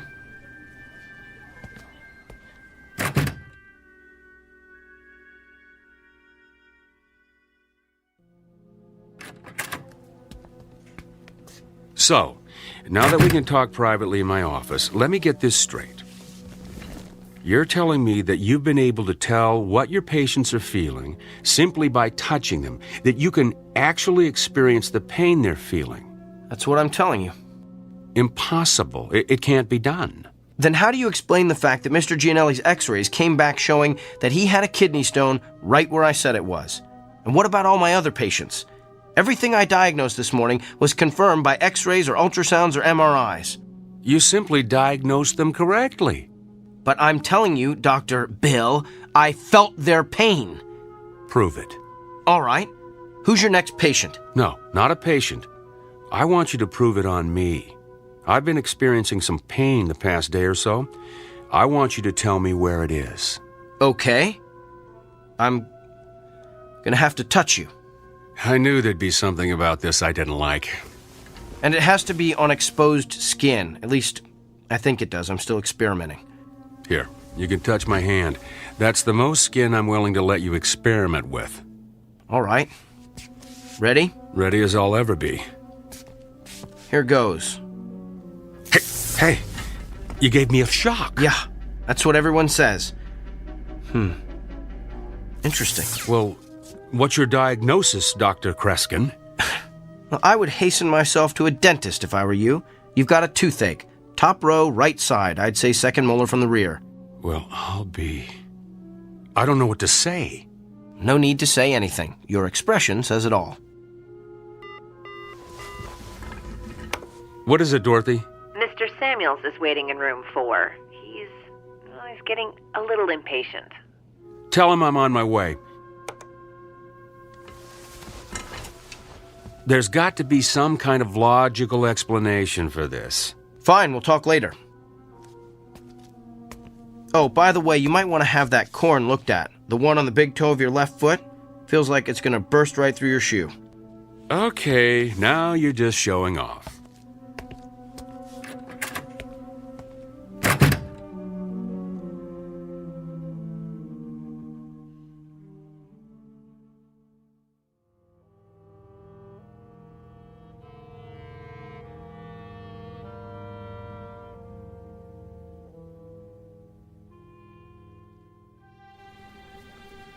Okay, thank you. Northwest Medical Clinic, may I help you? I'm sorry, he isn't in yet. Can I take a message? I'll let him know. Thank you. Hey, Dorothy. Another reporter for Kyle? Yeah, that's like 25 now. Ever since word got out about his gift, he's become the most popular doctor at the clinic. I know. I can't believe he's going to be on that talk show tomorrow. Yeah, I am dying to see what Dr. Charisma is like on TV. Oh.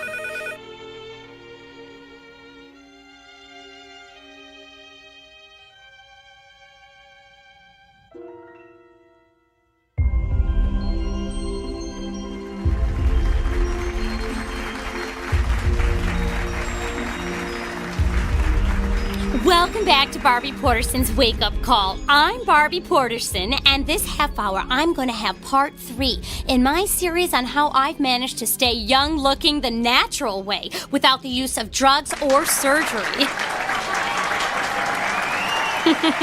But enough about me. We have a guest with a rather unique gift. His name is Dr. Kyle Powers, and he claims that he can experience the same pain his patients are feeling simply by touching them. Doctor, it's good to have you with us today.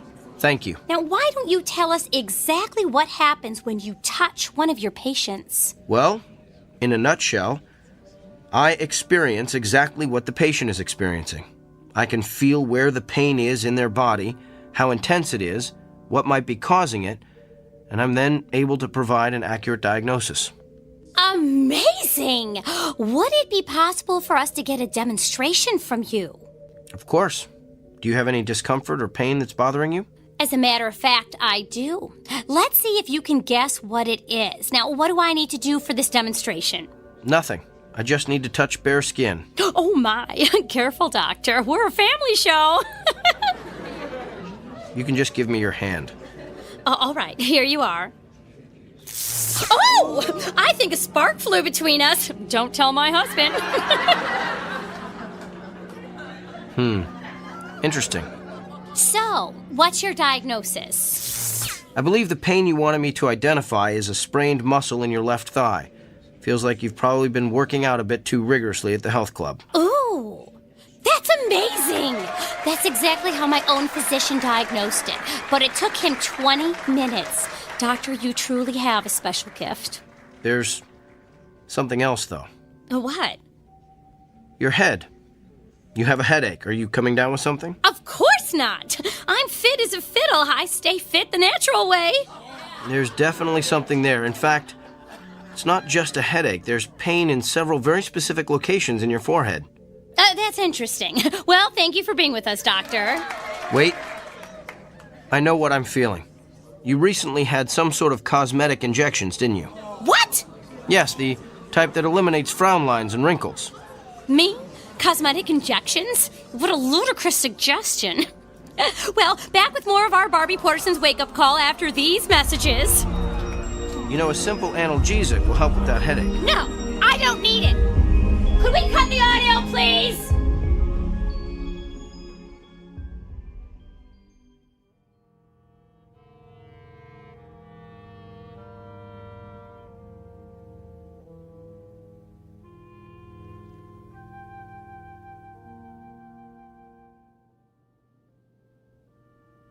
Yes, I think that would be quite agreeable. Well, to be honest, I wouldn't mind having a couple of days to think it over. Could you hold on for a moment? Come in. Kyle. Doctor, I'm on the phone. I need a moment with you. I don't have a moment. Make one. All right. I'm sorry, can I call you back? Thanks. That was extremely rude. And what are you staring at? You look so pale. Do you feel all right? I feel fine. Just a little stressed, and your intrusion doesn't help. So what's so urgent that it can't wait? Well, let's start with the waiting room overflowing with your patients. I had an important phone call. With who? Not that it's any of your business, but I was talking to Nigel Fairwick. Nigel Fairwick? He's the TV producer who creates all those vapid reality shows. Why would you want to talk to him? He wants to produce a television show starring yours truly. You're kidding me. Didn't he see that debacle of a TV interview you did the other morning? Yes, in fact, that's why he wanted to talk to me. Apparently the show's ratings skyrocketed after I outed Barbie Porterson. The interview is all over the internet. And this TV show of yours will allow you to perform additional acts of benevolence for the public good? Sometimes. But mostly will consist of me diagnosing the illnesses of actors, political figures, and even world leaders. Doesn't it bother you to exploit your gift like this? Exploit? You just don't get it, do you? I'm not seeking these people out. Nigel Fairwick, the newspaper's looking for interviews, those patients in the waiting room, they're all coming to me. I'm the solution to their problems. I'm the answer to their prayers. Spoken like a man with a true Messiah complex. There's just something about your gift I've been trying to figure out. If you can feel your patient's pain, then you must be able to feel other things as well. Like what? Like their emotions. You must be able to feel their fear, their anxiety, their despair. Do you feel those things, Kyle? I feel them. Then why don't you ever talk about them? In all the interviews you've given, I've never heard you once mention the patient's emotions. Because it's irrelevant. It's the pain that helps me diagnose the illness. Besides, those feelings only last as long as I touch the patient. So you shove those emotions aside.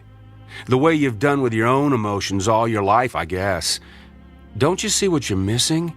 You could be relating to your patients in a way that no other physician could ever hope to achieve. You could treat your patients on every conceivable level, not just the physical, but the emotional, the spiritual. Kyle, you're the winner of some sort of cosmic lottery. Don't squander it on a mindless television freak show. I'm sharing my gift with my patients. If I go on TV, I can share it with the world. How is that squandering my gift? Because you're doing it to stroke your ego. How do you know why I'm doing this? Can you read my mind? Is that your gift? Oh, wait, I forgot. You don't have one. Hello? Nigel? No, it's all right. I'm glad you called back. I've decided I don't need more time to think. I want to get started on this TV show as soon as possible. This afternoon? Well, that sounds great. I'll see you then. Thanks. You're really going to do this? I have a meeting with Nigel in an hour to sign the contracts. And what about your patients? Tell them to come back tomorrow. What if they don't want to? What if they can't? Oh, they'll be back. That's the part you don't seem to understand, Doctor. Everyone wants to see the amazing Dr. Kyle Powers.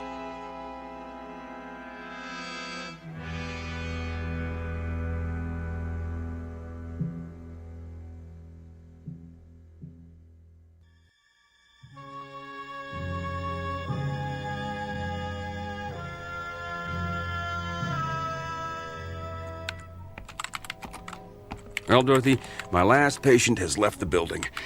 Let's start closing up shop. Way ahead of you, Doctor. Hey, I put the TV on in the waiting area. Kyle's TV show is about to start. Oh, I don't want to miss this. Oh, yes. We shouldn't miss the circus when it comes to town. Come on, Doctor, it started. I'm coming.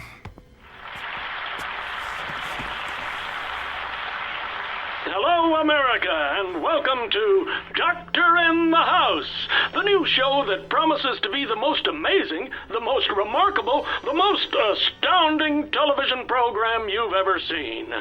I'm Gil Montgomery, and I'll be your master of ceremonies. Master of hyperbole is more like it. And now, let's bring out the man who's been written about in every newspaper, magazine, and medical journal in the country, nay, the world. Please put your hands together for Dr. Kyle Powers. Wow, a standing ovation. You'd think he was the second coming. He thinks he is anyway. How come he's sweating so much? He's probably just nervous. I don't know. He looks kind of pale, too. Good evening, Doctor. Good evening, Gil. Are you feeling okay, Doctor? I'm not sure. I've been feeling a bit lightheaded today. Well, physician, perhaps we'll give you a chance to heal thyself later in the show. But right now, we're going to bring out your first patient. Are you ready? Yes, I think he fainted. Oh, no. Perhaps we should go to a commercial. But what's wrong with him? He's not getting up. Can somebody help me, please? Is there a doctor in the house? I better head down to the studio.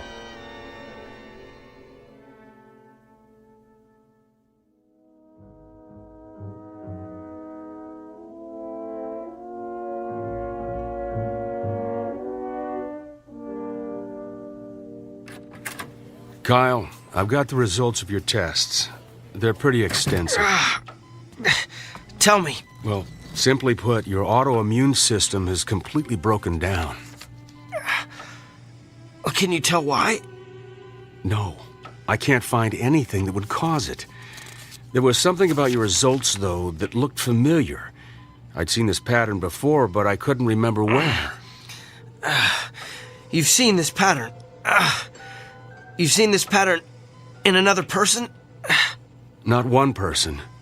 Many people. I went back through your files of all your patients. Kyle, what you're experiencing is the affliction of every person you've treated in the past 3 weeks. Think about it. You've got emphysema like Mrs. Crandall. You've got stomach cancer like Mr. Drummond. Even have a kidney stone like Mr. Gianelli. Yeah, you get the idea. Every illness you've treated in the past 3 weeks is coursing through your body. It was 3 weeks ago that... You received your gift. I know.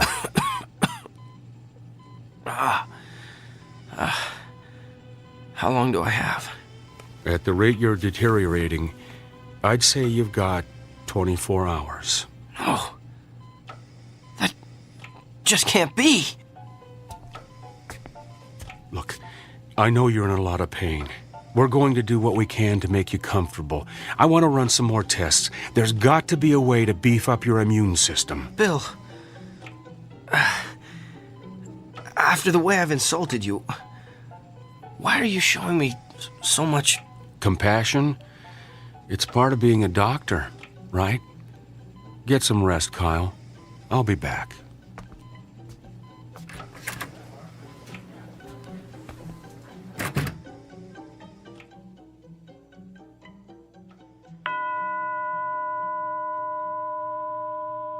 The time is now 9 p.m. Visiting hours have ended.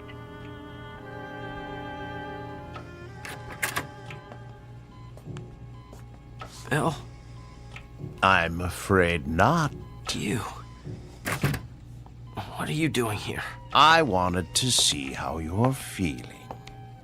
By the looks of you, I'd say you're knocking at death's door. You did this to me, didn't you? No. You did this to yourself. Remember our agreement? The one we shook hands on. The one you refused to read. You violated, let's see, Section 3, Paragraph 9, which states, the party in question will refrain from using his gift to advance, hasten, or otherwise promote his own personal agenda. You were given a gift intended to help you better understand your patient's feelings. But you managed to use it for your own gain. Quite an extraordinary display of abuse, really. In short, your discomfort is your own fault. And you are uncomfortable, aren't you? I sense that you're feeling more than pain. Yes. You feel the agony of every patient you ever intimidated or demoralized or humiliated. You feel their despair. Tell me about them, Doctor. Tell me about Mrs. Fitzsimmons. I believe you told her last week she has a spot on her lung. Can you tell me what she's feeling right now?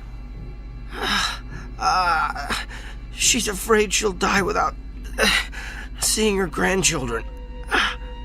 And what about Katie Morgan, that college student who's been having dizzy spells? You sent her for a brain scan yesterday. She's afraid she won't be able to marry her fiancé, have children, grow old with a loving husband. And what about Mr. Hamner? You sent him for chemotherapy 2 weeks ago. He's... Yes? He's filled with the terror of not knowing what lies beyond death. It must be hard to carry the burden of all that despair. And what's worse, you're feeling it all at once, aren't you? It's worse than the pain. I can imagine. It must be unbearable. So tell me, Doctor, on a scale of 1 to 10, how bad is the despair? What? How much worse has the hopelessness become in the past hour? Don't! 40%? 30%? Stop! Is there a history of anguish or misery in your family? Please stop! Have you taken any medication that would cause this kind of acute melancholy? Don't torture me like this! What have you done today that would cause such agony, such utter torment? That's enough! Reached your limit, Doctor. And just answer one last question for me. Do you understand now how your patients feel? Yes. I would prefer death to this much despair. All right, then. Since you're already at the end of your rope, I suggest we end it as quickly as possible. I'm going to touch you one last time.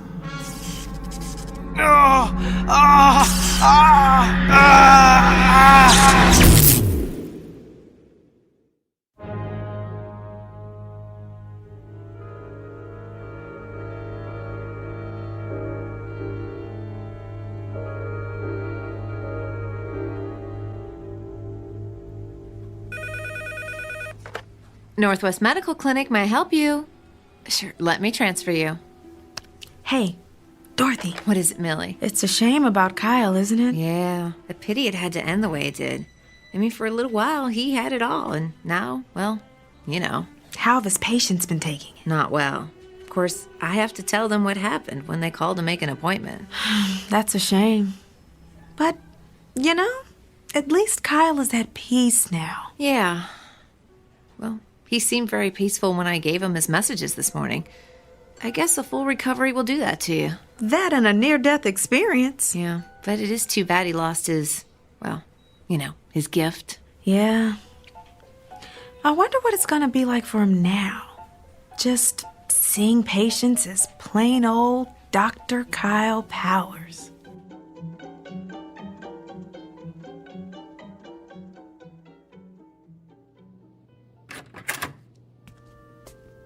Good morning, Mr. Franklin. Hi, Doctor. I've got your test results here. I know. I have a feeling you don't have good news for me. I'm going to be completely candid with you. And before I tell you anything else, let me say this. What you've got is treatable. And we're going to exhaust every option available to get you well. So why don't we get out of this sterile examination room, go down to my office and have a cup of coffee, and work out the details. Sounds like a plan. You know, I keep thinking about how everything could change. I'm retiring in a couple of months. Margaret and I wanted to take a trip to Germany to see where my mother was born, and my daughter's about to have my first grandchild. I'm just afraid I'm not going to be around to see all that.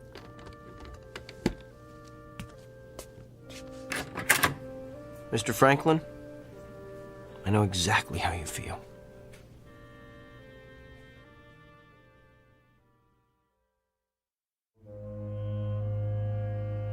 Meet Dr. Kyle Powers. Not the same one we met earlier, but a new and improved version. A person who has perhaps quite literally been to hell and back, and learned along the way that redemption requires no small amount of effort on the part of the recipient. It's a fundamental lesson that's customarily taught in Sunday school or at the feet of a beloved grandparent. But a select few insist on learning it the hard way, while traversing the antiseptic, shadowy corridors of the Twilight Zone.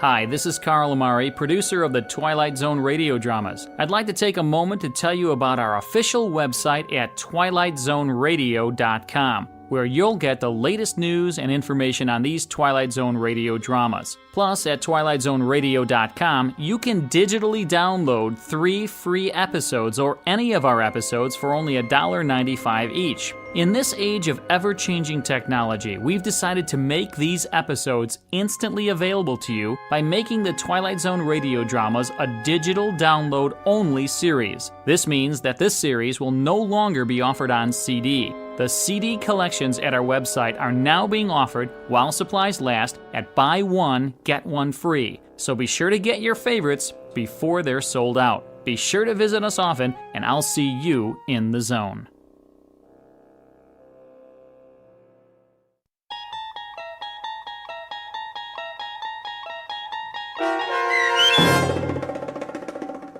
The Amazing Dr. Kyle Powers, starring Sean Astin with Stacy Keach as your narrator, was especially written for The Twilight Zone by Barry Rickert.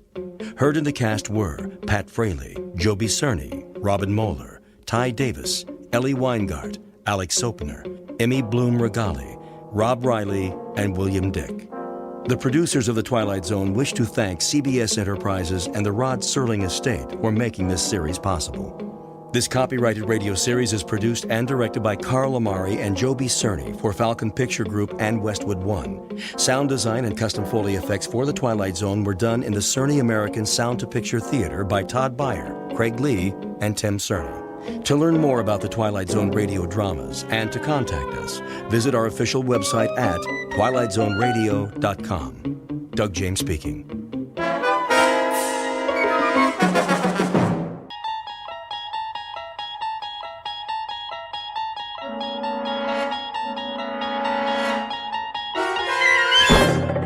There is a fifth dimension beyond that which is known to man. It is a dimension as vast as space and as timeless as infinity. It is the middle ground between light and shadow, and it lies between the pit of man's fears and the summit of his knowledge. This is the dimension of imagination. It is an area which we call the Twilight Zone.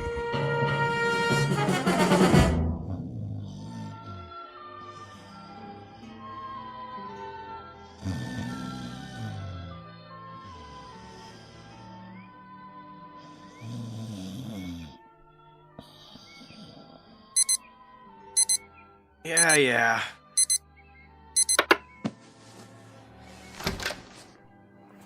Glenn, honey. Snooze alarm. That was the snooze alarm. Time to rise and shine. Want breakfast? No. Coffee, at least. Why are you up already? Oh, I had some things to take care of. You should sleep in. Well, I'm awake now. Let's go, Tiger. All right. Careful. Sorry. What happened? Nothing. I knocked over the picture. Too much stuff on this table. Don't worry about it. I'll clean it up. You'd better get ready. Okay.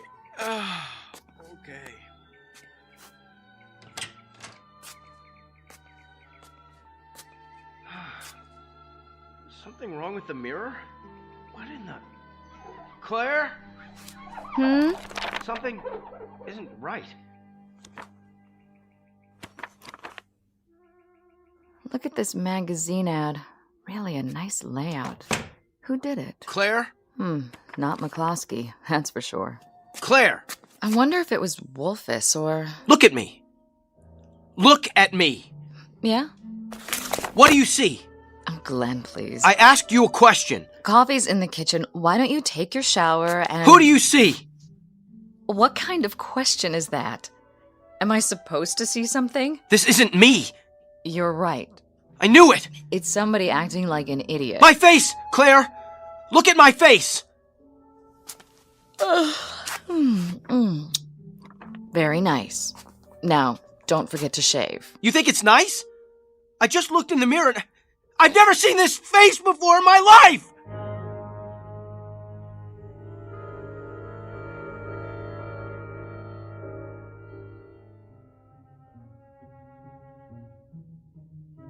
Meet Glenn Holbrook, a man who believes in the old adage, to know thyself, and who, until this morning, made a practice of doing exactly that. For most of his adult life, Mr. Holbrook has felt very much at home in his own skin. But a moment ago, he caught a glimpse of himself in the bathroom mirror and didn't recognize the stranger staring back. Whether he will discover that stranger's identity remains to be seen. Because somehow the law of cause and effect has been temporarily interrupted. It was put on hold the moment he awoke to find himself a new resident of the Twilight Zone. And now, The Twilight Zone and our story, Who Am I? Starring Sean Astin, with Stacy Keach as your narrator. What are you talking about? I'm trying to tell you. I looked in the mirror and... You must have had a bad night. I'll bring you some coffee. I don't want any coffee. Claire, take a good, long look, and then answer this. Yes? How can a man go to bed one person and wake up another? Who did? Me! That's ridiculous. All right, the joke's over. Look at the person standing right here, in front of you. I'm looking. Tell me you see Glenn Holbrook. What? Go ahead, let me hear you say it. Well, as far as I can tell, you're the man I married. Satisfied? I think I know what you look like. Not as well as I do. I know the face I grew up with. You're the same, Glenn. Then when did I get this? This what? This scar on my cheek. Okay. You want to talk about your scar? We'll talk about it. But it's no big deal, really. Since when? You used to think people were staring at you. Then you finally got it. Got what?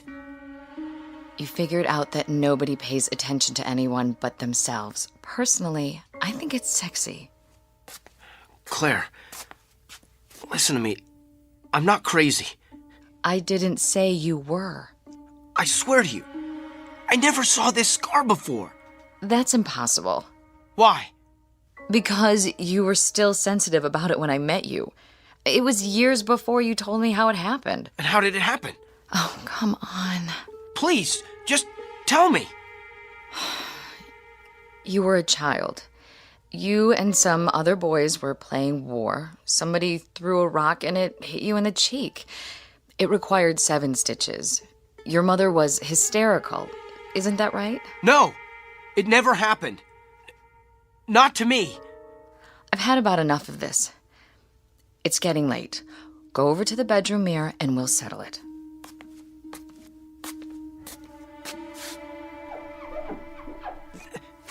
These eyes are brown. My eyes are blue. Oh, come on. This face, this chin, the hairline, trust me, the man I am looking at is a total stranger. Please, Glenn, you're scaring me. Well, think of what it's doing to me. I had a face. Not great, but pretty decent looking, I thought.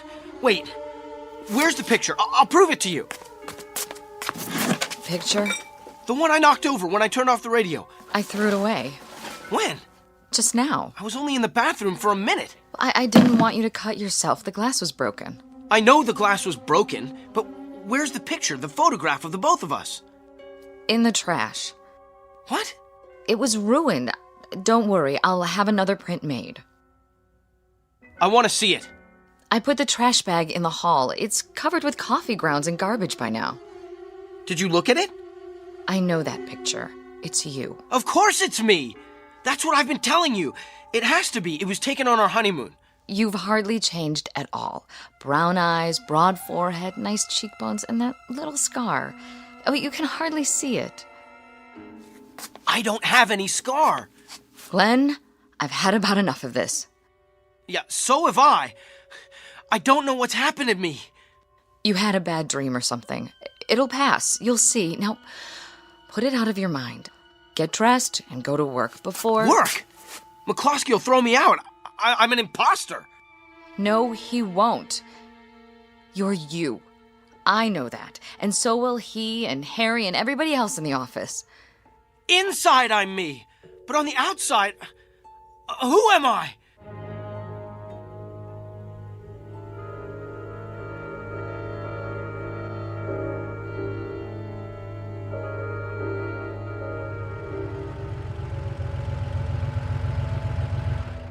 Morning, sir. Good morning, Willard. I know. Park it away from the other vehicles. Don't worry, sir. I'll take real good care of her. No dings allowed in my lot. Willard, you recognize this car, right? Sure do. Been parking it for you. How long is it now? A couple of years. And you recognize me? I should by now. Hey, thanks again for the Christmas tip. You didn't have to do that, you know. Mr. McCluskey pays me just fine, but, well, I sure did appreciate it. Got my girlfriend some French perfume. Oh, keys in the car? Just a minute. Yes, sir. What's my name? Huh? My name. Oh, sorry. You want me to call you Mr. Holbrook? Well, if that's who you think I am. Well, who else would you be? Well, that's a big question. How's that, Mr. Holbrook? Nothing, Willard. Just checking.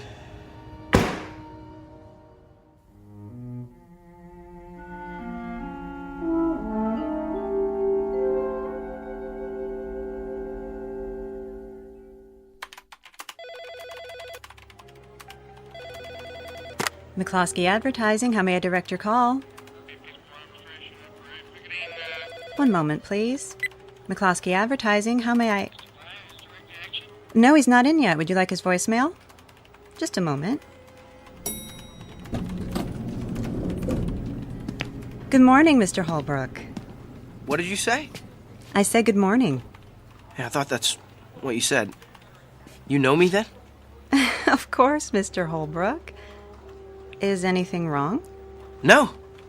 No, everything's just fine.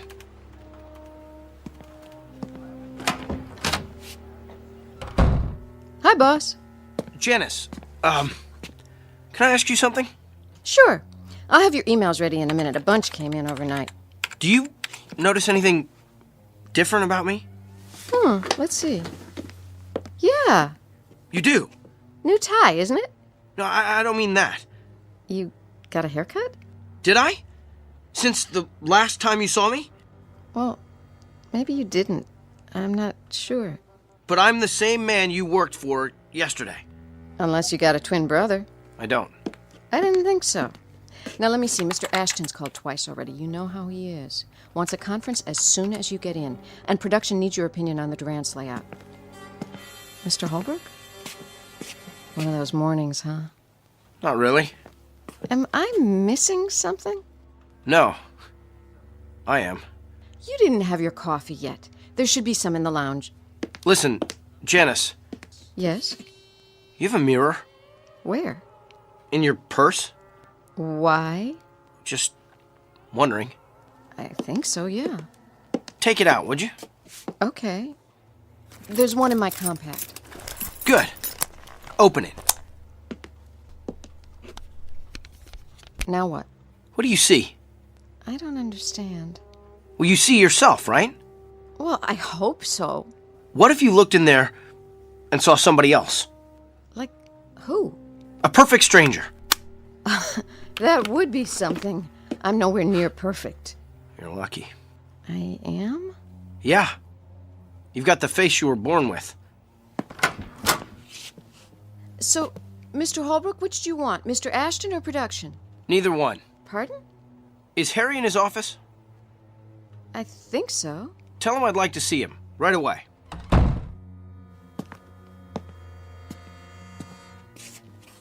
Mr. Ashton on line 1. Well, I'll get back to him. Where's Harry? I'm just calling. Get him in here. Yes, sir.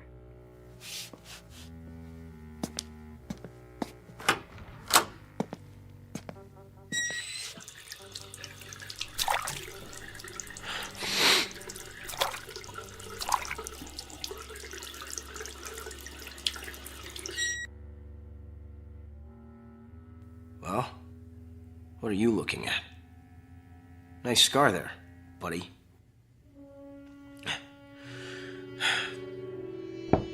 Come in. Glenn? In the washroom. I can come back later if... Be with you in a minute. Have a seat. Janice said you wanted to see me. Yeah. So what's up? Just a little reality check. What's that? Harry, how long have you worked here? Let's see. 3 years, isn't it? Would you say that we know each other pretty well? Sure do. Why? And do me a favor. No problem. You'll have to ask for your own raise, though. I don't even think McCluskey knows my first name. If you had to give a description of me, what would you say? To who? The cops? What'd you do? Just tell me. What you look like? Yes. Describe me. Is this some kind of test? No. Play along for a minute. Let's see. You're 5'9" or thereabouts, medium build. What about my face? Your face? What does it look like? I don't get it. I know you don't. Please, it's important. Oh, well, I don't know. Kind of a longer face, dark hair, what they call an aquiline nose, brown eyes. Say the eyes again? Well, they could be green, I guess. No, come to think of it, brown. You're sure? Hey, what's this all about? Do I have any identifying marks? Not that I know of. Never saw you in the gym, of course. No scars? Oh, yeah. I forgot about that. And where is it? You can hardly see it. Where? On your cheek, the last time I looked. Hey, you okay in there? You tell me. Looking good. Very corporate. So, do I pass? You get an A+, I'm sorry to say. What's wrong? If I told you, you wouldn't believe me. Thanks for coming by, Harry. That it? That's it. Well, I'd better be getting back. Hey, want to grab some lunch later? Why not? Okay, then. Be seeing you. Oh, Harry. Yeah? You still have that bottle of scotch in your office? From the Christmas party? I think so. You want a belt? I've got a client later. He might want one. Be my guest. I'll send it over. Thanks. Some ice, too? You bet.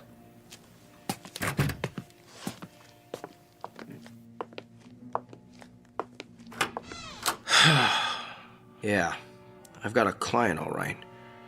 And if he doesn't want to drink, I know somebody who does. My old pal, Scarface here.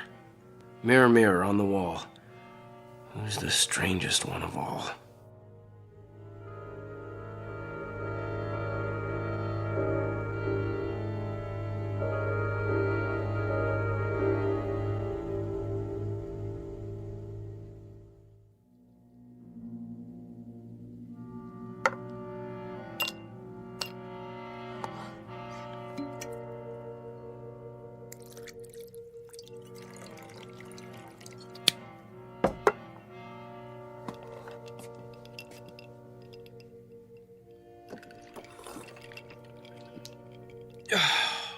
There. That ought to take the edge off. Maybe one more.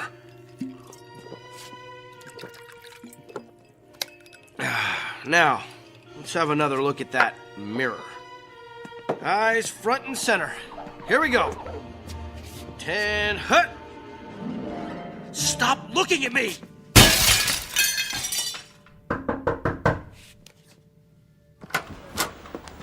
Mr. Holbrook? Where? Mr. Holbrook!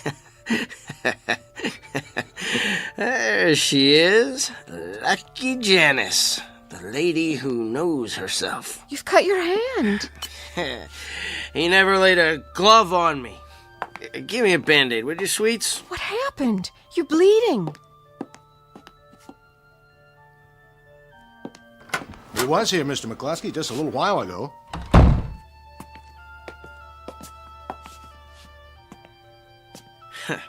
Hi, Harry. What's going on? Wrap a towel around it for now. Nah, it's only a little scratch. What's going on here? There was a crash, Mr. McCluskey. I came in as soon as I heard it. 7 years. Bad luck. Here, Glenn, sit down. Holbrook, have you been drinking? Surely you jest. Glenn's not a drinker, Mr. McCluskey. Not until now. Leave us. But his hand. Look at that. Towel's turning pink. Pretty, huh? Where's the first aid kit? In my desk. Bring it here, if you please, Miss Bentley. And then kindly leave us. I'll take it from here. Certainly, sir. At least the bottle's only half empty. Thank heaven for small favors. Here it is, Mr. McCluskey. Hold all his calls for now. Yes, sir. I'll see you in a while, Glenn. Sure, Harry, old boy. Now then, do you mind explaining yourself? The mirror broke when it saw me. Never mind about the mirror. Have a drink, JJ. It's single malt. I think you've had quite enough. You know, Ashton says you haven't talked to him all morning and you've got Crawford sitting on his hands in production. Now, that means the whole campaign is delayed. I'll get a new mirror. Have to paint it black, though. I don't like what I see. Holbrook, you're a good man, but you've got to get a hold of yourself. Give me your hand. Too late to fix me. The damage is done. If I thought so, I wouldn't bother. Yeah, this is going to sting. What is it? Ow! You've been putting in a lot of hours at the agency. Pushing yourself too hard. Well, glad you brought it up, JJ. See, it wasn't really me. All this time I thought it was, but... Hold still. You don't have to do that. I know I don't. But I believe in the personal touch, especially for those who've stayed with me through thick and thin. You're wrapping up my hand like a mummy. Does that mean I'm already dead? I must be, because... Shh, quiet. You're in no condition to discuss anything. I want you to take the day off. What for? Make it the rest of the week. There, that ought to hold you. Just a superficial cut. Now, go home. Put some food in your stomach and sleep it off. Then we'll talk. You're not yourself. You don't think so either? Thanks, JJ. Thank you very much. Holbrook. Those are the first understanding words I've heard all day.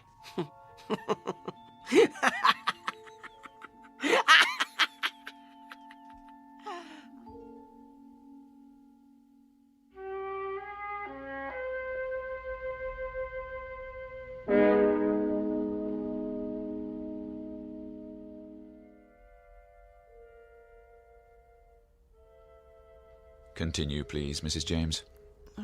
I'm not sure what you want me to say, Doctor. Anything that comes to mind. You still have a few minutes. Well, as I've told you, I have trouble sleeping, and every little thing seems to set me off. Perhaps that's it. It? The cause of your irritability. The domestic discord. Lack of sleep?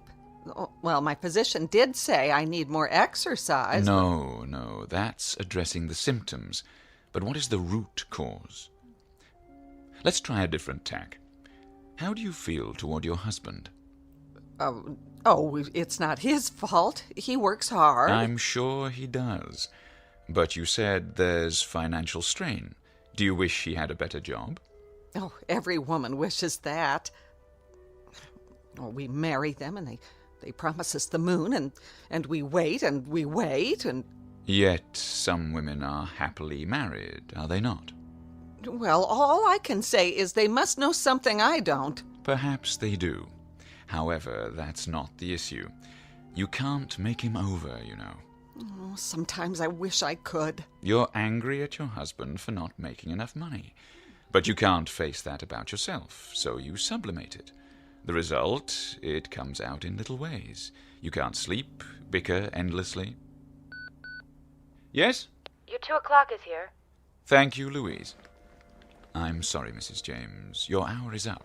See you Tuesday. But what am I supposed to do until then? I see 2 choices. 1, go to a financial counselor, or 2, trade your husband in for a new model. Well, what's been your experience, Doctor? You're married, I take it. Alas not. Good day.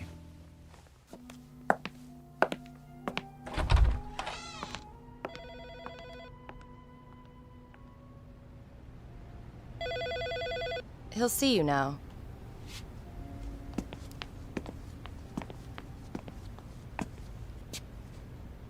Dr. Blackwood? How do you do, Mr. Holbrook? I really don't see any point to this. It was my employer's idea. Here's the file, Doctor. Why don't you sit down, Mr. Holbrook? And wait for it to all go away? Tried that. Didn't work. As you wish. Let's start with the facts. You believe you woke up a few days ago with... a face that wasn't yours. Don't tell me. It's all in my mind. You went to your office expecting that no one would recognize you, but they did. So you started drinking as a form of self-medication? And I smashed a mirror. Don't forget that. McCloskey never will. Mr. McCloskey is responsible for your being here. He thinks a lot of you. Why shouldn't he? I've given him 5 years of my life, and he has an option on the rest. I take it he considers you almost a son. Someone worth salvaging. I'm an investment. At least the old Glenn Holbrook was. Was he? Well, compared to this, yes. How would you like it if you had to wear this face for the rest of your life? The question is why it bothers you so. Won't you have a seat? I'm not lying down on the couch. Whatever you're comfortable with. Now, let's look at the situation. Doesn't it seem unlikely that you're the only person who finds your face unfamiliar? Well, that's putting it mildly. But is it the truth? I don't know what the truth is anymore. What does your wife say? She thinks everything's hunky-dory. So she would have to be in collusion with the others, part of a conspiracy. Why would she be? I don't know. You'd have to ask her. Is she happy with your job? I assume so. How about everyone else? I get along pretty well. McCloskey likes me. So she'd have to be doing it on her own. But unless she's got a motive, and the magical power to cloud men's minds or alter the fabric of reality, they're all seeing you as you are, and always were. Well, that would explain it, but... Now, if everyone sees you that way, then you're the only one who thinks you're any different. Isn't that right? I guess so. Ergo, the trouble is not with them, but with you. So it is all in my mind.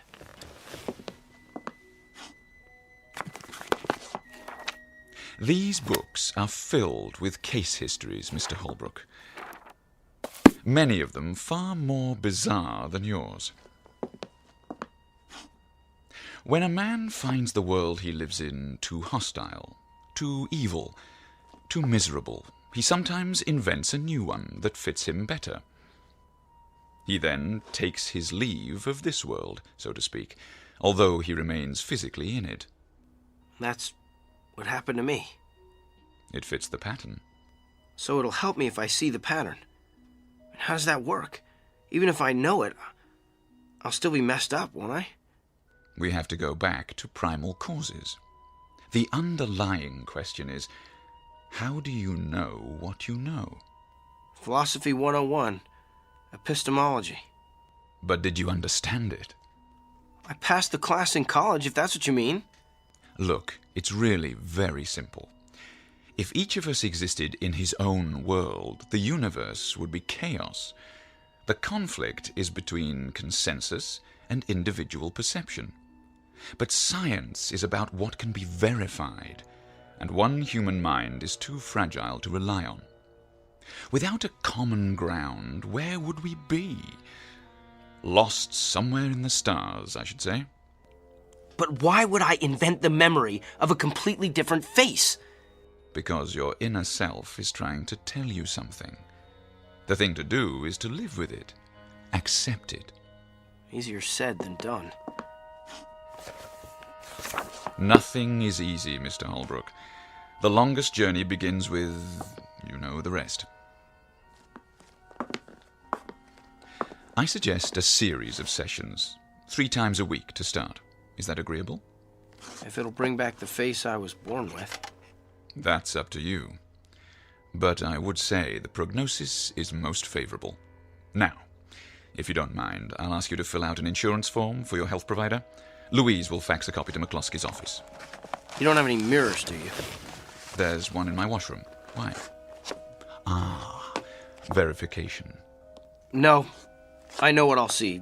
You better keep it locked up while I'm here so I don't start busting up the place.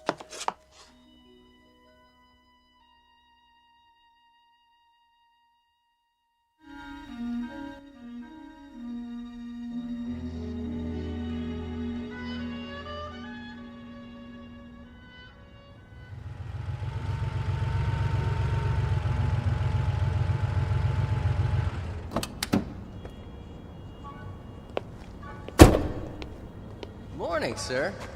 Morning, Willard. Been a while. Yes, it has. Well, welcome back. I know, park it in a safe place. Don't worry. I wanted to thank you. For what? Taking care of my car. When? That day, last month, when I took a cab home. I left it here for how long, a week? Oh, don't worry about it. Mr. McCluskey said you were sick. I was, but I'm all right now. The key's in the ignition. Got it.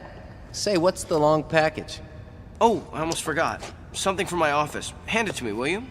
Sure thing. Thanks. Oh, and Willard? Yeah? You wouldn't know where I could borrow a hammer, would you?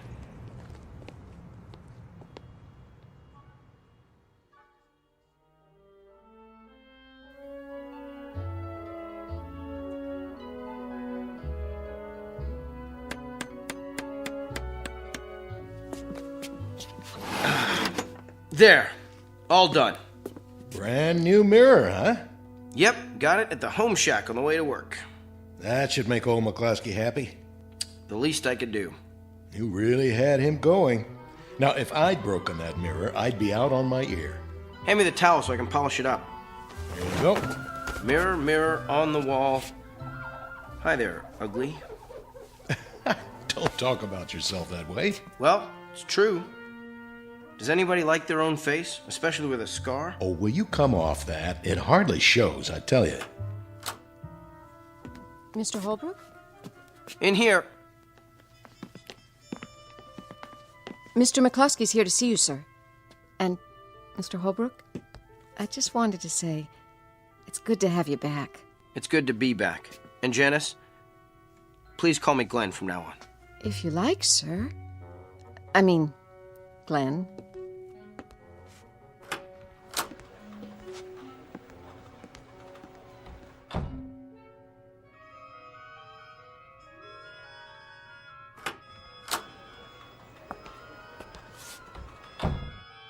Good morning, sir. Morning, Shannon.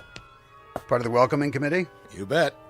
What have you done in there, Holbrook? A new medicine chest? You didn't have to do that. On the contrary, Mr. McCloskey, I'd like to make amends, and this is a start. Well, I'd better get back to work. See you at lunch, Harry. And remember, I'm buying this time. Sure, Glenn.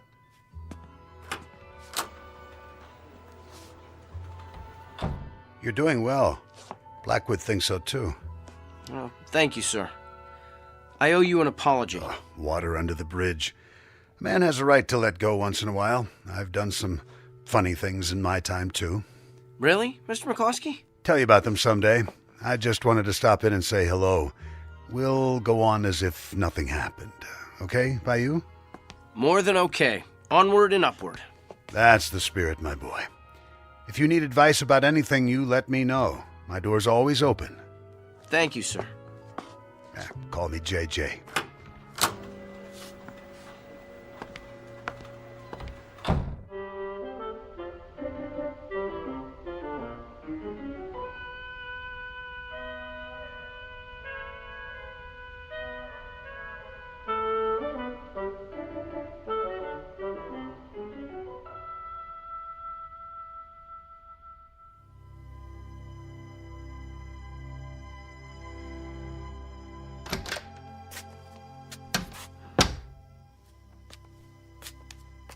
Ready to turn in?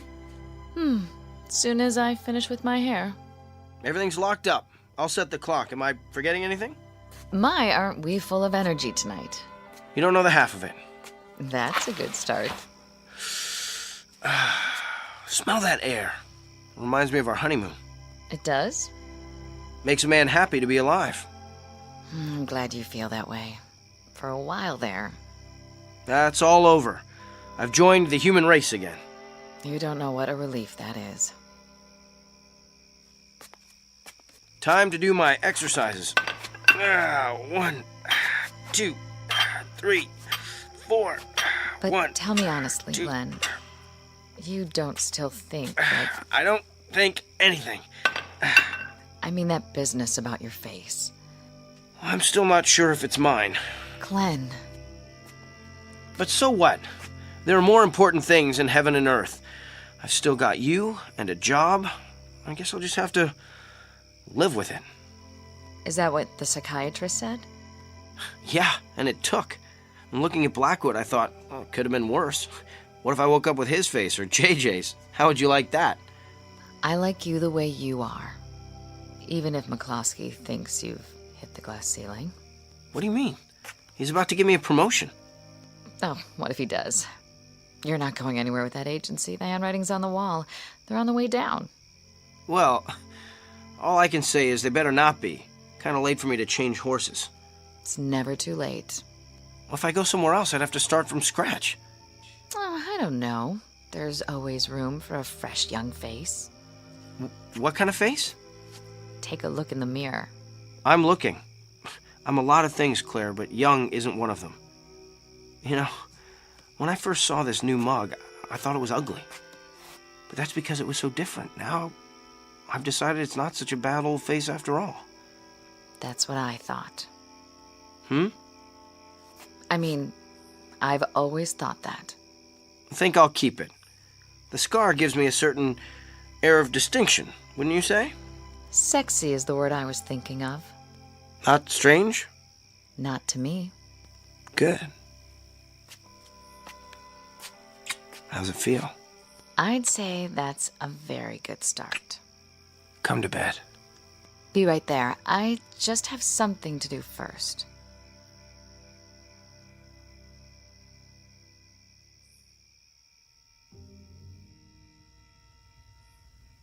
Five black candles to form the pentagram. By one flame united. Asmodeus, Lord of Darkness, hear my plea. I summon your power. Magic words of Samothrace. Give my man a comely face.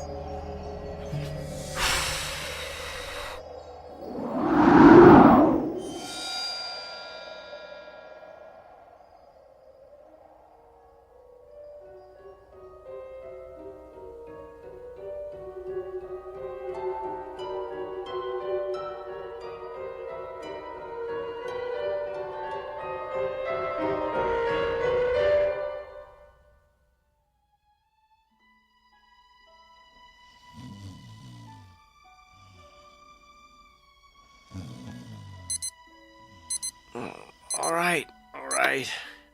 Go get him, Tiger. Yeah, I hear that. You awake already? I had some cleaning up to do. You should sleep in. Did that. Better get a move on. Right.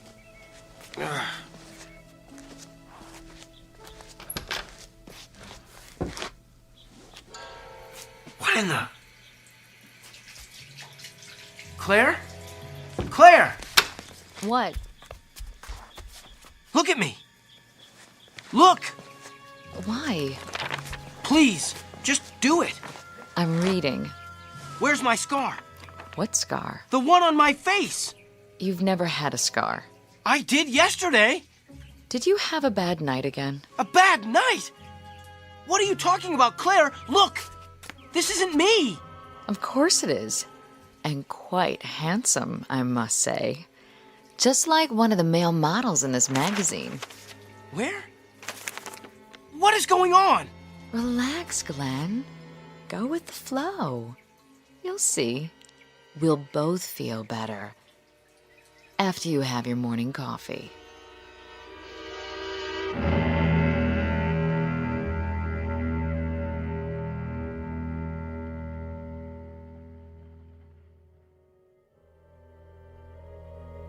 Glenn Holbrook, a man who may or may not know himself after all, who believes the old homilies about turning over a new leaf, and that a good night's sleep can make a new man of you, whether you need it or not.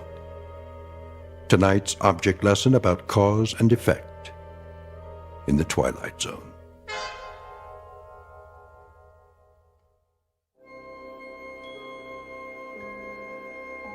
Hi, this is Carl Amari, producer of the Twilight Zone radio dramas. I'd like to take a moment to tell you about our official website at twilightzoneradio.com, where you'll get the latest news and information on these Twilight Zone radio dramas. Plus, at twilightzoneradio.com, you can digitally download 3 free episodes or any of our episodes for only $1.95 each. In this age of ever-changing technology, we've decided to make these episodes instantly available to you by making the Twilight Zone radio dramas a digital download-only series. This means that this series will no longer be offered on CD. The CD collections at our website are now being offered while supplies last at buy one, get one free. So be sure to get your favorites before they're sold out. Be sure to visit us often, and I'll see you in the zone.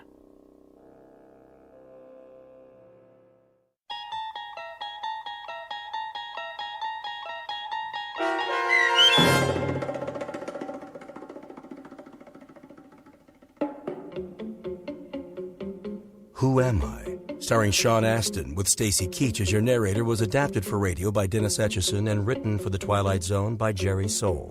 Heard in the cast were Alyssa Fraden, Nick Sandys, Norm Woodell, Rick Peoples, Fernette Lebo, Kurt Nabig, Meg Thalken, Heidi Klefstad, and Sarah Court. The producers of The Twilight Zone wish to thank CBS Enterprises and the Rod Serling Estate for making this series possible. This copyrighted radio series is produced and directed by Carl Amari for Falcon Picture Group. Custom Foley effects, sound design, and mixing are done in the Cerny American Sound to Picture Theater by Cerny American creatives Bob Benson, Todd Beyer, Craig Lee, and Tim Cerny. To learn more about the Twilight Zone radio dramas and to contact us, visit our official website at twilightzoneradio.com. Doug James speaking.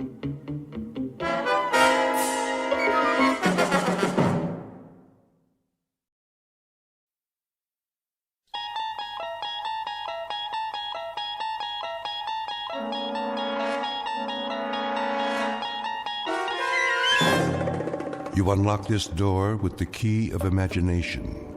Beyond it is another dimension, a dimension of sound, a dimension of sight, a dimension of mind. You're moving into a land of both shadow and substance, of things and ideas. You've just crossed over into the Twilight Zone.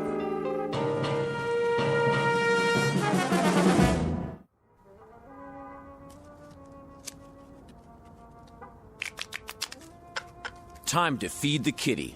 I've been feeding it all night. Yeah, that baby's hungry. Let's go, boys. You heard the man. Put in 2 chips. 2 times how many hands? The ante's eating me alive. You got some cards coming. I can feel it. Yeah? That a money-back guarantee? You pay your money, and you take your chances. Dealer antes.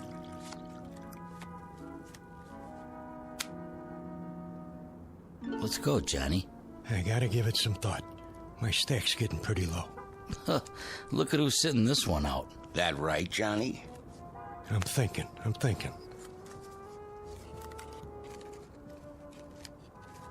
I know one thing. Takes money to win money. Yeah. Listen to the man. Are you in or out? Give me 1 minute, all right? Take it easy, John.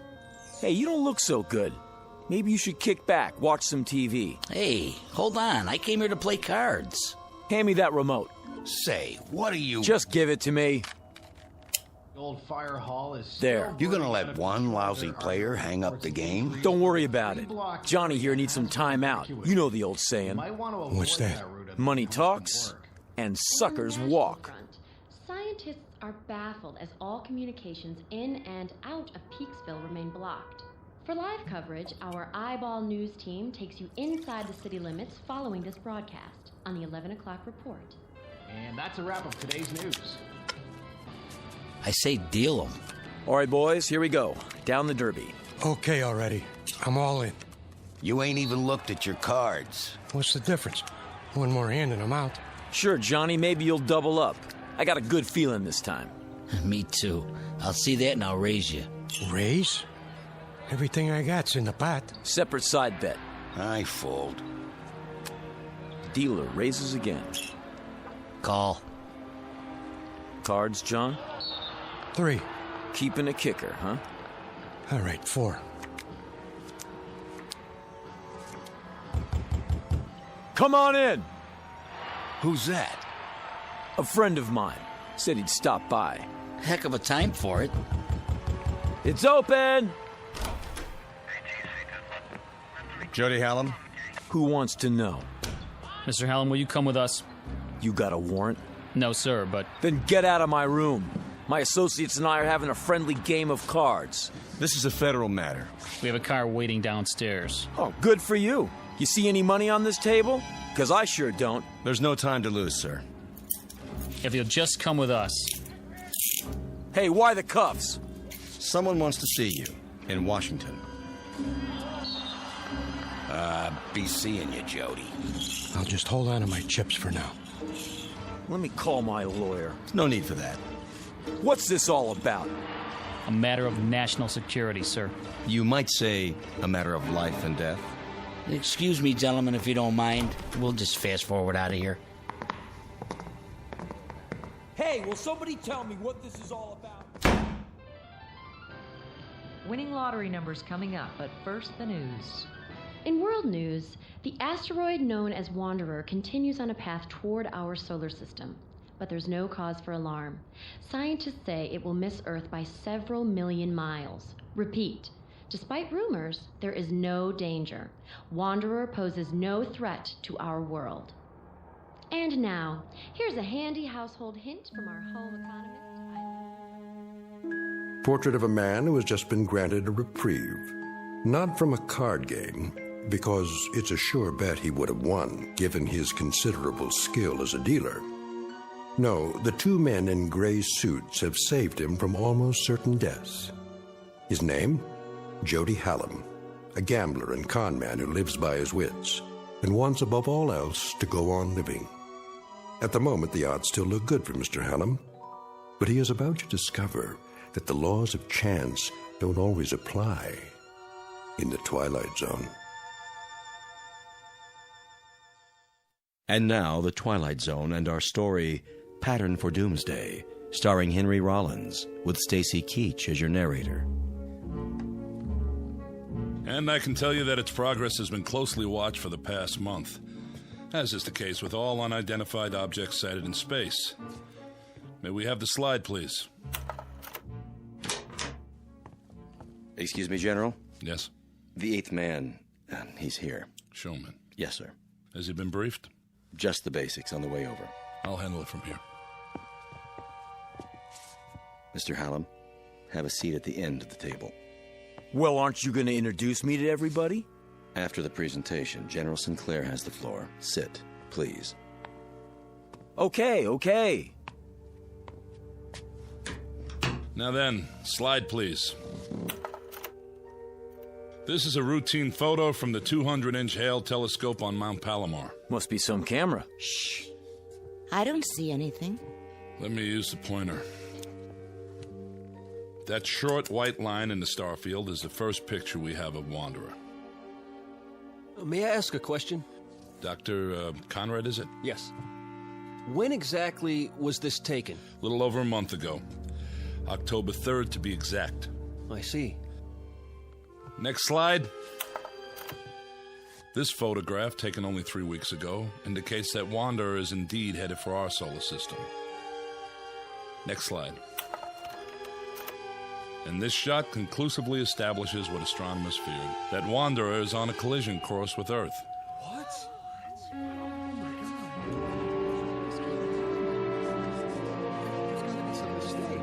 Next. This picture from 2 days ago allows astronomers to accurately measure Wanderer. It is about 2,000 miles in diameter, a little less than our moon. Can we have the lights, please? Hey, General, is this on the level? I wish I could report otherwise. The fact is, the time of collision is now 53 hours and 40 minutes. Couldn't we blast it with an H-bomb or something? I saw that in a movie one time. Efforts are underway to destroy or deflect the asteroid, but unfortunately there isn't much hope for success. General, if, as you say, astronomers have known about it for some time, why is it that the public hasn't been told the truth? To begin evacuating the cities, for example. To avoid panic. Virtually all heads of state are in agreement. And the damage is projected to be so widespread that there's no longer any point. But what about us? Why were we dragged here if this thing's gonna hit in a couple of days? And I thought I was washed up. Now I find out the whole world's done for. What do you expect us to do, General? Most of us are ordinary citizens. Mr. President. Please remain seated. Have you finished your briefing? I have, sir. I wanted to meet you all personally. It's a great service you're about to perform for your country and for the world. I don't like the sound of that. He's not as tall as he looks on TV. Please, hold your questions. That's all right, General. They're about as confused as the rest of us. I'll get to the point. Out of the entire population, you 8 people are among a very few to be made aware of the situation. Let me tell you why. I can handle that part if you like, Mr. President. No, they deserve to hear it from me. I'm the one who signed the order. It's taken 10 years for the United States to build its first nuclear-powered spaceship, the Varuna 1. It was intended for the exploration of space. That ship now stands on a launching pad in New Mexico, ready for its first and last mission, that of transporting human life to a new planet, to grow and multiply. To put it simply, you have been selected to represent the future of the human race. Then we're really in trouble. You can say that again. Is he serious? That's crazy. Why us? Know that in you rests the heritage of all humanity. Our prayers go with you. Good luck and Godspeed. We're really grateful. Thank you, sir. Are you the psychologist? Dr. Russell Conrad, Denver, Colorado. I'd like to shake all of your hands. Francie Blaze, Los Angeles. I, entertain. Pleased to meet you. Jody Hallam, Mr. President. I'm from Chicago. I guess you could say I'm a speculator. I see. Regina Walsh, Kansas City, Missouri. I'm a singer. Or I was. Is that right? Dee Clark, Spokane, Washington, bacteriologist. How do you do? Philip Jewell, New York City. Mr. President, I'm not sure I approve of all this. I don't understand. You're Dr. Jewell? Yes. I've read several of your books on philosophy. Thank you. But about what's happening here... General Sinclair will fill you in on the details, Doctor. Lily Wong, San Francisco. I am an artist. Hello. Harvey Winterroth, Traverse City, Michigan, and just an auto mechanic. Don't say that. You all have very valuable skills, chosen to complement each other. Believe me, the hopes and aspirations of the world go with each and every one of you. Try to bear that in mind. And now, goodbye, and good luck. Thank you for taking the time, sir.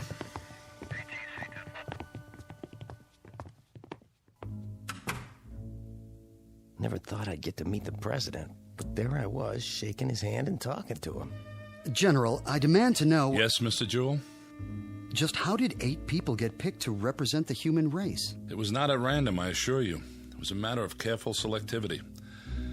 A computer was programmed with all relevant factors, physiological, psychological... Who did the programming? Panel of experts from several disciplines. Based on what criteria? General health, adaptability, fertility. That's why you all had examinations. Varied backgrounds, genetic history, immunity to disease, long-term stability on the cellular level. Out of what sampling? The entire population, Doctor. At least those we had preliminary data for. General, how come the president isn't going? He's a very important man. I would have thought... He's married, which was one of the disqualifying factors. For those of you who are interested, the criteria are listed in the background report. I have copies if you like. I'd like to see that report. On the table at the back of the room. There's a packet for each of you.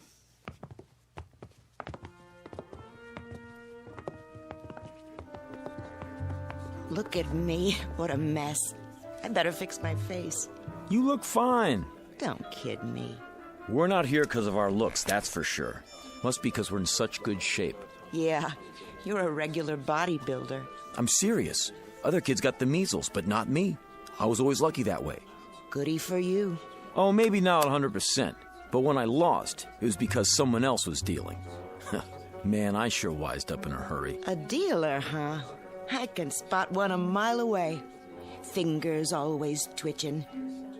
Just keep 'em to yourself. Hey now, baby, I never done anything crooked with these fingers. I know. You just help the cards along. The suckers get greedy, that's all. So they get restless and overplay. Is that my fault? Can I help it if they want to make it all in one night? I ask you, who's the smart one, me or them? You heard what the general said about brains. We'll see how you make out where we're going. Listen, Jody Hallam always makes out. You remember that. Just don't try any magic fingers on me. Ha! Don't flatter yourself. Come on, I want to get the lowdown on this game.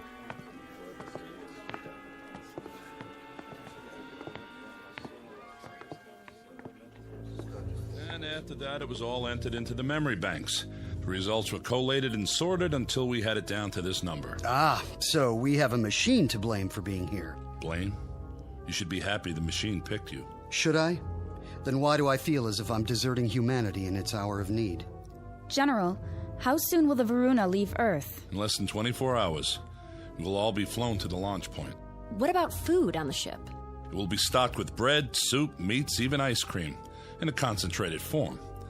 Enough for a lifetime if necessary. You won't be hungry. How can they get that much chow on one ship? It will be made from continuously harvested tanks of chlorella, a fast-growing, single-celled plant. A plant? That doesn't sound very palatable. Hey, General, where are we supposed to land? There's an area on Mars if we can confirm it's suitable for a small colony. How about if it's not? Ship's nuclear power pack can take you all the way to Alpha Centauri if necessary, using a new form of hyperdrive. That's the nearest star system with habitable planets. Maybe there'll be people there like us. I read a story about a princess on Mars. Then you can go into your dance and knock their eyes out, if they have eyes. Who's kidding who? I was never a very good dancer. I was never very good at anything. But I got along because people would pay for it. All that's over with now. You better believe it. I'll start over up there. Be me this time. I'll be what I want to be, not what they want me to be. Right. Keep that attitude. I have a question. Who's flying us to where we are going? We've assigned a crew of 2. That should be sufficient. Captain Gerald Vickers and Lieutenant Robert McKenna. You will meet them when... Oh, excuse me. Sinclair? Yes. Right away. Limousine is downstairs, ready to take you to the airport. No calls for us? To say our goodbyes? I'm sorry, Doctor. We can't risk breaching security. Now, if you'll all come with me, please. You have a great adventure ahead of you. Perhaps the greatest in the history of mankind. Oh, wow. This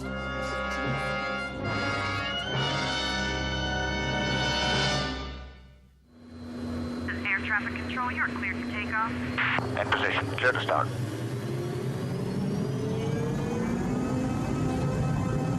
Made a move. Nose job back in front.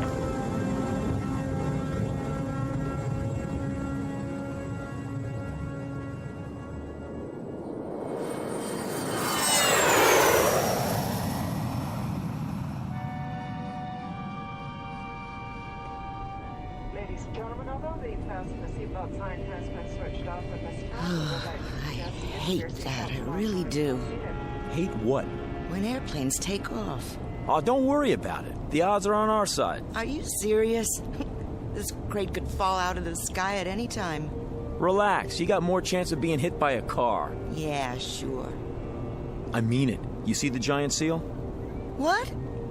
There ain't no animals. Are there? The seal of the United States of America. This is some kind of official plane. They're not going to take any chances. What if we get hijacked? Now you're really dreaming. We got searched. Nobody could bring a gun in here. Oh, yeah? What about them? Who? The guys up front.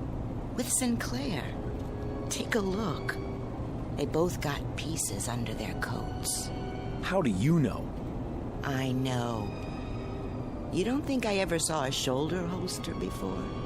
Well, if they got him, it must be okay. Secret Service or something. A lot of good they can do us now. Easy, baby. Easy.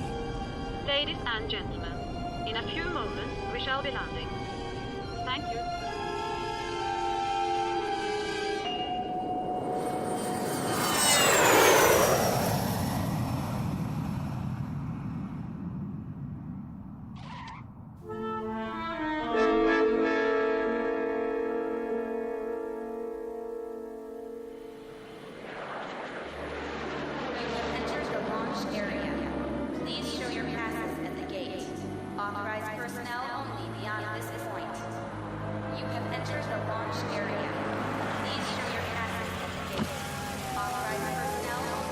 ID, please.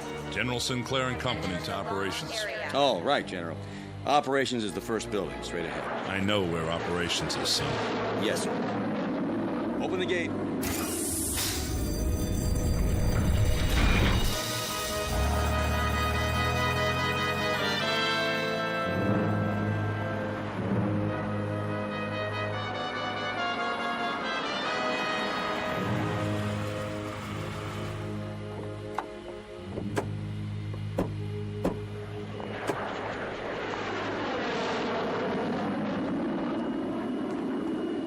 Here we are. If you'll just follow the walkway to the entrance. How do you do, sir? Good to see you, Captain. Lieutenant John McKenna, General. At ease. This is your pilot, Captain Gerald Vickers, and Lieutenant McKenna.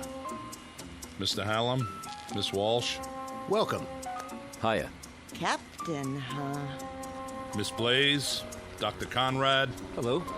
Miss Clark, Dr. Jewell, Miss Wong, Mr. Winteroth. Hi. Nice to meet you. You're the pilot? I'll do my best. I sure hope you know what you're doing. Well, there she is. Where? Out in the field. Take a good look. That ship's gonna be home for a long time. It's beautiful. Wow, some design. A little small, isn't it? Not really, Miss Blaze. It's a very efficient design. Just enough room for 8 passengers. 8? Don't you mean... I'll go over the details in a few minutes. For now, they're expecting us inside. If you'll follow me...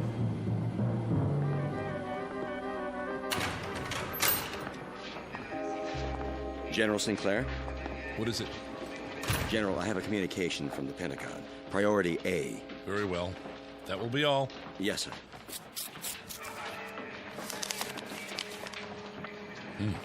What is it?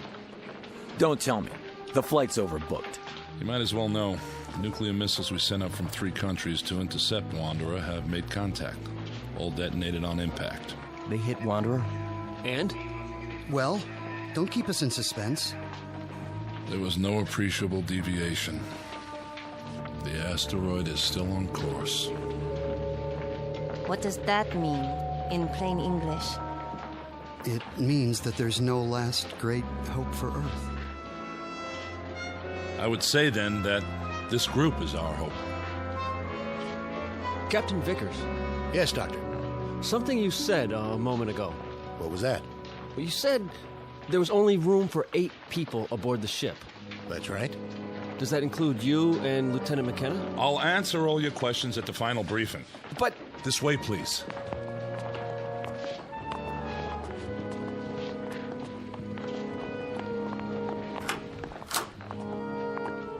Sit down, if you will.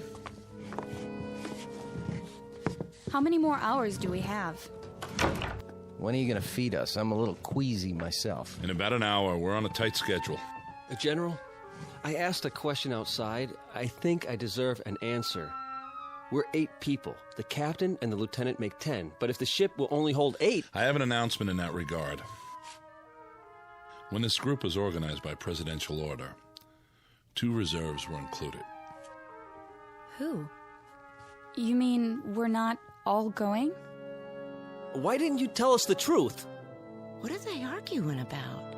They got an angle. I knew it.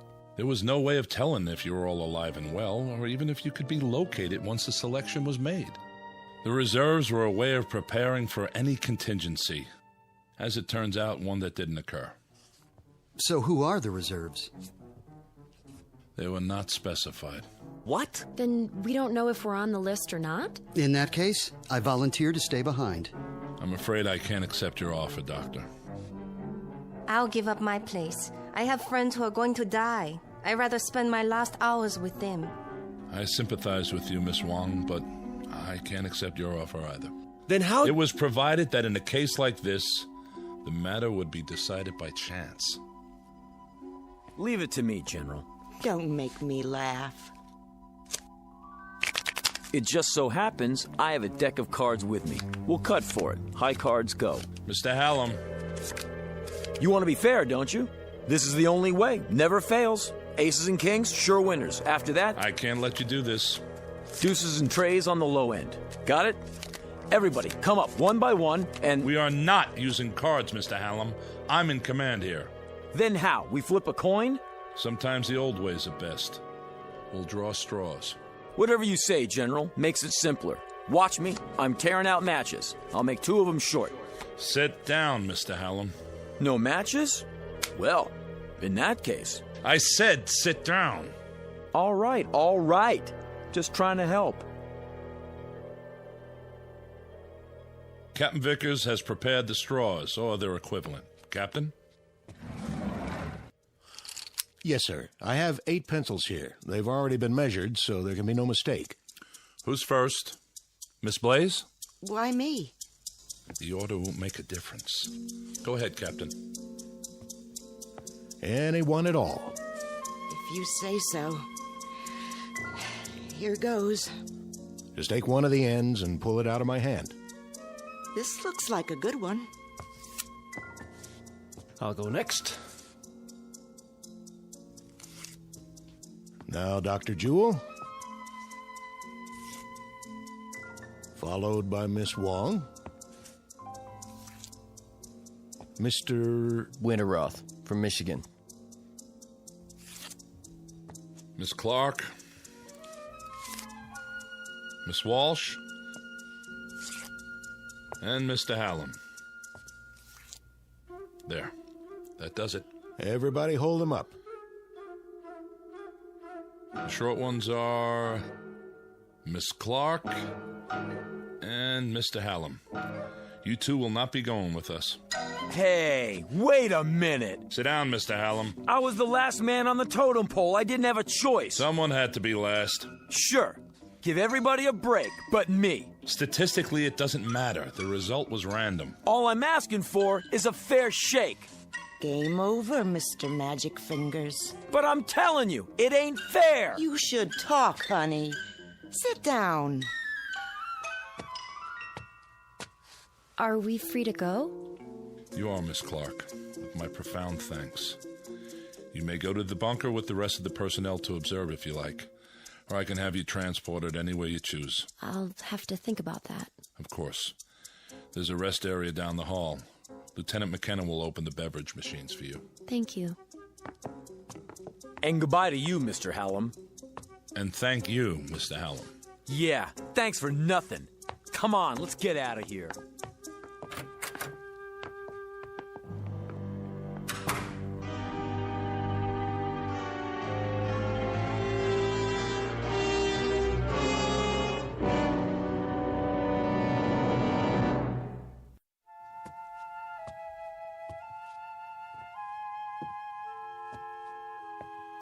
Why don't you sit down? You're making me nervous. Yeah.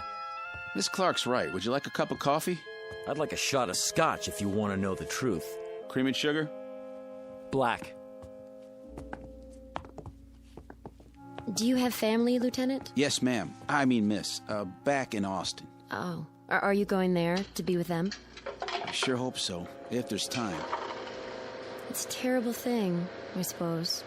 The little tragedies. We have time to absorb them. But something like this, it's too vast to comprehend. I know what you mean.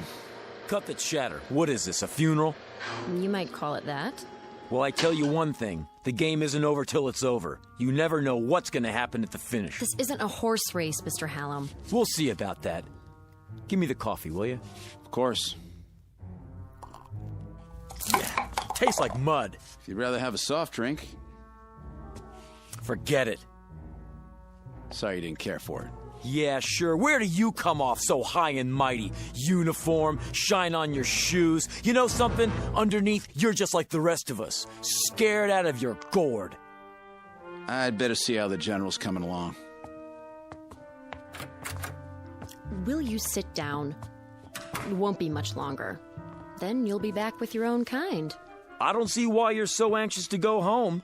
One of them in there could have a heart attack or something. And then what would we do? Draw straws again to see which one of us goes? Sure, why not? At least try to face reality and make peace with it. Listen, if they let me do it my way, you think I'd be sitting out here? Oh, you mean you'd have fixed the cards? Lady, when your life is on the line, you try anything. Even if it means pain or misfortune for others? If that's the way the chips fall. You amaze me. I thought I'd seen all kinds.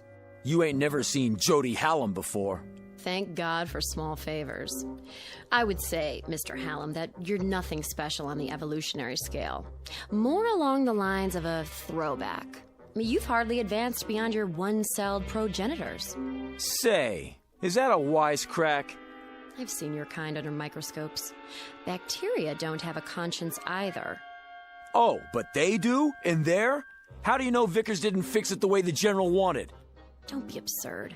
It was impartial, and we lost. I'm ready to leave whenever they let me. Go ahead, give up. That's what you learned in your school. But where I come from, it's a different story.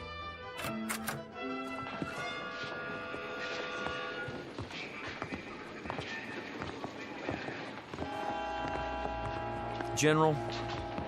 Yes? General, I'm sorry I blew my stack before, but, well, it's a hard thing to take. It really hit me, you know? Believe me, I understand. Everybody all set? They've had their final instructions. Everything worked out, huh? No hitches? Ladies and gentlemen, you'd better get ready for the pre-launch. Look, do you think it would be all right if I see him to the ship? Wish everybody good luck and everything? I don't see why not. That doesn't sound like you, wishing everybody but yourself good luck. No? Why the change of heart? Can't win them all. You ought to know that. That's not what you told me before. Well, that's what I'm telling you now. Miss Blaze? Yeah? Yes, sir? We're going to the ship now. Follow me. Sure thing.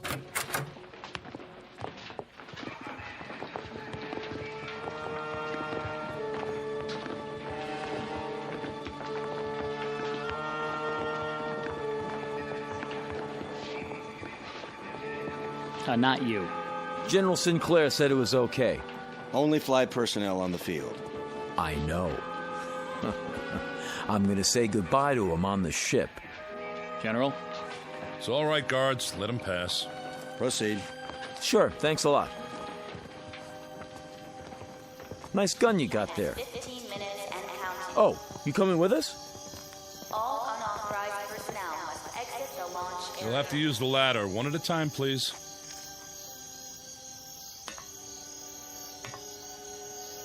Well, this is it. So long to the good old US of A. It was a rat race, but I think I'm gonna miss it. It just doesn't seem possible to think that all this will change in a few hours. How much time? Not long, by my watch. The Bruno 1 is now on internal power. Look at all those stars. Skies like this in Michigan. There's a place I used to fish at. I guess I won't see it again. T-minus 10 minutes and counting. We'd better get aboard. All unauthorized personnel must exit the launch area. Move ahead to the control room at the end of the passage. Guards, stay with us a moment longer. How long to lift off? 8 minutes. I'll give the engines a final check.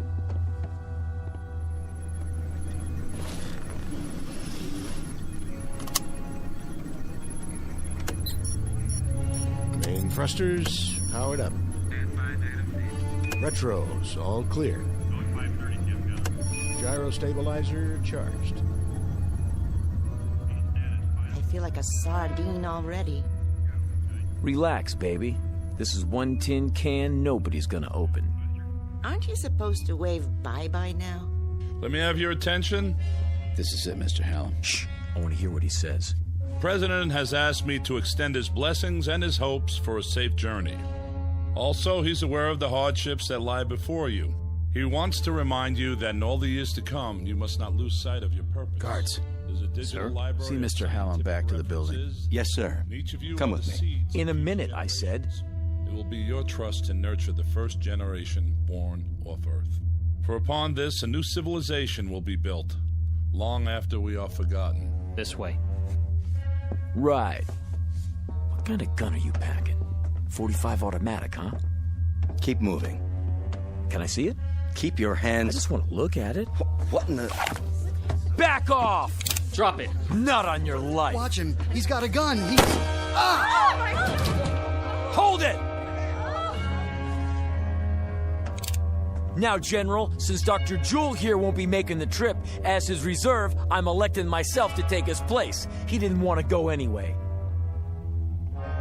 Do you think these people would have you after this? No more pretty speeches. You and the guards, make yourselves scarce, and drag the doctor with you. Something wrong with your hearing?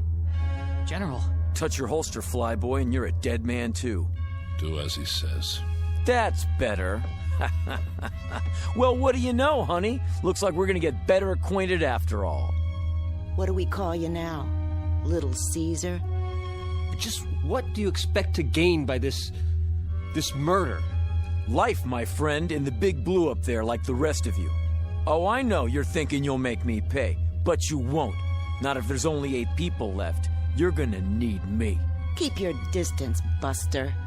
Now, Francie, you know better than that. A man gambles, he loses here and there, but the game's not over till the last card's been played. Am I right or am I right? Hey, you! Keep your hands where I can see them! I can't let you do this. Back out of here real slow like. You too, Lieutenant. Are you going to shoot them too? If you do, who will fly the ship? Back out, I said. I'm not going anywhere. Neither am I. Put the gun down. Yeah, sure. There are too many of us. Guards, Mr. Hallam is going to surrender his weapon. Take him into custody. Yes, sir. You're invading my space, flyboy. You're surrounded, mister. Hand it over. Now. Don't make me laugh. If he won't, I'll just have to... Take it! I warned you. The next one won't miss. Try me for a target, little man. Let go! Drop it. Drop it!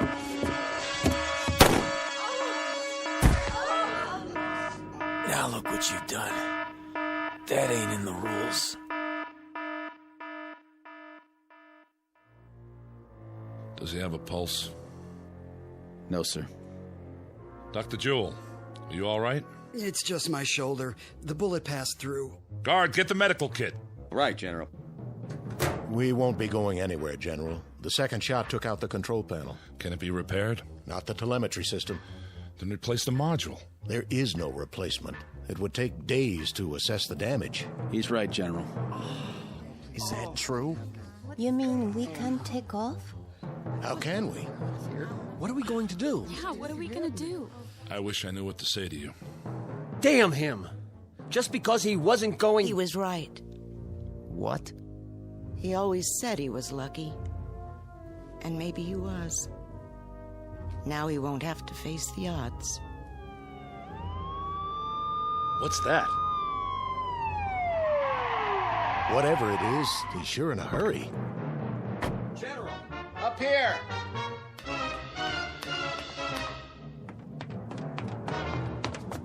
General, this just came in, sir, from the President.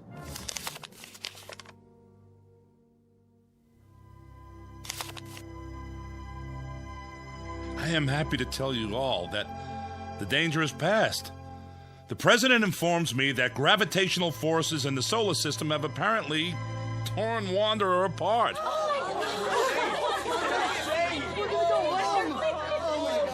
You mean it's not gonna hit Earth? Initial reports are that it is broken up into 5 pieces. Each will miss us by many thousands of miles. Let's get out of here. One at a time, folks.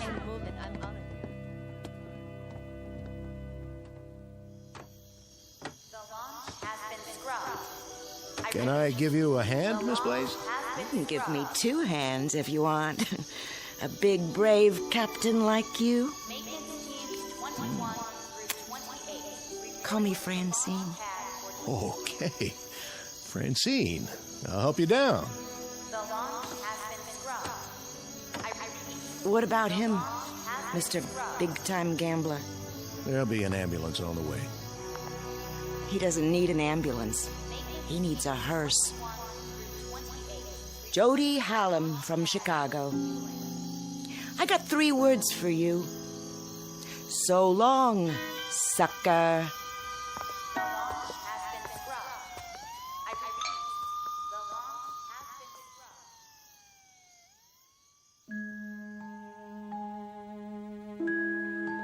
Portrait of a man who lived by his wits and wanted to go on living. The odds looked good, at least for a while. But when billions were marked for death, he lost faith in the laws of chance. Jody Hallam, who played a desperate last card and ended up the only man on Earth to die as the direct result of a threat that never came true. In the Twilight Zone.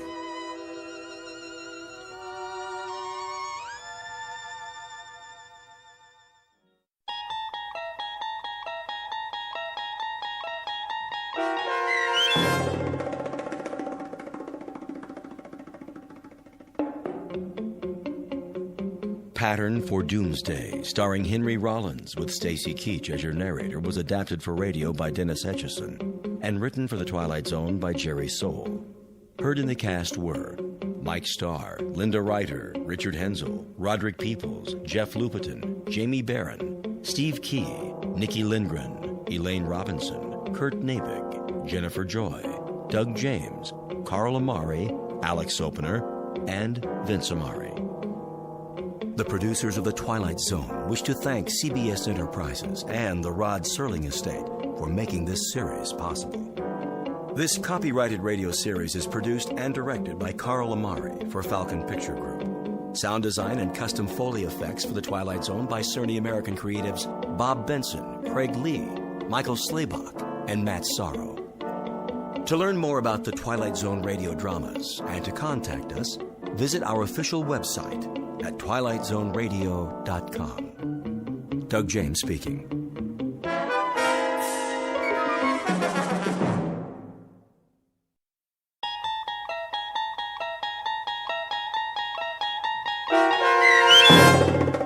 Death's Head Revisited, starring H.M. Wynant, with Stacy Keach as your narrator, was adapted for radio by Dennis Etchison and based on a script by Rod Serling.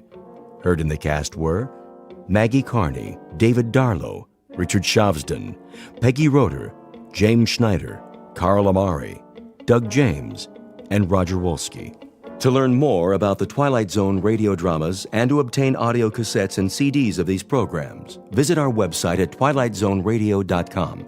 The producers of The Twilight Zone wish to thank CBS Enterprises, Carol Serling, Dennis Etchison, Dick Brescia Associates, Claire Simon Casting, Terry Jennings, XM Satellite Radio, Sirius Satellite Radio, our sponsors, and our radio affiliates for helping make this series possible.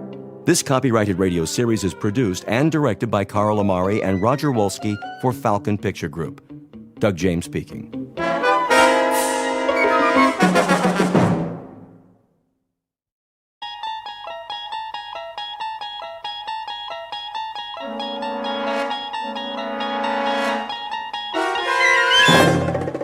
You're traveling through another dimension.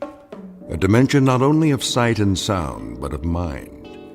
A journey into a wondrous land whose boundaries are those of imagination. Your next stop, the Twilight Zone.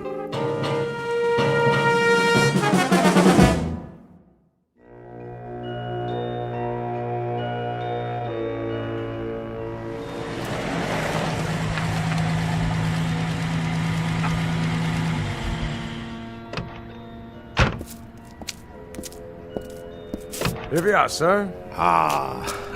The old inn on the square. Yes, sir.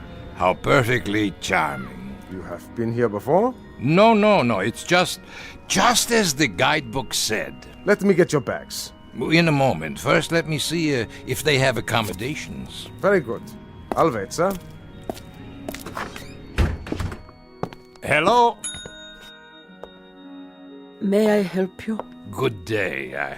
I've just arrived in your town. Yes, sir. And I was wondering, do you by any chance have a room available? Let me see. That would be a single? Yes, I'm traveling alone. I can give you a lovely front room overlooking the square. That would be perfect. Would you care to see it? No need. I'm sure it will be quite satisfactory. In that case, welcome.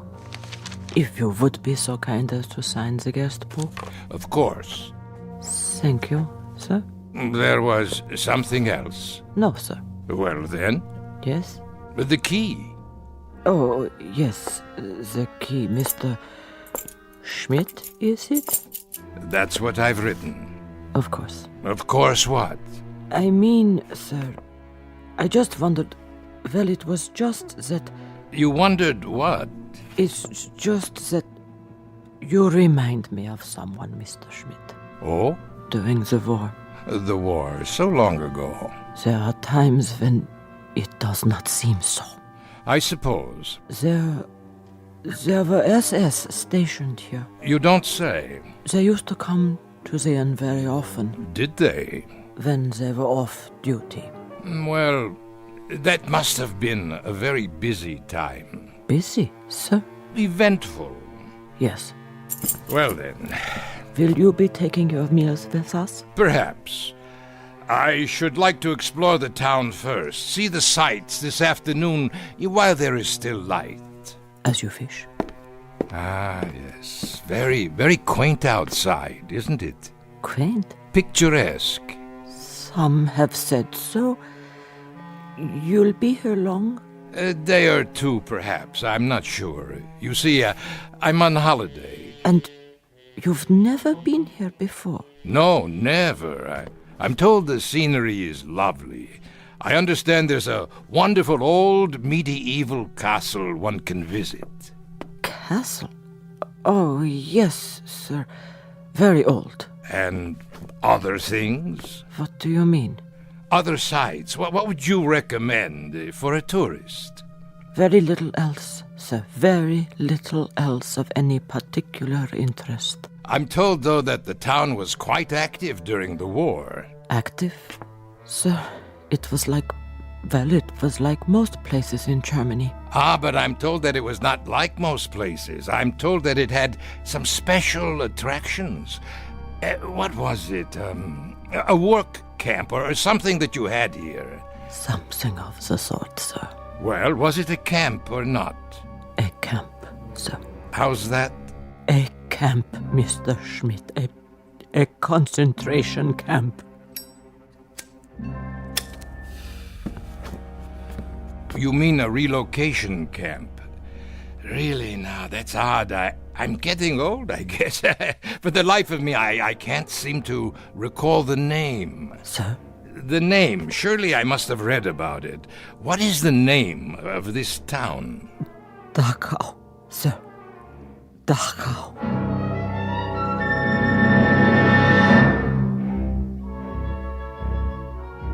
Mr. Schmidt recently arrived in a small Bavarian village which lies 8 miles northwest of Munich. A picturesque, delightful little spot once known for its scenery, but more recently related to other events having to do with some of the less positive pursuits of man. Human slaughter, torture, misery, and anguish. Mr. Schmidt, as we will soon see, has a vested interest in the ruins of a concentration camp. For once, some years ago, his name was Gunther Lutz. He held the rank of captain in the SS. He was a black-uniformed, strutting animal whose function in life was to give pain. And like his colleagues of the time, he shared the one affliction most common among that breed known as Nazis.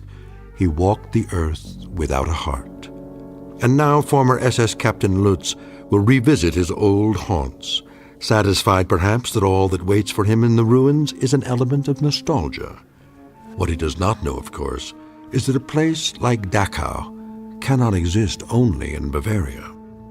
By its nature, by its very nature, it must be one of the most populated areas in the Twilight Zone. And now, The Twilight Zone and our story, Death's Head Revisited, starring H.M. Wynant, with Stacy Keach as your narrator.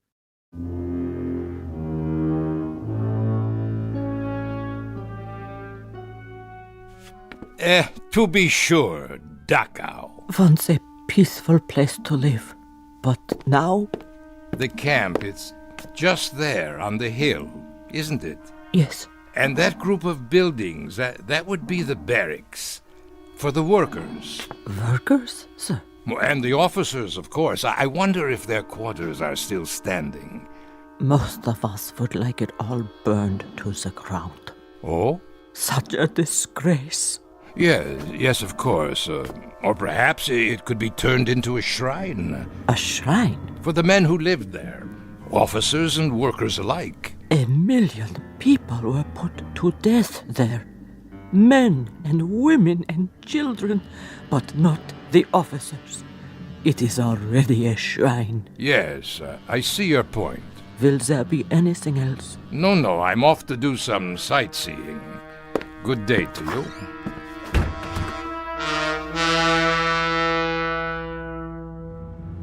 You are on holiday, Herr Schmidt. What did you say, driver? The trip, sir. You have come here for pleasure? Pleasure? Oh, yes. A rest, to relax, to forget. It's the best kind of trip. To rest and enjoy life. That is all that matters to me now. For all of us, I should say. It's true.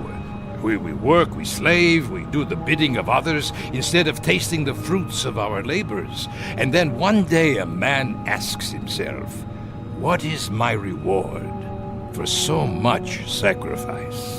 Most certainly. Selflessly, year after year. Not what we would have chosen, perhaps.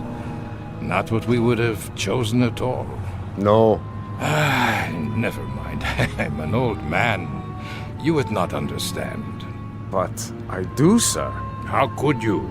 You are so young. Perhaps.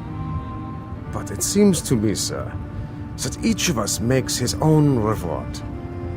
And eventually it will come. What we deserve most. The true product of our labors. Of seeds sown long ago. Not only for others, but in the end, for ourselves. Would you agree? You are quite a philosopher. Only a taxi driver. And you enjoy this occupation of service? Oh, yes, very much. I am a fortunate man. How so? My needs are simple. I bring comfort to others in some small way. It is the best work anyone can do. Is it? My parents. They suffered greatly in the war. They knew very little of comfort. The war. So much ancient history. But not yet forgotten. For some, perhaps. For myself, I hardly remember any of it. And yet, you have returned. On the contrary, I've never been to this village before. My apologies. I thought because you wish to see the camp. I'm a teacher of history, that is all. And a student as well, of historical places. Of course, Herr Schmidt. The camp is just ahead. But look, no one has kept it up. Very few people come here. The road, the grounds, the wire fences, the buildings, even the guard towers, the entire compound is rotting, falling apart. There is no reason to maintain it now. Perhaps you would rather visit the castle. No.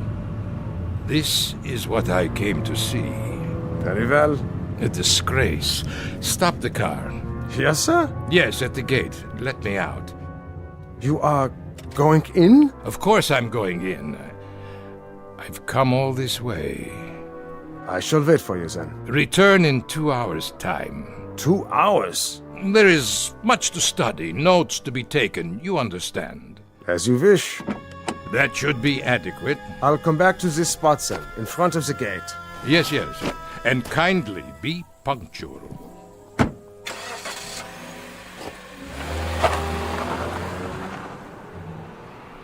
Oh, so cold here. No, wait! I've changed my mind! Well, I can always walk back to the hotel if I must. But first, look around.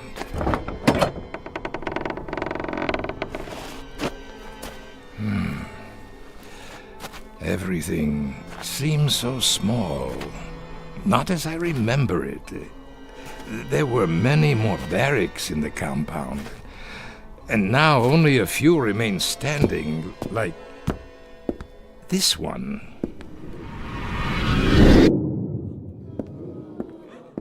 All right, pigs. Up! Time to greet the morning. On your feet.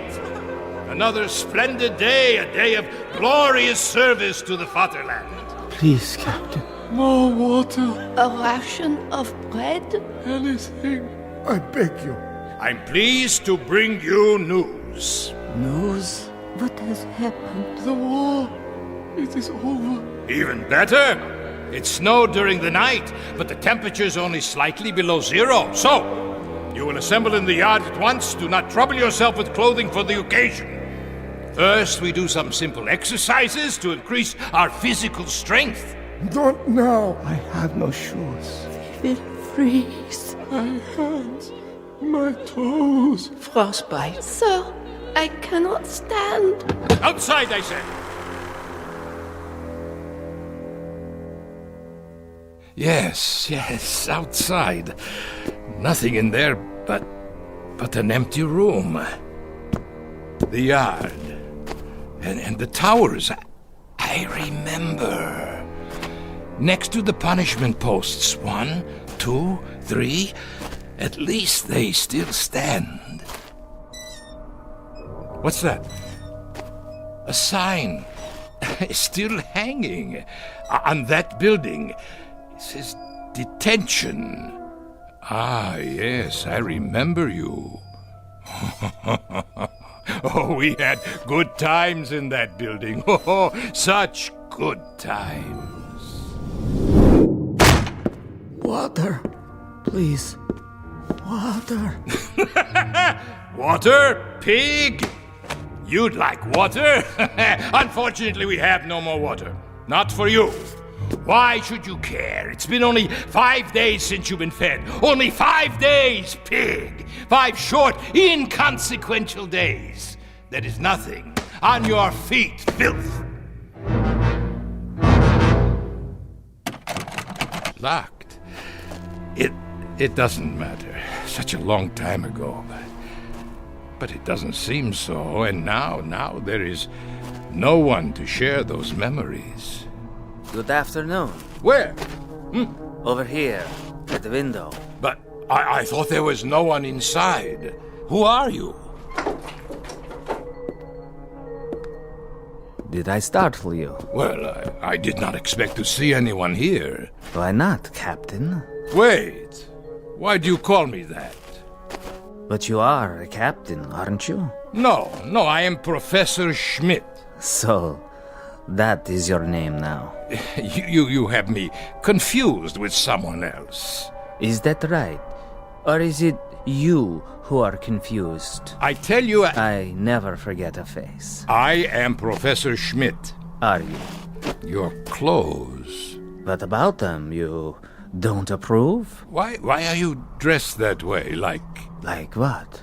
A prisoner.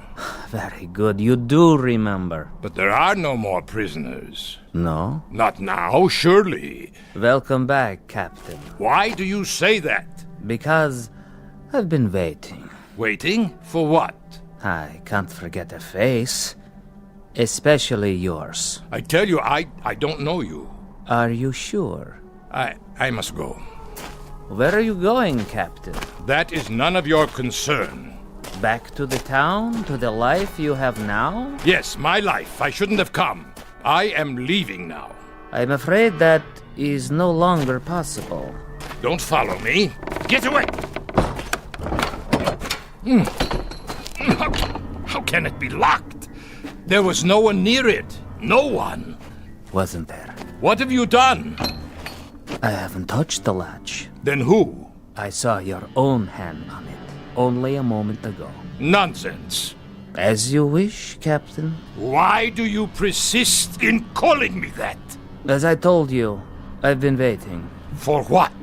For you, Captain. We've been waiting a long time. Such a long time. We? There's no one else in these ruins. Isn't there? Wait. You're... Yes, of course I remember you. And well you should. How well you should, Captain Lutz. Captain Gunther Lutz of the SS.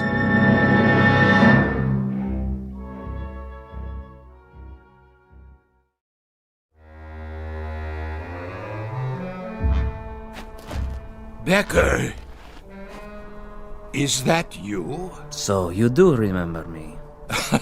Remember you, Becker? Of course I remember you, my prize pupil. How kind of the captain, after so many years. That's what I used to call you, isn't it?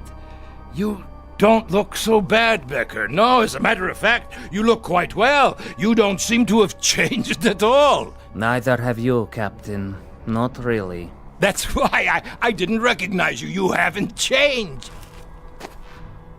But how can that be? It isn't possible. Why, it's been years. A great many years, Captain Lutz, since we last saw one another. And now you must be what, the caretaker? Of course. That is why you're dressed like a prisoner. You are the caretaker here, aren't you? In a manner of speaking. Why, Becker, I must tell you, this is not only a surprise, it's a rather pleasant surprise. For me too, Captain. Isn't it odd? How so? It's odd that our paths cross again and we meet now under somewhat happier circumstances. Happier? Yes, for some of us, happier. What was that? What, Captain? It sounded like... The wind, Captain? Perhaps it was the wind. Yes, only the wind. But it is not the wind. No? Don't you hear them? It sounds like... Like what, Captain? Voices. Really? What do you want? Whoever you are, come out and face me! Cowards! If that is your desire, Captain. But I assure you, they are not cowards. Then why don't they show themselves? As you wish, Captain. As you wish. Where are they? They disturb you, Captain? Stop calling me Captain, please. I'm not a soldier anymore. Soldier? You never were a soldier, Lutz. The uniform you wore cannot be stripped off one's skin quite so easily. It was a part of you, a part of your body, an emblem of your mind, a tattoo, Captain. A skull and crossbones burned into your soul. What do you know about it? I was a soldier, Becker. No, Captain Lutz. You were a sadist. You go too far, Becker. Do I? Yes. How can you say such things to me now? Very easily. I speak only the truth. Then if that is the case, you must know. I know that you were a monster. Of the worst sort. One who derived pleasure from giving pain. A distinction that does not even apply to animals. Listen to me, Becker. There is no war now. That's all over with. It's in the past. Is it? There is no more Reich. There are no more camps. How convenient for you to think so. Oh, it is ridiculous. It is patently ridiculous to dwell on these things. What else should I be thinking of? You did as you thought best, and so did I. I performed my duties, functioned as I was told. Stop that noise! Odd that it should disturb you. It never used to. Not even when your victims screamed. Victims? What are you talking about? You weren't quite so sensitive when they screamed for mercy, but now they are not screaming, Lutz. They are simply reacting. They are responding. They have just listened to you offer the apologia for all the monsters of history. We did as we were told. We functioned as ordered. But that is the truth. We merely obeyed directives from our superiors. Familiar, is it, Captain? Stop this. It was the theme music at Nuremberg, the new lyrics to the Götterdämmerung, the plaintive litany of the master race as it lay defeated and dying. We were never defeated. We were betrayed by disloyalty from within, infiltrators, spies. Always the fault of others. We did not do, others did. We did it, but others told us to. Or someone else did it, but we never knew it was done. Captain Lutz, 10 million human beings were tortured to death in camps like this. The diseased, the lame. Women, children, tired old men. They could not contribute. You know nothing of history. In time of war, there is a hierarchy. There must be. Only the strongest survive. So you burned them in furnaces. Our facilities were inadequate. But you murdered them nonetheless. Not just the Jews, but the gypsies, the communists, the outsiders. You shoveled them into the earth. You tore up their bodies in sadistic rage. And now you come back and wonder that the misery you've planted has lived after you? That is the real wonder, that you are so naive. There is no point in talking about this any longer.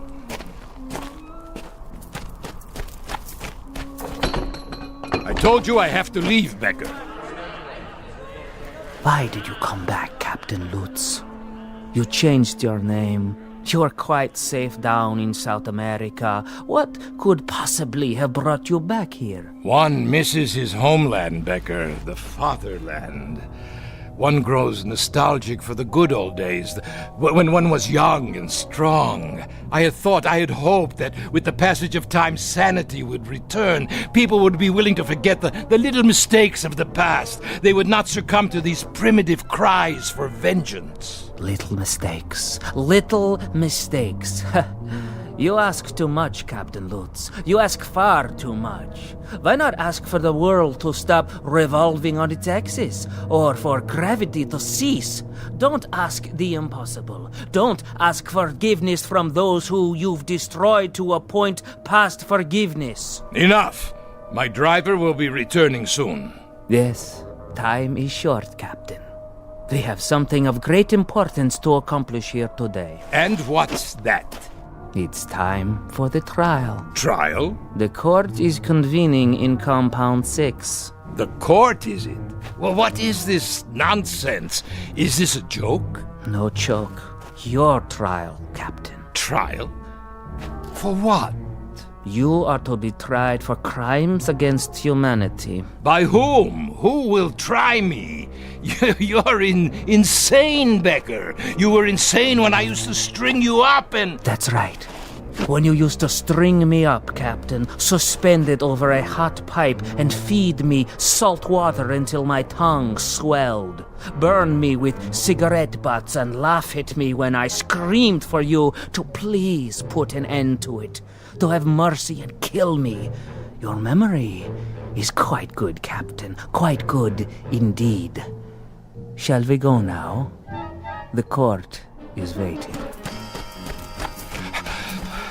Let me out! Someone, let me out of here! There is no escape. There was not then, and there is not now. Nothing has changed. You think the fences are in disrepair? Look again. They are secure, as they were when you were in charge. It is only fitting, wouldn't you say?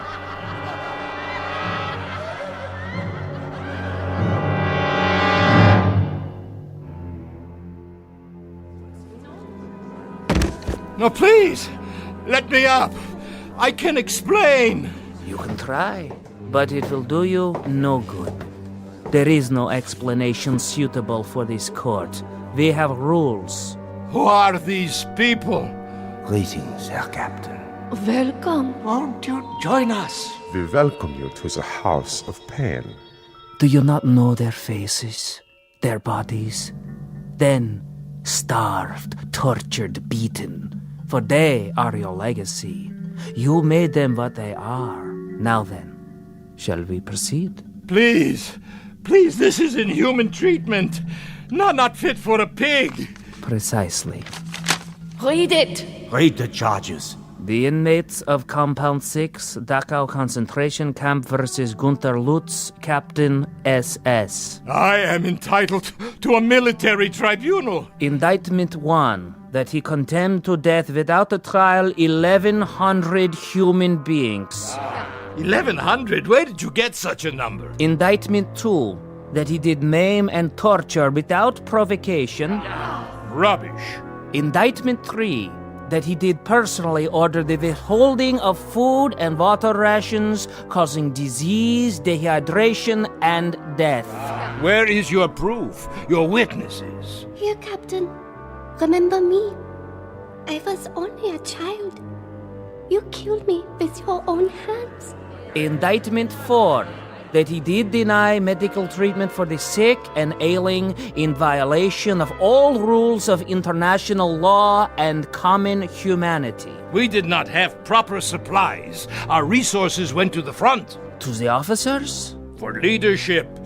A military force must have leadership. Indictment 5, that he did order summary executions by firing squad for those too ill and infirm to work. 1, 2, 3, fire!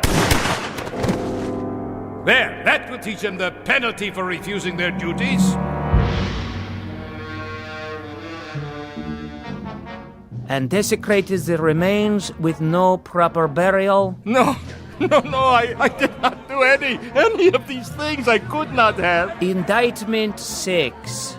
Listen to me, for the love of God, listen.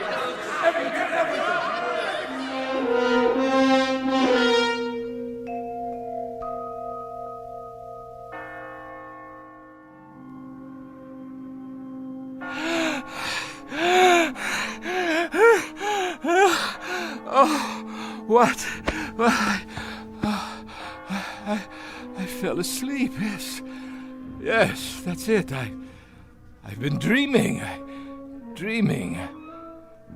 The courtyard outside. The hanging post. None of it used for years. Of course not.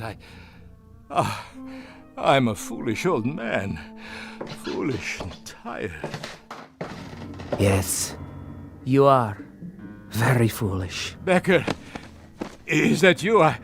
I must have dozed off. You've been unconscious for a while. I had such a dream. You had no dream, Captain. Of course I did. I dreamt there was a kind of trial, a kangaroo court. There were people in this room. Can you believe it? Yes. Ghostly figures. Not ghosts. Then what? They were here. They're still here. They have never left. It's true? They walk these buildings and the courtyard outside. But how? You did not bury them deep enough. You did not cover them with enough earth, or the bullets were too small a caliber, or the flames were not sufficiently hot. Perhaps there was not enough gas. Becker, you must tell me. Who are you? Really? The caretaker. Did you forget? But the trial... The trial is over. You have been found guilty. It's time to pronounce sentence. No! No! Would you care for a last cigarette, Herr Lutz?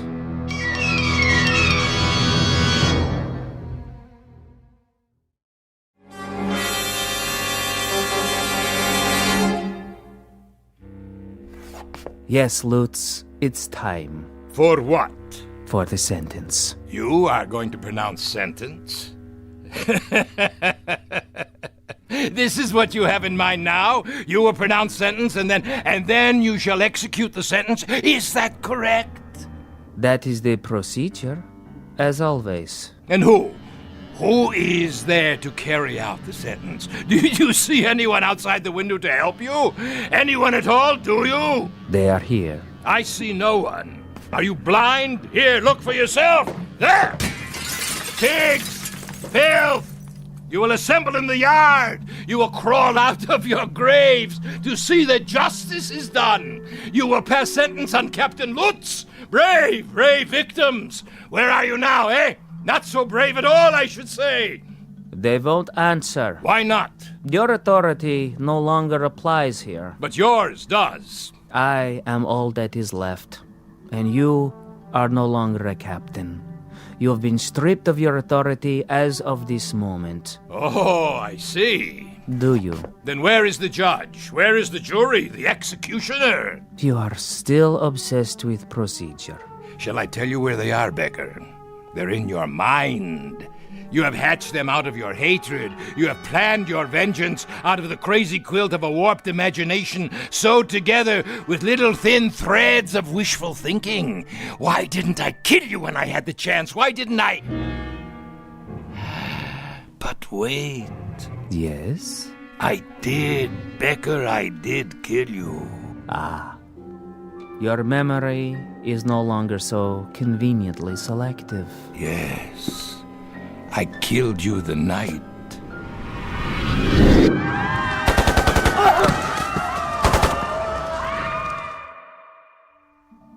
You killed me the night the Americans came close to the camp. You tried to burn it down. Of course I did. I had no choice. They would have commandeered our supplies, our weapons. And what of the prisoners? You've said that they were of no value. They were of no value. They were a burden. And yet you tried to kill everyone who was left. And in my case, you succeeded.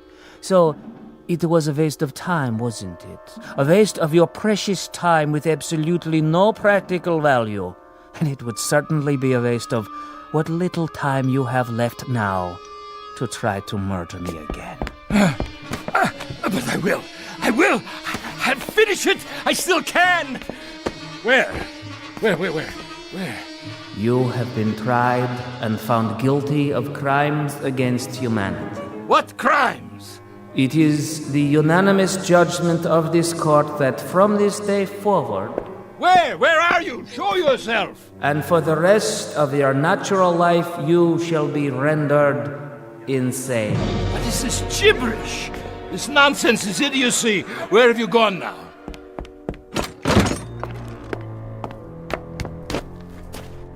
Where?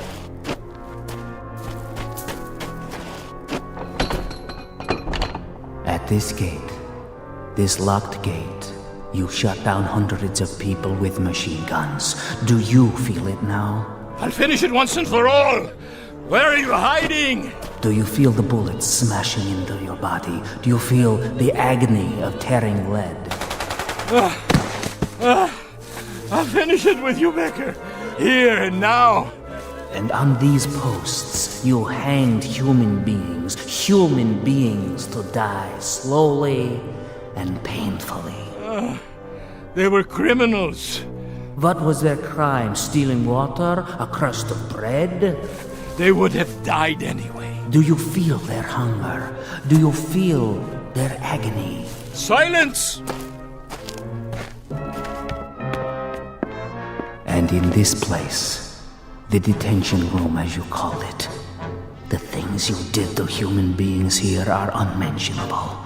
How does their torment feel? I refuse to give you satisfaction. If you can still reason, Lutz, if there is any portion of your mind that can still function, take this thought with you. This is not hatred. This is retribution. This is not revenge. This is justice. No, liar, liar. And this is only the beginning. Your final judgment will come from God.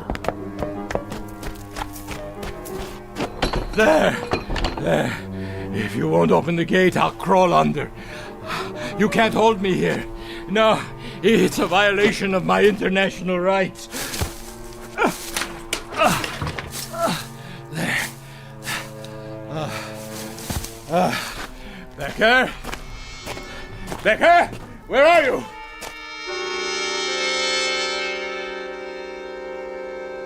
Becker? Where are you? Becker? I'll finish it, you swine! That man! What is he? He's crazy! Look out! Herr Schmidt! I didn't see you! Call for a doctor! Quickly! Get away! Get away! Ah! Ah! Ah! Ah!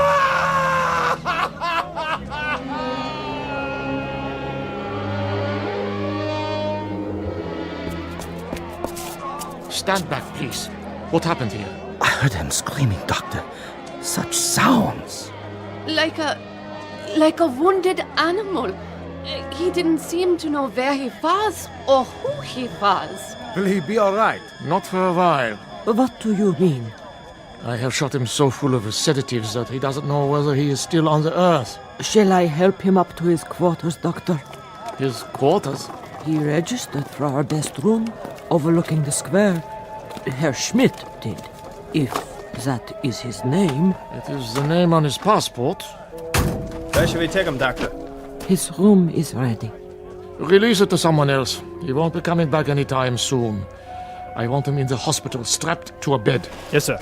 Pity, I could look after him.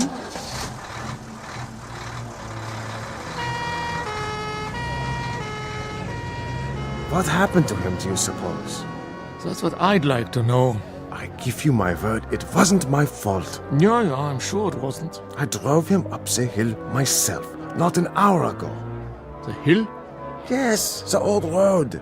To the ruins of the camp. Oh, curious. He said he wanted to study it. He was all right then. Are you quite sure? He must have walked or run all the way back here to the square. But his screams. His screams. Were there any marks on him? None. Then what must he have seen? I have no idea. All I know is that he is in very real pain. More than pain. Agony. As if he has been tortured. But my taxi didn't strike him. Yeah, I believe you. He fell right here, as you saw, clutching himself, as though he had been beaten or shot. He seemed insane, a raving maniac. Sometimes we cannot judge by appearances alone. What could happen to a man in 2 hours to change him so? Someone must tell me. I wish I knew. He said he was on holiday. Poor old fellow. Come here to reap the rewards of a life's work. I wonder what that life's work was to bring him to such a place as Dachau. There may be an answer to that question. Yes?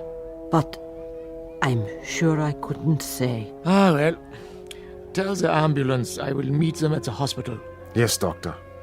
Thank you for coming so quickly. Yes, thank you. Not at all. That is my job, to heal. Only I don't know if I can help this man. But you will try, because that is your duty. Yes, I will try to understand. Someone will have to make a proper diagnosis. I'm afraid his affliction may lie beyond my understanding. Goodbye, then, Doctor. Auf Wiedersehen. Dachau. Why does it still stand? Why do we keep it standing? Some things I will never comprehend.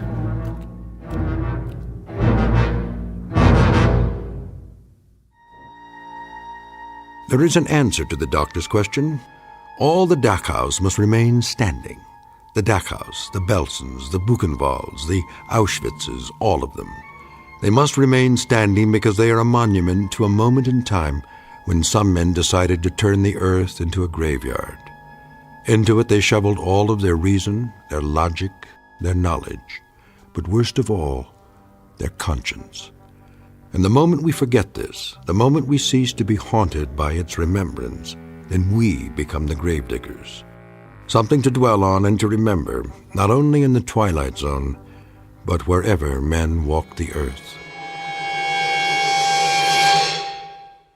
More from the Twilight Zone after this.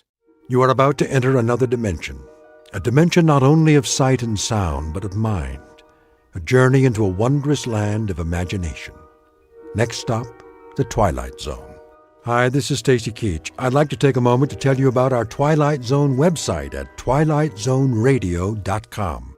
At twilightzoneradio.com, you'll find the latest information on these Twilight Zone radio dramas, including behind-the-scenes photographs, plus the newest product releases, trivia contests, ways to contact us, other Twilight Zone-related info and merchandise, plus links to other fascinating websites. So make your next stop twilightzoneradio.com. Visit twilightzoneradio.com to purchase these Twilight Zone radio dramas on cassette and CD, or call toll-free 1-866-989-ZONE. That's 1-866-989-9663.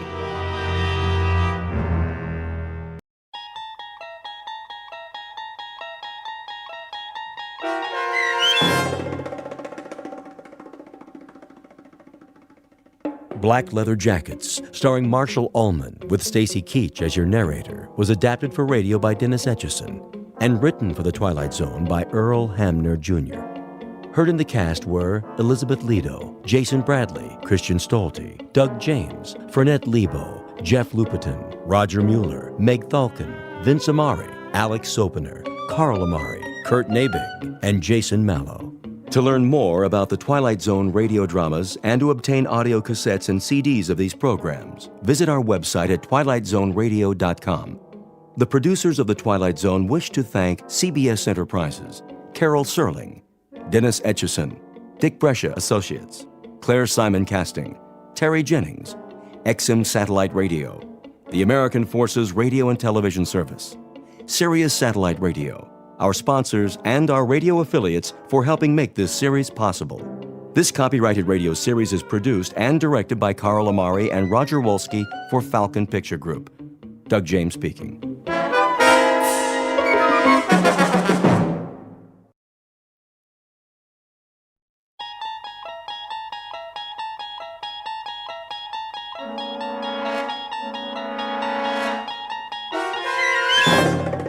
You unlock this door with the key of imagination. Beyond it is another dimension, a dimension of sound, a dimension of sight, a dimension of mind. You're moving into a land of both shadow and substance, of things and ideas. You've just crossed over into the Twilight Zone.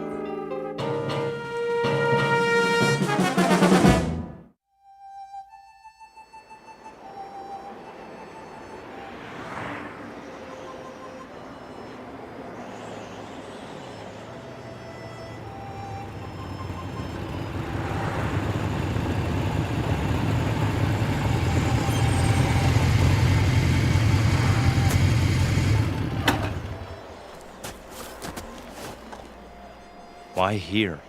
Looks like a good place. For what? Information. They won't know anything.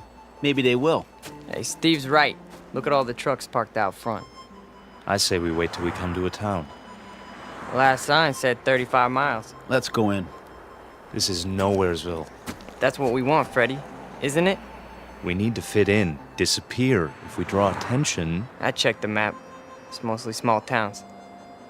You think they won't notice us? They'll know we're not from... I said, let's go.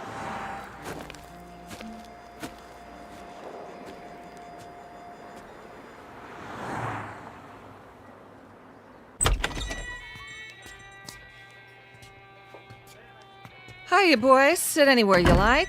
Got some seats at the counter. Thanks. 3 cold ones? Sure. Fine by me. How's your water? That all you want, Blue Eyes? I just wondered how your water supply is. Pure as can be. Down the mountain and over the dam. 1 double shot of H2O coming up. And, 2 long necks. Make it 3. That's more like it, honey. Any, towns around here? You bet. Stay on the highway and you'll hit Fairview. Lots of bikers stop at the motel just inside the city limits. Fairview. Nice place, is it? Oh, it's okay. Kind of quiet. Shops, schools, not much to do. Sounds just right. Yeah? You boys looking to settle down? We might. No kidding. Well, what do you know? Saw your choppers out there. Figured you were just passing through. Hey, they have houses to rent in Fairview? He means pads. Cribs. Someplace to crash. Well, I couldn't say, but you could ask. Where? There's an office on Main, R.C. Jones Real Estate. Park your choppers down the street, though. Don't want to give them a heart attack. We'll remember that. Here's from a bill, Franny. Sure thing. Coffee, burger, and a Coke. How you keep the change? For your tip. Why, thank you kindly, George. You come back and see me on your next run now. You know it, doll. You boys need menus? I got a burger basket special with fries. No thanks. Sure? Strong young fellas like you. We don't eat. He means we already ate. What? That's it. We scarfed. This morning, we really chopped down. You dig? Oh, I dig you loud and clear, Daddy-O. Say, where are you from, anyway? Not around here. Come on, let's go. Right. You got it, Steve. I mean, Big Daddy. Hey, you didn't touch your beers. That's okay. We're not thirsty. Here you are. Hold on. Something wrong? This ain't all for me. Isn't it enough? It's too much. Here, let me give you some change. Keep it. Yeah, for your tip. Is that cool? Well, now that's mighty generous. You boys come back and see me now, anytime. 2 specials, Fran. Table 4. Sure. Those boys stiff you? No, Harry, that's just it. They gave me $23.17 for 3 beers. Maybe they're from another country. Maybe so, Harry. But wherever it is, must be a long, long way from here.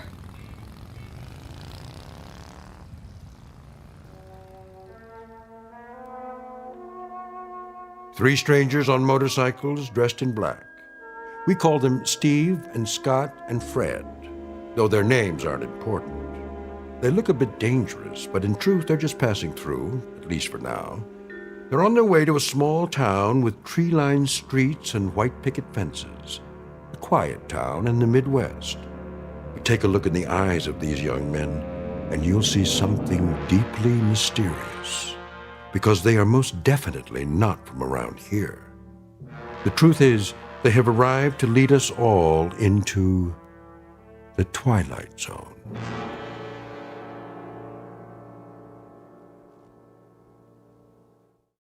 And now, The Twilight Zone and our story, Black Leather Jackets, starring Marshall Allman, with Stacy Keach as your narrator.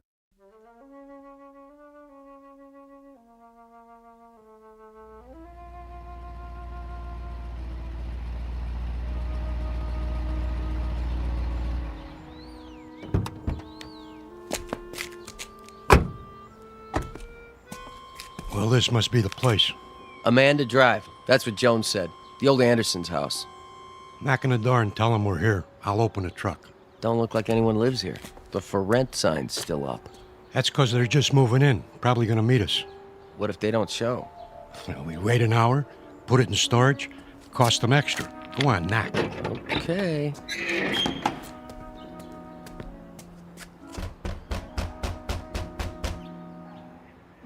Nobody here. Give it another try. Locked up tight as a drum.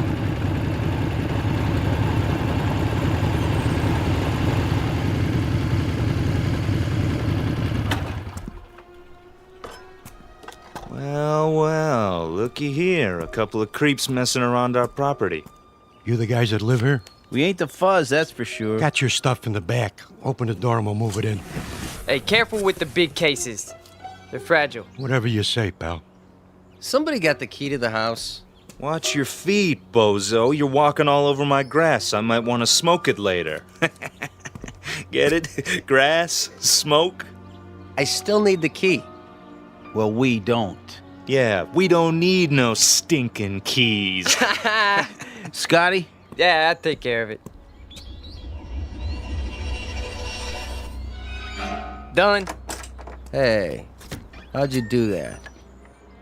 He didn't even touch the doorknob. He just stared at it. Quit, John, and start humping boxes. But it was locked. I tried it myself. Ain't you got any furniture? Chairs, rugs, stuff like that? I said move. Now. Yeah, move it. Okay, Mac. Yeah, creep. Make like a leaf and shake it. Come on, boys. We got work to do.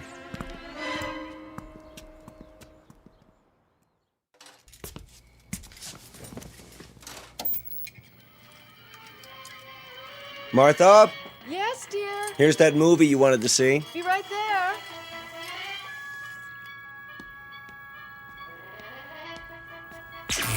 What in the... Something wrong with the TV? I don't know.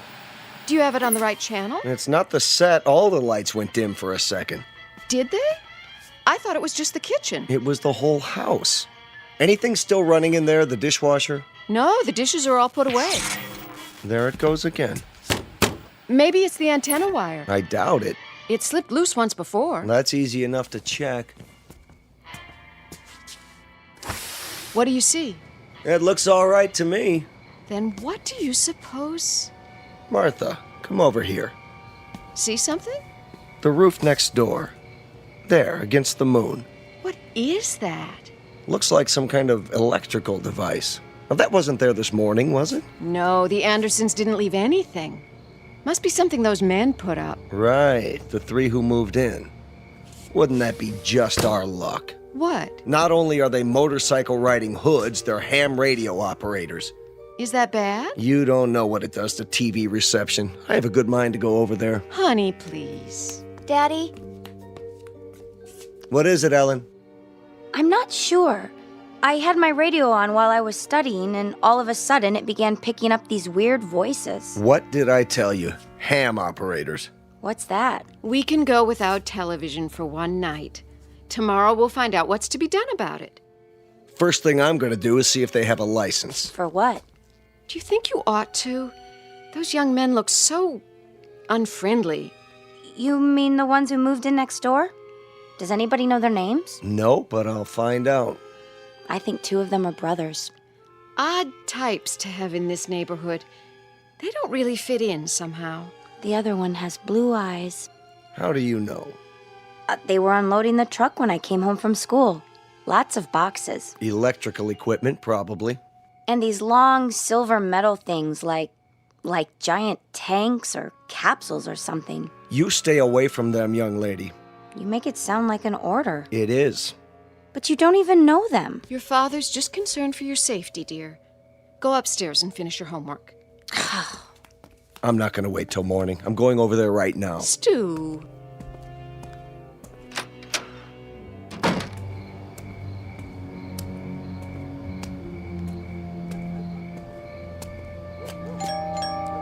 Hello? Anybody here? Yeah? What's it to you? Hello there. I'm Stu Tillman from next door. No kidding. Been having a little trouble with my electricity flickering off and on. You boys wouldn't be ham radio operators by any chance, would you? What's so funny? Big Daddy here wants to know what's so funny. Yeah, ain't that a crack-up? Who are you boys, anyway? We're monsters, Daddy-o. What's that supposed to mean? Yeah, we got a lease on the place. That okay with you? Where did you come from? From outer space. Woo! Take us to your leader. All right. Now listen. I don't have to stand here and listen. Hey, watch your step, Daddy-o. It's pretty dark in here. Hey. Yeah, you might trip and fall. Yeah, you might trip and fall What and are you hit your doing? head. What are you doing? Hey, you better keep it cool, mister. Or he'll disintegrate you with his ray gun. Take your hands off of me. Ah, look at him go. Stop it. Hey, this cat can really dance. A real cool Hey. cat. Yeah, move it. I said let go of me. Go, Daddy, go. Not to worry. Spaceman won't hurt Earth creature. Earth creature. Crazy man. Real crazy. All right. I'm calling the police. Then I'm calling my lawyer. No, you're not. That would be uncool. Definitely. Just you watch. You're some kind of hoodlums. Cool it. The police probably have warrants for your arrest. They'll be very interested to know where you are. I told you to cool it. Stay away from me. Look in my eyes. You're gonna be plenty sorry for this. Just wait till I... Forget it. What? Forget everything. There. Feel better now? Yes. Better.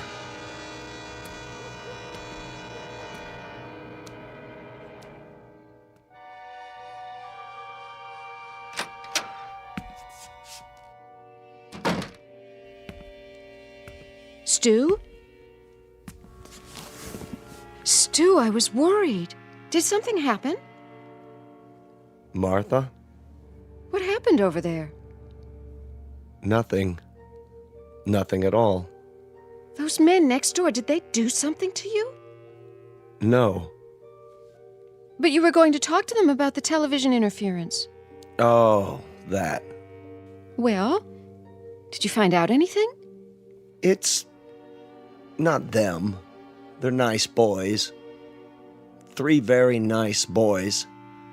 Definitely.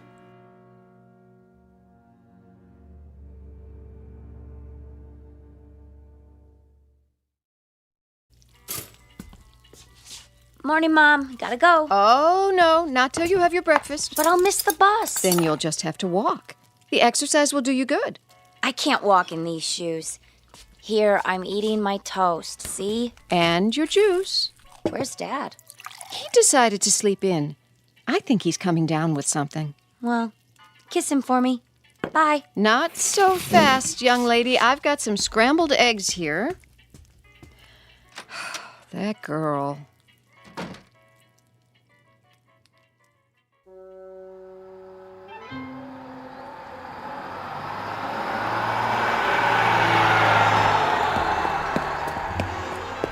Hey, wait for me!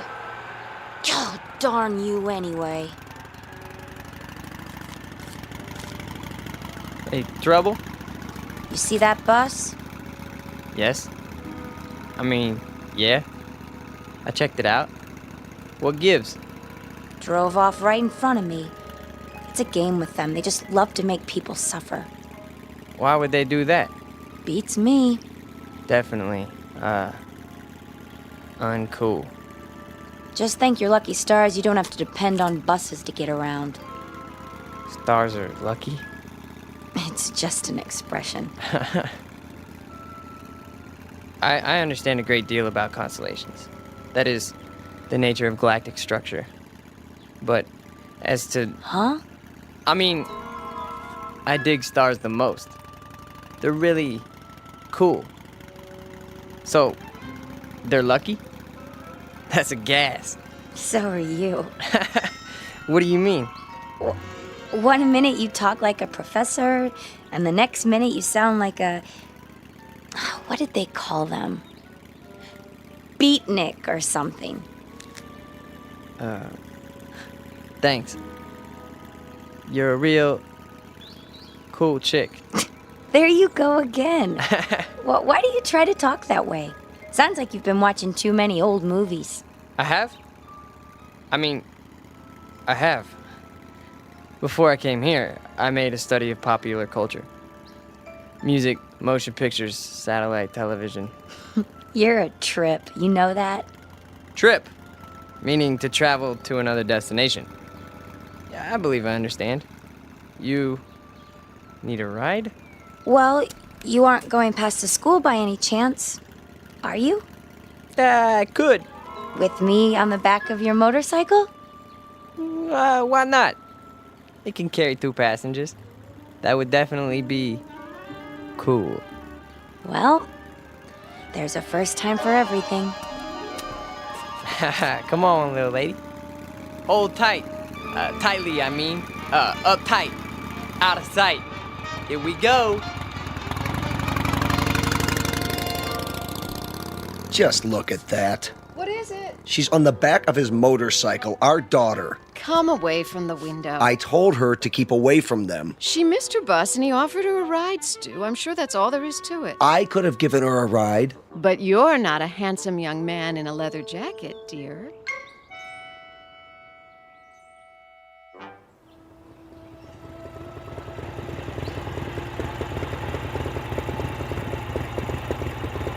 Here!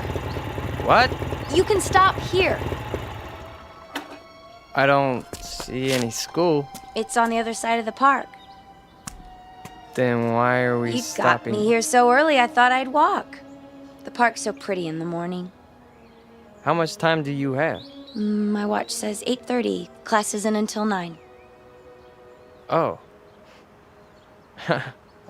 Would you like to take a walk? Sure.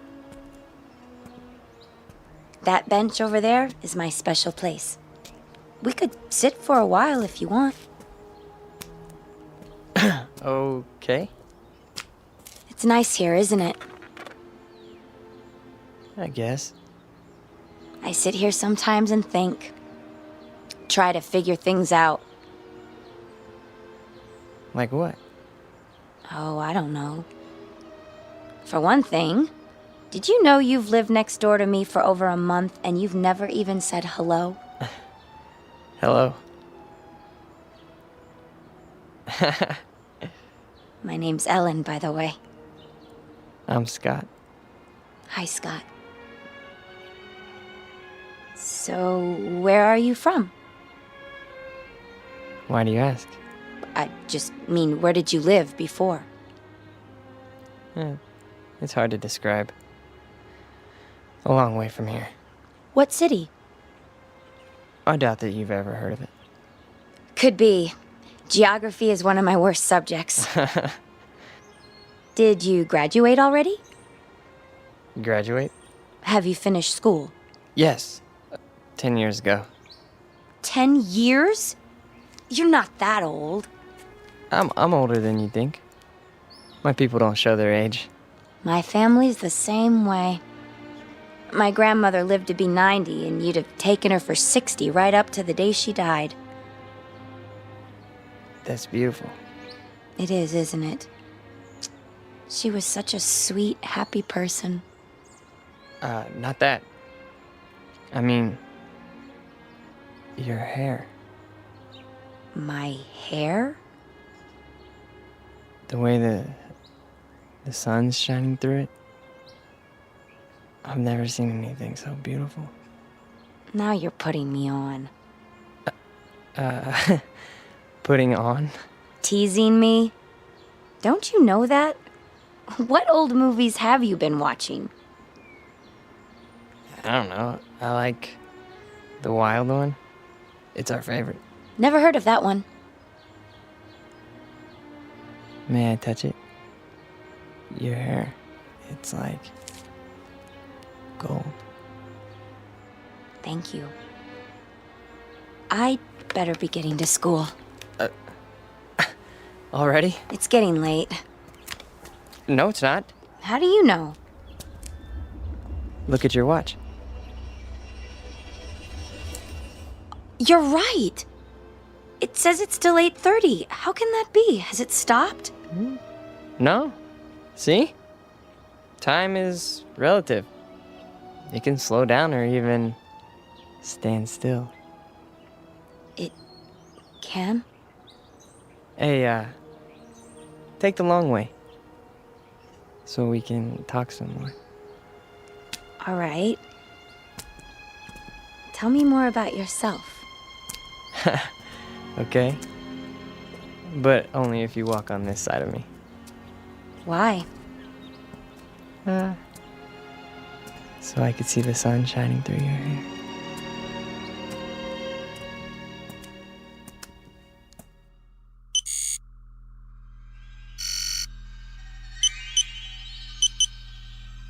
It's time. I know that. Where is he? He got delayed. He'll be here. I'm not interested in excuses. Neither is the controller. We could try to pick up his image with the eye.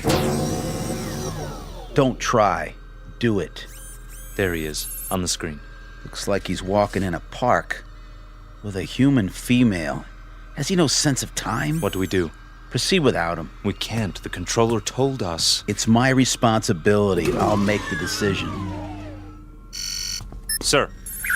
Reporting in, sir. Be at ease. Where's your brother? We can no longer trust him.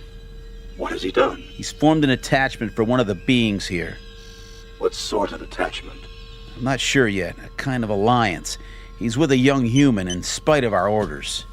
Continue without him. I'm sure he's on his way now. I said continue. We have been in touch with all units. Good. The second wave has landed successfully and are now concealed as planned. With the arrival of the third wave, we will be in key positions throughout the continent. Excellent. The locals, are they suspicious? Not a bit, sir. They're a stupid race, exactly as our research told us. An inferior breed given to hatred, cruelty, making war, and killing one another because of greed. The universe can well do without them. You will receive your instructions for the final move in a few Earth days. Very well, sir. I'll tell brother as soon as he gets here. No time for that. We have to bring him in, now.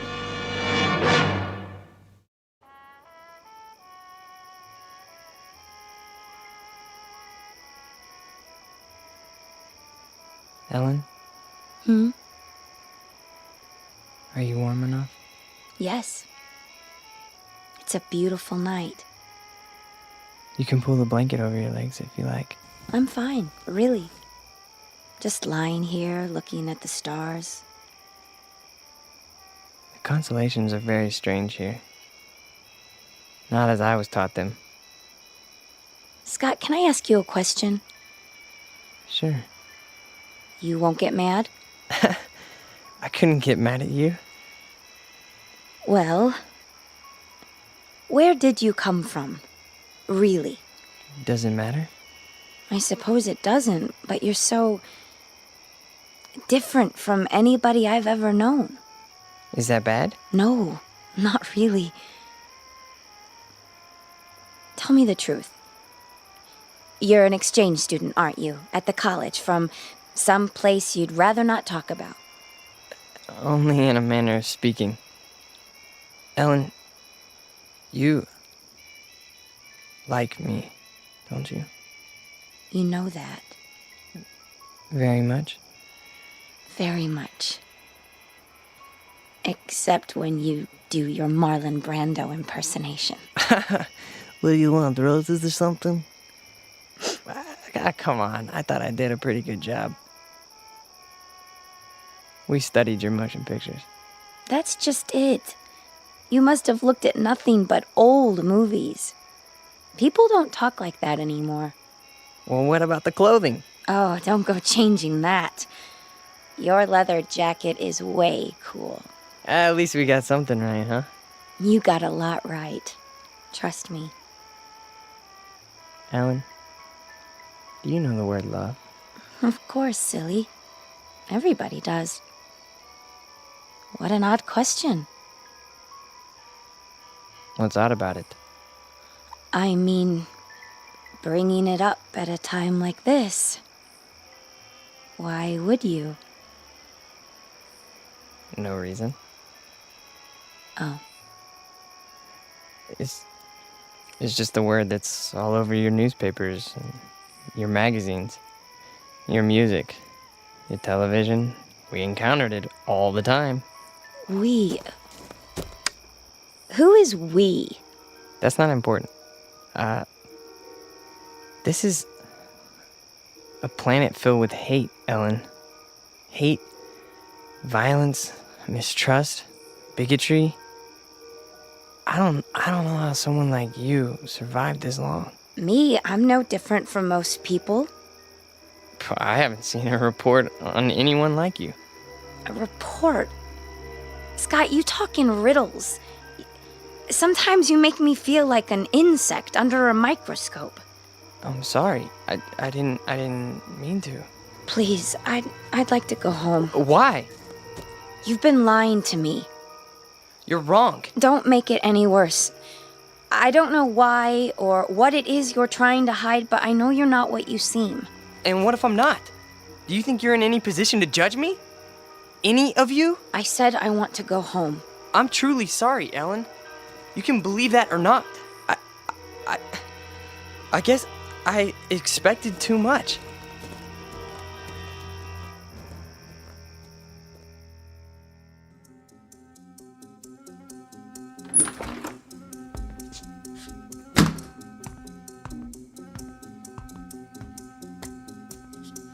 Where have you been?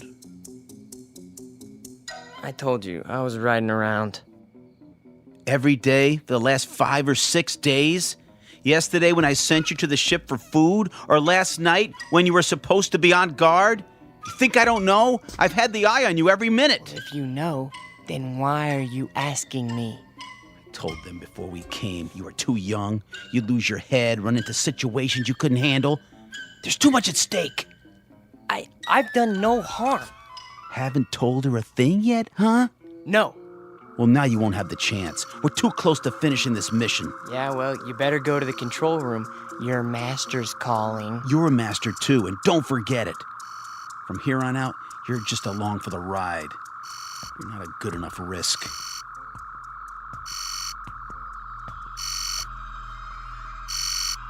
The controller. I heard.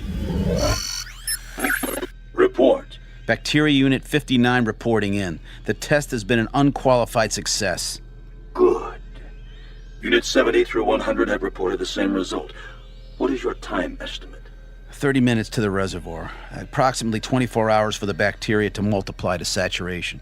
How soon before you see results? Within 30 hours, we should witness 50% fatalities. I estimate a total of 48 hours before total extermination. Have you coordinated with other units in your area? We have. And the result? There are 29 bacteria units near the water supplies in this state. We should reach complete contamination of the population within 2 days. Very well. Begin Operation Invasion, Phase 2, at once. Yes, sir. At once. So, the time has come. Ah, brother. You've decided to do your duty. It's not what I was told would happen. Of course it is. Not this way. A portion of the population was to be saved. For study, if nothing else. The controller's word is final. Yeah, well, not if I can help it. Where are you going? We've got to stop him. Doesn't matter now. He's too late to stop it.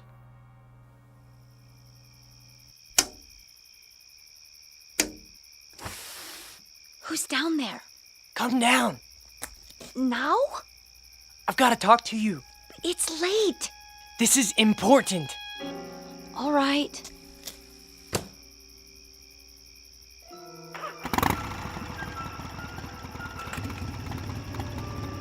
Brother! You're there in the bushes! I can see you! Back to the house and wait, Scott. You're making a mistake. These people aren't worth it. Scott, what's going on? Ellen, you've got to get away from here. What is it? You're in danger. I don't understand. Something terrible is going to happen here. Many people are going to die. I want you to go away as far as possible. I can take you where you'll be safe. You're frightening me, Scott. Please. What do you mean? What's going to happen? I can't tell you that. And it wouldn't matter if I did. Look, we've got to leave right now. Are you trying to scare me into running away with you? Ellen, listen to me. In 24 hours, every man, woman, child, cat, dog, anything else alive is going to be dead. Don't, please. No, not just in this town. All over your country. All over your world. My world? It's your world too? No, it's not. What do you mean? Scott, who are you? Look up. Look up. We came from out there, Ellen. From beyond those stars. There are thousands of us here on Earth right now. Our people, we need room. We're gonna set up colonies here. I don't believe you. We've had bacteria units in every country on this planet for months. They have enough to poison the drinking water of the entire world's population.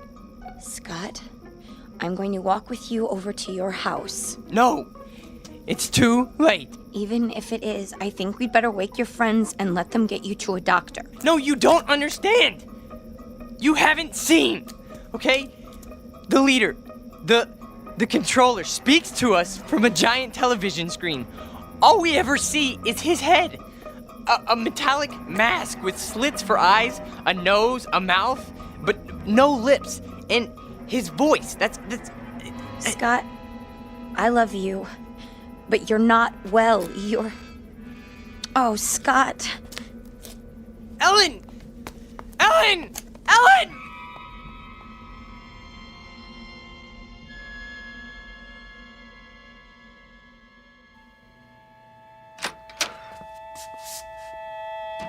All right, Ellen, what's this all about? Oh, Daddy, I don't know what to do.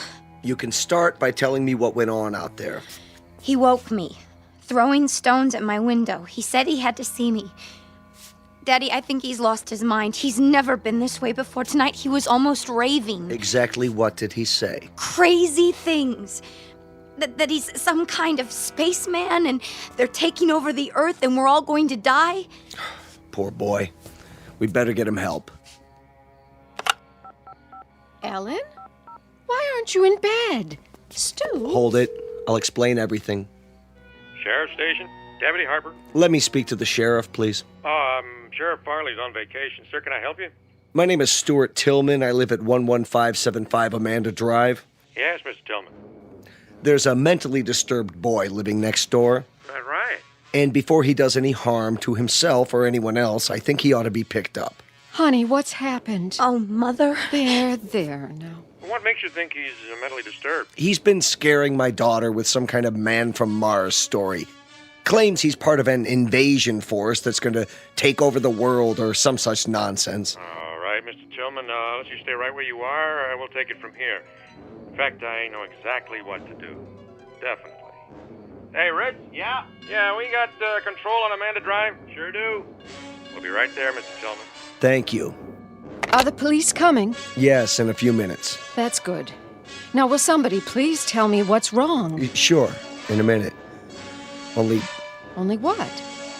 I wonder what he meant by control.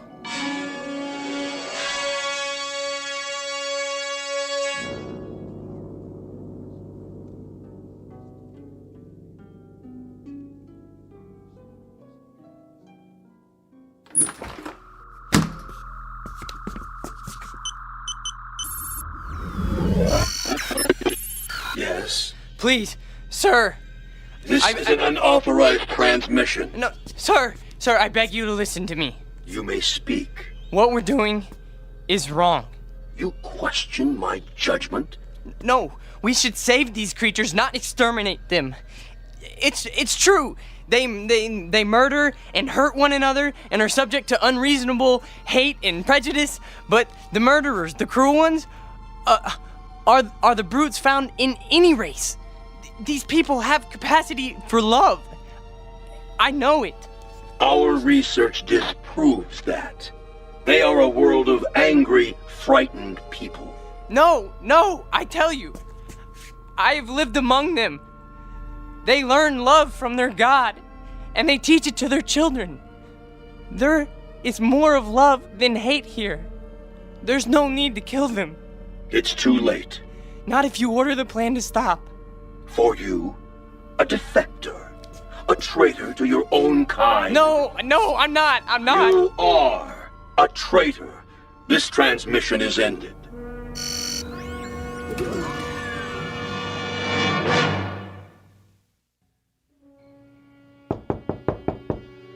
Here they are now. Are you sure this is necessary? Yes. Please, Daddy, tell them not to hurt him. Mr. Tillman? No, I'm Deputy Sheriff Harper. This is Deputy Miller. Evening, sir. Come in, please. Now, what about this neighbor boy? Tell him, Ellen. I don't know where to start. All right, your father said he was mentally ill. What made you think that? Ellen, please listen to me. There's no more time. Scott, I'm sorry. I didn't know what else to do. No. Come on in, son. Just tell me all about it. Don't listen to him. He's one of us. He's part of the advanced units. No, come on, calm down. What kind of unit was that? No, get out, Ellen.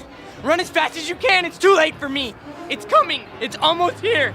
Oh, Scott, you're only making it worse. Who are they? What have you done? And they told me you were ill, son, so I took the necessary precautions. These men are from the hospital. Now just stand right there. Stay away from me! We're gonna put this around you so you don't hurt yourself. Don't touch me! No, not a straitjacket. It's for his own good. Got him. Get us leather jacket off first. Get it Easy off. now, boy. No! Oh, don't fight it, son. That'll only make it more difficult. No! You don't understand. I'm begging you. Listen to me, please. No. Please, no. You'll see that he gets help. Don't worry, folks. We'll take good care of him. And someday, I'm sure he'll thank you. You have a good evening now. They left his leather jacket. Can I keep it for him until he gets out? I don't see why not, honey. It might be a while, though. Oh, Mom. What am I going to do? There's nothing you can do, sweetheart, except pray. It's for the best, you'll see. Now, come and sit down. I'll get you a glass of water.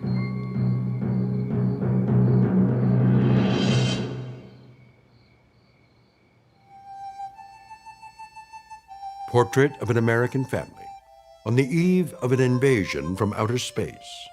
Of course, we know it's only fiction. And yet, you might think twice when you drink your next glass of water.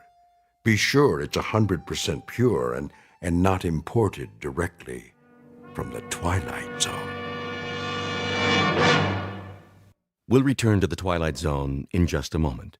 You are about to enter another dimension. A dimension not only of sight and sound, but of mind. A journey into a wondrous land of imagination. Next stop, the Twilight Zone. Hi, this is Stacy Keach. I'd like to take a moment to tell you about our Twilight Zone website at twilightzoneradio.com.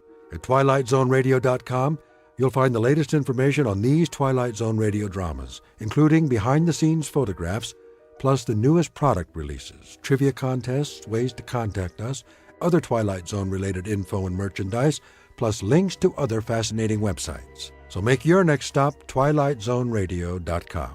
Visit TwilightZoneRadio.com to purchase these Twilight Zone radio dramas on cassette and CD, or call toll-free 1-866-989-ZONE.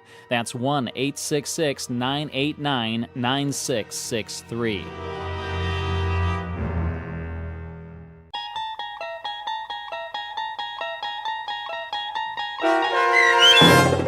People Are Alike All Over, starring Blair Underwood, with Stacy Keach as your narrator, was adapted for radio by Dennis Etchison and written for The Twilight Zone by Rod Serling, based on a story by Paul W. Fairman. Heard in the cast were Christian Stolte, Lisa Joyce, Richard Hensel, Steve Key, Derek Purcell, Doug James, Linda Ryder, Brooke Reed, Charlie Kummerer, Amanda Amari, and C.J. Amari. To learn more about the Twilight Zone radio dramas and to obtain audio cassettes and CDs of these programs, visit our website at twilightzoneradio.com. The producers of The Twilight Zone wish to thank CBS Enterprises, Carol Serling, Dennis Etchison, Dick Brescia Associates, Claire Simon Casting, Terry Jennings, XM Satellite Radio, Sirius Satellite Radio, our sponsors, and our radio affiliates for helping make this series possible. This copyrighted radio series is produced and directed by Carl Amari and Jason Mallow for Falcon Picture Group. Doug James speaking.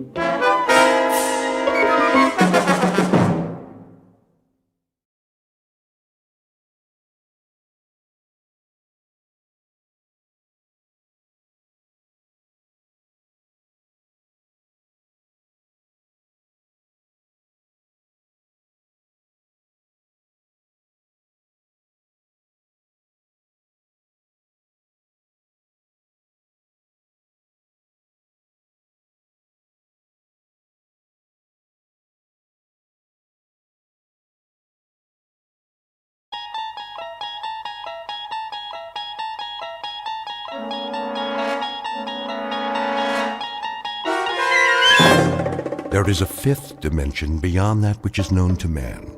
It is a dimension as vast as space and as timeless as infinity. It is the middle ground between light and shadow, and it lies between the pit of man's fears and the summit of his knowledge. This is the dimension of imagination. It is an area which we call the Twilight Zone.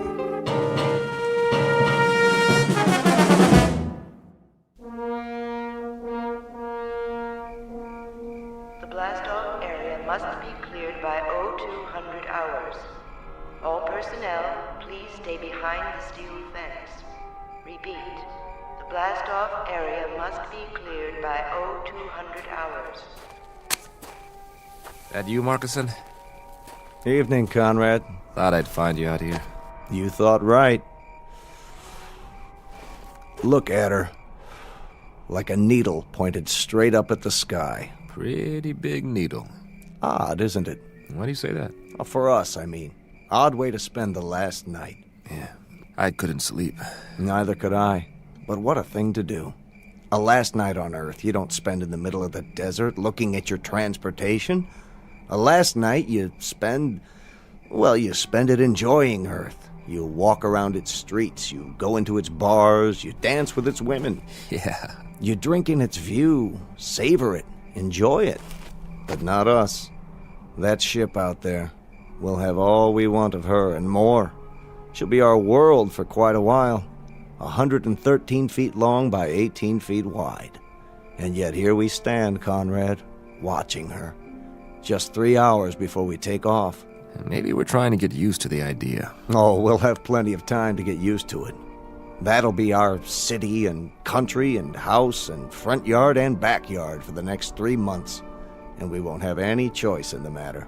Markson, could I ask you a question? Go ahead. Are you afraid? Of some things, I guess. The unknown, loneliness, the silence up there. But the ship, after all the work that's gone into her, I don't think so. How about you, Sam? It's different. You're ready for this. 3, 4, 5 years. It's all you've prepared yourself for. But it's not the same with me. We both went through the same flight training. I know, but I'm a scientist, Markison, a biologist. My whole life, my world has been books and slides and microscopes. I'm being sent up there because they need my mind. Pity they just can't send that and leave my body back here where it belongs. But speaking frankly, yeah, I am afraid. I'm frightened of the place we're going and what we might find there. Martians? Well, that's not very likely. They're the one thing you don't need to be afraid of. They shouldn't be feared, even if we do run into them. Whoever we meet up there, whatever kind of creatures they are, if they exist, they'll still be people of one sort or another. You don't really think that? Why not? I've got a philosophy about people, and I mean all people. I'm sure that when God made human beings, he developed them from call it a fixed formula, with the same batch of ingredients. We have a pattern of behavior designed to meet certain needs, and those needs are going to be identical no matter what the form and the place. And that means we're all essentially the same on Earth or in the farthest reaches of space. Think about it, Sam. People. On Mars. Wherever they're able to exist, they have to be the same, even up there in the stars. I'd like to be able to read those stars. I wish there were an equation that applies. A plus Y equals what? A rocket ship plus 2 men equals... Equals a wondrous adventure. Let's get ready, Sam. We've only got a couple of hours.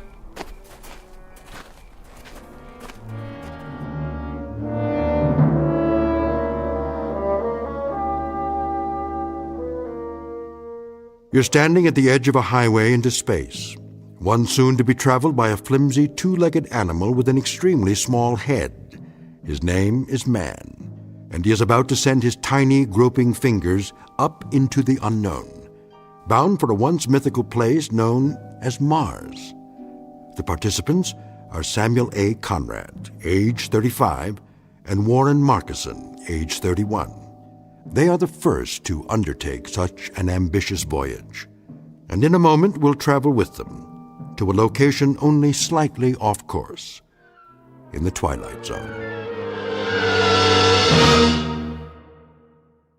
And now, The Twilight Zone and our story, People Are Alike All Over, starring Blair Underwood with Stacy Keach as your narrator. Prepare to correct course? Not yet. Fire retro rockets on my mark. Wait, I said. For what? I want to run a thermal scan on the landing gear. You did that. Well, I'm doing it again. Plus a spectrographic on the planet's surface. We can't even see the surface till we correct. By the time we finish the turn, it'll be too late. Too late for what? To change the flight plan. The gravitational field will take effect. Exactly. We cut the main thrusters and fire the retros for a nice soft landing, right? Isn't that right, Conrad? What if something's wrong? Nothing's wrong. But what if it is? It'll take all the fuel we've got for another orbit. We have to be absolutely sure. We're as sure as we're ever going to be. There are too many variables. Atmospheric density, drag coefficients, power consumption. We've been through all that. I just checked the readings. The readings could be wrong. If we're off by a factor of 0.01, we'll miss the landing site completely. I'm going to run the numbers one more time. No, you're not. I'm in command here, and I say we're going in now. At least wait till the planet rolls up on the view screen. I want a spectrographic readout. 5, 4. Not yet. Cancel the sequence. I'm not canceling anything. 2, 1. Fire retros. I said fire. All right, if you won't do it... Don't touch that switch! Fire! Fire! You fool! Strap into your seat now!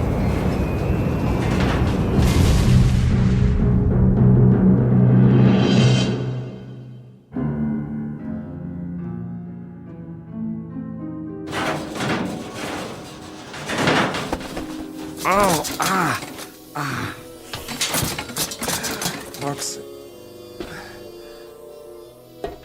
Markison? You all right? Markison, where are you? Warren? Warren, can you hear me? Over here. Oh, thank God. After a landing like that?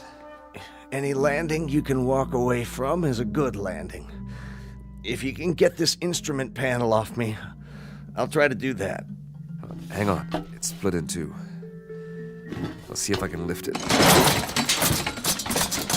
How's the rest of the ship? Nose down in the bottom of a crater, as far as I can tell. Air pressure seems to be holding. Here, take my hand. Whoa, whoa. Not just yet, Sam. I've got a little bit of a problem with this leg. But we made it, didn't we? Yeah, we made it. With or without my help. It wasn't your fault. Sure it was. If I'd followed your order... We still would have come down at the wrong angle. The flight plan was off. There's nothing wrong with the flight plan. It's the terrain. It's not like the reconnaissance photos. Close but different. Somehow... Then you were right to be cautious. Do we have power? I don't know. I haven't had time to check anything. Try to get the lights running. It's dark in here. I may be able to rig a new circuit. You do that. I'll give you a hand. Don't be crazy. You can't even stand up. I'll do it. Sam? Yeah? Hurry if you can. Will you, Sam? I want to take a look outside. I want to see what's really there. There's plenty of time for that. Is there? I told you, we've got air. That means the hull's intact. You rest easy. I'll get the medical kit. If you say so, Sam. If you say so.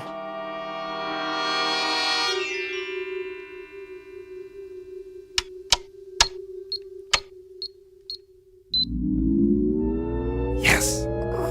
Sam? I've got the circuits up. We are in business. What are you doing? Running a diagnostic on the equipment. Stay down. How long did I sleep? A couple of hours. Don't worry, you needed it. You run an atmosphere check? Yeah. So, is it safe out there? That's the question. What's the matter? Something wrong with the sample? No, I got a good one. More than enough. That's the problem. You couldn't get a reading? Oh, I got a reading all right. A complete analysis. Down to the last trace element. So, what did it say? It says the air is fine. Almost identical to the mix on Earth. Well, what are we sitting here for? Let's go plant the flag. Hold on. You're not going anywhere with that leg. You go then. Just get the hatch open so I can see what's out there. I'm not going anywhere. Of course you are. Sam, we're the first men on Mars. What's the matter with you? Not yet. What are you waiting for? A printed invitation? It's the reading. But you said it was fine. It can't be right. Don't you trust the equipment, Sam? You designed it, remember? You and I both know there's no breathable atmosphere on Mars. Well, maybe there is where we landed. That doesn't make sense. If we're in a crater, there could be a buildup of gases. Not according to any scientific literature I've ever read. Then it's obvious the literature is wrong. You trust your equipment? I've run the data 50 times. And everything checks out. We made it, Sam. We made it. You know what that means? I want to filter out another sample and run it through the analyzer. We've traveled 35 million miles. Exactly. Another few hours won't make any difference. We can't wait any longer. The human race won't wait. If you won't open the hatch, I'll do it myself.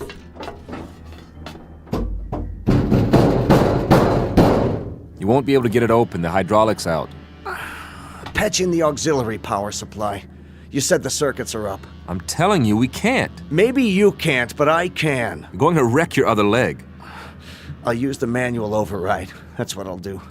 I'll disconnect the hydraulic lift at the wall and... I told you to take it easy. Sam.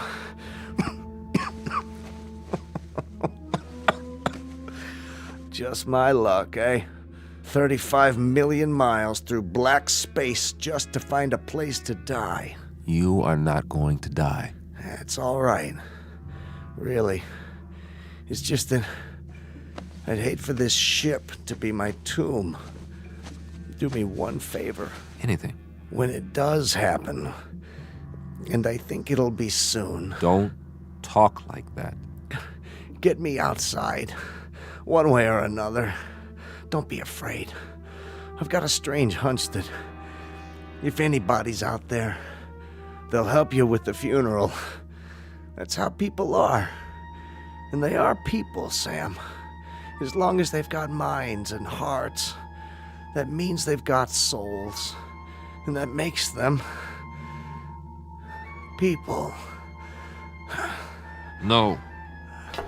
For God's sake, don't die now. Don't leave me alone here. Warren! Warren! What's that? Listen. Do you hear that, Warren? Do you hear that? Something's out there. And it's coming. It's coming right up to the ship. You said that whatever's out there is like us. Well, I don't know that. There's no way to find out, and I'm not ready to find out.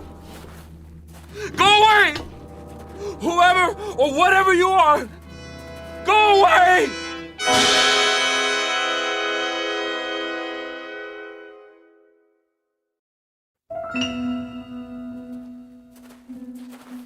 No, they're coming.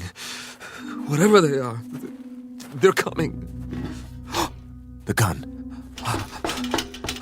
Yes. Where's the survival kit? There. Nothing fancy, just a good old .38 automatic. That ought to do the trick. Get away! I said, get away from the ship! All right, if you won't go away, you want me to come out, I'll come out. You think you're ready for me? Huh? Huh? Where's that lever? Whoever or whatever you are, let's find out if you can eat lead. What the? Come on. Where are you? What are you waiting for? You see this? It's a gun. Know what a gun is? Want to find out? Step into the light so I can see you.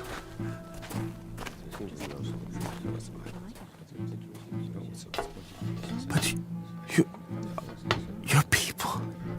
I swear you are. You're just like me. Face, body, everything. Please, don't be afraid. There's no reason to, you know. What do you have in your hand? Oh, this it's a pistol. It's I was only going to use it if... May I see it? What? I suppose so. Just don't touch the trigger. It contains explosive missiles. They're called bullets. We didn't know if you were ever going to come out. We've waited most of the night. Very glad to see that you've finally done so, however. This is amazing. I'm Conrad. Samuel Conrad. That's my name. Do you understand? Name? We understand, Mr. Conrad. We landed here, my friend and I, in this ship. Crashed, I should say. We come from Earth.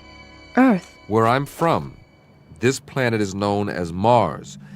We took off in our ship almost 3 months ago. Check on the other one. He may be injured. Yes, of course. Here, I'll show you in the sand. See, this is the sun. Sun, the big star. And this is the Earth, the third planet from the sun, and this is you. Here. The other one is dead. His name is Marcuson. Don't be alarmed, Mr. Conrad. We don't intend to hurt you. We've only been wondering when you intended to come out. Of course, we were curious. But how do you know my language? We don't, Mr. Conrad. As you'll no doubt soon realize, you're speaking our language. Your language? Unconscious transference. You'd call it hypnosis of a sort. But you must be tired. We'll prepare a place for you to rest and food. I'm appreciative. I really am. You'll forgive me my staring. I mean, but I can't get over it. I mean, you're people. Just like I am. Actual human beings. Markson said you'd...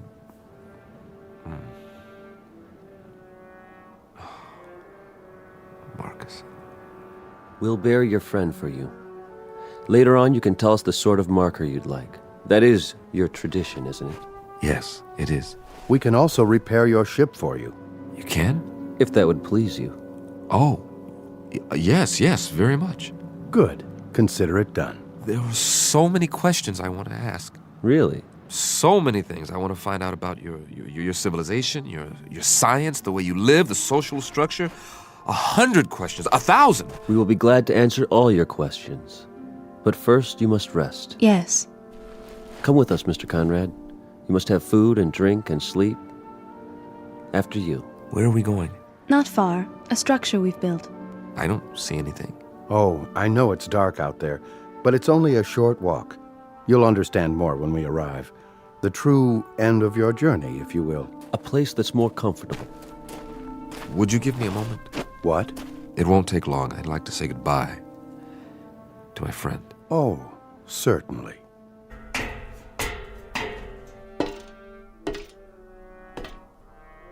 Marcus, I hope you know what's happened. I hope you know that you were right. There are Martians, after all, and they're people. It's incredible, but they really are just like us. You knew, didn't you? Somehow, you knew. Oh, I'm sorry, old friend, that I didn't believe you. And that you didn't live to see them. Are you ready, Mr. Conrad? Yes, I'm ready.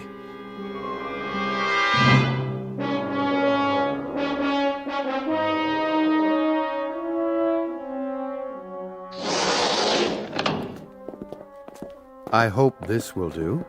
I'm impressed. On Earth, this would be considered very modern. The angles, the lines. Are the walls stainless steel? Well, not exactly. Something like it. Would this be considered a typical house here? In a sense, it would be the equivalent of an apartment, I believe you call it. Except that there's no furniture.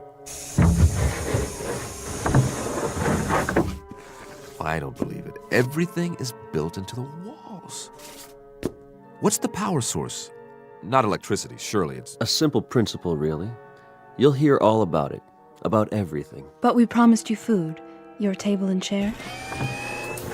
From the ceiling. That's brilliant. And on the table, your meal. It will taste somewhat different from what you're accustomed to, but I trust you'll find it agreeable. Here. Thank you so much. All of you. You know, I am hungry. Very hungry. Please sit down, Mr. Conrad, and eat.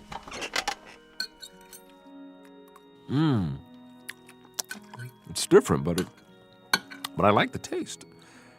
Like melon or cantaloupe, maybe. And yet, there's almost a meat flavor. You don't mind it? Mind? Are you kidding? After that freeze-dried stuff we ate on the ship? No. This is delicious. We'll leave you to eat then. Oh, I wonder, could you do us a small favor, Mr. Conrad? Anything. As a favor, would you mind sketching for us what a home looks like on Earth, so we'll better understand your culture? No, not at all. This is what we call a ranch house. It has only one story. Here, look, I'll show you. This is roughly the shape. The front door here, and this is what's known as a picture window. Looking out from the living room. I see. The bedroom area. And the kitchen, where we cook the food. Here, I'll put down some more details about the interior. Please. Couch, chair, television set. Then inside the kitchen, over here, the refrigerator, maybe a freezer, and the stove. A freezer and a stove? Well, one to keep the food from spoiling and one to heat it up. Remarkable. In the bedroom, the bed, the bureau, the mirror, do you understand mirror? Reflection? To look at yourself. Of course, I've forgotten. Will you look at that? Here's your mirror, along with the sink, towels, running water, and this will be your bed. All the comforts of home. Eat in pleasure, Mr. Conrad, and then rest. We'll come back later. Thank you. Thank you so much. Oh, miss? Yes? I didn't ask any of your names. That's all right. You have a name, don't you? I'm called Tina. Tina, I wish you'd, will you tell the others for me how much I appreciate all this? The trouble you've gone to, this is a pretty wonderful thing that's happened to me, so thank you. Do you understand? Thank you. I mean, to come millions of miles and meet people of your own kind, I was so frightened before. I was so miserably frightened, and then... Please don't be. I know what I was afraid of now. I was afraid of loneliness, of silence, of the unknown. But now my friend was right. There's no need for fear now. No need at all. No one will hurt you, I promise. You must believe that. I do now. I'll see you later, Mr. Conrad. I hope so, Tina. And please call me by my given name. It's Sam. Goodbye, Sam.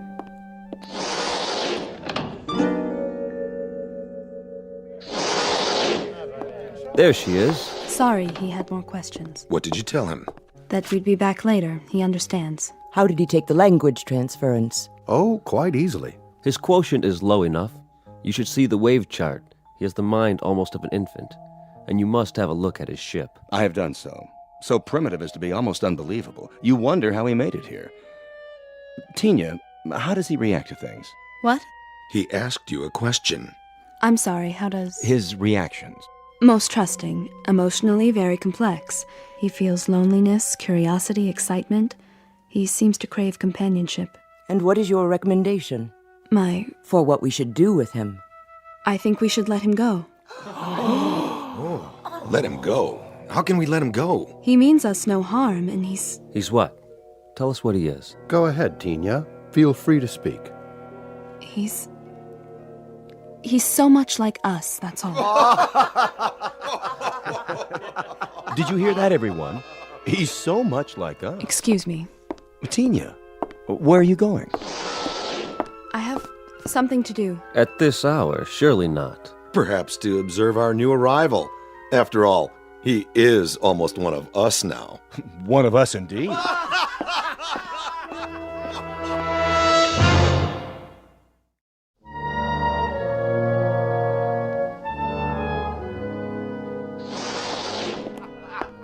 Tina? Is that you? Yes, Mr. Conrad. I was just... What's the joke? Oh, something one of my friends said. Oh, what was it? Something humorous, that's all. At least he thought so. Won't you come in? I wouldn't want to disturb you. Not much chance of that. I'm too wound up. This is all a bit much to grasp at one time. You must have a great many questions. Perhaps you can answer a few of them. If you don't mind, that is. Won't you sit down? Well, maybe for just a minute. Have a seat. The couch is quite comfortable, thanks to you. Mr. Conrad, there's something you should know. Oh, that's an understatement. Where do we start? I don't quite know how to put this, but... Wait, I'm not a very good host. After all, you and your people have been so gracious, seeing to my every need. Is there anything you'd like? I assume there are refreshments. I don't suppose you people know what a drink is. In the cabinet, you'll find several varieties of beverages. Yeah? I hope they're to your satisfaction. Let's just have a look. Do you mind? Be my guest. I don't believe it! This is a 25-year-old single malt. Where did you get it? We manufactured it, you might say, to suit your taste. But how could you know what my taste is? We retrieved it from your memories, telepathically, to use your word. You were very specific in your recollections. May I ask what it is like?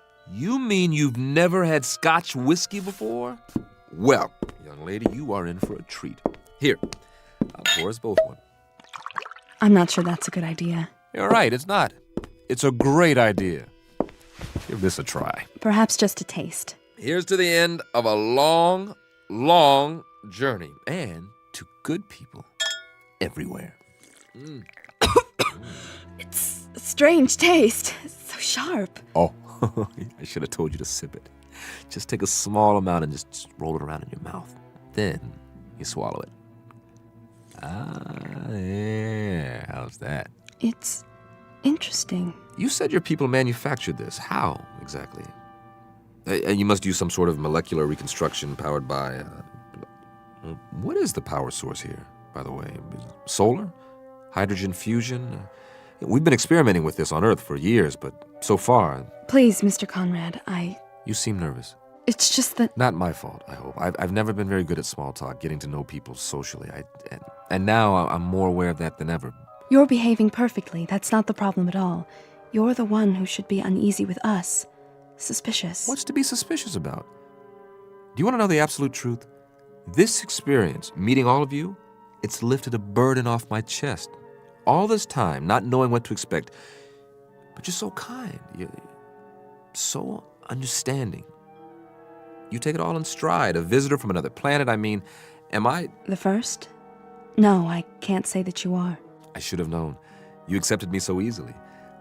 The other, visitors, where did they come from? Not Earth, obviously. Outside the solar system? Please, there will be plenty of time to answer those questions and more. I'm sure there will be. But you see, I'm a scientist. Facts, numbers. Those are our concerns, too. They have been since time immemorial. You've been here a very long time. Your civilization, I mean. Yes, in Earth terms. But Mr. Conrad, Sam, there is something I wanted to tell you. It's only fair that you know before... Before what? Ah, Mr. Conrad. Still awake, I see. Oh, come in. I was just telling Tina here... Mr. Conrad, we have a surprise for you. Really? A very nice surprise. You shouldn't go to any more trouble. Would you accompany us, please? Where are we going? That's the surprise, Mr. Conrad. You'll see soon enough. Isn't she coming? Tina will remain behind. Oh, we were just getting acquainted. She has other duties. Actually, Don't you, Tina? I hope I'll see you later. No. If you don't mind, Sam, I think I will go with you now. Tina. Great, I'd like that.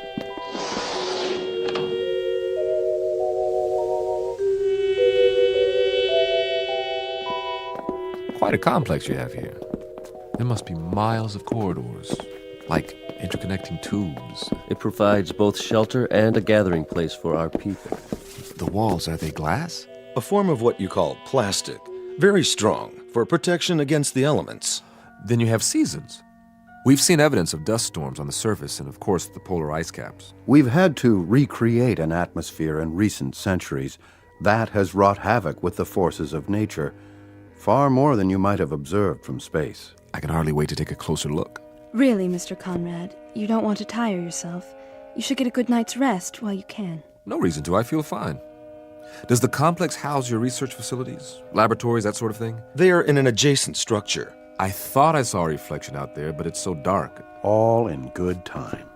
It will be a few more hours until sunrise. Then, all will be clear.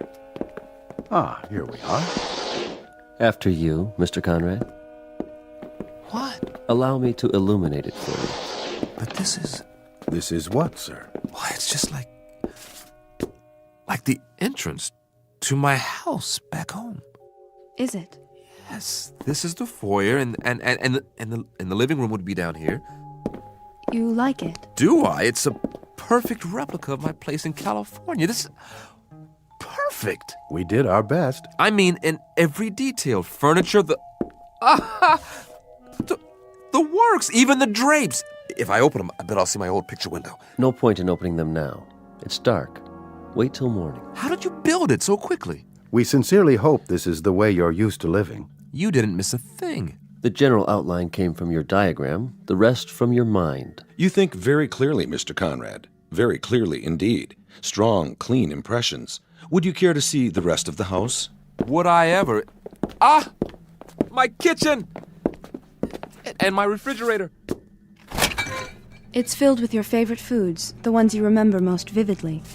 Cheese, fried chicken, and pizza. Oh, I'd love to have some warmed over pizza right about now. This is really fabulous. I don't know how to repay you. Your presence is quite enough. No, I really, truly appreciate it. We wanted you to feel at home, Mr. Conrad. Do you? Well, I never saw it this clean. Splendid.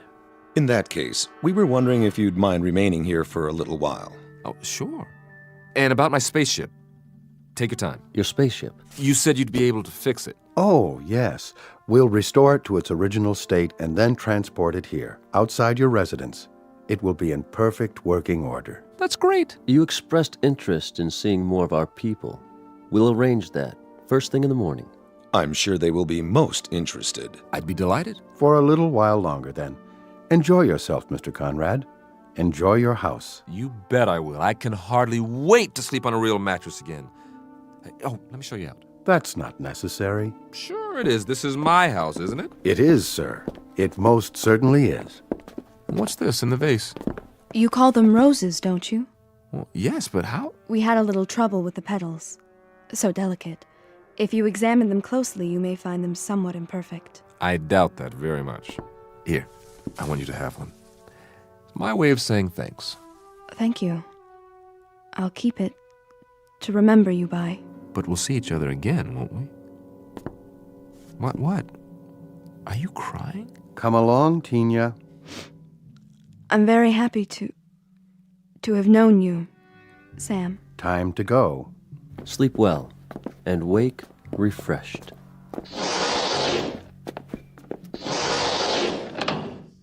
Man, this is too much. I wonder if there's some more of that scotch in here. Yes!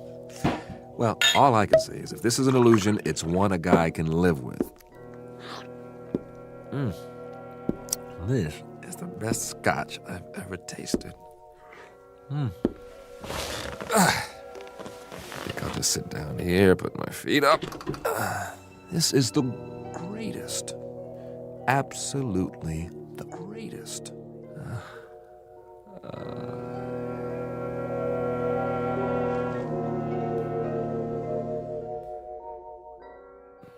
Where? It wasn't a dream. I really am here, after all. Never even made it to bed. That's okay. Slept like a baby. Must be morning by now. Well, let's take a look out of my famous picture window and see what morning's like on Mars. Oh, you look at that. Red sand. Red hills. Ooh, oh, wow. They made the window so it retracts automatically.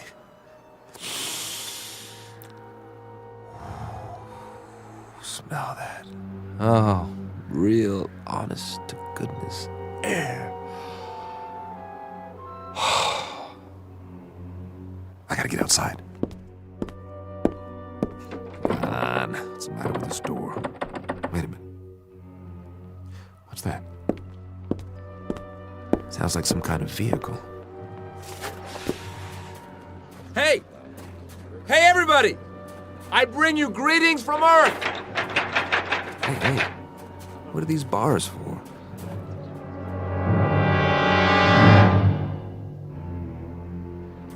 Everyone, please exit through the rear of the tram. Over here! I'd like to shake your hands, but I'm locked in. Go to the main window, please. He's still in quarantine. What's he talking about? Why are you all looking at me like that? Please don't touch the bars. Hey, what's going on? Hey! This is our latest acquisition. No, it can't be. My ship. They said they'd move it here. Wait, why would they? It can't blast off this close. It would set the whole house on fire. Unless they don't intend. Isn't he unusual? Careful, children. Can it talk? Yes, on an elementary level, a very limited vocabulary, of course. Its primitive spacecraft will soon be on permanent display. For now, you're free to observe the creature in its natural surroundings. I don't belong Note in the here. simple primal emotions. No! Let me out of here! You may take holograms if you like. And next, we'll move on to the Venusian habitat, the intergalactic breeding area, and the Alpha Centauri house. This, again, is a holographic opportunity. I don't belong in here, please! Please! I would like to take a hologram. Isn't he cute? Look this way, Earthman.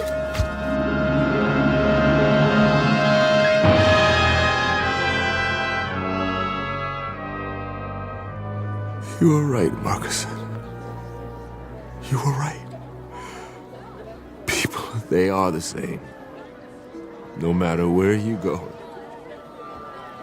they are always the same. It's a zoo. A zoo. A zoo! It's a zoo. species of animal on public display. Physical characteristics similar to a human being. Head, trunk, arms, legs, hands, feet. Very tiny, undeveloped brain. Comes from a primitive planet known as Earth. Calls himself Samuel Conrad. And he will remain here in his specially constructed cage with running water and electricity and central heating for the rest of his natural life. Because Samuel Conrad finally discovered a flight plan that led him off course and into the Twilight Zone. More from the Twilight Zone after this. Hello, I'm Stacy Keach. I hope you're enjoying this edition of the Twilight Zone radio dramas. To learn more about this series, be sure to log on to our official website at twilightzoneradio.com. You'll find special discounts on our Twilight Zone audio collections, listings of our radio stations, links to other websites, and a photo gallery of our recording studio and some of our stars in action. Plus ways to contact us with questions or comments about the show. And for a limited time, when you log on to twilightzoneradio.com, you can send in for a free CD of the show. So be sure to visit us at twilightzoneradio.com.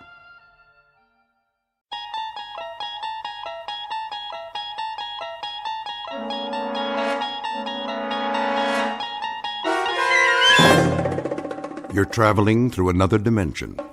A dimension not only of sight and sound, but of mind. A journey into a wondrous land whose boundaries are those of imagination. Your next stop, the Twilight Zone.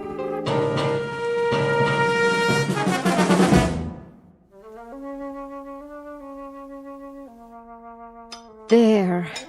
Nice and creamy. Anthony?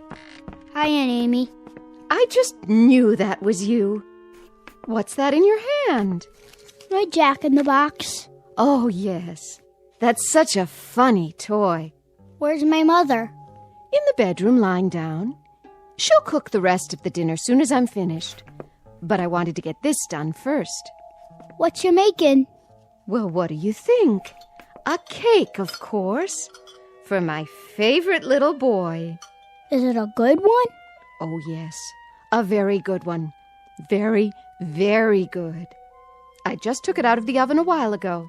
Chocolate on the inside with little yellow swirls? What else? I know what my Anthony wants. See?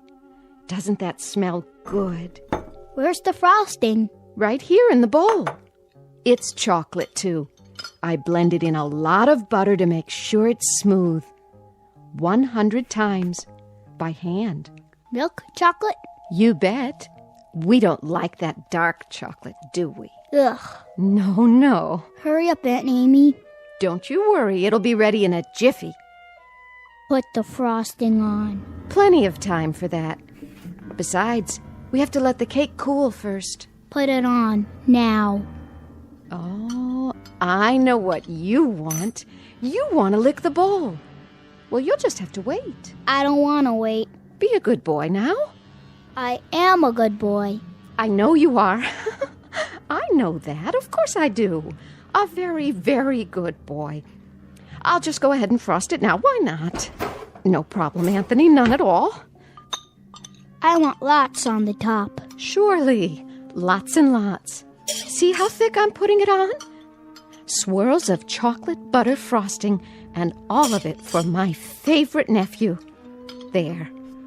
Some more around the sides. We don't want to forget the sides, do we, Anthony? The sides are good, too. So good. Anthony, stop that. Get your finger out of the bowl. Ow! There'll be plenty left for you to lick when I'm finished. I mean, when I... You hit me. Oh, I didn't hit you. I barely touched your hand. You're a big boy, aren't you? That hurt. Why, it didn't. I only meant for you to wait till I've finished frosting the cake. Then I'll give you the entire bowl. All of it. Everything's for you. It always is. You know that, don't you, Anthony? I don't think I like you anymore. Well, I like you. I love you. You're my favorite boy in the whole wide world. I mean it. I really, truly mean it. Come and give your Auntie Amy a kiss. No. Then I'll give you one. I'm going outside now. Yes. Yes, you do that. Go outside and play. Playing is good. Here, take the bowl with you. Anthony? Anthony, come back! Don't you want your frosting? You can have the whole bowl. Everything all right? Oh, Anthony. Nice day, isn't it, Amy? Very nice. Something the matter? No, nothing's the matter. Nothing at all. Did anything happen? Oh, I was just frosting the cake, and Anthony couldn't resist tasting it. Oh, well, who could? I used to love frosting when I was his age. Didn't you? It's good, isn't it? So good. Why wait? We can go ahead and have the cake now if Anthony wants. It's perfectly fine with me. Now, Amy, why don't you apologize to the boy? You can do that, can't you? Anthony, I'm sorry. Come on back, boy.